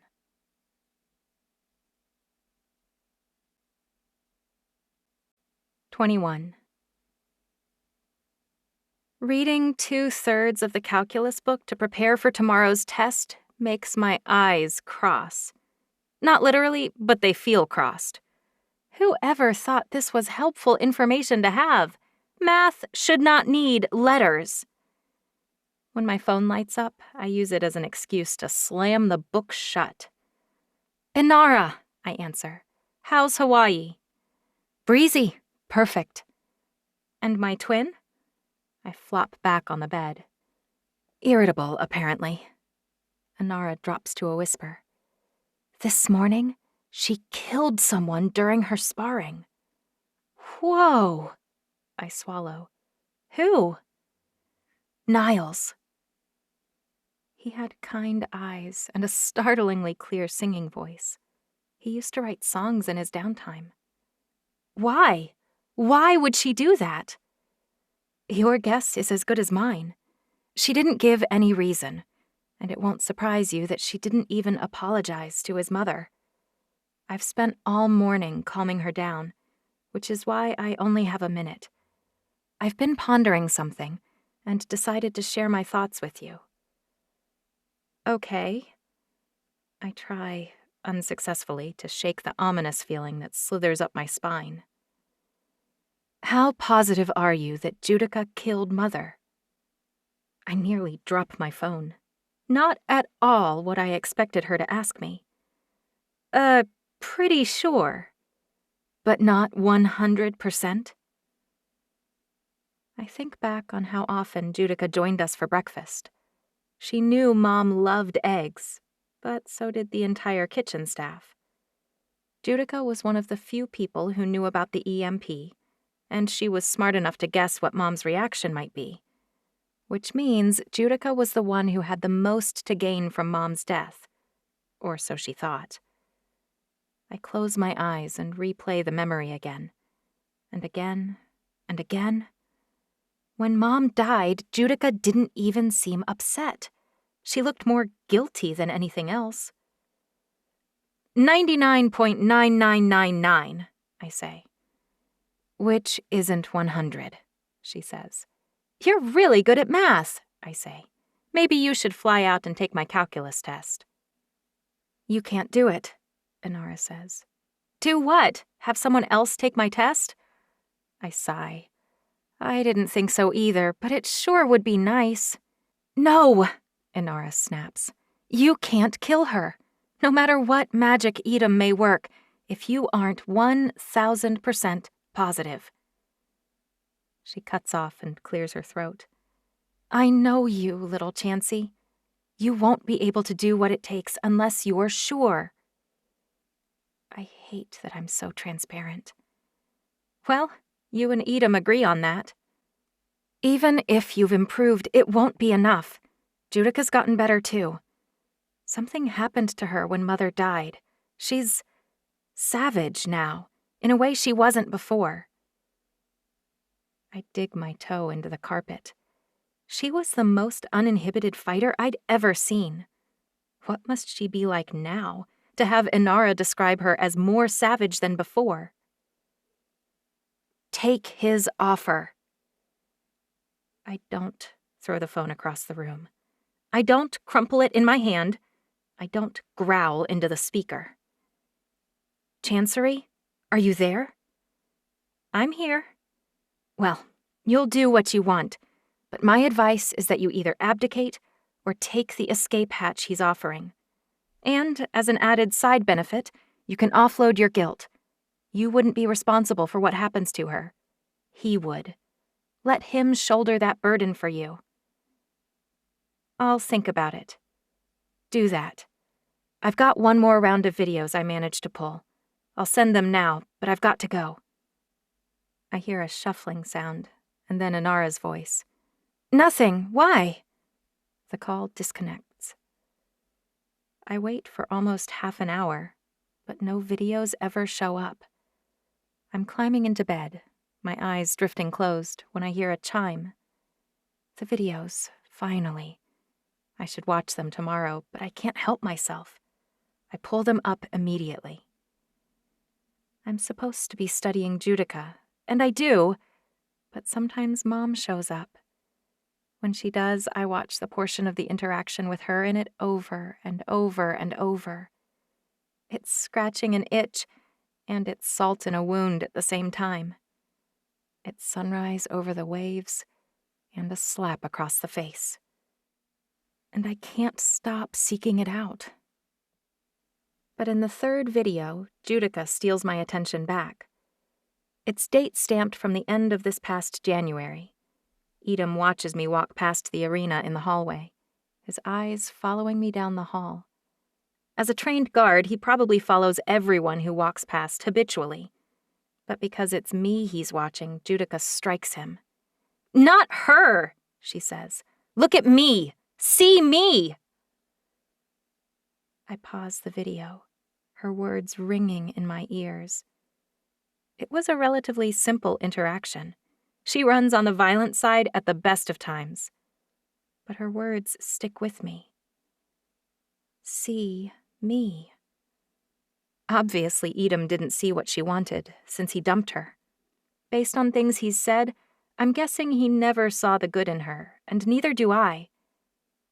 Did Mom? What did Mom see? And why wasn't Mom's love enough? How could Judica spurn what Mom offered and repay her with poison?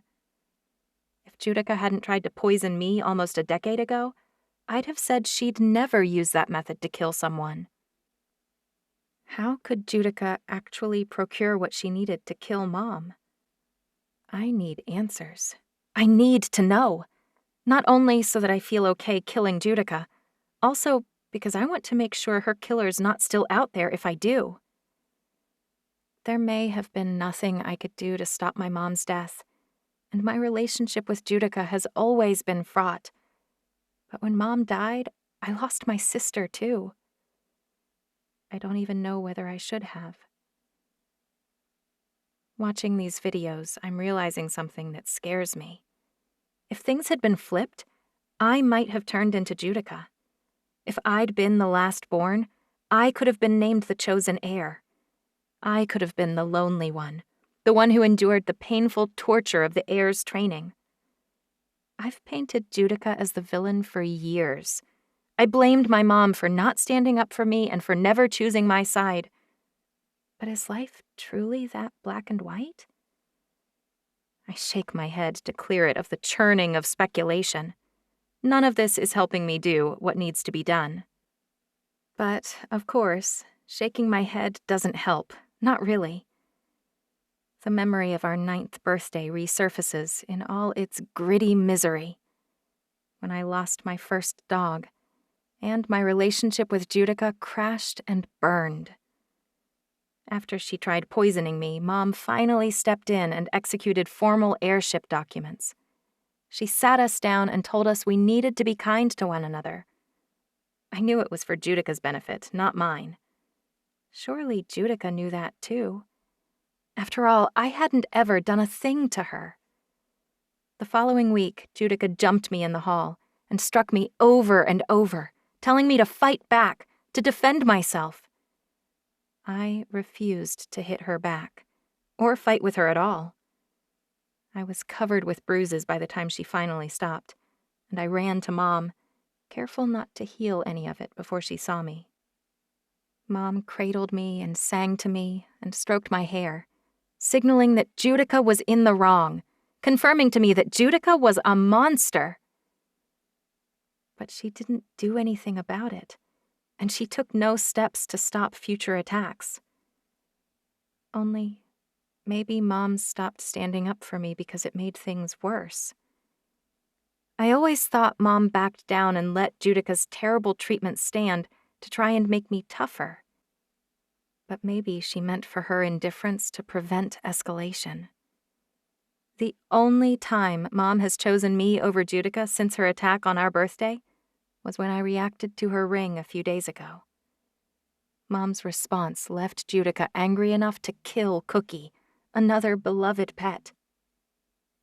But was Judica angry enough to kill our mother? When I finally drift off to sleep, I dream of Judica saying, "See me!" over and over and over. I'm not rested at all when I hear a knock on my door. "Come in," I say. I sit up in bed and rub my eyes as Alora steps through the door. "You need to leave soon," she says. "Bernard is standing by, but Edom offered to drive you. Fair warning, he may be offering just to fuss at you for missing your morning training session." I scowl. "No offense, but riding with him won't look right," I say. "I can't show up with the new PE coach." Inara wouldn't have understood why, but Alora does. "Right, of course. I'll tell him to go ahead without you." "Thanks." "One more thing," she says. "Logan didn't know about you, but as I mentioned, he knows about Evians. He called me last night and I told him who you are. I hope that's okay. He might be able to step in to help you if anything comes up." I raise one eyebrow.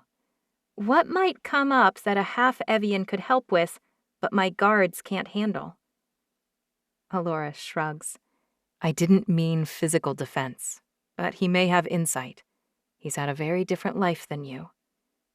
I guess. Before I walk away, Alora reaches out and stops me. "I almost forgot. I looked into that boy in your class, Noah Wen. I knew his name sounded familiar." "And?" I ask. "He's not Evian, or even half Evian, but he comes from the richest family at Trinity.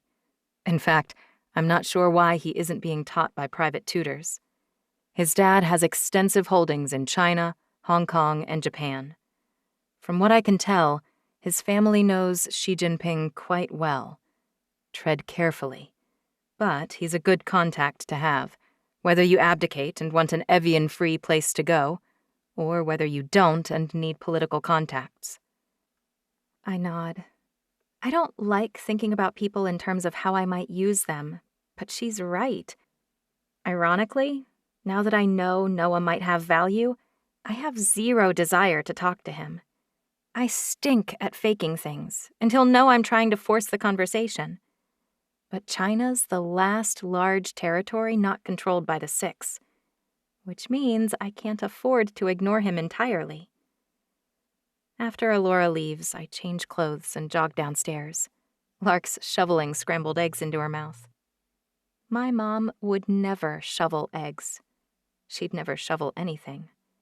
She was far too refined for that, but she'd be delighted if I were eating eggs with such zeal. At that thought, something inside my chest breaks. I collapse to my knees, and a sob rips from my throat. Memories bombard me from all sides. Mom chiding me to eat a bite of scrambled eggs. Mom wiping my mouth after I'd eaten an eclair. Mom teaching me to swim, patiently holding me up, one arm under my stomach. Mom helping me decide which gown to wear for my birthday party last year. Usually, perfect Evian recall is a blessing, but now I'm drowning in it. Too many moments, too many memories, and they've all halted forever because Mom died. She'll never teach me, lift me, support me, chide me, tease me, or hug me ever again. Lark doesn't cross the room. She doesn't put her arm around me. She knows I need to feel my grief, or even wallow. But she shoves the eggs away, and I hear her faintly whispered apology. Why would you apologize for eating breakfast? I straighten and stand, wiping at the tear streaks on my cheeks. Lark shakes her head. Not eating. Eating this. I think back on my breakfasts since Mom died. They've been conspicuously egg-free. Because Lark and Alora know. They know that I hate them and Mom loved them. My family and friends are tiptoeing around me. I don't want that. But I'm going to get it, at least until I can watch Lark eat without breaking down and dousing the parquet floor with tears. I wonder how Lark's doing. She lost her mother one day before I did. She's just like me. Except, of course, no one is gunning to kill her because they think she's already dead. And her sister didn't murder her mom. Because my mom did that. What a tangle. I walk stiffly toward the breakfast table, and I know I should ask Lark how she's doing. But the world is pressing in on me, and my heart is raw. So I pull out my phone and watch the rest of the video files while I eat a bowl of fruit and a bagel with turkey and cream cheese. I don't reach out to my best friend like I should, because it feels too hard, too raw, and unbearably big to help another human. The first few videos Inara sent were from February, but after that they skipped back to October and worked toward the present. The main difference between the first videos I watched and the ones I'm watching today is timing. These all happen near the end of last year or the beginning of this one, and Judica's fighting the same person in every single one this morning. Edom. Were there others I missed? Lark asks. Huh? Between Judica and Edom. Lark lifts one eyebrow. I shake my head. Why weren't any of the others between the two of them? I don't know. Edom was head of Judica's personal guard and trained her whenever Balthazar wasn't available. There should have been more of the two of them than anything else. No matter the reason for the lack before, watching them fight now is illuminating. He's better than her, Lark says. No question. It's not a tremendous margin, I say, but it's solid. It's consistent, Lark says. And watch how he moves her where he wants her, like he's setting up a chess game. She's a great fighter, but he can definitely beat her. If I was forced to place a bet on Judica's fears, I'd say her biggest must be that I'll return with Edom as my champion. She has to know she can't defeat him. And knowing that changes things. If it has occurred to her that I might take Edom as my consort, she would know she can't win that fight. Will she patiently wait for me to convince him? Or am I in danger here? Maybe the bigger question is, since Edom wants to step in for me and Inara thinks I should let him, why can't I come to terms with the idea? Because I'm not good enough to rule. If I can't even defeat her on my own, there's no way I can make the hard calls alone. And maybe I shouldn't. Until a few days ago, I never had to do anything on my own. Mom took care of everything, and that was just fine with me. I don't want to order people around or judge people or execute them. I don't want to fix every problem or determine the course of humanity. But I picked up that stupid ring and the world exploded. Mom looked at me differently, and somehow I started to think about things with new eyes, too. If Edom wins this for me, how will I ever become some epic queen from prophecy? No one lines up to follow an empress because she married well. Edom doesn't understand what actually scares me. Mom left a legacy almost 1,000 years long. I'd be a little greasy spot in history. It's not death that scares me. It's that I really may be what Judica has claimed my entire life. Worthless. Lark's voice snaps me away from my trance. We're going to be late if we don't leave soon. Which doesn't matter. Late to a human school. Late to pretending to be someone I'm not. Or is this really who I am? Should I always have been born to this normal human life? Maybe it's where I will finally belong. I walk passively to the car that's waiting for me. Frederick smiles, but I don't feel like talking, so I stare out the window. Was that all the videos? Lark asks. I shrug. I think there was maybe one left. But they're starting to blur together, if I'm being honest. Edom defeating Judica, one carefully measured move at a time. Even so, you don't find something until you find it. I sigh and pull out my phone to watch the last one. I'm unsurprised when it's another training session with Edom. But this video begins before the actual fight does. Edom stands, back ramrod straight, while Judica walks around him like he's a piece of artwork she's admiring. She touches his face. You're really very beautiful, you know, she says. You might be prettier than I am. He is, but he doesn't seem pleased by the compliment. A muscle near his temple strains. I could pick anyone. She circles him completely until she faces him again. Her hand traces the line of his brow, drops to his jaw. Mother made sure she bought every available male over the past 30 years when she decided she might have another daughter. She wanted me to have options. She smirks. 63 men in Alamecha right now, ranging from 14 to 40. All of them available to me, eager to spend time with me. She leans closer, and I have to strain my ears to make out what she says. Begging to make heirs with me. Gross. It suddenly strikes me that they aren't dating yet in this video. I knew things started relatively recently, but I hadn't known the date when she chose him. I look at the video date stamp. January 6th. I was with Mom in Budapest, hosting the Democracy Summit. Most of the Evians haven't embraced Mom's democratic model, even though she's proved again and again that greater freedom for humans results in greater productivity. Judica couldn't come, because the empress and heir never attend the same event unless we are hosting and can control every aspect of security. Early January, and they aren't together yet. But Judica's tone is light, flirtatious almost. Did you wonder why you've been called in to train with me every day for the past few weeks? No, Your Highness, I did not. She laughs. You're so gorgeous you aren't even surprised. Of course I'd choose someone arrogant like you.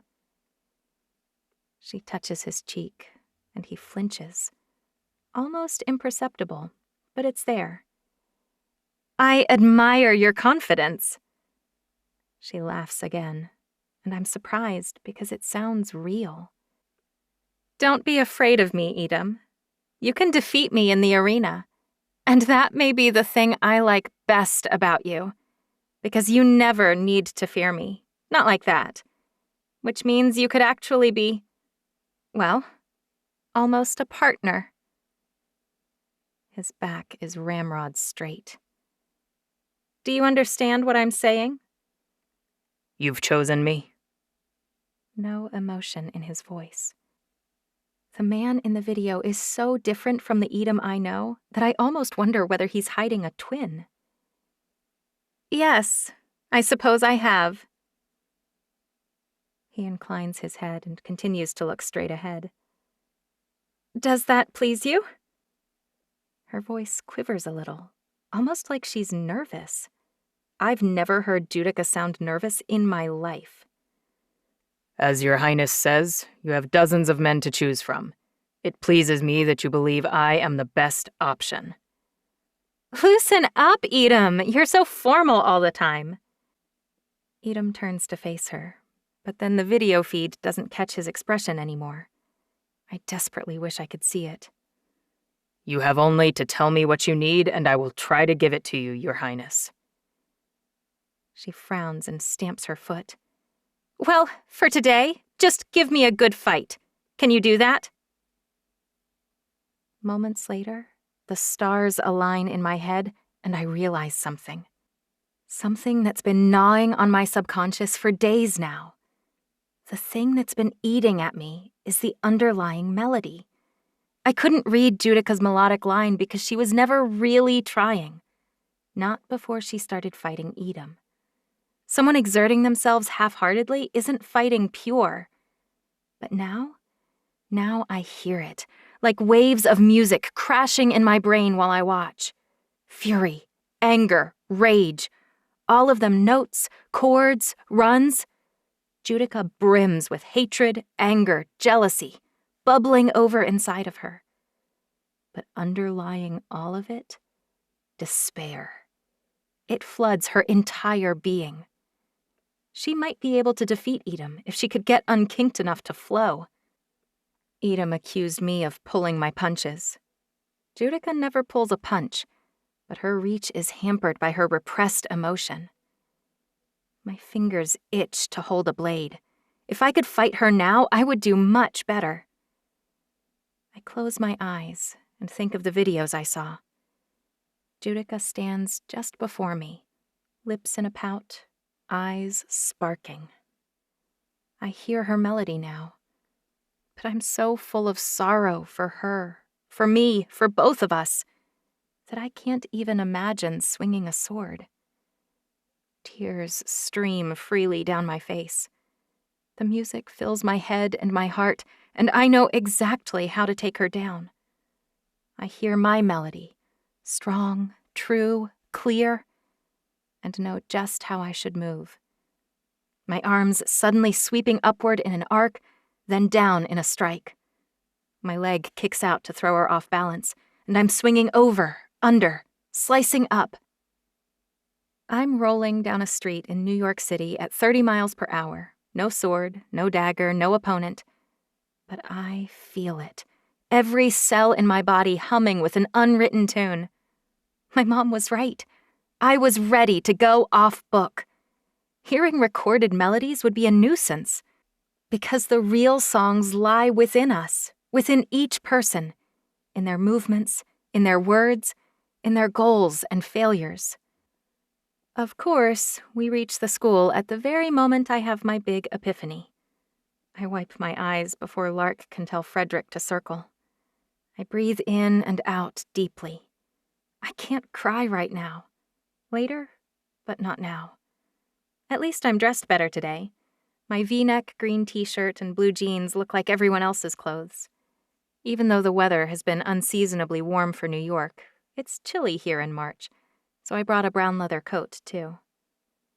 I wave to Freddie before Lark and I walk through the door. The first bell rings and we jog toward our classes.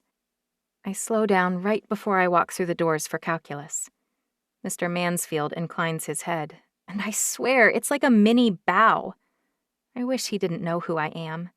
I wanted to get away from all the drama, not find myself submerged in Evian politics light. Put away your books and papers and get out a pencil. It's time for the test, he says. I glance around. A girl with red hair taps her pencil rhythmically on the desk. A boy with dark, russet eyes bites his lip. But Logan smiles at me broadly, peeking around Noah to do it. Great. Now he knows he's my... what is he? My great-nephew or something? So much for a normal human experience. Papers are passed around and I hunker down to take my test. I'm not sure quite what to expect. It's my first written exam ever. When I mastered French, Russian, and German, Mom took me to a meeting of the Security Council at the UN's headquarters in New York. I had to make small talk with people in all 3 languages in a conference room overlooking the East River. This test should be a breeze. I glance around at the students around me, scritching and scratching away. Noah sees me looking around and glances up at Mr. Mansfield. I follow his gaze. Our teacher's engrossed in something on his computer. Here, Noah whispers. You can look at mine. He slides his test near the edge of his desk. He thinks I need to cheat. I shake my head and bend over my test. The nerve! Like I'd need help from a human. Okay, students, your time is up. Pass your papers to the right. We will grade each other's papers, but then I'll go over them and assign partial credit for wrong questions in which you showed your work. Hopefully you'll learn something from reviewing these while you still remember why you did what you did. Noah scores my test. His face looks absolutely shocked when he hands mine back with 100% scrawled across the top. I notice when he gets his paper back from Logan that he missed 1, but I don't gloat. That would be rude. Noah and Logan walk with me to PE again, but this time I know where to go. I walk quickly to the girls' locker room to change. I brought my own shoes, too. I'm learning. Raven's talking to a tall brunette with freckles and green eyes when I finish changing. Rebecca, have you met Lisa? Raven asks. I shake my head. I don't think so. Nice to meet you. She and Raven start for the gym doors, and I follow. Lisa says, I hear you're on the team. Congrats. Are you coming to today's meet? Anything that gets me out of history, I say. You knew all the answers yesterday, Raven says, so it can't be that bad.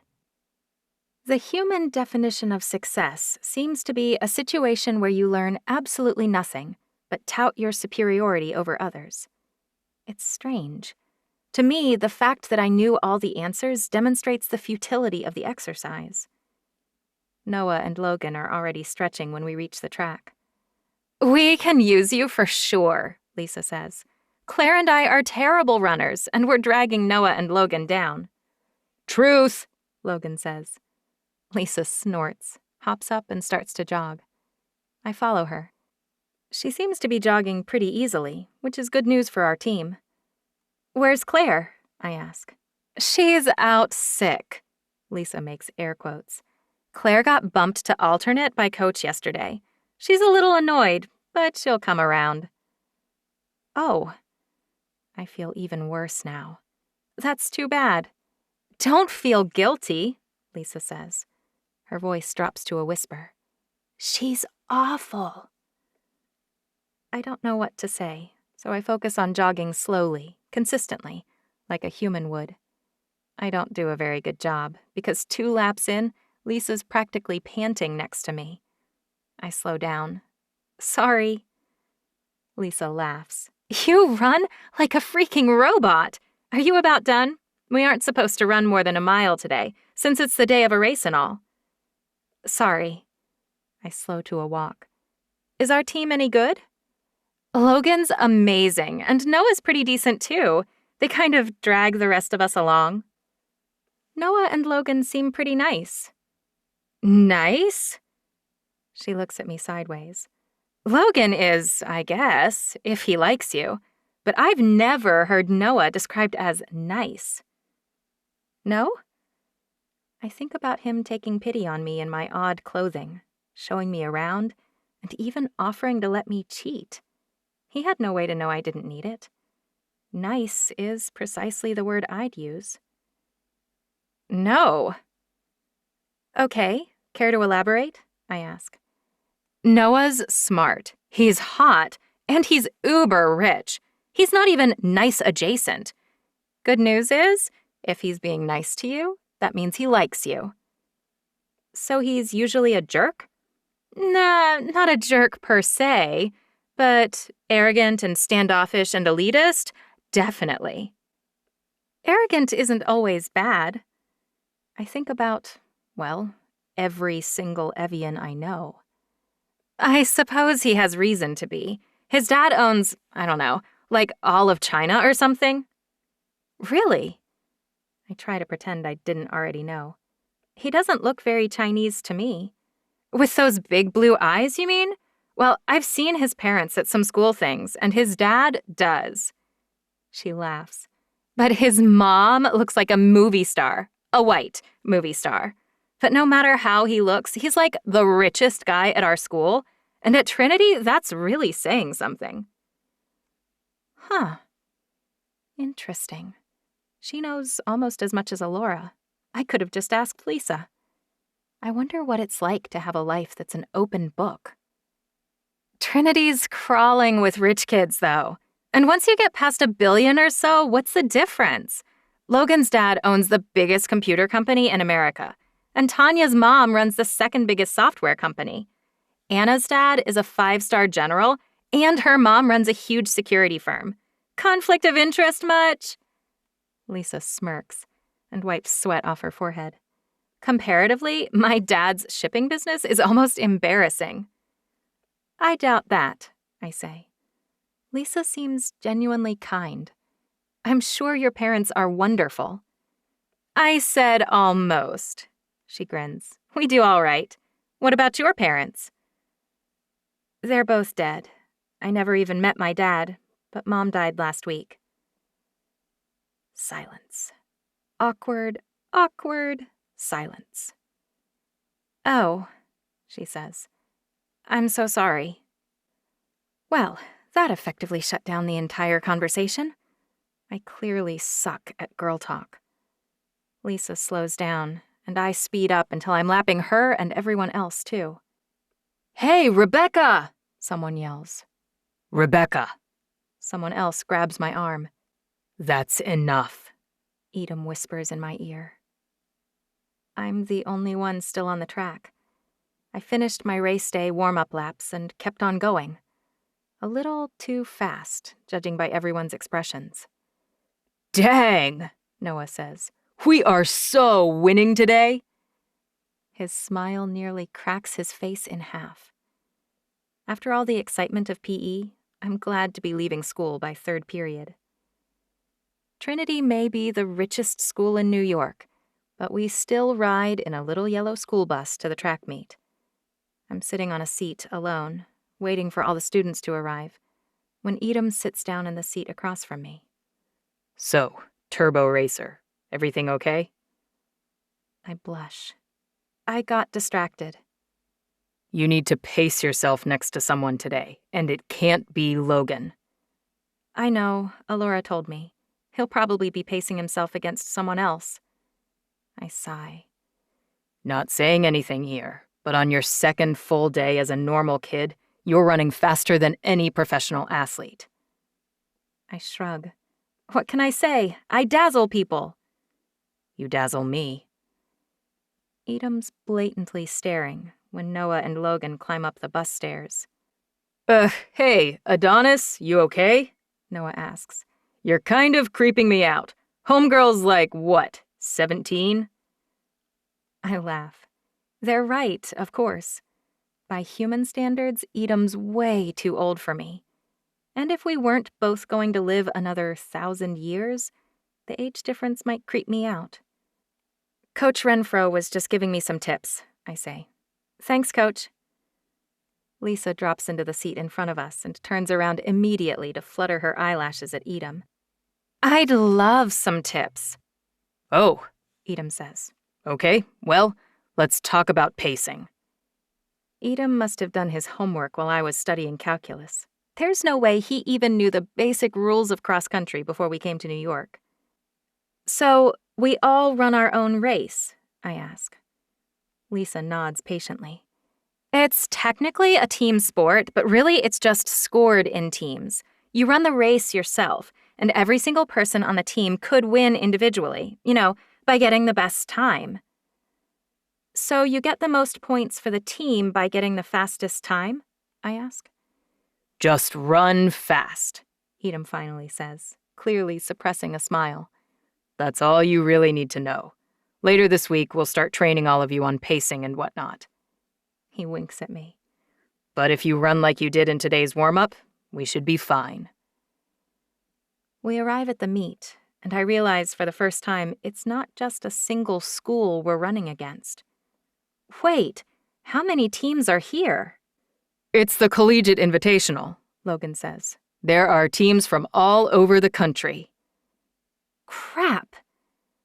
Judica knew I wanted a week to decide, and she knew I was with Alora, but I'd rather not have my identity and location splashed all over the internet. I shouldn't have come. We all stretch together before the race, but when they call us over to the starting line, Lisa pulls me aside. Hey, you shouldn't have brought that necklace. She points. This? I never take it off. I promised my mom, and I'm not breaking that promise posthumously. Besides, it's not safe, especially since only 2 guards followed us to this enormous regional event. Well, you can't wear it for the race. Regulations. I tuck it under my t-shirt. Who will know? I don't want to get disqualified because you won't take off some expensive piece of jewelry. I want a friend, but not at the expense of prudence. I'm not taking it off. She frowns. Why? No one knows about my necklace, not even Judica. I'm certainly not telling Miss Nosy. But I'm not used to people not listening to me.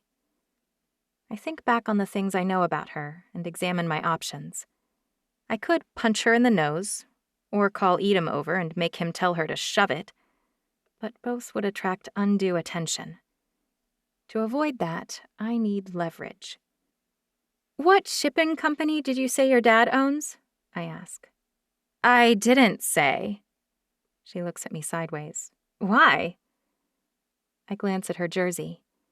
Your last name's Braden, so your dad must run B&F shipping. She narrows her eyes at me. How do you know that? You probably heard I didn't know much about calculus on the first day.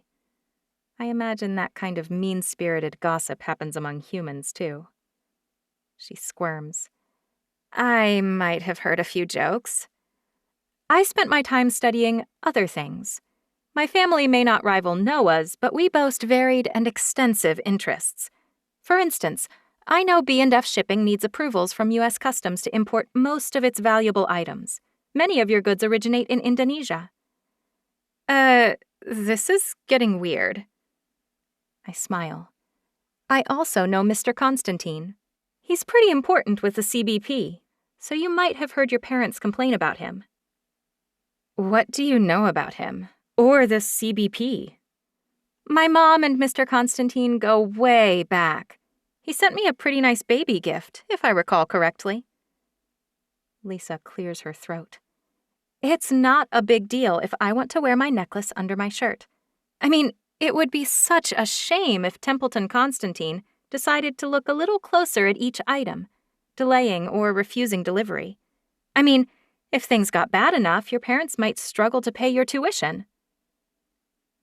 Lisa pales and takes a step away from me. I don't enjoy scaring her, but staying safe matters more than trying to mimic life in a high school sitcom.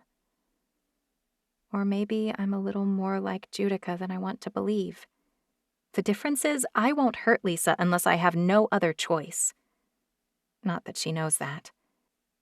She shoots a few strange looks in my direction while we wait to start, but I ignore them. At least Noah and I are in the first heat, along with Logan.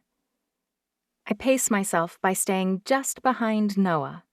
Logan lags behind a few miles in, and I wonder why absently, but I don't worry too much.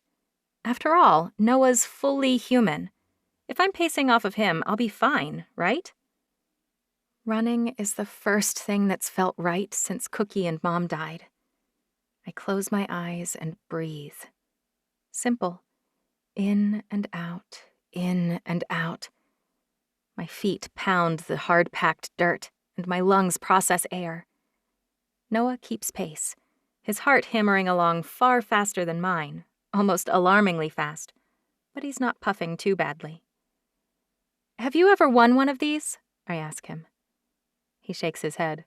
Gotten close. But close means you still lost, right? He shrugs. Yeah?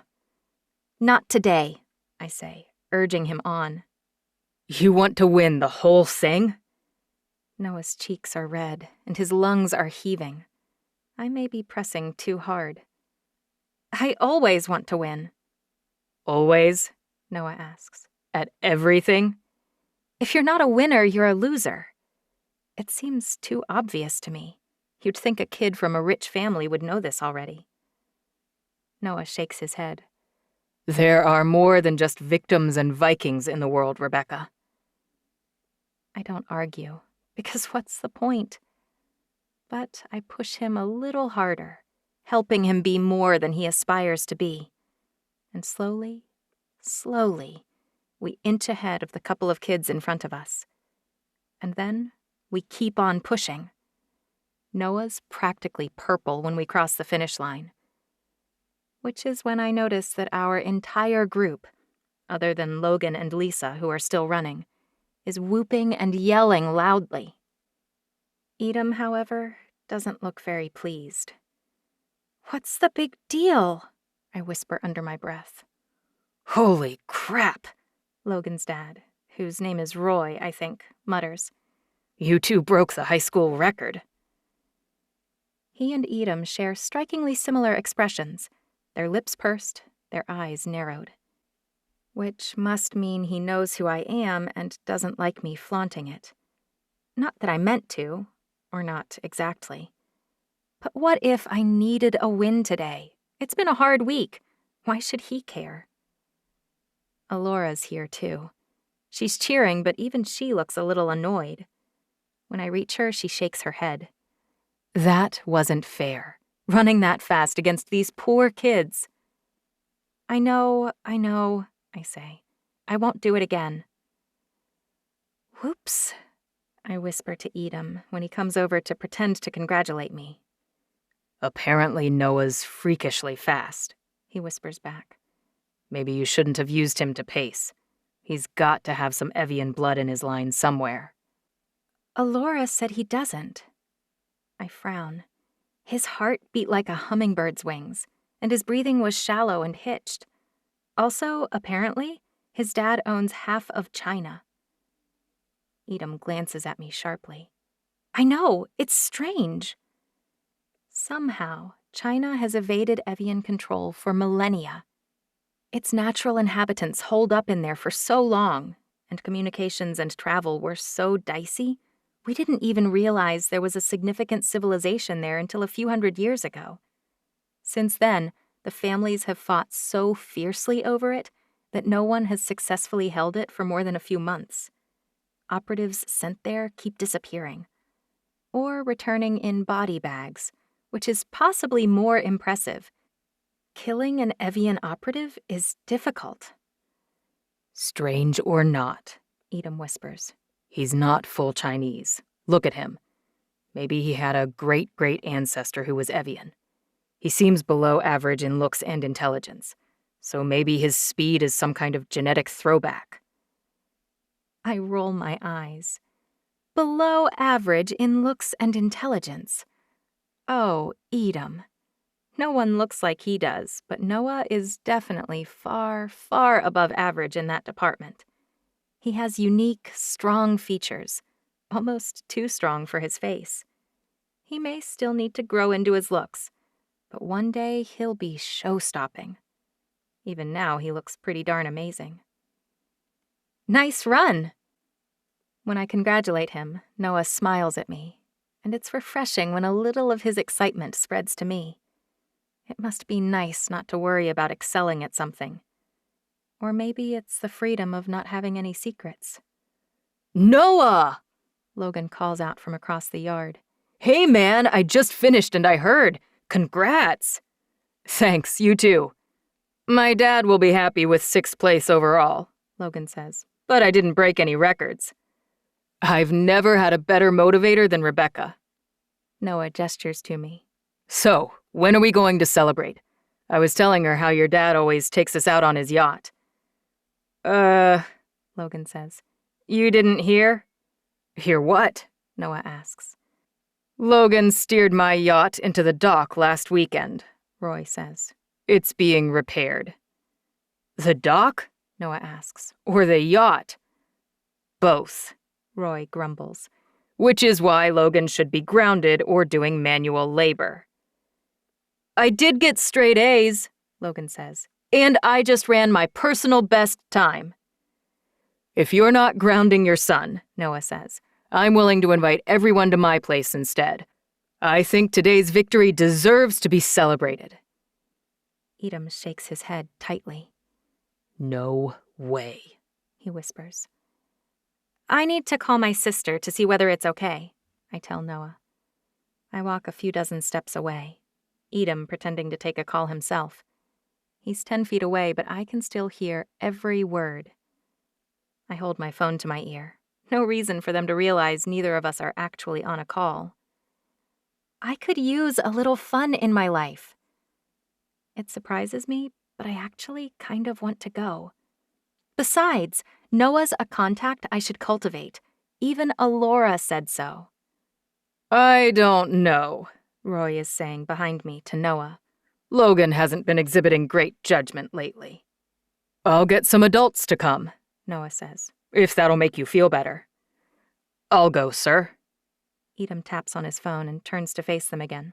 To chaperone. Roy raises his eyebrows. Really? You'd stay all night?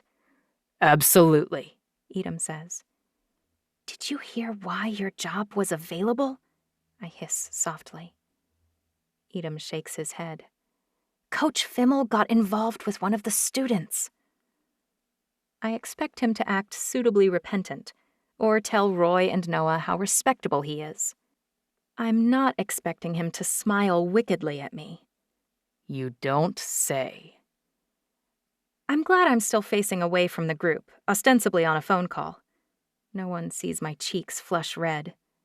No one except Edom, that is.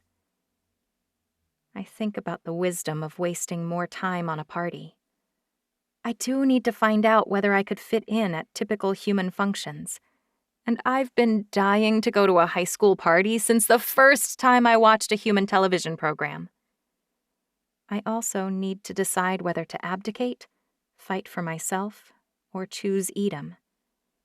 If I wrap my brain around letting Edom kill my sister for me, the next question is whether I could stand being joined to him for 1,000 years.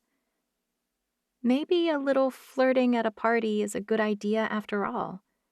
I mean, in almost every human television show, the main character kisses someone, right? And I've never kissed anyone. I can't wait to get back to the school so I can tell Lark where we're going. This is going to be an interesting night.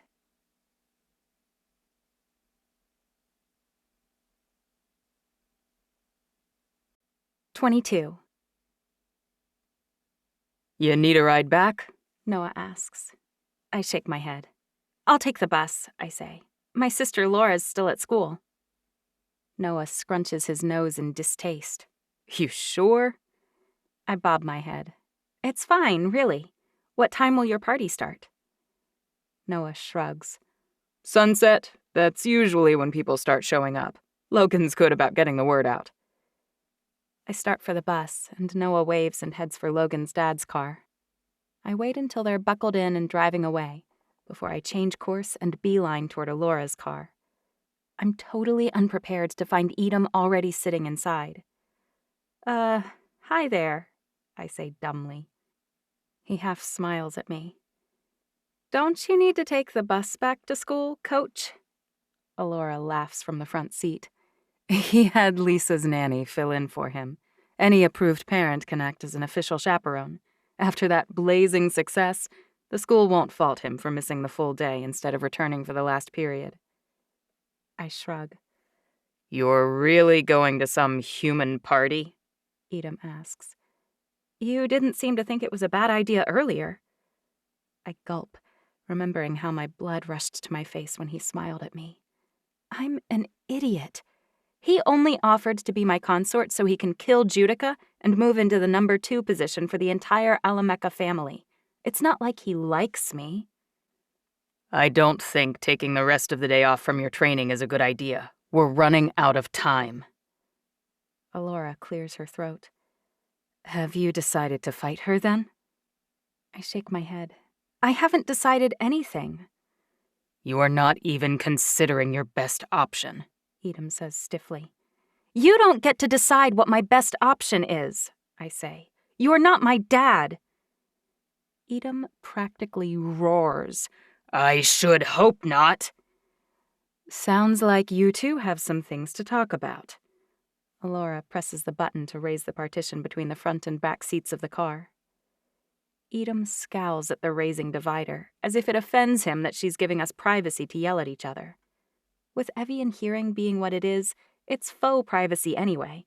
We both know they'll still be able to hear every word. Edom shifts toward me on the seat, and I scoot back, hating myself for doing it. I'm not scared of him. I'm not. But he makes me nervous, like a cat around a Doberman. Or a cupcake on the counter in front of a greedy child. Only, I can't decide whether I want to be eaten. I didn't mean that I think of you like my dad, I say quietly. I'm not that much older than you, he says. Your mother was hundreds of years older than your father, for heaven's sake. I clench my fists at my side. This conversation has veered way off course. The point is, I make my own decisions. You're not my war general or my boss or even my advisor, so... I'm not even your boyfriend. That's the point. Blood rushes to my cheeks. I hate that he can make me blush so easily. Right. And actually, you were my sister's boyfriend last week. He speaks so quietly I can barely make out the words. Not by choice. I take a moment to process what he said. I think about the video where he's standing utterly still in front of Judica. I thought he was respectful, or maybe in awe of her interest. But now, hearing what he said, maybe he was uninterested, or worse, disgusted. Maybe he never liked her, but he didn't think he could turn her down. Did Judica force him to be her boyfriend? I shudder. Look, the point is, I'll never require you to do anything you don't want to do, up to and including being my consort. Bending others to her will may be what a good ruler does, but I've never claimed to be that. I'm far more victim than... I trail off. What did Noah say? A conqueror? No, he said a Viking. I'm more like a victim than a Viking, and I won't make anyone else my victim, especially not you. Judica has no such qualms. She's a Viking until the end of days, whenever that is. Look, if you insist on attending this party, I won't try and stop you, but I do insist we train at least a little before you go. Fine. Fine? Edom leans back in his chair, stretching his legs out in front of him. His eyes snap, and mine are drawn toward them, which is a mistake. Never meet the predator's eyes. Everyone knows that. But once I look at them, I can't look away. He's so intense. I almost forget he asked me a question, and I'm staring at him dumbly. What was it? He threw my word back at me. Fine. Fine? Ugh, I wish looking at him directly didn't reduce me to human-level stupidity. What's wrong with agreeing with you? He rolls his eyes toward the ceiling like a drama queen in a high school movie. I almost snort at him. Nothing's wrong with agreeing with me. It's that I'm having to drag you toward what you should already be focused on doing. You need to stop wasting your time playing make-believe with a bunch of human teenagers you have nothing in common with, and appreciate the time you've been given. Buckle down and train in earnest, because in less than a week, Judica's going to try to take you apart. He looks out the window. Almost like the idea of Judica decapitating me upsets him. Almost. What do you care? Don't be an idiot, he says. Maybe I don't need to train. Because if I'm being honest, I don't even want to go back, I say. Edam's eyes flash. You were born to rule Alamecha. I shake my head. I was born. I pause. If we're being honest, I was born to die. Mom should have killed me the second I cried my first pitiful wail, or before that even. But she didn't. Every single day since then has been borrowed time, and now I have to decide whether to let my sister wear the crown she was always supposed to have, or fight her for it. I hate fighting, but I like my borrowed time. I like my never-supposed-to-happen life. You don't have to risk it. You're right. I don't. I can abdicate. I really think Judica will let me walk away. If my conscience will allow it. I don't mean abdication. Leaving your people would be a half-life for you at best. Which means Edam thinks he's my only good option. He thinks I'm helpless. Bubbles of anger float up inside me and burst, one by one. Maybe it wouldn't be a risk. Because when I was watching videos this morning before school, I heard her. Judica's melodic line was clear and strong. Oh? He asks. Then show me. I glance around the car in shock. We've stopped in front of Alora's brownstone. Edam steps out and waves me ahead of him with a flourish. I want to slap his face for being snarky, but I save my irritation for the fight. As I jog up the stairs, I think back on our last few fights, focusing on Edam this time and not Judica. What does he do, and how can I counter him? Hearing Judica won't help me defeat him, which means I can't show him what I've learned. Melodics feels kind of person-specific in that way. To buy myself some time to think, I select the same sword I used last time and lift it up slowly, as if I'm trying to decide whether to use it. I envision the way Edam moved, the way he slices, chops, and spins. I close my eyes and envision his movements, and his melody sings in the distance, at least part of it. I don't really know Edam perfectly yet, but I can read a part of his song. It's alpha, dominant and abrasive. All the things male Evians aren't really allowed to be in our society, except as directed by their monarch. I raise my well-balanced sword. What are you going to use? I'll use these. He unsheathes 2 short swords. They're too short, I say. He shrugs casually. Try me. I quirk my eyebrow. But I'll destroy you if you fight with those, and I really want to show you what I've figured out. He raises his eyebrows and then gestures for me to proceed. I spin once, twice, hearing my own chords, my own runs, my own intervals. He pulls back and flips his short sword around and punches me right in the face with the hilt. Blood pours from my nose. Edam! I spray him with red when I shout. Be serious! I am. Look, I know you think you can hear me now and you can feel the music behind my movements or whatever, but you can't just flow. You have to think smart, too. You need to apply what I've taught you. As much as you want to believe it, fighting isn't some puzzle you can unlock.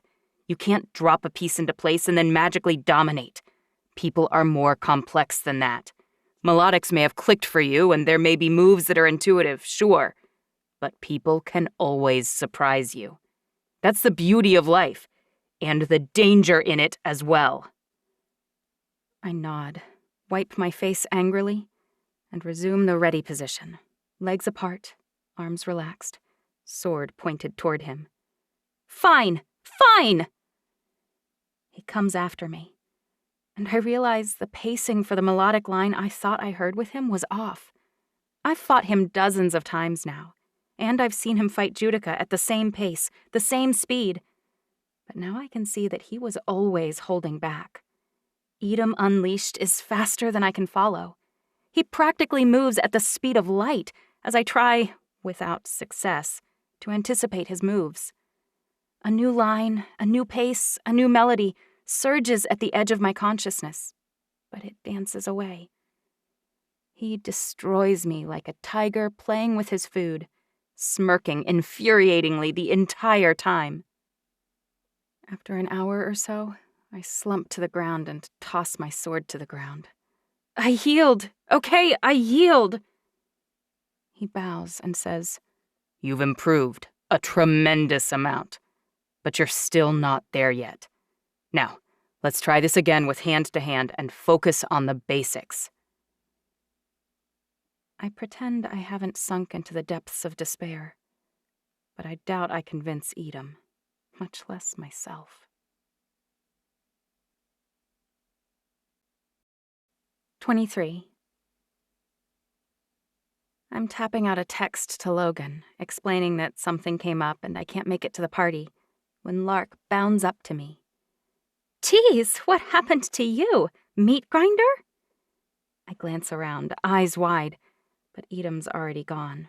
At least he didn't hear. Training, so basically, yeah. I thought you said things clicked. I stomp toward the door. Obviously not like I thought. Lark jogs along after me like an eager puppy. I close my eyes and stop, trying not to think about Cookie, and consequently thinking about her even more. I inhale in and out to try and stave off the tears. What's up, Lark? I heard there's a party later.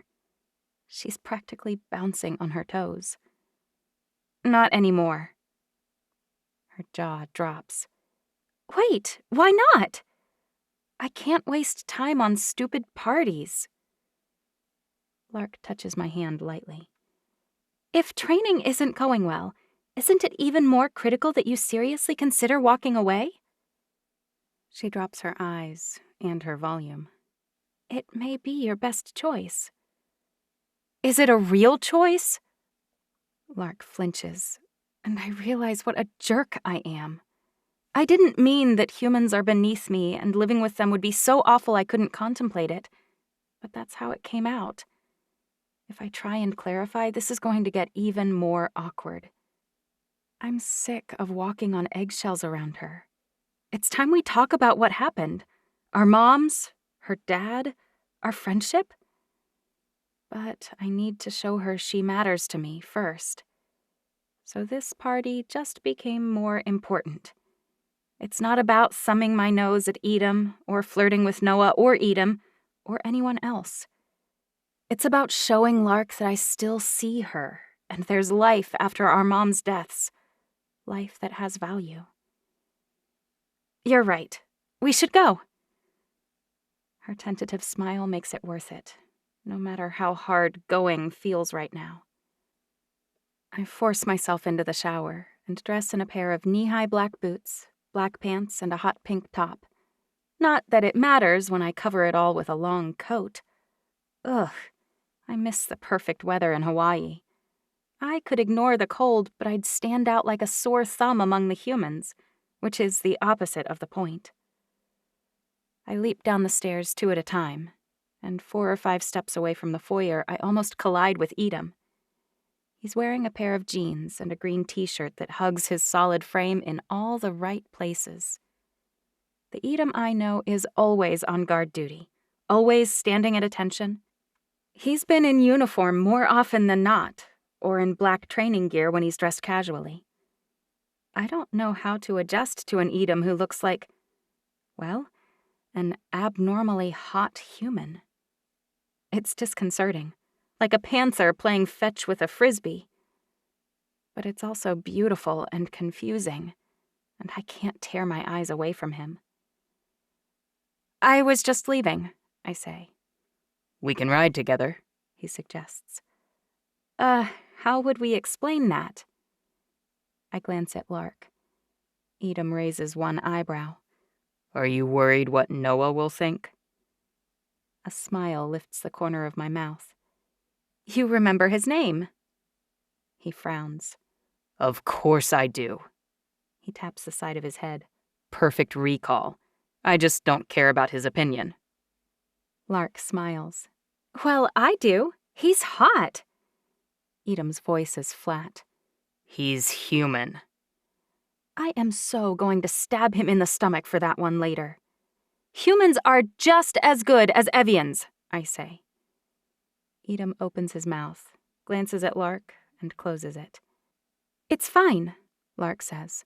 I know my human side is responsible for my weaknesses. I'm not oblivious. Some humans, Alora says from the doorway, burn brighter than the sun at noonday. Some humans run circles around us, figuratively speaking. We have a lot to learn from them. Speaking of, I say, I'm ready to go. Edom can accompany you, Alora says. He offered to attend the party already.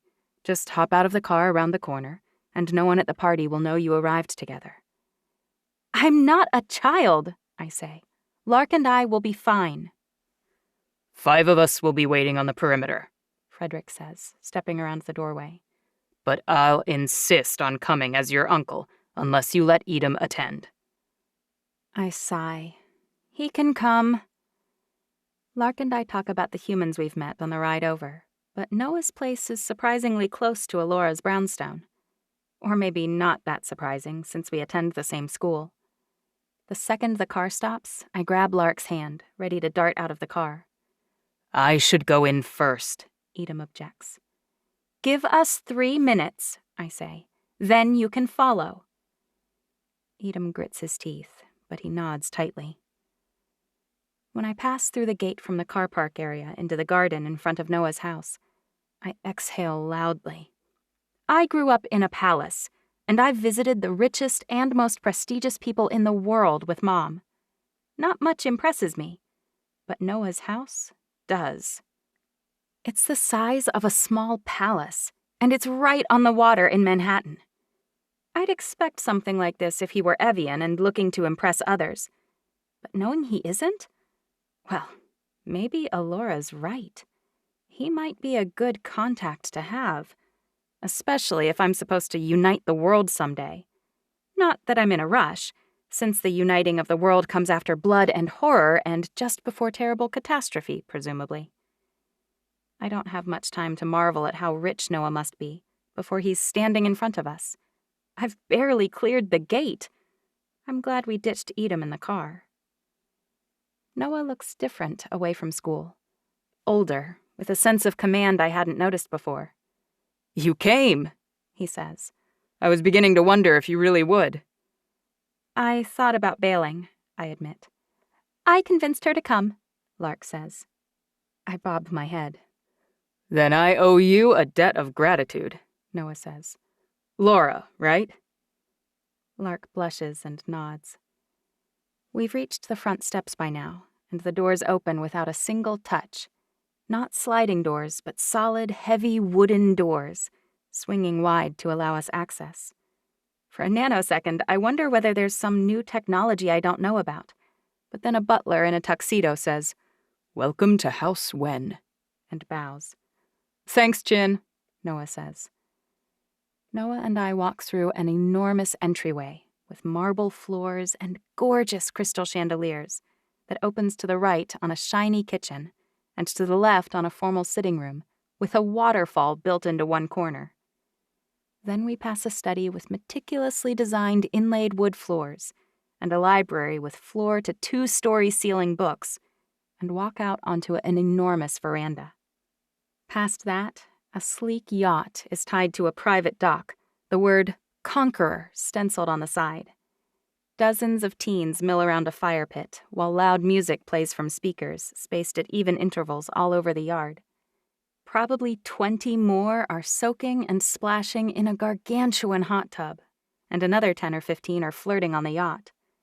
Marshmallows on sticks lean against a rack, and men and women in black pants and white shirts pass out steaming mugs of something. Who are all these people? I don't recognize many of them at all, which means I haven't even passed them in the hall. Too big a party? Noah asks. I thought the celebration was for the cross-country team. I was expecting, 4 kids and hot dogs on a stick. I wanted to get to know Noah and Logan better, but with this many people, I'll be lucky if we spend 5 minutes together. I haven't even seen Logan yet. Noah shrugs. I only invited the cross-country team, but then the yearbook photographer and the school paper people heard and wanted to come, and everyone has a friend who tags along, and then they all tell their friends. Believe it or not, this is small. I glance around at the enormous backyard and realize he's probably telling the truth. So much for experiencing a typical high school gathering. It could be worse, Logan says, walking toward me from the fire pit. Usually Noah throws keggers. He's packed hundreds of people in here before. I specifically didn't buy any alcohol for this, Noah says. Although I have some left over from my last party if that bums you out. I just didn't envision you as someone who wants to get hammered and puke. What does your impression of me have to do with this party? I ask. Logan grins, and Noah's heart rate spikes. It may be dusk, but with my Evian eyes, I still notice the flush in his cheeks.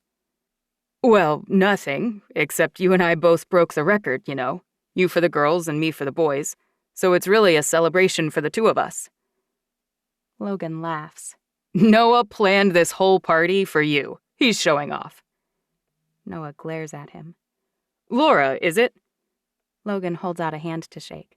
And you're Rebecca's older sister? Right. And you're Logan. He bobs his head. I am. And you look like you'd make an excellent partner at pool. Lark beams and follows Logan toward the back porch. I'm not very experienced, but I pick things up fast, she says coyly. Wait, does Lark like Logan? A waiter with a tray pauses by us, distracting me. Cider or hot chocolate? I take a mug of hot chocolate. My body adjusts to hot and cold so well, I don't really need my coat, much less a warm drink. But I love hot chocolate. Who doesn't? Was I right? Noah leads me over to 2 empty chairs on the back porch that are near a space heater. You don't look like much of a party girl. I like parties, I say. Noah's eyebrows rise. So you do want beer? Oh, no, I don't drink alcoholic beverages. I didn't realize that's what you were asking. I wonder whether I could even get drunk. I've never had alcohol, but it's not out of a sense of propriety. I've never known any Evians to drink it. The Evian metabolism processes any stimulant or depressant so fast they don't have any noticeable effect. I could snort cocaine without side effects from what I've heard. It makes us exceptionally hard to poison. But not impossible, obviously. Why does my mom's death keep hitting me over and over, like a 2x4 to the head, or a crowbar to the gut without warning? When will this terrible, wrenching sorrow clear and allow me to function again? Wondering when I'll stop being sad all the time sets off another wave of despair, because I don't want to stop thinking about Mom. Her death should hurt. Hey. Noah puts his hand on my arm. Are you okay? Oh, yeah, I'm okay. Sorry. I am not about to start bawling at some human function. You look upset. His eyes have always looked too large for his face, but looking down at me with concern, he looks practically angelic. I've always been a sucker for puppy dog eyes. My mom died a few days ago, I admit. It's why I transferred. It's weird to say it out loud. My mom is dead. I have no mother, It feels more real somehow, saying it to a virtual stranger. I wonder if he'll clam up and wander away like Lisa did. His hand tightens on my arm. What? I didn't know, Noah says softly. This party was a stupid idea. I'm sorry. I don't really want to talk about it, I say truthfully. It's too recent, and it hurts too much. An errant, unwelcome tear springs to my eye, and I wipe it away. I'm actually looking forward to thinking about something else. All right, he says. I won't bring it up again, but I do want to say how sorry I am. If at any point you realize you don't want to be here, I'll take you home myself. There are like 100 people at your house, I say. He shrugs. I don't care, but they probably wouldn't even notice if I left. I'm not sure how to respond, but a huge splash in front of us distracts me. Judging from the shouts and churning in the water, someone has fallen off the yacht and into the river. Think they're okay? I ask. Noah looks disgusted. They're fine. High school kids are idiots. Why are they even on there? They wanted me to take it out, but I couldn't very well do that when I wasn't sure what time you'd be here, could I? After all, I never would have broken that record without you pushing me. Noah's smile warms my heart. He seems so genuine. It's strange to be around someone who wants nothing from me. Is the Conqueror your dad's yacht? I glance at the smooth lines. It does look fun. Why didn't your dad name her after your mom? He glances at me sideways with another inscrutable expression. My dad wouldn't dare name his smallest, least impressive ship after my mom. He's smarter than that. Interesting. Why'd he name her the Conqueror? Noah's eyebrows both rise. My dad came to America for the very first time a few months before I was born. He decided on that visit to expand the family business overseas. So when he sent me here for school and bought a yacht for his house here, it seemed logical to name it Conqueror. Does he spend much time in the States? None, Noah says. My dad prefers home and rarely travels. Wait, they aren't here right now? Do they even know you're having a party? Noah grins. I check in with my dad pretty often, but believe me, this isn't something I need permission to do. He wouldn't care at all. My parents both live in China, so as long as I get good grades and don't get into trouble, I can sort of do what I want. Where in China? Noah leans back in his chair. Our family home is in a small town in the Kunlun Mountains, just north of Tibet. Does that mean anything to you, princess? The word princess takes me aback at first, but then I remember that it's a common nickname for spoiled or rich kids among humans. No. I've seen the region on a map, but I'm not an expert on China. Judica is, but I don't mention that.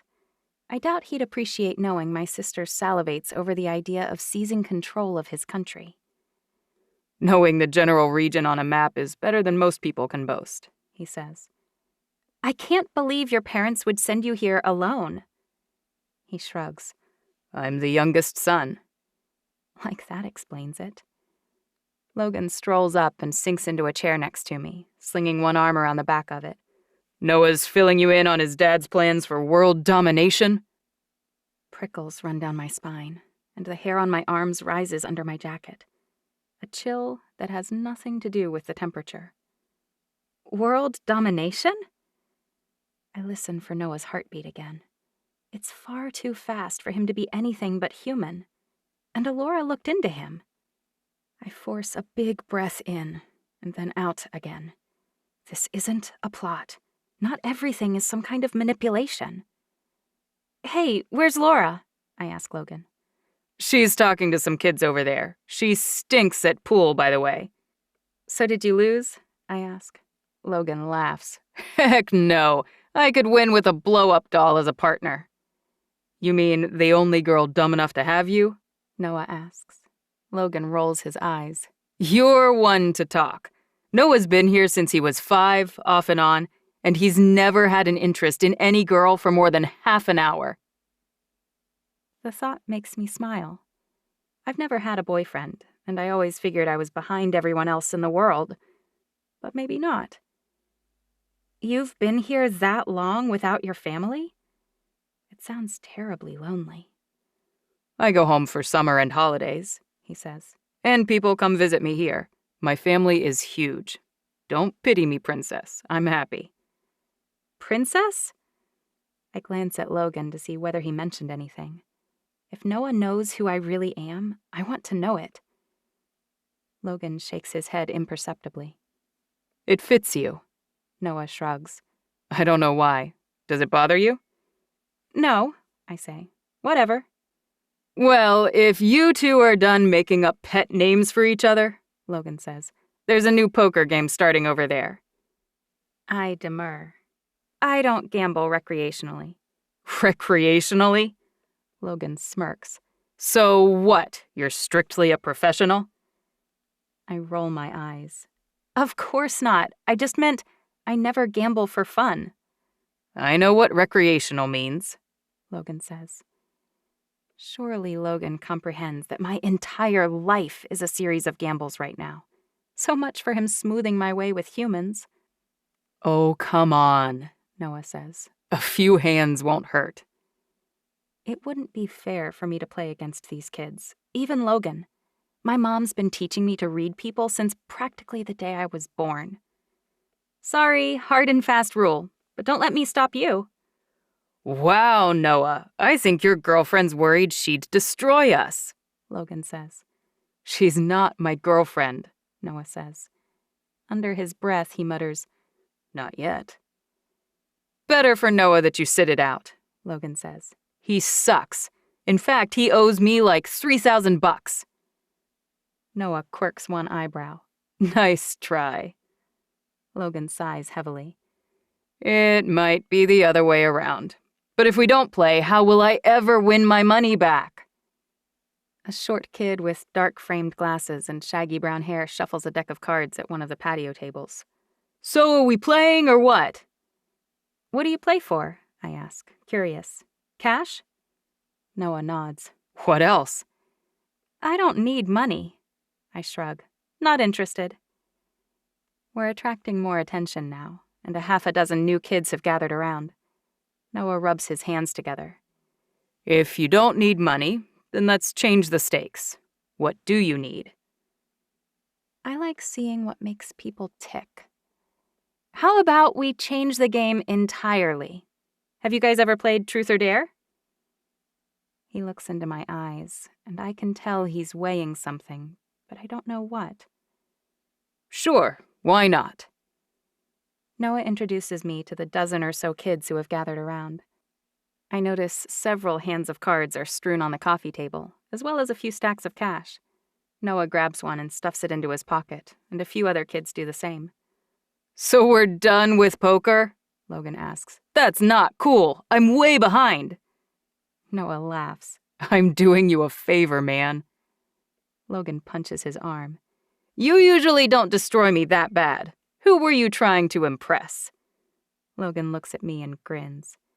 If you have to guess, you're an idiot, Noah says softly enough that I doubt any humans present could hear. Can anyone play? A girl with light brown hair cut into a bob asks. Princess, this is Francis, the editor of the school newspaper. And sure. Noah raises his voice. We're going to play a game of Truth or Dare if anyone wants to join us. Raven and two of her friends I've met, Alyssa and Faith, walk our way. Logan, Lark, Francis, and 10 other kids I meet one at a time all drag the chairs scattered around the back porch, in and around the existing patio furniture, to form a loose approximation of a circle. As we prepare, more kids crowd around. Noah points, and some guys drag lounge chairs from the area around Noah's Olympic-sized swimming pool to round out the circle. Noah sits down on the empty side of the sofa and pats the spot next to him. I sit there, and then Francis squeezes into a non-existent space on his other side. Francis's co-editor, a guy named Sven, sits down on the arm of a lounge chair directly across from her. Logan sighs melodramatically, but he runs his hand through his hair and sits in a chair across from me. This should be interesting. The captain of the swim team, Todd, straddles one of the patio chairs backward. I think you meant fun. This will be fun. So, who goes first? Francis asks. Why don't you go first? I suggest. Sure, I guess. How does this work? Francis asks. Geez, you'd think a bunch of humans would know how to play this game. I saw it on one of their television shows. You're first, so you pick whether you want to tell the truth or accept a dare, I say. But who asks the question or poses the dare? Francis asks reasonably. I hadn't thought of that. Pick someone, Raven says, since you're going first. But then after you go, you can pick who goes next, and you get to issue their dare or question. So once you've gone, you get to pass along the misery. Sounds reasonable. I don't want to go first. How about if I just pick someone and I can issue their dare or expose their truth? Francis asks. I barely know her, but I've already formed an opinion. Francis is annoying. Whatever, Noah says. Just start already. Francis sighs. All right then, I choose you. Big surprise. Noah leans back on the sofa, tossing one arm behind me and leaning back so he can look Francis in the eye. Fine, I choose dare. I dare you to... What if I can't think of anything? Francis asks. I could strangle her. Then you aren't very creative, I say. Think of something he might be reticent to do, and then dare him to do exactly that. Like eat a worm you dig out of the flower bed, or parade around in his underwear using his pants as a crown. Don't ask me to do either of those things, Noah says. You have a strange, quirky mind, princess. Okay then, Francis says, eyes gleaming. I dare you to kiss me. Logan laughs out loud, and Sven looks ill. Todd was right. This is fun. Noah grins. Sure, he says. Why not? He leans down over Francis and kisses her right on the lips. He doesn't linger, but it's more than a peck. Francis' heart practically races right out of her chest. Interestingly, Noah's hasn't changed pace, not even a tiny bit. My turn, Noah says. I choose you, princess. He smiles at me, and the laugh dies in my chest. He wouldn't possibly be so ridiculous as to repeat Francis' dare, right? Either way, I can't pick truth. Not if I want to really experience this dumb game. Plus, there are too many things I couldn't possibly answer. But the thought of him asking me to kiss him spikes my pulse. I meet Noah's gaze and force the word out. Dare. Audacious, he says. I like it. Get on with it, Logan says, and no kissing. Where were your rules a few minutes ago? Noah raises both eyebrows. You didn't say a word when Francis forced me to risk a case of mononucleosis. Oh, please, Logan says. Seriously, I don't think you can make up rules after the game begins, Noah says. It's in the actual rules.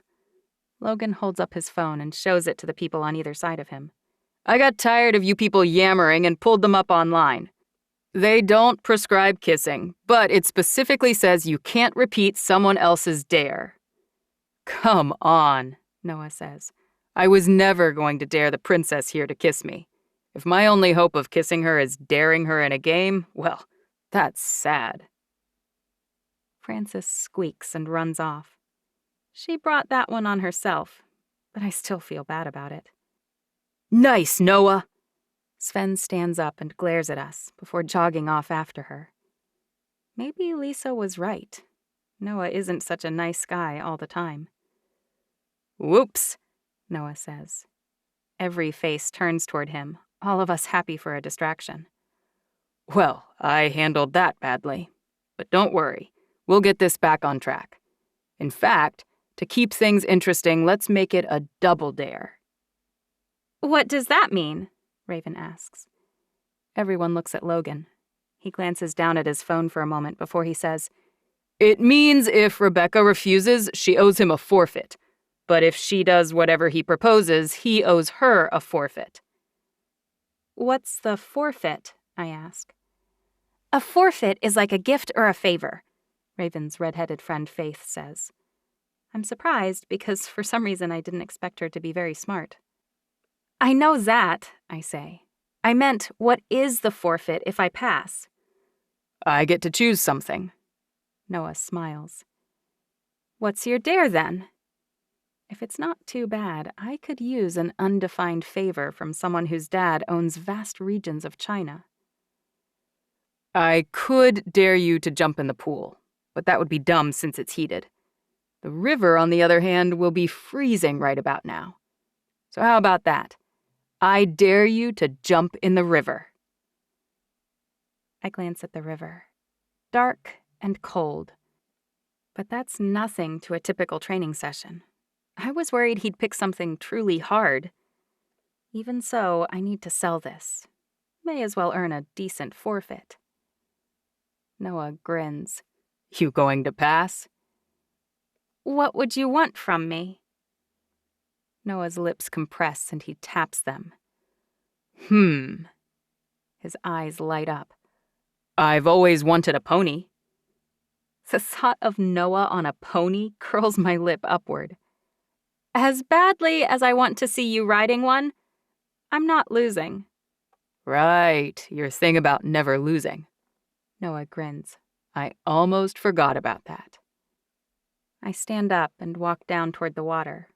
Most of the other kids who are gathered around stand up to follow. Whoa, Noah says. You guys can carry on. Pick someone, Princess. They can take over. There's no reason they all have to watch us freeze our butts off. Wait, what do you mean, us? I ask. I'm not such a jerk that I'd make you jump in alone. What if you drowned? I'd never forgive myself. Touching, I say. Who says chivalry is dead? I choose Raven. I wink at her. Logan can come up with a dare or a question for her in my place. Thanks, but... Logan doesn't sit down. I'll pass that honor to Todd. I'm coming with you two to make sure no one perishes. Lark stands up, and then next to her, Todd does too. At this rate, everyone may as well come. If you're worried about people drowning, I should come as captain of the swim team. Todd grins at Lark, and she smiles back. Chill, guys. This isn't dangerous, I swear. Just carry on. Noah waves his hand, and everyone sits down, including Lark. Logan, Noah, and I walk down to the water. I get right to the edge of the river and stop. There's just a weedy patch and a 2-foot drop between me and the freezing water. Judging by the sound, it's moving fast.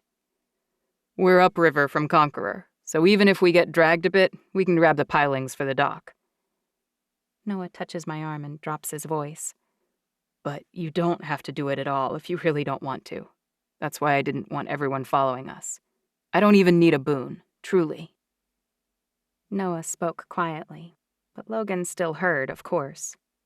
You could give him, say, $3,000 or so, Logan says, and tell him it's from me, if that makes you feel better. I shrug my jacket off and pass it to Logan. Sorry, but you'll have to pay your own debts. Noah may not want a boon, but I do. I slip my boots off, leaving my concealed dagger in its boot sheath, and then peel off my socks. Finally, I pull my t-shirt over my head. Whoa, Noah says. What are you doing? I'm not jumping in fully clothed, obviously. I slide my jeans down to my ankles and step out of them. At least it's dark. I thought it would be better to do this without the 25 or so kids playing Truth or Dare standing watch. But standing in front of just Logan and Noah in a sports bra and boy-short underwear feels bizarre. I'm tingling all over and buzzing with the idea of doing something stupid and pointless for no reason at all. My skin pebbles up, and I'm not even sure it's from the cold. I remind myself that all the girls swimming in Noah's heated pool are wearing less than I am right now. I'm not waiting, I say. I'm jumping in now. Fine, Noah says. Let's go. Noah takes my hand as I step toward the edge. I let him, and we jump in together, crashing into the water in tandem. Noah didn't lie. The water's painfully cold. But when you're spending half your day being hacked at by a sword, and the other half contemplating how to murder your sister or crying over your dead mother, a little cold water isn't a big deal. I expect Noah to let go of my hand once we come back to the surface for air, but he doesn't. We kick our feet and paddle with our free hands until we reach the shallowest part. I shudder when my bare feet reach the slimy, pokey roughage at the bottom of the East River. Noah squeezes my hand. Almost there. I'm sincerely grateful when Logan leans down and grabs my forearms, pulling me ashore. Logan's shaking his head, but he peels off his jacket and drapes it around my shoulders. He picks up my clothes and boots, not commenting on the knife tucked into my boot sheath, and follows us back to the house. Alora was right. Logan is proving helpful. The closest bathroom is here. He points. I duck behind the door and lock it. A tap on the closed door just as the water finally heats up sets my teeth on edge. You okay? Edom whispers. What are you doing in here? I hiss. I'm fine. I'm taking a shower. How will you explain hovering outside my door while I'm naked if they find you? Go back to the car. I'll keep watch until you're done, he says. Absolutely not. Go back. That's an order. No one is going to see me, but you can't defend yourself from anyone while you're in there. I can see him in my mind's eye, his jaw set, his arms crossed over his chest. It makes me smile. I shower, dry off, and wrap myself in a towel. Then I toss my wet underwear and sports bra in the trash and put on just my outer clothes. By the time I come out, I catch a whiff of Edom, but he's already gone. At least he's being discreet. My hair's still wet, but I'm otherwise dry. I walk to the back door and peer through the glass. It looks like the game of truth and dare is still going strong, and it seems to have attracted a much larger audience. But Noah isn't one of them. Noah's whisper startles me badly enough that I practically climb the wall. You warm enough? I scowl. How did you sneak up on me? He grins. I used to play this game with my sister. We'd see who could move the quietest. I always won. I bet you did. He points toward the back of the house. If you need to borrow clothes, I have some you can use. You have girl clothes? I lift my eyebrows. He chuckles. My parents don't often visit, but my favorite sister flies out a few times a year. Thank goodness he has a legitimate reason for having clothing in my size. That's a relief. You were worried I had a pit or something? Noah whines in a creepy voice. It puts the lotion on its skin. I can't help my grin. No one back home watches TV or movies at all, but he's quoting Silence of the Lambs. I finish his line. Or else it gets the hose again. I smile. Gross. No, I wasn't thinking you were making a skin suit, but I'm glad to hear you have a sister. Maybe she can fix whatever's wrong with you. I doubt it. Noah puts his hand on the doorframe above my head. You want to head back out? I shrug. It's late. I should probably go home soon. Already? Noah grabs my hand, and I let him. It feels nice, even when he interlaces our fingers. Maybe especially when he interlaces our fingers. I've never held a guy's hand before now, unless you count jumping into the river a moment ago. He tugs me out the back porch door, and I let him. Gusts of cold air batter my wet hair, but it doesn't bother me. In fact, nearly all my attention is on where my hand meets his. Noah ignores the kids calling to him and steers us back down toward the river again. Where are you going? Logan asks. Princess lost an earring, Noah says. Evians don't pierce our ears because they'd just heal right back up. It's pointless. But Logan doesn't comment. And this time he doesn't follow us either. Noah steers me with nothing but a slight shift of his hand toward the edge of the dock. There were kids on the yacht earlier, but they've all moved back toward the house. So it's quiet. Peaceful, even. The hissing of the water barreling past even muffles most of the sounds of the city. Noah's so easy, So uncomplicated. And even though we're probably the same age, he seems young. Younger than me. He can't want anything from me because he doesn't even know who I am. There are no politics with him, no history with my sister, and no offers to save me hanging over us. So, what do you want from me? Noah asks. A vague sense of unease grips me. I know he can't read my mind, but it's a strange thing to ask, and bizarre timing for him to ask it. What do you mean? Your boon, duh. Tell me what you want, and I'll try to give it to you. Truth or dare means something, you know? I lift one eyebrow. You didn't even know the rules. Well, now I do. And I'm honorable, unlike you Americans. You offered to let me off the hook, so I can't very well hold you to your promise. I was kidding. I'd definitely have made you buy me a pony. I grin, not that he can see much of it in the dark. Fine. Then I want to skip out on my life. Take me back with you to China. I'm not too big. I'd probably fit inside a checked bag. Noah stares at me for a moment, and I wonder whether he knows I'm kidding. I think I'm kidding. Although, if I decide to abdicate, China might be the only place I could really escape Evian politics. My dad'll probably be a bit shocked, but sure, why not? I exhale. I'm kidding, Noah. I can't really run away to China. It's the middle of the school year, for one. I really would take you back with me for a visit as your boon. And we could see a bit of the world on the way, if you want. Paris and Rome, and let's not forget Venice. Maybe even Prague. Now I know he's kidding. But going on vacation with someone sounds nice. Too nice to be real.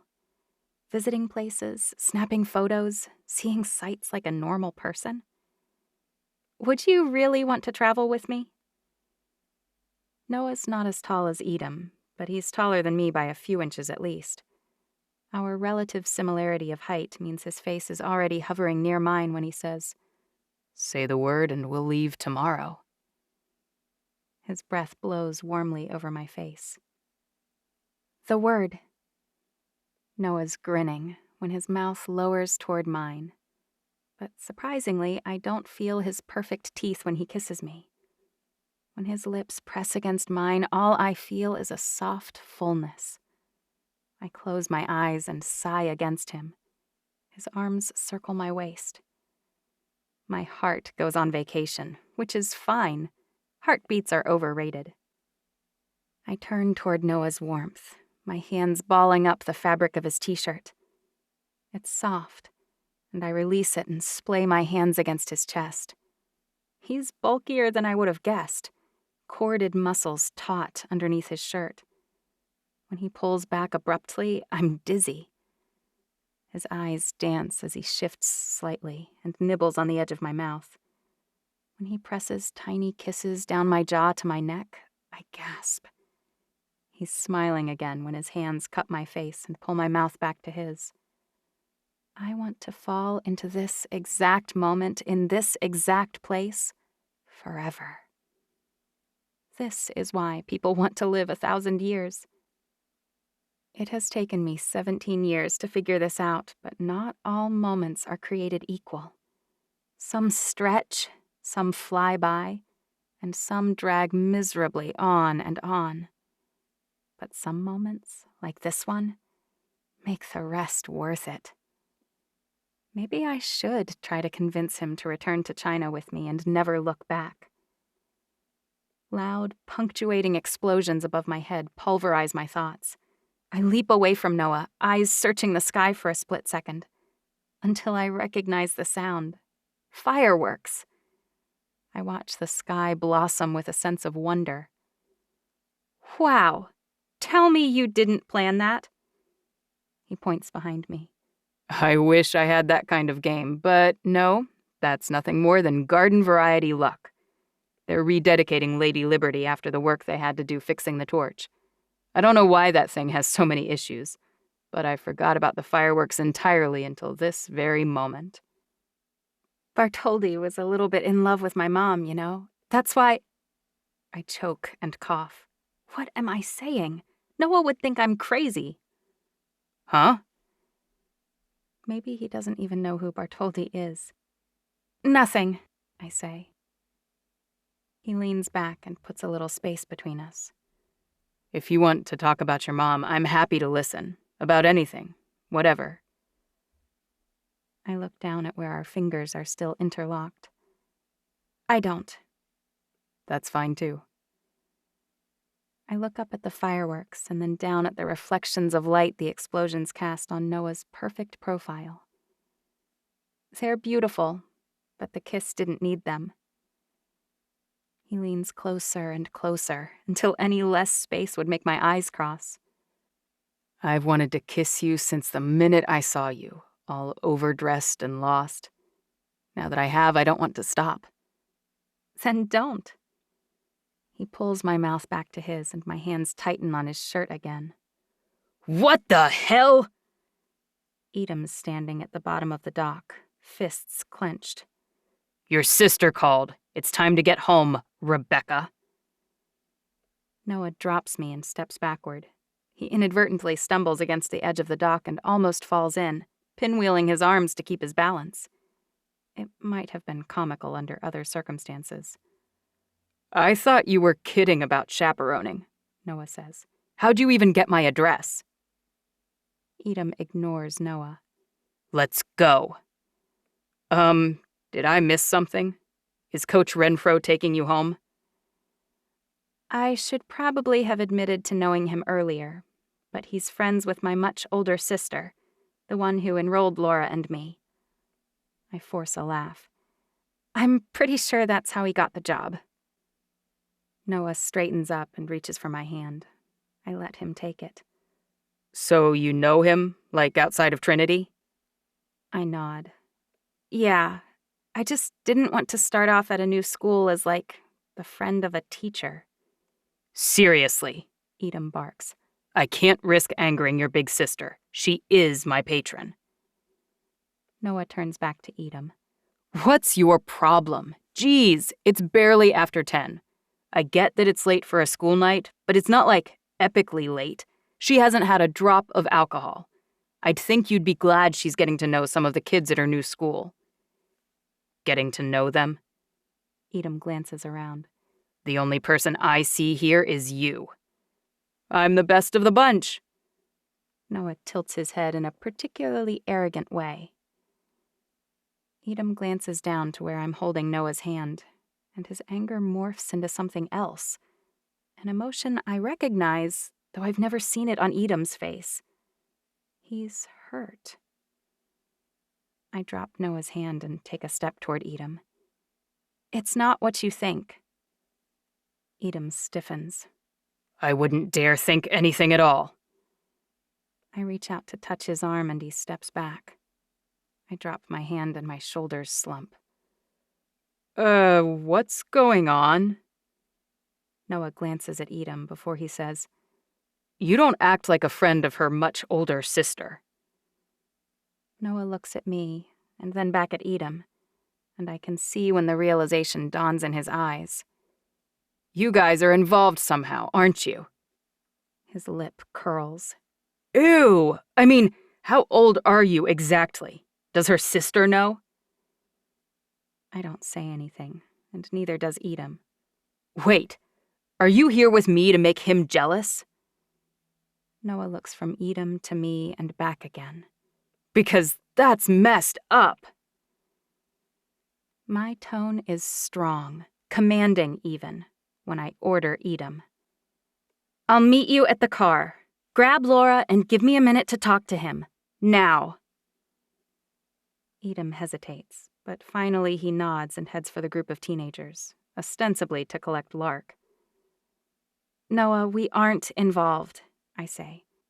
But Edam's not that much older than me. He just finished college, and since my mom died, we've gotten close. That's all. Noah laughs. Man, Trinity's PE department cannot catch a break. This guy's worse than the last one. But I owe you a favor, so I'll keep my mouth shut. He tilts his head. This is significantly less awesome than a long transcontinental vacation would have been. I turn to leave. Noah puts his hand on my arm. Tell me one thing. What? I kiss better than the old man, right? I don't know, I say. You don't know because you haven't kissed him or because you can't decide? I'm smiling when I walk away. Noah grumbles behind me. Oh, come on. Edom's waiting for me in the back of the Toyota Land Cruiser he borrowed, but he is most certainly not grinning, smirking, or smiling. Lark's sitting in the middle of the bench seat, and she tries to catch my eye, but I'm too tired to deal with it. I climb into the seat, lean my head against the window, and close my eyes. No one speaks on the drive back. I'm frankly surprised that Lark doesn't interrogate me. It might mean she had an interesting night of her own, but I don't have the bandwidth to figure that out either. Once we reach Alora's, I leap from the car and race up the front step. I don't even realize Edom kept up with me until my hand is on the doorknob to my room. Edom's door creaks behind me. I jump. Geez, how did you get up here so fast? I'm Evian too, he says. I know that. Do you? What's the big deal? I ask. Edom slams his hand against the solid wood door in front of him, and the entire frame trembles.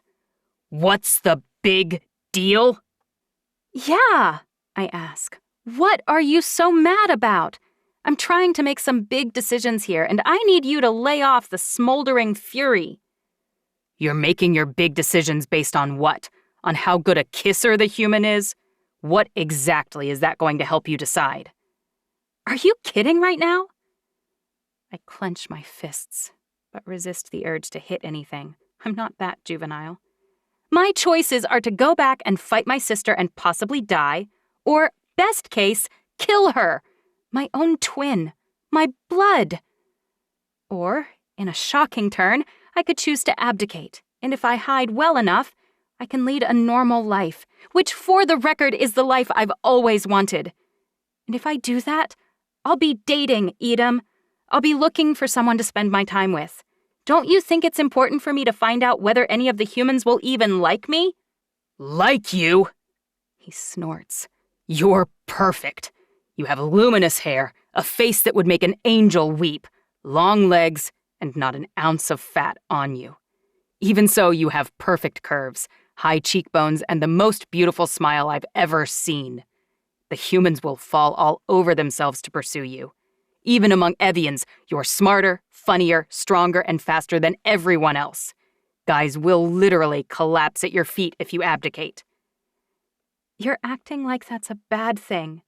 I've spent my whole life being not quite good enough. So what you're describing sounds a little like heaven. You're asking the wrong questions, Chancey, researching the wrong things. What should I be asking? Whether you like any of them. That's what you should be trying to figure out. That's what I said! He shakes his head. Everyone at Trinity can see Noah likes you, but do you want to spend your life with him? I don't know, I say. He's the only person I've ever kissed, and I'm sorry. That's one of your arguments for abdicating? Edom asks. Of course not. That would be stupid. His voice drops. It's raspy when he says, Someone should do something about that. You need some way to compare. He crosses the hall in an instant, towering over me. When I look up at his face, time warps and buckles all around me. I know in my brain that seconds continue to tick by, but instead of rolling past, they tumble into a pile on the floor. Because now we've stepped into a strange, alternate reality where the guy of my dreams is paying me compliments and looking at me like he needs me to breathe. Every time I've imagined a kiss, it's been with Edom. Every time I've thought about pressing my fingers against the stubble on a man's chin, his perfectly carved face comes to mind. Every time I've made up a dreamy future, my boyfriend wears Edom's face. He's the strongest man I know. He's the bravest guy I've met. He's the most powerful fighter Alamecha can boast. And he's looking at me hungrily, like a panther who's done playing fetch and is ready to pounce. Noah leaned toward me slowly. Noah pressed his lips against me gently. Noah gave me time to object, to move away, to stop him.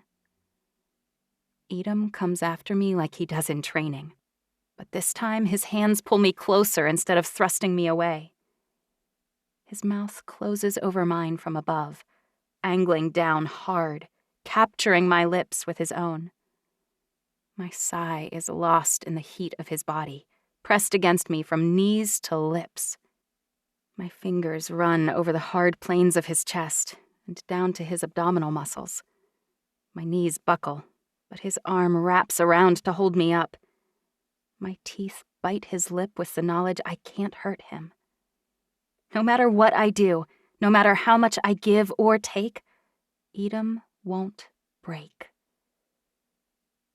When he finally pulls away and takes a step back, I notice that the door frame where his free hand rested now boasts a handprint. Edom crumpled the solid wood of my door during our kiss. I bring my fingers up to brush against my mouth. My lips are swollen, but they're already healing. I wish they wouldn't, because I want to see evidence of this moment when I look in the mirror. I want to know that the world is different than it was, and for the first time in a long time, better. Abdicate if you must, but do it with all the information. Edom's gaze dips to my lips and then lifts back to my eyes. Then he slips through his door and closes it behind him. Great. I'm never going to be able to sleep now.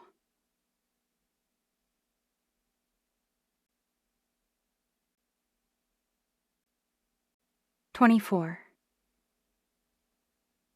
The next morning, I wake up early.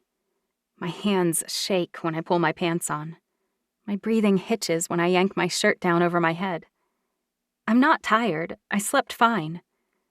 But memories from last night flood my mind, and I don't know how I'll be able to look at Edom during our training session. I open my door a crack first, and then, when I don't see or hear any sign of him, I swing it open all the way, my eyes drawn to Edom's handprint on the doorframe. I trace the indentations in the wood with my fingertips. What do I do now? I can't stand here in the hallway swooning over last night.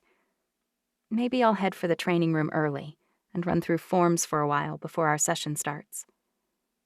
But when I reach the ballroom, Edom's already there. He picks up a sword and meets my gaze steadily. The jittery feeling just under my skin intensifies. Will he kiss me again? Will he pretend it never happened? He crosses the room one step at a time, his eyes never leaving mine. As he approaches, my heart races embarrassingly. I know he can hear it, because I hear his thumping steadily along in his chest. "Obviously, you're not nervous this morning," I say. Or maybe I'm always nervous around you, He says. so you can't tell a difference. He's teasing me. I like it. He stops a little too close and leans over and around me, his palm pressing against the wall behind me for support. His free hand holds a sword loosely at his side, but instead of being menacing, somehow it's exhilarating. Will he kiss me again? Will I be able to fight him? After that kiss, I don't see how I could. His head dips toward me, and a pit opens up in the bottom of my stomach. I swallow and turn up to face him. Pick your weapons, He whispers, and then he spins away. My fingers tremble as I run them over the hilts in front of me. Anger floods into the abyss in my belly, opened by desire. What's wrong with him? Why didn't he kiss me? Maybe he didn't enjoy it last night, not like I did. My hands close around the hilts of 2 swords. Not a long and short sword, not this time. I've chosen a pair of evenly weighted swords. Not too long, but not short either. I turn back toward Edom with a scowl on my face. Edom's blade flashes as he arcs it toward me, and I bring up both my swords to block. Instead of leaving me unwilling to attack like I feared, something about last night increases the energy of our sparring. Edom decimates me, like always, but I'm faster, and I'm healing quicker still. Progress, right? I ask at the end, afraid of his answer. You're doing better, He says. much better. A week may not be quite long enough, but you've improved faster than I'd have thought possible. Who knows what you may be capable of? A week might not be long enough. You know, He says. the day your mom died was probably the worst day of your life. I lean against the weapon rack. It was. And I'm sorrier than you can know. But for me, it was the first time I've had hope in a long time. Excuse me? Not because of your mom, He says. but when I found out that she changed the paperwork. I never picked Judica, you know. She picked me, and it wasn't like I really had a choice. I mean, I dumped her and she was going to execute me for it. True.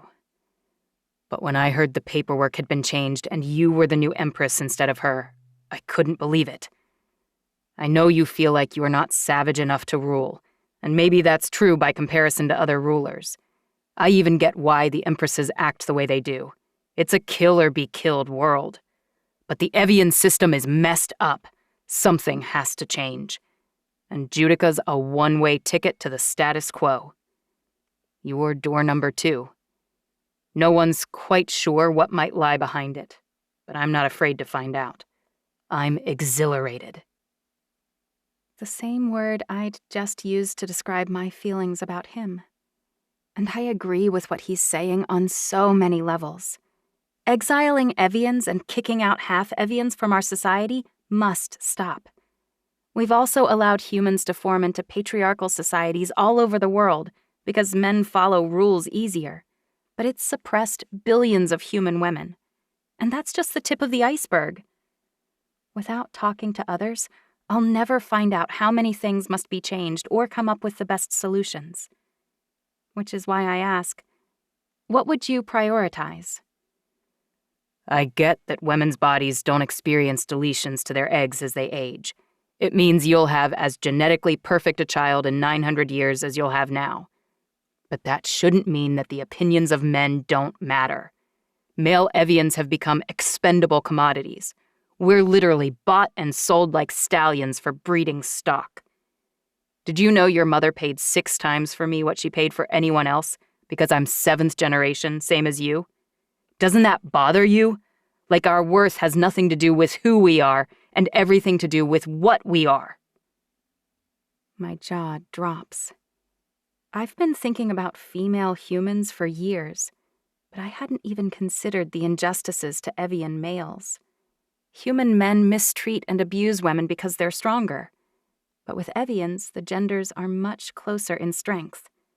Since our royal families sell their boys at birth to ensure loyalty, it leaves them without a support system, further weakening their power. My mom hated the system, but not enough to eschew following it. Unlike all the other empresses and heirs, you listen to opinions from everyone around you. You'd treat a consort as a partner, which means that you and I together could fix so many broken things. Edom doesn't know about the prophecy. I have to remind myself of that because he sure sounds like he does. It's freaking me out. I need to think, Edom. Please don't pressure me. I'm not trying to, He says. I promise. I rush to my room to shower, but Alora's waiting for me. She's always so serene, so calm, so peaceful. I need to discover her secret, because Mom exuded calm too. I'm nothing like them, I'm nothing like Edom thinks. I can't do this, any of it. Chancery, Alora asks, her voice soft, her eyes gentle. Is everything okay? I jog across the room and pull her into a hug. Nothing is okay. I sob against her shoulder, and after a short moment, her arms tighten around me and she bawls too. When I finally get things together, I sit up straight and wipe my tears away. I need some advice. Alora chuckles. From your washed-up sister who hides in New York City? My jaw drops. Alora doesn't think she's good enough either? I'm beginning to think that everyone I know is secretly faking it. I drop my face in my hands. Fight, abdicate, fight, abdicate. I keep thinking I've made up my mind, but then 5 minutes later something else happens and I'm lost again. What are you thinking right now? She sits down next to me. No processing, just your current thoughts.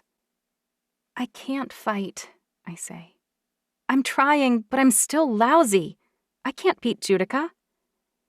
So you're leaning toward abdication? She asks. Because you're always welcome to stay with me. You already know I have this home in New York, but I've got extensive holdings elsewhere too. I can make sure you're safe and hidden, if that's necessary. Maybe, but I've got a third option too. Alora's lips compress. Edom. He offered to be my consort. She nods. I expected that. Because you knew I wasn't strong enough to fight her myself? No, because I've seen how he looks at you. That boy is smitten. Smitten? How old is Alora? Oh, right. I don't know about that, but he's willing to fight Judica for me. I think it has more to do with his burning desire to make things right in the Evian world, but he's passionate about it. I believe he can do it, too. Really? Alora's right eyebrow rises. Edom's a social warrior? I didn't see that one coming. I suppose I didn't either. Okay, same question, but including all 3 options. You have to pick one right now. Which is it? I guess I'd abdicate. I like Edom, but I'm not even 18 yet. And beyond that, I don't know whether I want to win at all if it means killing my sister. I hate fighting.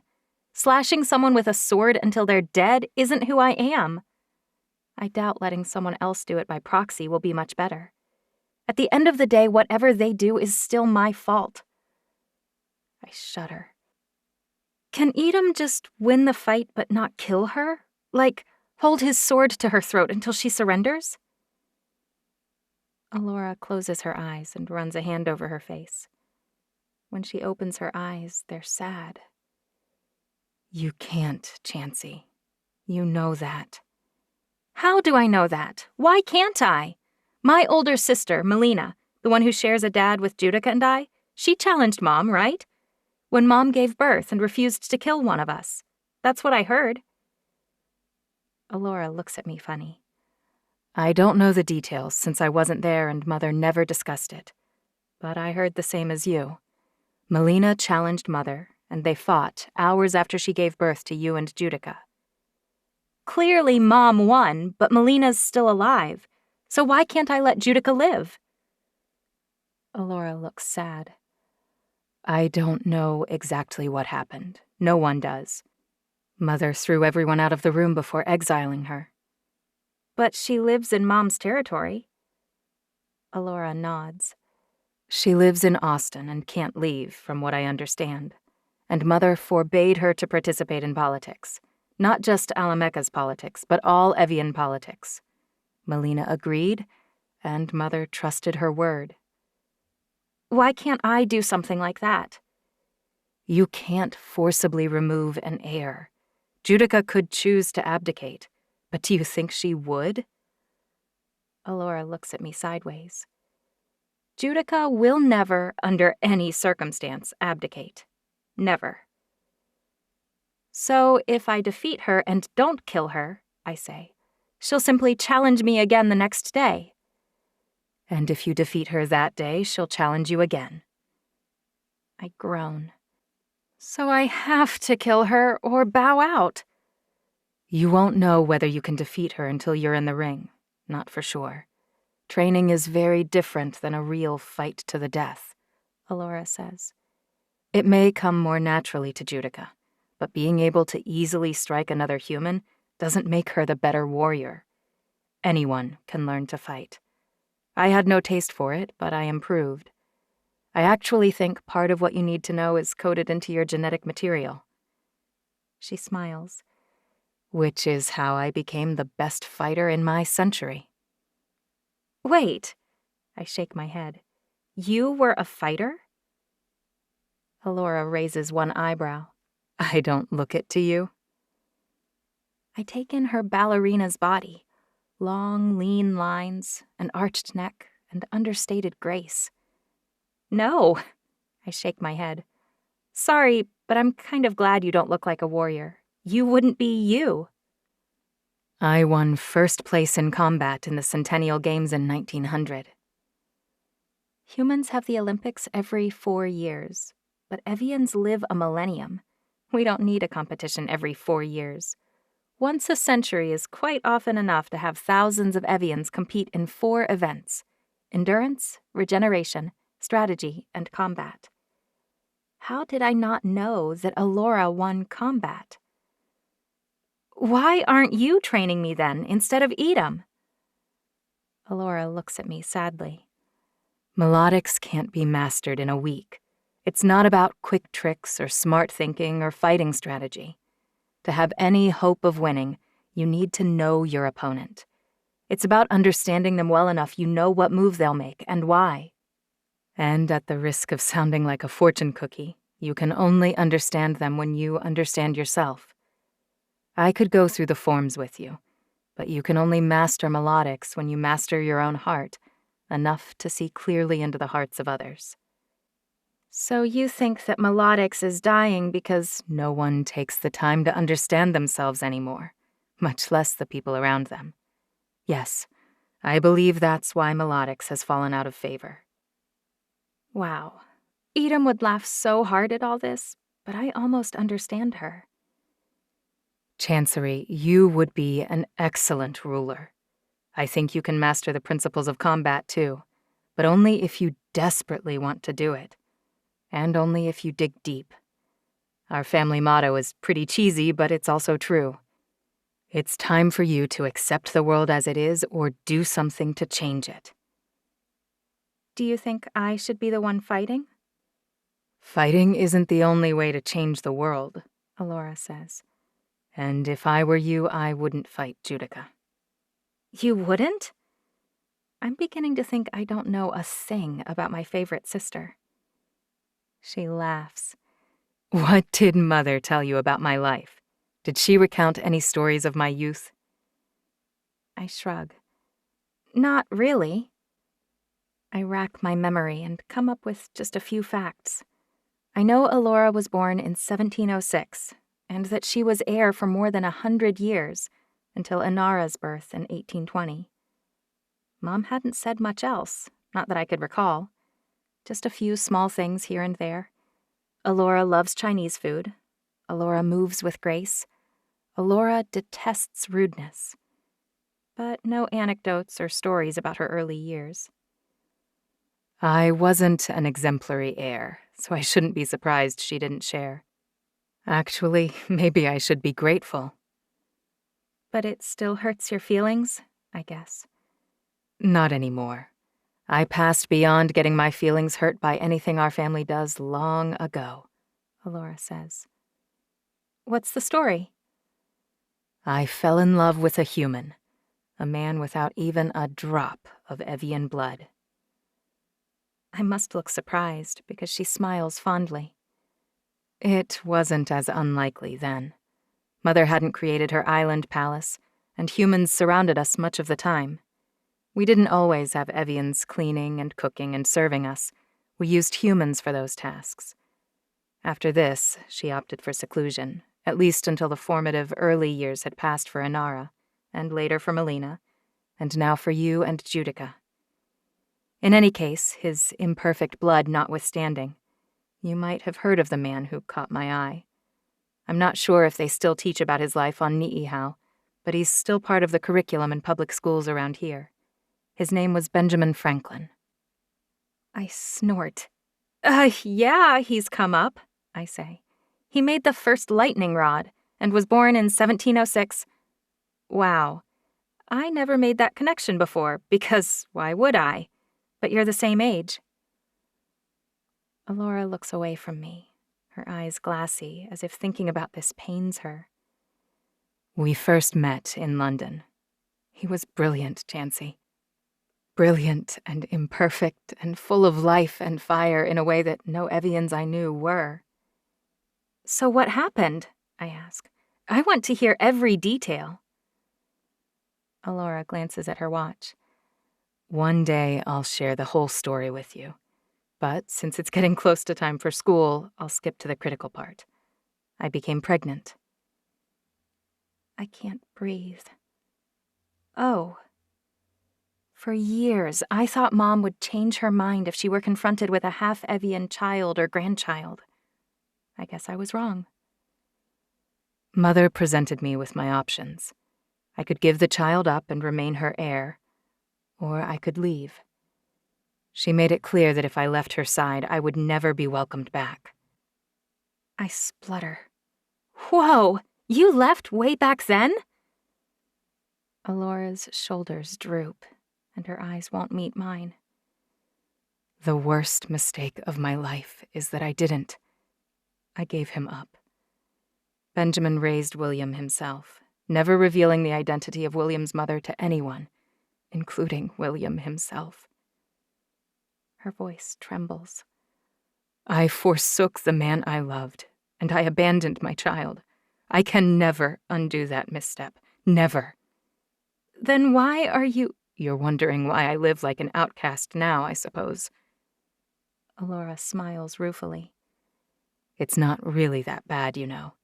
Evians think that the rest of the earth is covered with trash, teeming with unfit people. They think humans aren't worthy of time or attention. It's true that things are harder for humans. They work harder to comprehend, to overcome, and to create. But hard work isn't a dirty word. Evians are wrong that humans' shortcomings make them unworthy. Every life has value. People are still people, no matter how short a time they have on this earth, or how imperfect their visage. In many ways, the human's limited time on earth helps them remember not to waste it. I don't think humans are trash, I say. I know you don't, Chancey, which is part of why I've always loved you. You've been fed the same stories as all the other Evians, but you open your genetically perfect eyes and look around at the world as it is.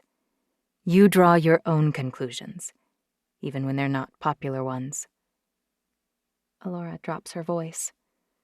It's the reason you'll make a better ruler than Judica. So you think I should fight her? I think Alamecha and the world would be better off if you defeated her and ascended the throne. I didn't say it's what's best for you. And we can't live by what should be. We have to live by what's possible. You had to let go of the regret.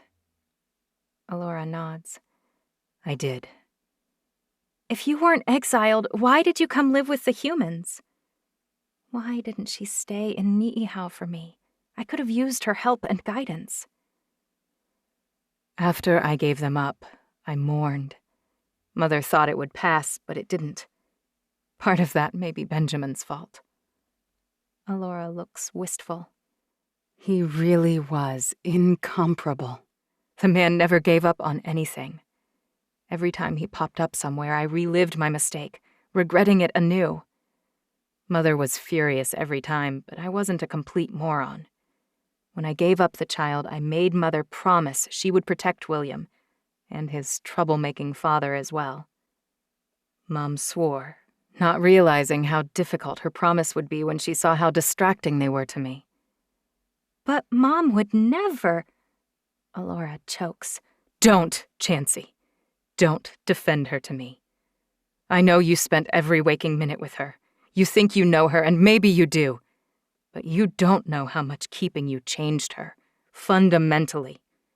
The mom you knew and loved was not the same mother who raised me. She was softer after you, not as cruel, and also stronger at the same time. She did many things in her 900 years that would make you squirm, if not hate her outright. I lift my chin. I won't listen to Alora besmirch Mom. She was complicated and hard to understand, and sometimes people didn't know the truth. To the rest of the world, Mom ordered Lark's execution. Who knows what else Alora saw that might not have happened? I know Mom, and that's enough. The point is, seeing Benjamin's rising glory reminded me over and over of what I'd done. I couldn't move past it. And after Inara was born, Mother didn't need me anymore. That's when I realized that I'd given Benjamin and little William up for nothing. I'd spent a full century training, learning, and studying for something that never came to pass. With Inara alive and well, I became extraneous. The sacrifice I made of everything that mattered to me felt so necessary at the time, but ultimately it was meaningless. You were angry and you stormed out? I ask. She shakes her head. My anger had long since gone cold. You fell for someone else? She laughs. Never again. Not like the first time. My heart sinks when I think of Alora's despair spanning centuries. It must show on my face. Don't look so crestfallen. I've fallen in love many times since then, but it was never the same. Never like it was with Benjamin. Even when you live 1,000 years, love like that is rare, almost non-existent. If it hadn't been my first love, I'd have recognized it for what it was. Epic.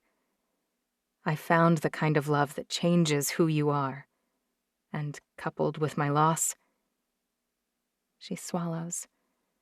I never should have let it go. And humans die so quickly. Then why did you leave the family? I couldn't bear to stay, knowing I was unnecessary and seeing how hollow everything was. Everything that I valued became meaningless. I needed a clean break. And the saddest part is, I think Mother was relieved when I finally left. I bite my lip. She missed you. She never spoke of you, but she kept your photo on her dresser. She would stare at it sometimes. Alora pats my head like she'd comfort a dog. I believe that. I have children myself, you know, and grandchildren, great and great-great-grandchildren, some of whom you've now met. For propriety's sake, most of them don't know I'm their grandmother several times removed. They call me Great Aunt Alora, and even that gets confusing. Once they realize they aren't aging normally, I fill them in, at least a little bit, on what it means to be part Evian. So, William, your son, is he still alive? She stares out the window. Benjamin never divulged our secrets, but eventually I broke down and told William who I was, and I explained his legacy. And he was loyal to me, you know, very loyal, always to me and to Alamecha, even though the family spurned him. When the colonies decided to start their little revolution, before Mother decided to embrace it and rule this upstart group of people in a new way, he fought for me, for the family that despised him. In the end, he fought the father who raised him and who loved him dearly, and he did it for me, the mother who abandoned him. And? I ask. He died for it, Chancey. He wasn't full Evian, you know, and he was more susceptible.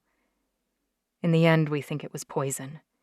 People had begun to notice that he wasn't aging, even though he had false portraits painted depicting white hair and wrinkles. There were a lot of accusations of witchcraft then, and we think someone suspected he was different and took measures. I'm so sorry, I say. I recovered from that loss long ago. Alora can say what she wants, but her eyes swim with unshed tears. She takes a deep breath. I'm not sure what the future holds for you, Chancey, but there are lots of teenagers like you at Trinity doing normal teenage things. Mother told me you love TV, and I know they fascinate you, the humans. You could be happy with them, especially with my help. Living your life without the burden of leadership, without the sacrifice and the all-consuming demands it makes. It will free you. I'll support any decision you make if you promise me one thing. If your epic love appears, if your Benjamin comes along, whether he's Evian or not, promise me you won't let him go, no matter the price. Thank you for supporting me. The last thing I'll say is that 1,000 years is a long time to regret a mistake. I think about Alora's story while I shower. By the time I dry off, I've made up my mind. Alora's story was about a guy, and while I think Edom and Noah are both intriguing, my decision isn't about choosing what kind of guy I want to build a life with. On the surface, Alora's story reminds me of Romeo and Juliet, but that interpretation misses the point. The real tragedy is that Alora didn't find her own path. She let Mom dissuade her from it, and she couldn't rewind a clock on the human she loved, or the half-human she lost. That became her defining moment, preventing her from finding her true calling. I think back to my life before Mom's ring wrecked everything. I fought with Judica daily, and I was desperate to break free. Other than Mom being ripped away, the essentials haven't changed. My life still sucks, and only one option offers me the chance to break out of the never-ending cycle. I'm sorry, Mom, if you're up there shaking your fist at me. I'm terribly sorry if you're hungry for justice. Judica might have killed you, but killing her, if I even can, won't bring you back. I can't live my life for you, not anymore. Alora shouldn't have lived for you either. I have to live for myself. I don't know how I feel about Edom or Noah yet, but I know how I feel about myself, and I know I don't want to kill my twin. I'm going to abdicate.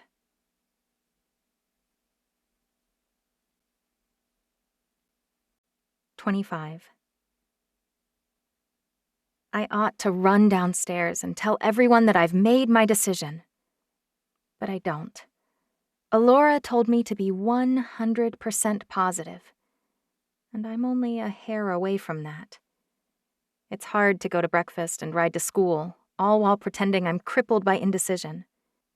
But it's so freeing to have the peace of a plan, to have my future figured out again.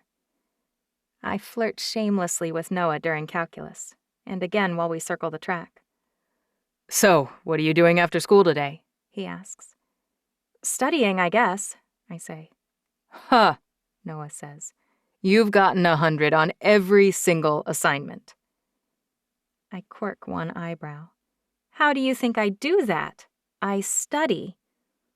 Well, why don't you come study at my place, or invite me to yours? Edom drops in next to us. You are not forgetting about your consultation today, are you, Rebecca? Forget pulling strings. I yanked on them hard to get you a meeting with Dr. Kenning. You wouldn't want to miss it. With who? Noah asks. Oh, you didn't hear me? Edom asks. I said it's with Dr. None of Your Business. I roll my eyes and lie on the fly, following Edom's example, apparently.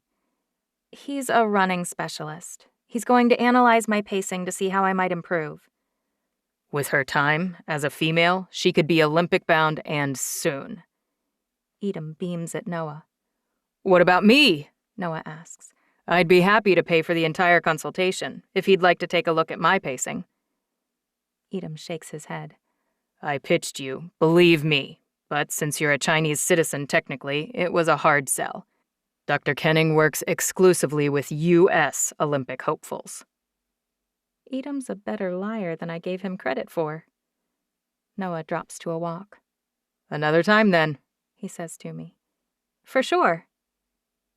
Once Noah's far enough behind us, I slug Edam in the arm. Stop baiting him. I never have any fun, but that I enjoyed. I should tell him I've chosen to abdicate. I should give him time to process that fact. I open my mouth to tell him, but the wrong words emerge. What time will the famous Dr. Kenning be arriving? Telling people something they don't want to hear is hard, which means abdication really is the right call for me. Being empress would involve a lot of telling people things they don't want to hear, and I can't even make myself break the bad news to Edam. Ha.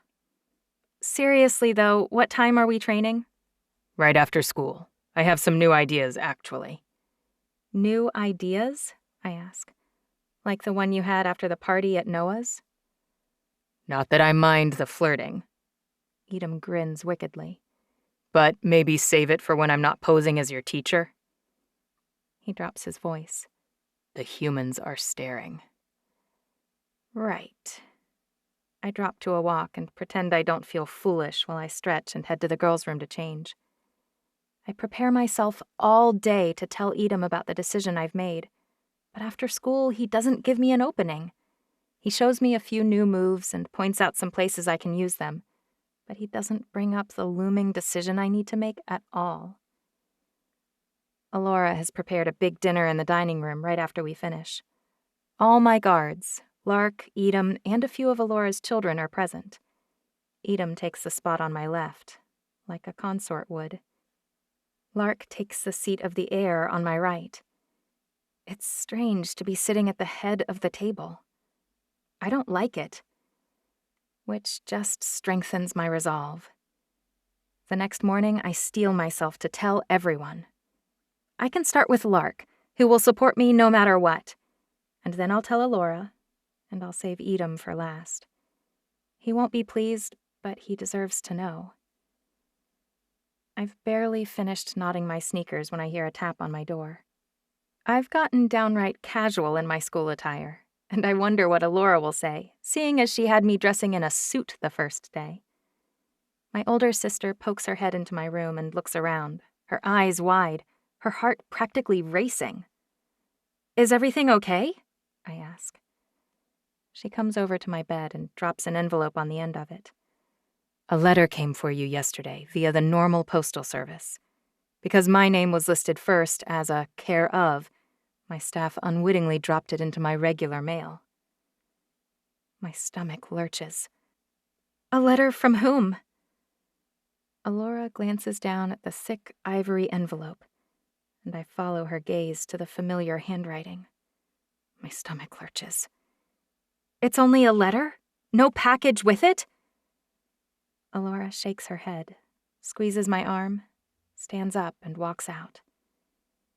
My heart beats almost as fast as a human's would. I don't know what to do. I stand up, then I sit back down.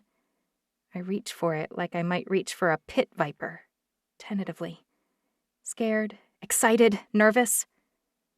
Finally, though, I pick up the letter and hold it in my hands. It's addressed to me in Mom's perfect cursive. Chancery Divinity Alamecha. I don't know how long I stare at it before I use my finger to carefully separate the back flap from the rest of the envelope. I pull the parchment paper out carefully and unfold it. Dearest Chancey, I don't have much time, so you'll have to pardon any errors or imperfections. Today is my birthday, and I've never felt like this, not in 900 years. Aches and pains, trembling and hot flashes, a splitting headache, dry mouth, and cramps in my belly. I hope Alora has to call me and ask why I sent you a letter. I hope she can throw this letter out with a laugh. But smoke comes before fire. In case I'm not being paranoid, in case I'm in trouble, there are things you may need to know. I'm supposed to be listening to a report from... It doesn't matter. I'm pretending to pay attention. Today has been so busy I haven't had time to tell you some vital things. I've seen far too many people die and leave the world in upheaval. I won't do that to you. I try not to clench my fist. Nice try, but no dice, Mom. You left my world an upside-down mess. That's why this morning I changed the heirship documents to name you as my heir. I know you don't want it. You want to run away. Human life seems hopelessly romantic, but it's not for you. I know this because I know you better than anyone else. I've loved you every single minute of every single day since you were born, almost 18 years ago. And I will love you every minute that I draw breath. I know your sister Judica will struggle with this change, but I hope that you and I together can help her understand my reasons. It's not only about the stone, you know. I've been thinking about making this switch for quite some time now. You're not like her. You aren't vicious or savage, and you don't act out of anger or spite. You have trouble making hard decisions, and you always look for a soft solution. I've always seen that as a liability. And it would be if your job was to carve out a place for the Alamecha family. But it isn't. You're destined for more than holding our ground, or even snatching up a little more. I had no idea of the scope of God's plan for you when you were born. In fact, I spent a lot of time full of anger that having you and Judica at the same time complicated everyone's lives. But it was all part of your destiny, to be a unifier. A merciful and benevolent ruler, the likes of which the world has not seen since Mahalesh herself. But even Mahalesh needed Shanoa. They were different, but they complemented one another. Similarly, you need Judica by your side. No matter what she's done, you must forgive her. You are who you are for a reason. You must unite the families and locate the Garden of Eden.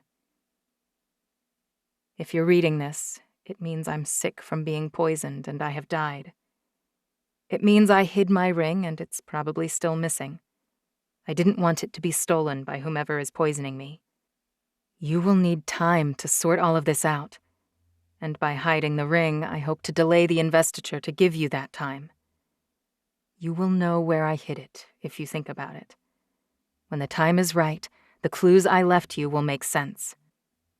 But the biggest clue is that I hid it in a place with value only to you, because that ring means something in your hands that it doesn't to anyone else. You never developed your own spy network, and you will certainly need one as monarch. I would like to gift mine to you. If you're reading this, the head of my network may be compromised. You already know who that is.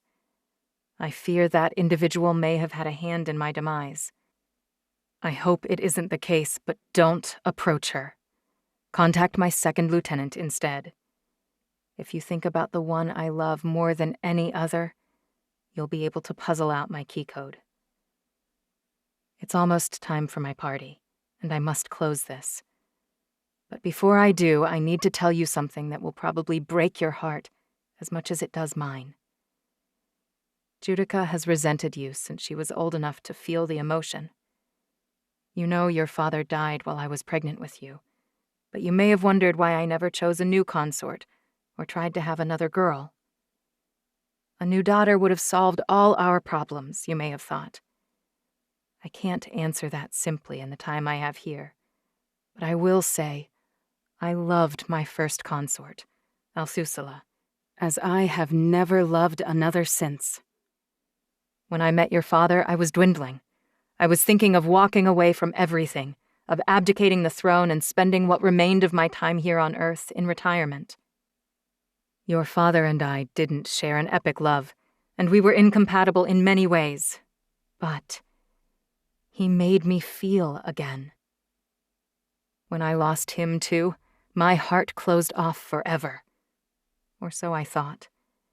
Sometimes we don't know what we need until it's right in front of our nose.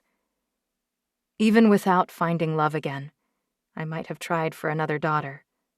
but I haven't had much luck having daughters. As you know, I've had 211 sons and only 18 daughters. I had no assurances that if I had more children, they would be female. After keeping you, I knew I couldn't sell another son. It's a barbaric practice we should have eliminated long ago.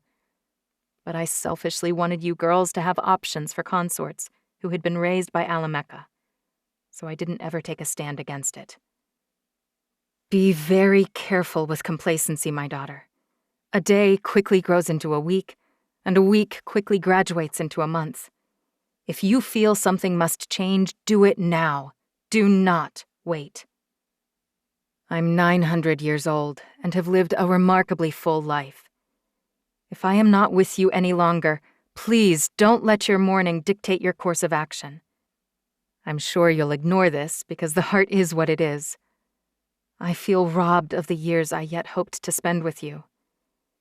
But the thing I mourn the most, if this is indeed my time, is the loss of something very small, but very precious. Last week, I discovered that the baby I am carrying, against my personal odds, is a girl. I want to name her Treacherous because I believe she might be your salvation, yours and Judica's too.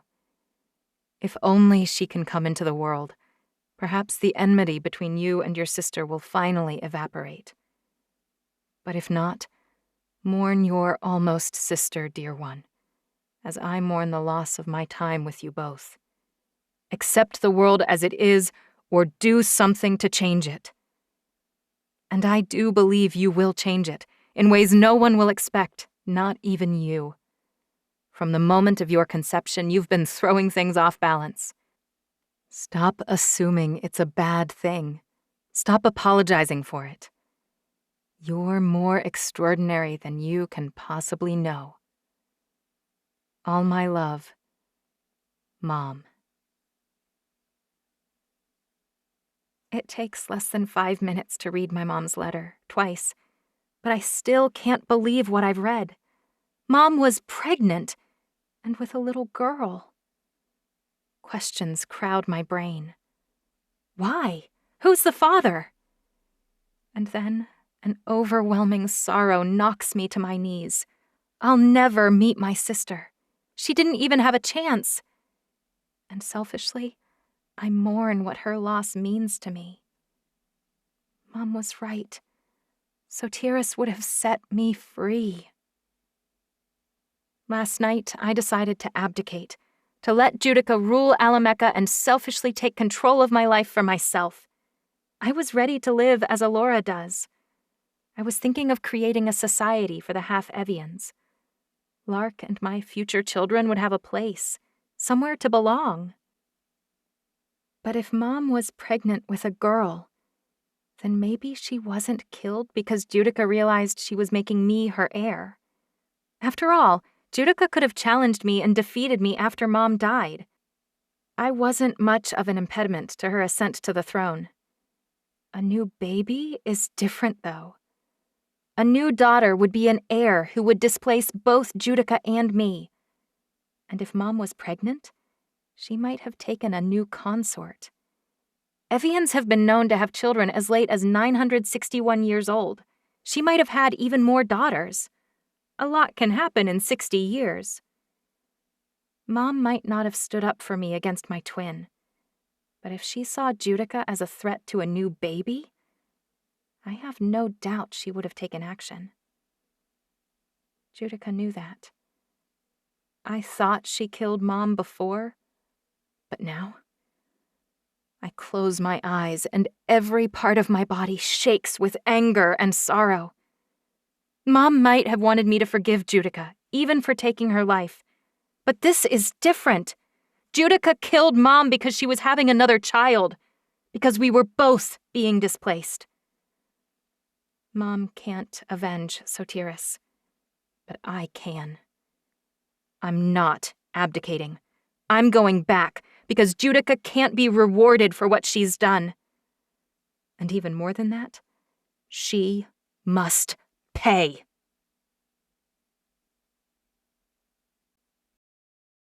"26. Edom, Lark, and Alora are waiting for me in the breakfast room. Alora must have told them Mom sent a letter. I stop in the doorway, watching the cars and the morning traffic crawl past the window. My life turned upside down when Mom died, but New York has no idea. Life rolls along out here, people going to breakfast and driving to work and taking kids to school. Except not my mom, and not my little sister. They will never go to work or school. My mom will never hug me again, and I'll never meet Sotiris at all. I'll never be free of my burden, because even if I defeat Judica, I'll be saddled with guilt and obligation. Which means Judica ruined everything like always, but so much worse. I glance around the room. No guards in sight. Where are the closest guards stationed? I told them to wait outside, Alora says. I thought you might want some privacy. Good, because this information is top-level clearance only. Mom suspected she was being poisoned, I say. And thanks to some information in her letter, I'm now certain it was Judica. I'm sorry, Alora says. But are you surprised? I thought you already blamed her. I slump down at the table. I guess I was hoping, more than I realized, that she was innocent. The more I watched videos and saw how Judica reacted to Mom, the less I thought she could actually kill her. She denied it so vehemently. Judica is many things, but I've never known her to out-and-out lie. Alora and Edom share a glance I don't understand. I consider telling them about Mom's pregnancy, but I just can't quite bring myself to say the words aloud. The question I can't resolve is, how did Judica find out Mom was expecting? If even I didn't know, how could she have discovered the secret that precipitated the poison?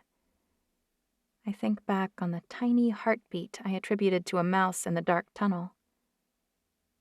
Maybe Judica heard Sotiris. Maybe she was smarter than me and knew the sound for what it was.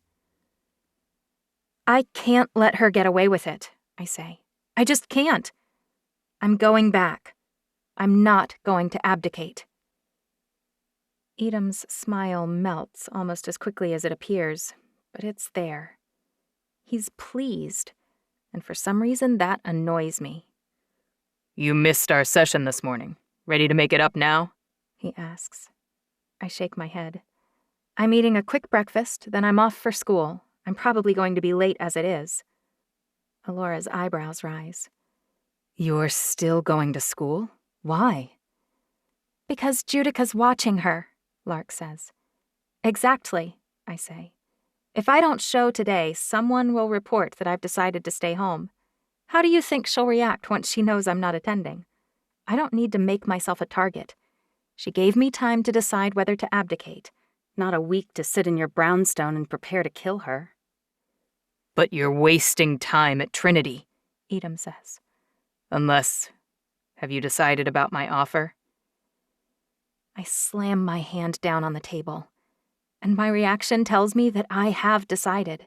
I can't take him up on his offer, no matter how dire my chances. I'll do this myself or not at all. I'm fighting her myself. I grit my teeth at Lark's quick inhalation of air. That's a mistake. Edom's eyes flash. You're like a terminal cancer patient insisting on full treatment. It's too little, too late. And like a terminal patient, you'll die. A terminal patient will die either way. Edom huffs. What I mean... Is that really what you think? I ask. That I have zero chance of defeating her? Edom won't meet my eye. And I guess that's my answer. I turn toward Alora. At least she'll look at me. Do you think I'm in denial? Alora frowns.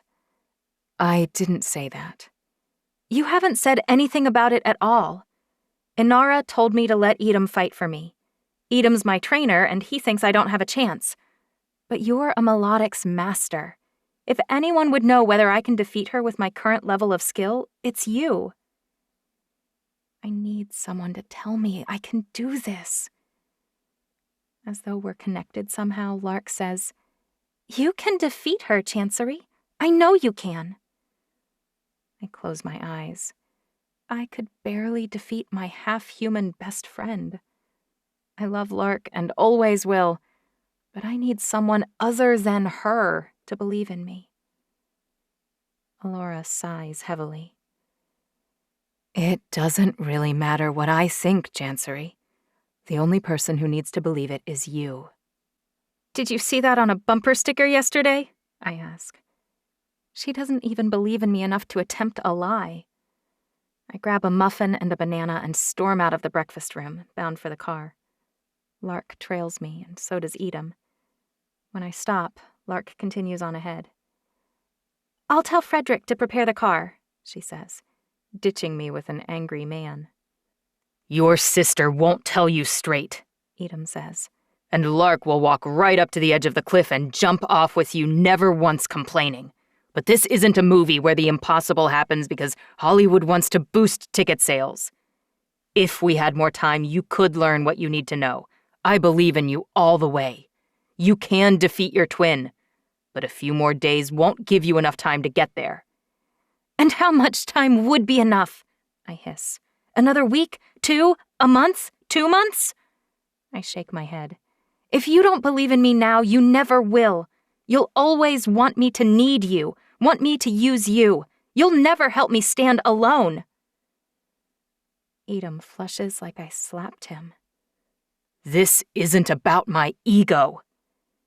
He clenches his fist and the muscles in his arm ripple up and down. We didn't speak much until a few days ago, but I've watched you my entire life. He swallows hard. I mean that in the least creepy way possible. Ni'ihau is a small island. For a while, keeping an eye on me was your job. Exactly. Everyone watches everyone in that fishbowl.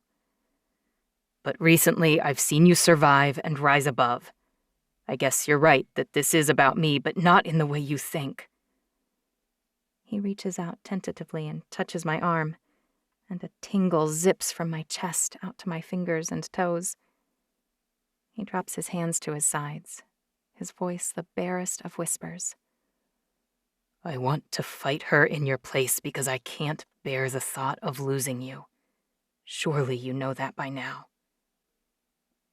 This time, when I look at him, Edom's eyes meet mine and his fear shines through. Edom's never afraid of anything. I should be swooning, but I'm not.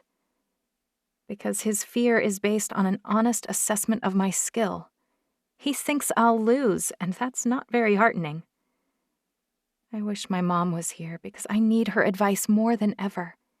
How did she not anticipate Judica challenging me when she wrote that letter? A few lines telling me how to deal with this exceedingly predictable situation would have been fantastic. Mom isn't here. But Alora is. I call her name, and her head pokes out of the breakfast room. I need a minute, I tell Edom. He nods, the set of his mouth grim. I trot back in and close the door behind me. I don't waste any time with Alora.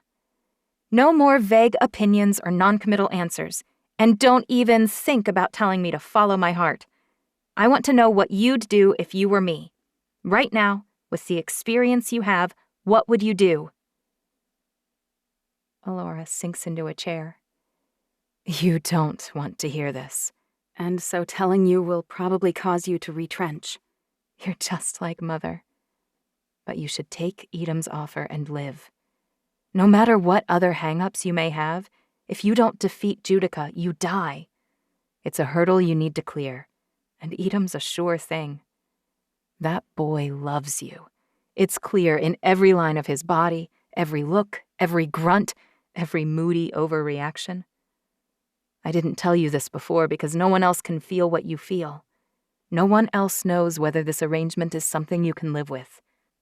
But if you were ready to handle Judica yourself, you wouldn't be so conflicted. She's right. I want to be good enough, but I'm not. Edom compared me to a terminal cancer patient, for heaven's sake. Obviously, I need help. Death of hope might be the worst kind of death there is. Fine, I say. I'll do it. Before we head back, I'll take Edom as my consort and let him handle the fight for me. Are you going to tell him that? Alora asks. Because he's right outside. I nod numbly. I should. Alora calls his name, and he jogs through the door, eyes scanning the room for threats. Finally, his eyes stop on me. He crouches down in front of me. Are you okay? What's wrong? I shake my head. I'm fine, and I've made my decision. I'll name you my consort and let you fight in my place. Death of hope for me, but the birth of hope for him. I watch it spread across his undeniably beautiful face. His eyes light up, his mouth opens in a smile, and his shoulders square. Thank you, he says, like I've offered him a present or paid him a compliment instead of telling him he's stuck with me for 1,000 years, fighting all my battles for me, watching my back forever. We can talk about details later. I can't sit here and stare at his joy. Not right now. Not when it means the last supports of my world are caving in. I don't want to be late. I stand up, and Edom steps back, dropping his hands. His eyes find Alora's, searching for an answer. Why are you still going to school, now that you've made up your mind? We talked about this. Odds are high that she's at least monitoring my movements. I can't have her, I don't know, bombing Alora's house. We could fly back now. No need to wait for her to figure anything out. I don't have a response to that, but I'm not ready yet. Are you sure this isn't about something else? He asks. Like what? Edom clenches his jaw. Are you going to Trinity to see Noah? I lift my chin. What if I am? This is a business arrangement, me naming him as consort. Sure, maybe he doesn't want to see me harmed, but more than that, he wants to change the Evian world. I'm a means to an end. I'm not the end itself, and pretending I am will only hurt us both. It's not like you care. Edom turns away. I hope you don't expect me to go and watch you flirt. I don't expect you to come at all, Coach Renfro. I wouldn't dream of asking you to waste any more of your time on my high school drama. I turn and head for the car outside, more agitated now that I've decided exactly what to do than I was before. Frederick and Lark are waiting when I get there, and neither of them offer criticism or advice. As though Bernard can feel my frustration and anger, he drives fast today, much faster than usual. In fact, in spite of my long discussions, we aren't even late.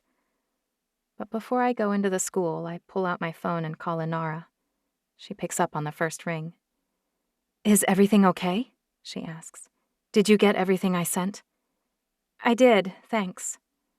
How are you? Fine, I guess. Do you still think it's the right call to name a consort? I know you're young, and I know it's rushed, she says. But I do. I really do. I think Mother was right. Alamecha needs you. Well, I've decided to do it. I'll name Edom as my consort just before our flight leaves. I know it's hard, Chancey, but without the ring especially, and in the wake of Mother's passing, Alamecha needs a strong leader. Everyone knows Edom's an amazing fighter, so even beyond defeating Judica, he'll strengthen your position. I wish Mom was still here. We all do. I hang up and jog to class. I slide into my seat as the bell rings. Calculus may be boring now that I've figured it all out, but something about the monotony of school helps me to focus on thoughts of my future. Even so, I pity the poor idiots doomed to day after day of this kind of instruction. When Noah taps my shoulder, I drop my pencil. But then I spin around and smile at him, and I realize Edom was right. I totally came to school to see Noah. When he leans over to hand me the pencil I dropped and our hands brush, I realize that Noah's the reason I struggled with taking Edom up on his offer. I thought it was because I wanted to handle Judica myself, but there have been plenty of great queens who simply aren't amazing fighters. There are other empresses who fight well but hate it. All of them have relied on their consorts. And almost every queen uses her consort when she's pregnant. He's been my best option since the moment Judica agreed I could bring him along. I wonder if she's been planning for this contingency all week. The day creeps forward slowly. Lark grabs my arm in the hallway. Francie Bayman invited me to her house after school. I think I should go, since I'm supposed to be developing contacts. It's my whole purpose for being here. But if you're leaving right away... I shake my head. Go. It's fine. I won't leave for Ni'ihau without seeing you first. Go conquer the New York socialite scene, so you can ferret out information for me. Lark beams. I really hope she's found someplace she will finally belong. Maybe here she won't fear for her life. I really want that for her, even if it'll never happen for me. Noah jogs up and grabs my elbow. You're going to be late for history, and I need you to be on time so I can copy from your paper. I let him tug me toward class, suppressing my smile. Rationally, I know he's a human teenager like any other. He's certainly no Benjamin Franklin. In fact, I barely know him. But he became my symbol for freedom, for escaping the fate I never wanted. And today I'll be saying goodbye. To him and to any chance of living a relatively normal life. Not that Noah knows any of that. Hey, he says after school. You didn't say. How did the meeting with that Olympic scout go? I shake my head. He didn't even show. That coach is kind of a poser. No kidding! Noah snorts. I could have told you that on day one. Well, I say awkwardly, wondering how to say goodbye without saying it. I guess I'll see you. If you don't have any scouts or meetings today, you should come hang out with me. It's not like you need to study. He bobs his head toward the test I'm holding from history. It's really bizarre how their only real goal in school here is memorizing facts. I've known all the answers to this test since I was 3, but facts alone don't prepare you for life. It's interpreting and processing information they should be learning, not lists of dates and events. No, I say. I don't need to study, but I think I'm going to go for a run when I get home to clear my head. That's a bad idea. You're too young and far too attractive to go running in New York alone. I lift my eyebrows. If I was older or uglier, then it would be fine? He grins sheepishly. Maybe, maybe not. But you'd be safer at any age if you let me come with you. In fact, why don't we run to your house? Is it far? I hesitate. Should I tell a stranger where Alora's house is? But I've been to his house, and Alora ran a check on him. Besides, what harm can a human really do to me? At worst, he sends buckets of roses to Alora when I don't show up at school tomorrow. I almost hope he does do something like that. Gramercy Park, I finally say. You've had a bad day, he says. I could tell in class. He doesn't press for any answers, and I don't offer any. I'll jog over with you and take a cab back here to my car. He taps some buttons on his phone. It's only 4 miles.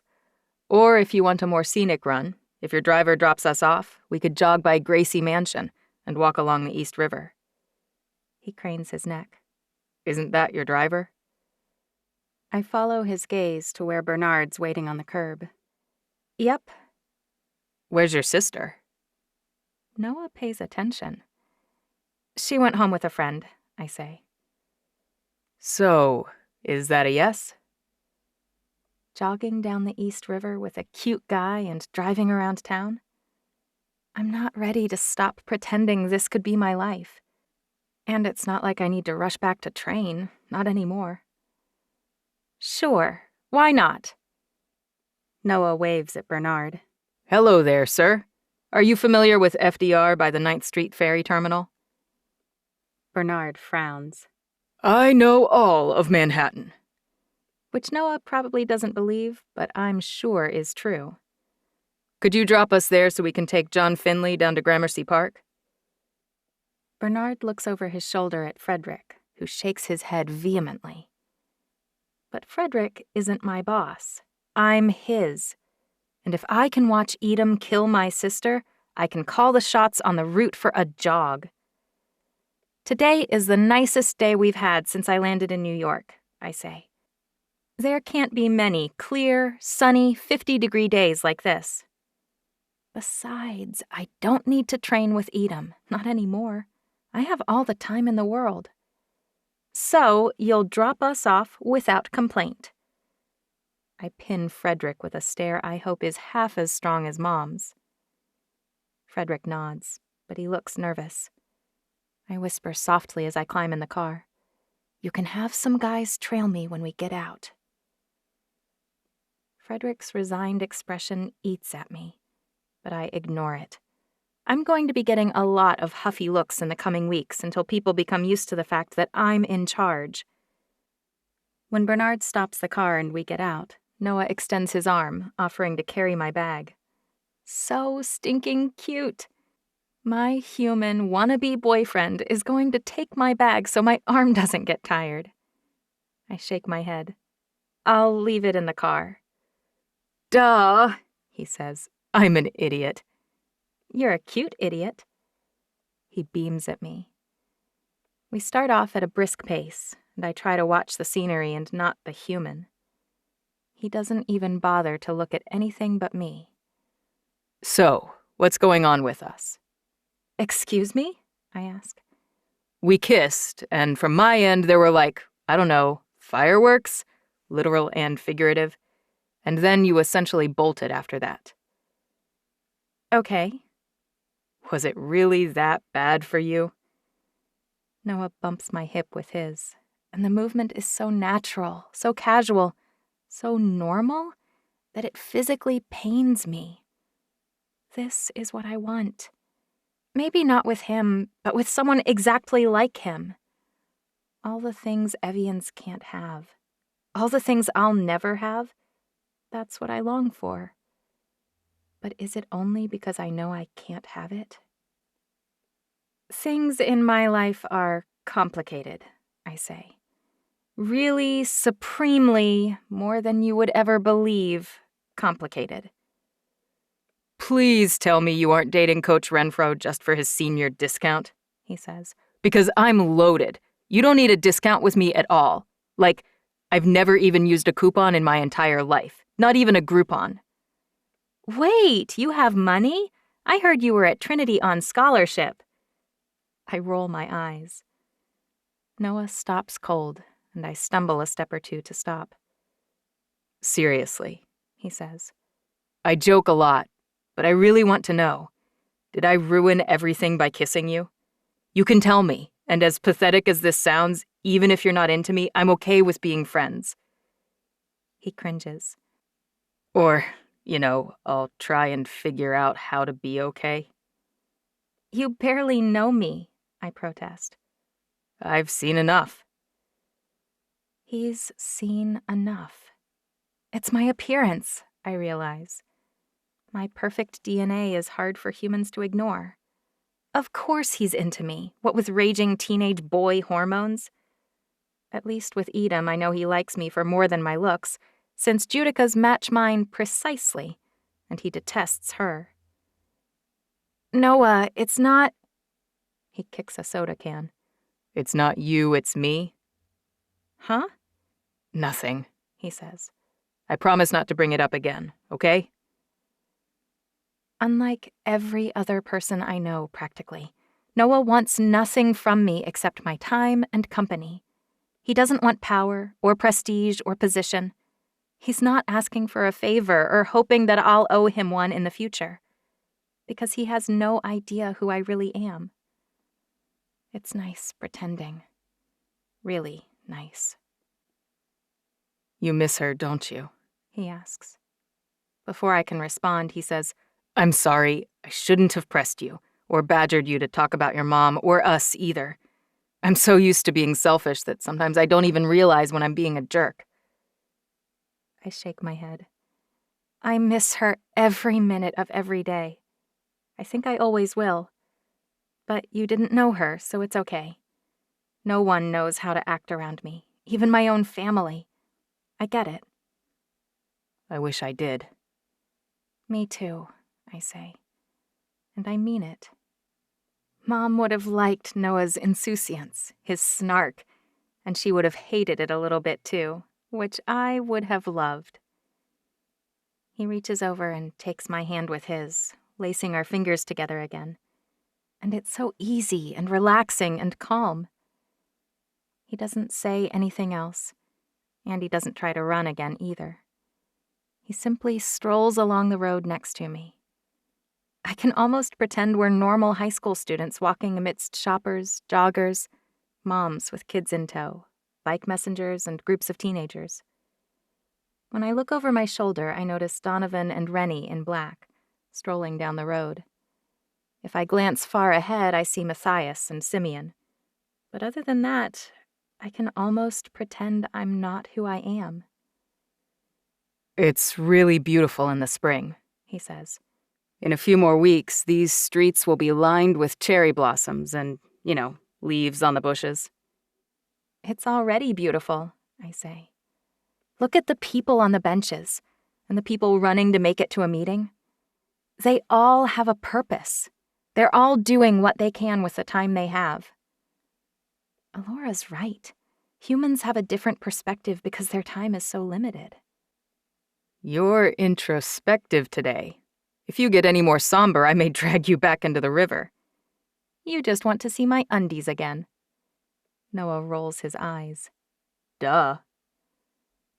I move toward the edge of the walkway and look out over the river. A fish jumps out of the water and birds swoop at him. He barely dips back under the water before a seagull snags him and flies off, wings pumping, while the idiot fish flails uselessly. No control over his own destiny. I know the feeling. When I turn back toward Noah, he's watching me.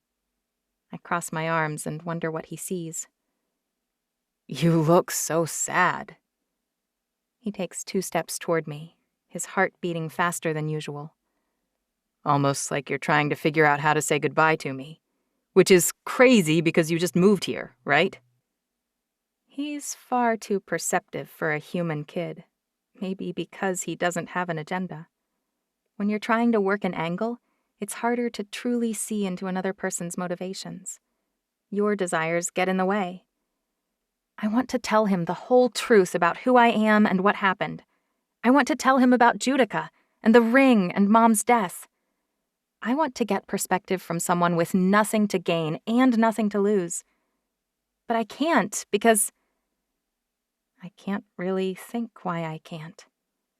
His best friend in school is half Evian, and if I want to use him later as a contact, he'll need to know. Actually, I say, feeling him out, I'm thinking of going back home. This summer? He asks. I shake my head. No, sooner. He steps closer, his head hovering a few inches away, his stormy blue eyes locked on mine. You can't do that, he whispers. I can't? He shakes his head slowly, his dark hair falling in his face. He brushes it back with one hand. My life would sink back into utter boredom. I hate to make this all about me, but that's just how it's going to have to be. He grins at me. You have to stay. My stomach flip-flops. Noah isn't as muscular as Edom, and he's not as commanding or impressive. But I know his intentions. I know what he wants, without a doubt, even if he likes my looks most of all. And I want him too. I don't have a reason to stay in New York, I say softly. And I have a lot of things pulling me back home.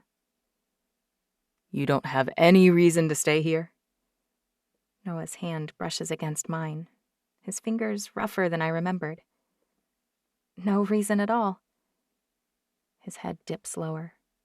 Are you sure? I swallow, and his eyes drop to my lips.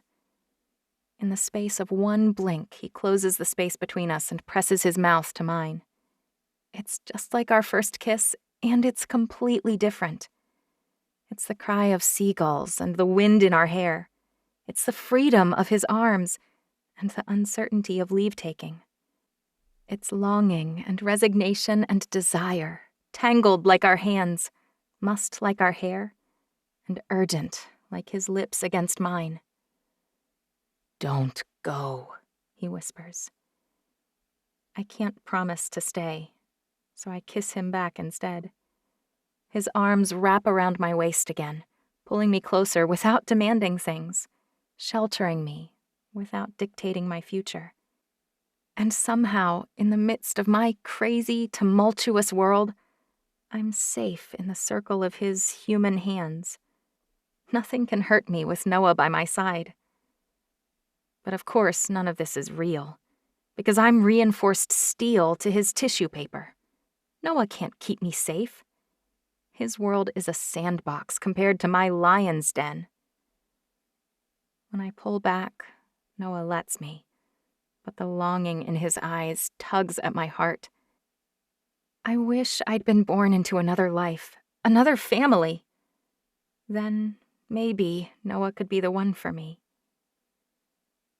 Noah lets me slide out and away, but his warm breath shifts my hair when he says, "Why are you really leaving?" His murmured words distract me from a sound I should have recognized. If I hadn't been wishing quite so hard, I might have been paying better attention. I might have evaded the bullet that punches through my right shoulder.